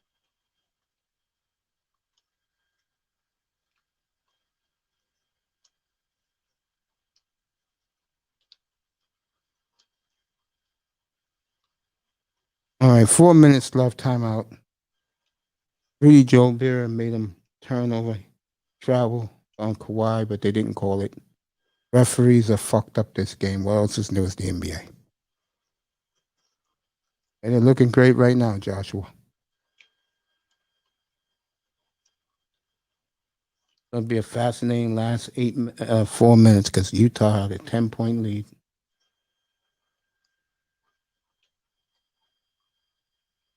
NHL tonight. I know people like rolling their eyes at me, but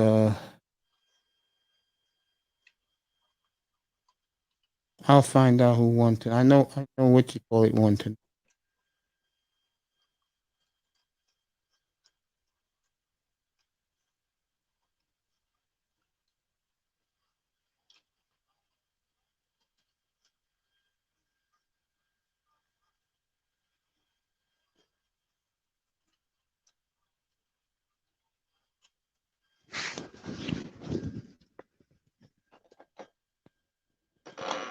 Cubs and Padres are on right now.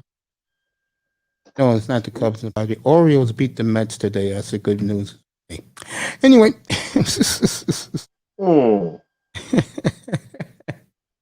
She brought 3 more weeks. 3 more weeks. Yeah, they yeah, what you call it? It's not playing tonight. Mike Conley's hurt.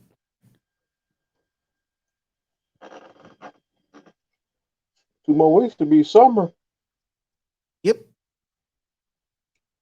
No, not 2 more weeks. Next weekend. Next weekend? Yeah, not this week. Next weekend. Yeah. Father's Day next weekend. Hey,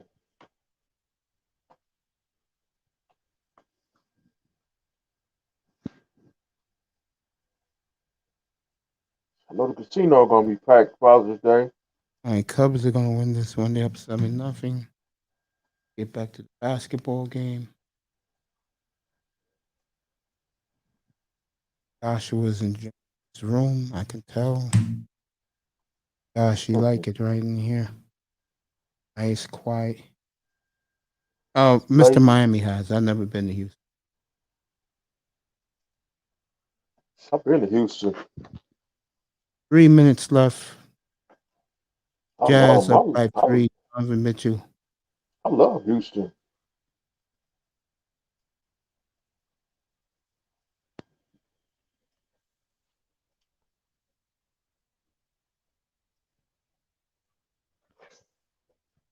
So I know I know this if the shooting don't stop, it's time to relocate.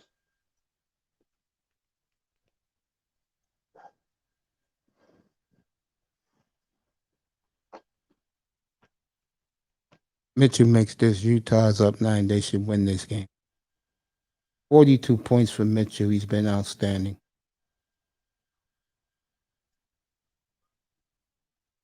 9-point lead for Utah. 3 minutes left. I wish I can go back to Houston.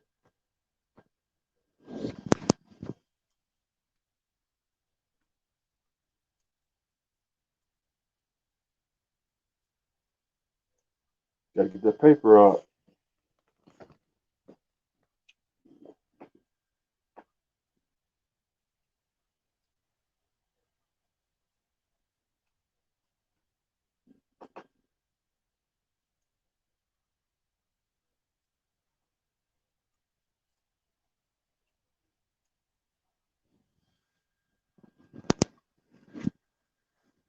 Mm, mm, mm, mm, mm, mm, mm.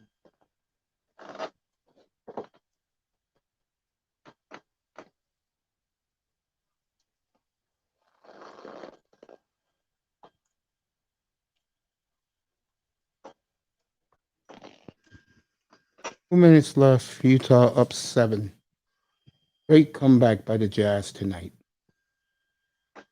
I can say I've been to Dallas. I can say I've been to San Antonio and Houston.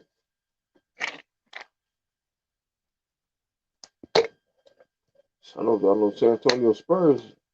I know they stadium. I like their stadium. It's At the nice. AT&T Arena. Yeah. Come on, the Animal Dome. Yeah, that's a great comparison. He's the Dwayne Wade with a 3-point shot.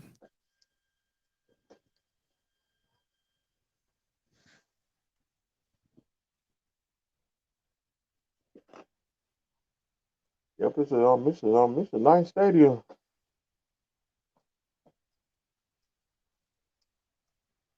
Got vaccinated in Tulsa. If that counts as close enough, okay. Joe Bear makes the first. Hey Manny, how's the restaurant, bro? How's the sports bar you at tonight watching the game?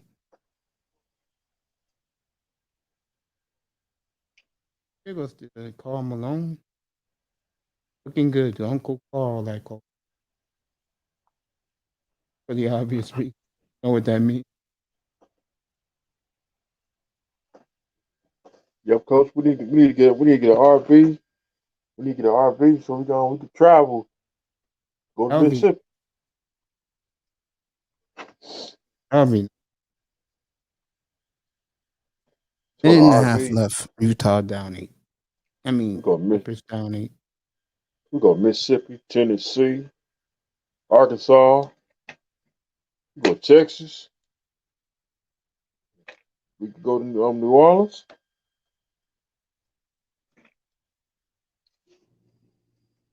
Kentucky, South Carolina, North Carolina.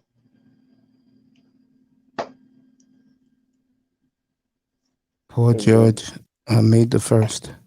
Run Jon B's in the building. to South Carolina, go get Griner. The sports bar is empty.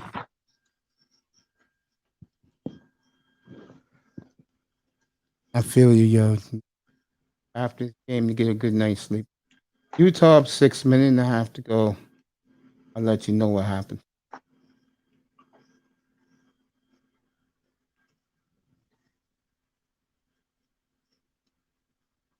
And we come to New York, see you.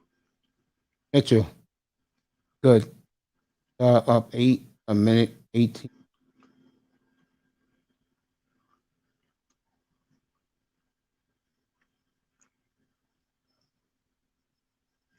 Why? A minute left. And Utah up 6.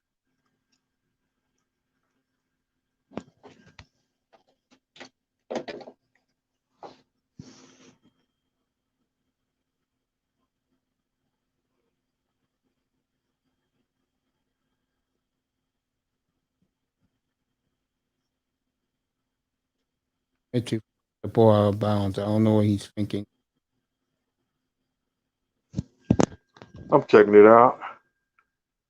49 seconds left. Mitchell should have drove to the hole.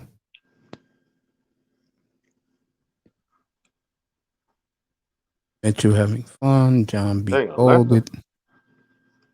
Atlanta choked again, like the Super No, Bowl. Atlanta didn't choke. They played great. They came back strong. Suns and Nets tomorrow. Yeah, I can see that. No, it's not tomorrow. Yeah, it's technically tomorrow on Thursday.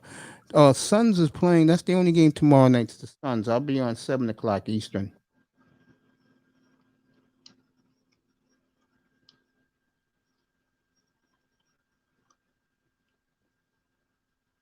Yeah, Pistol Pete. If you don't know the story of his death, he ate a piece of fried chicken and got a heart attack and died. Pistol Pete. Yeah, dang. barbecue. Rest in peace on Pistol Pete.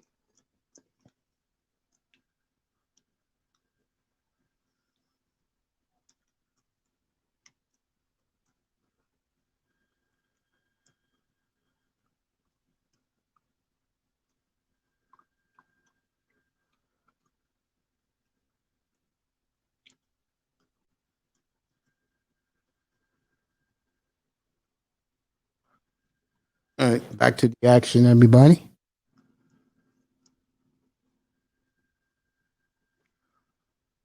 But 49 seconds to go on this one. But go ahead and pass on that chicken now. On that sandwich.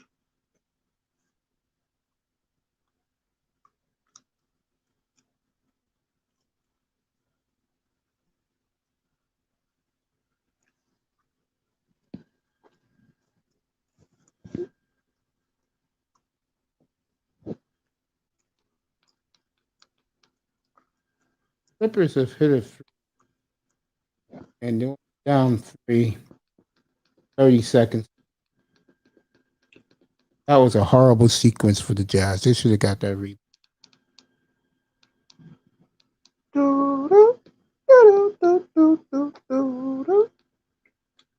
Dope. No, Benson.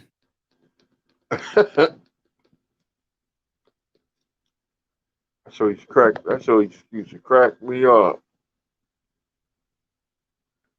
Blocked by Rudy Gobert.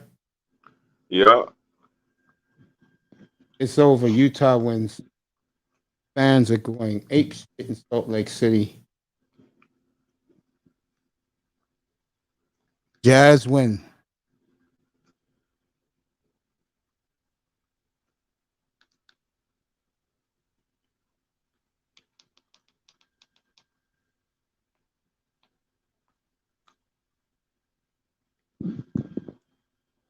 Great block by Rudy Gobert. That's why he's a great player. And I love Rudy. So what? He fucked up the sports world last year. The first known athlete, him and Donovan Mitchell with COVID, shut the whole sports scene down.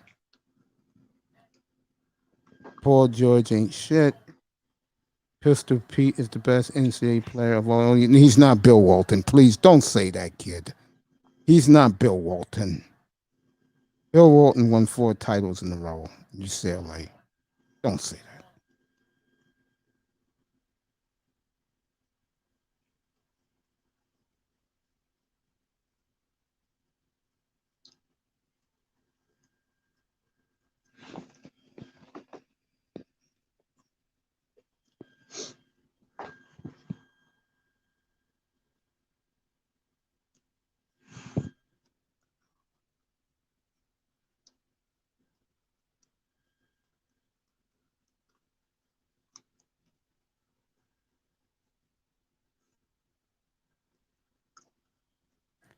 So Utah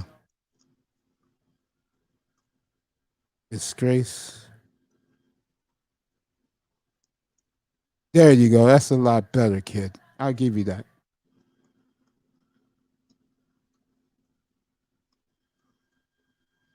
So it's going to be 11 o'clock Mountain Time. And almost 1 o'clock East 1 Coast o'clock our time. time right now. Yeah. Well, folks, as Bugs Bunny will say, that's all, That's folks. all, I love folks. you. And Donovan Mitchell, my girlfriend. Wow. Anybody want to pull up? Pull up. Relentless, if you want to come up, man. You want to come up. I'll keep the show going. You guys going to come up. Because the curtains about to come down. And the NBA is done for me tonight. Joshua Boom. gave you a doubleheader. And I love doing these play-by-plays. I don't see it, man. Like I said the Jazz can make quick work of the Clippers. They win tomorrow night. They'll win this series in 5. Utah will find a way to win in LA with the paper cutter crowd. It's just disgraceful.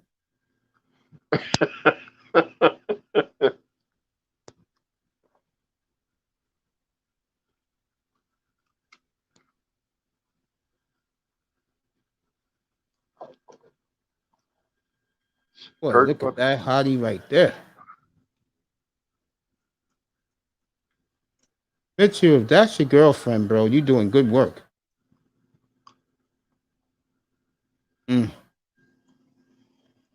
Wayne Wade hugging him.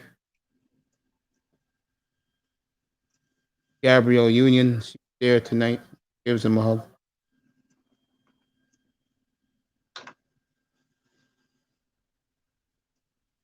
Curtains about to come down. There's nothing to do in Salt Lake City. I mean, goddamn, at least Portland, you got something to do.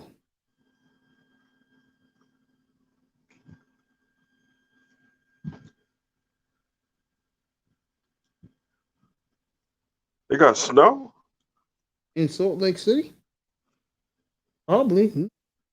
Something like that. They got one of them skis.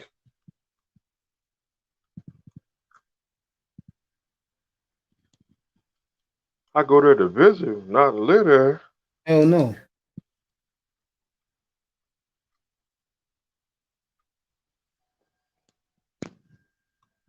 I don't do Wyoming. Nothing there. No. There's nothing in Laramie.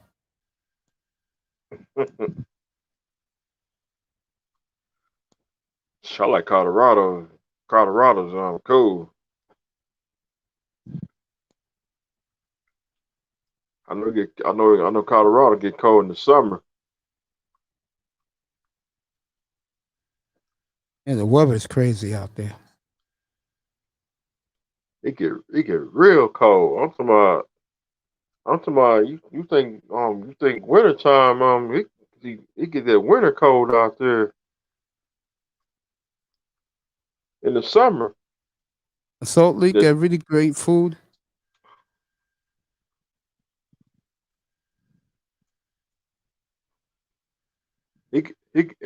Colorado do get warm in the daytime, nighttime, nightfall. It get real cold. They make some good steak in Denver. best ribs you will ever eat in Northwest Salt Lake. Damn, we need to go back out there, Brother Mace. we need to go. We need to take a trip to Denver. Oh, Denver, yeah, Denver's great.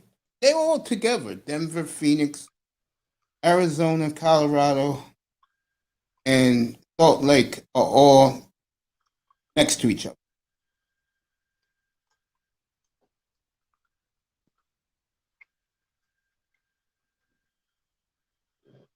I've been to Arizona. People out there, big mugs out there. So Jazz, they pull it out. They escape. Great defensive at the end of that game by the Jazz. Great defensive effort late in this game, at the end of the game. I love this boom arm, bro.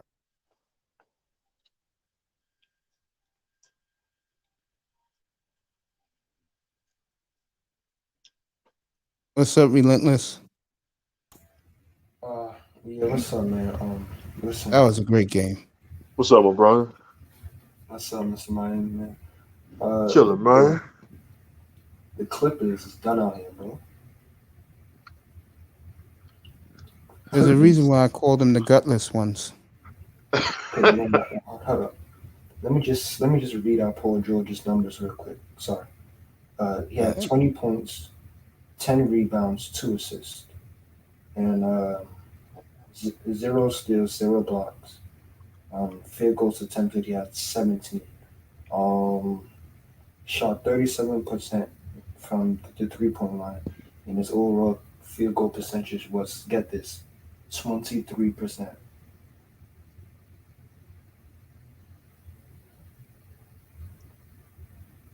This brother had 20 points and shot 23% from the field. 23.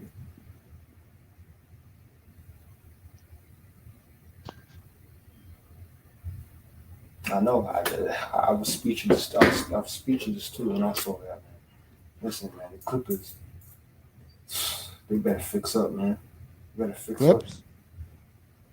I mean, Clippers? Yeah.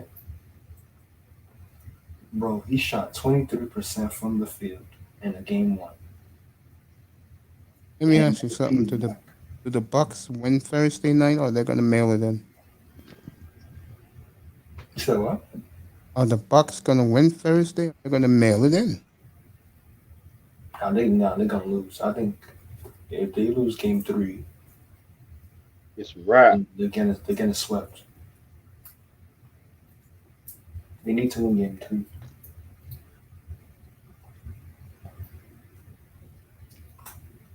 Well, my TV done for the night because they're doing this stupid monthly test.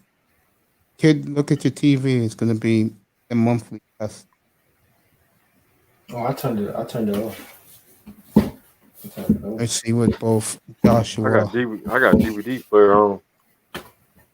Hey, Mr. Miami. Yes, sir. Would you take Paul George at the Heat?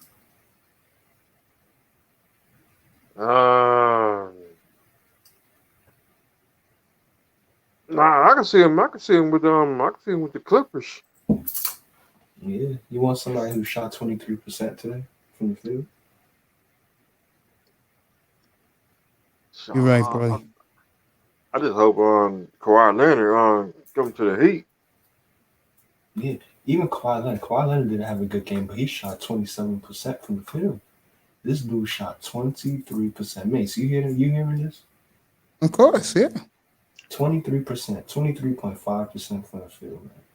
Come on, man. You can't be doing that. Listen, I like Paul George. He has a lot of talent. I like his game. He used to be one of my favorite players, but you can't come out and start talking shit and start saying, oh, playoff P, playoff this, P that. Man, you shot 23% from the field. The longing image of Paul George, unfortunately, is when Damian Lillard hit the 3 and waved bye-bye. Man, he said that was a bad shot. What do you mean that was a bad shot? That's what you talking about.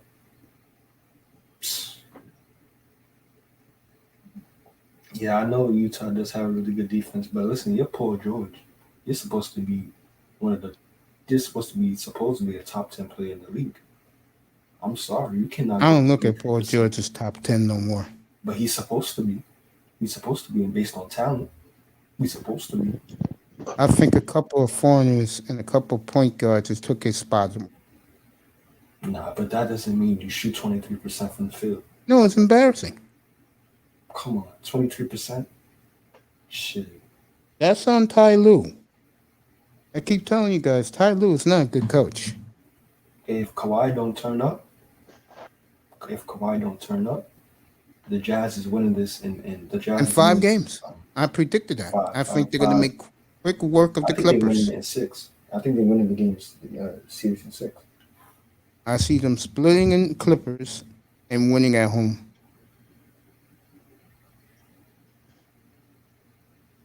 I mean, you're not going to make it to the Western Conference Finals when your second best player is shooting 23% from the field.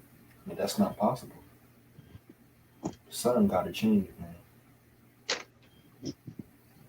For me, I always said the Clippers, they need to move to a different city. I would agree with that. Move to a different city, get away from the Lakers. You never be bigger than the Lakers. Move to another city, start over. Coming up here, Tony.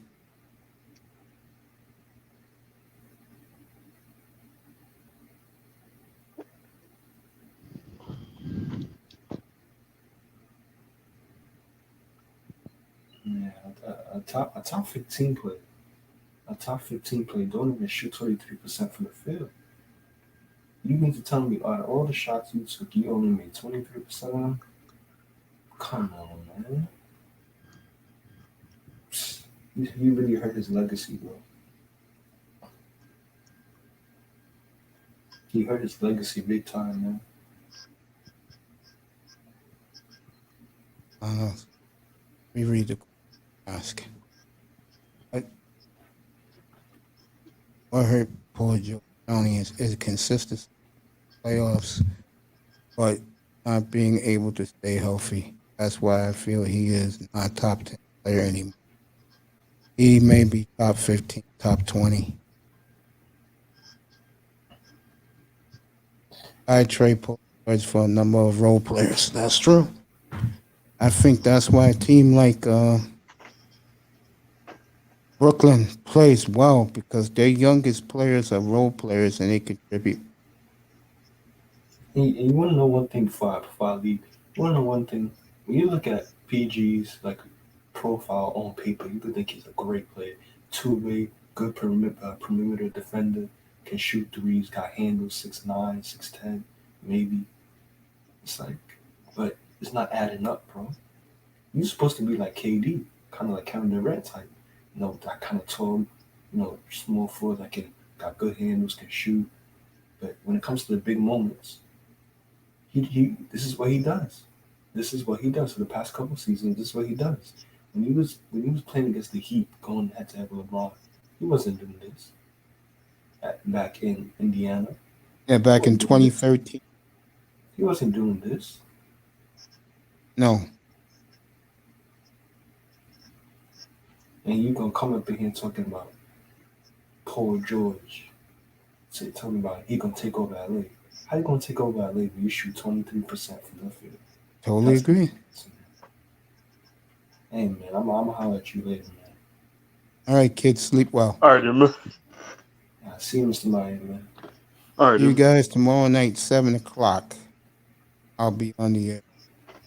Trade him to for Joe Harris in another game.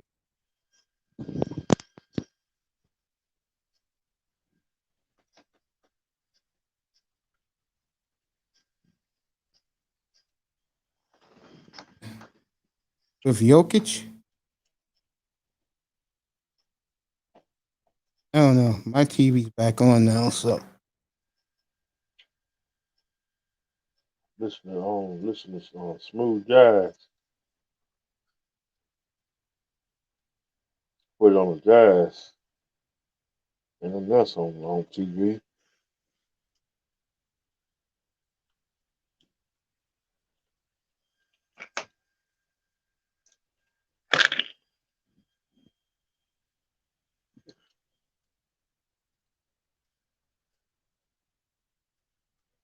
Yeah, about 20 minutes. I'm gonna shut it down. I'm going to shut it down right now.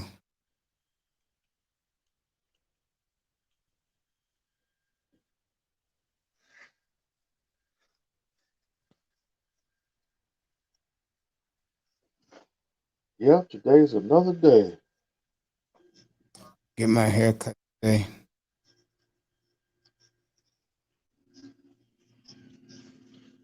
Dave.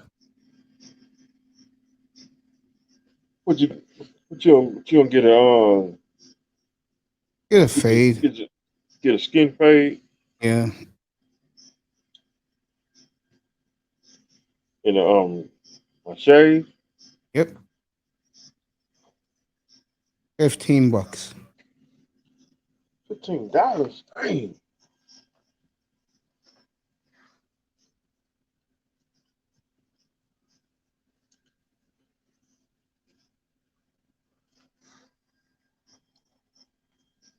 Shoot, some barbershops charge more than that.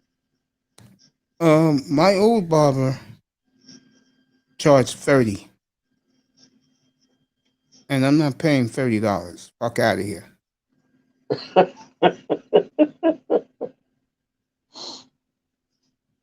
no $30. Yeah, That's a he almost hard got traded. No, That's not a in hard Harlem, in the Bronx. I go to my barber now. He charges me $15. I just give him the whole $20 bill. He loves me. I cut my own hair and I'm not even shaved. I wish I had one of them on the razors the barbershop be using.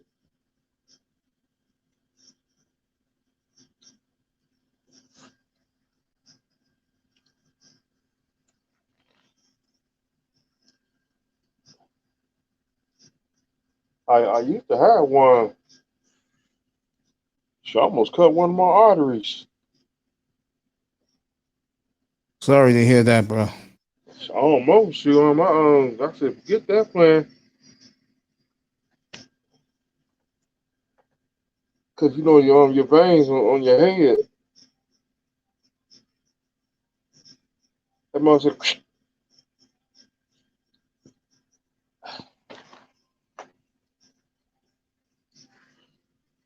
I do like to get one. She ain't been in the barbershop in 30 years.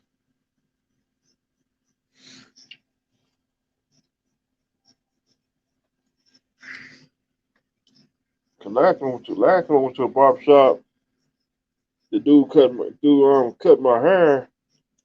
He was smoking a blunt, cut my hair. I said, man, you gotta smoke a blunt. Cut my hair. I told him cut the box, cut that box, get that box off my hair. I want to be bald head. He left the box on, so he was smoking a blunt, cut my hair, so I just cut my own hair for now, like Kojak.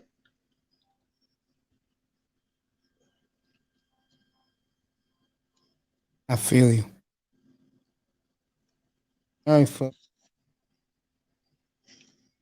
Day after. Okay. Heard what I said? Yeah. I'll give you your 50 that left.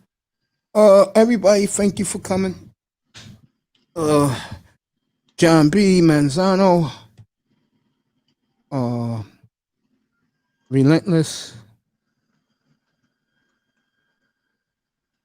Nicer, Joshua, welcome to the family. Manny Mayweather. Shout out to everybody on the panel and shout out to everybody on Laura was Andy. here. Prime Time was here for a quick 5 or 10 minutes.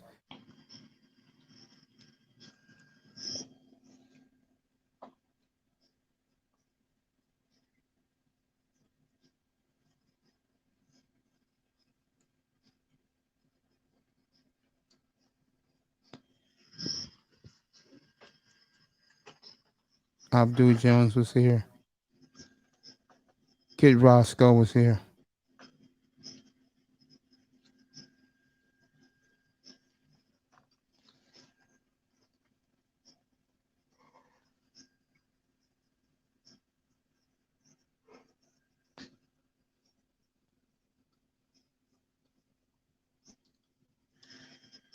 Mahogany was here, the beautiful one. People in the cloud was left.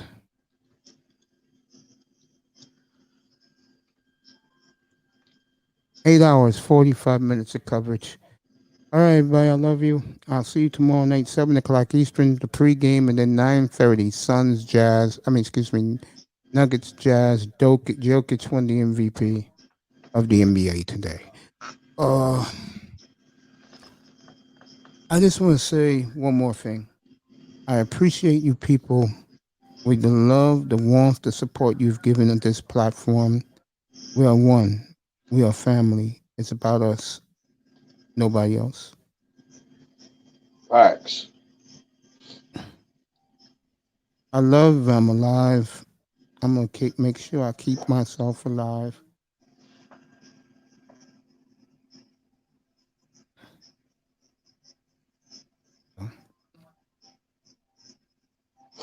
Thank you, everybody, for being here. Thank you for the support of our show. And I love you.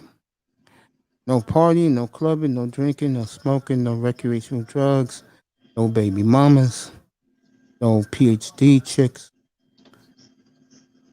no club women.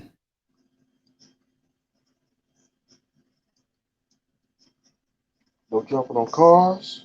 No sex, no drugs, no women. I will see you tomorrow night, 7 o'clock Eastern. Good night from the Oasis, everybody. I love you. Enjoy your night. Peace.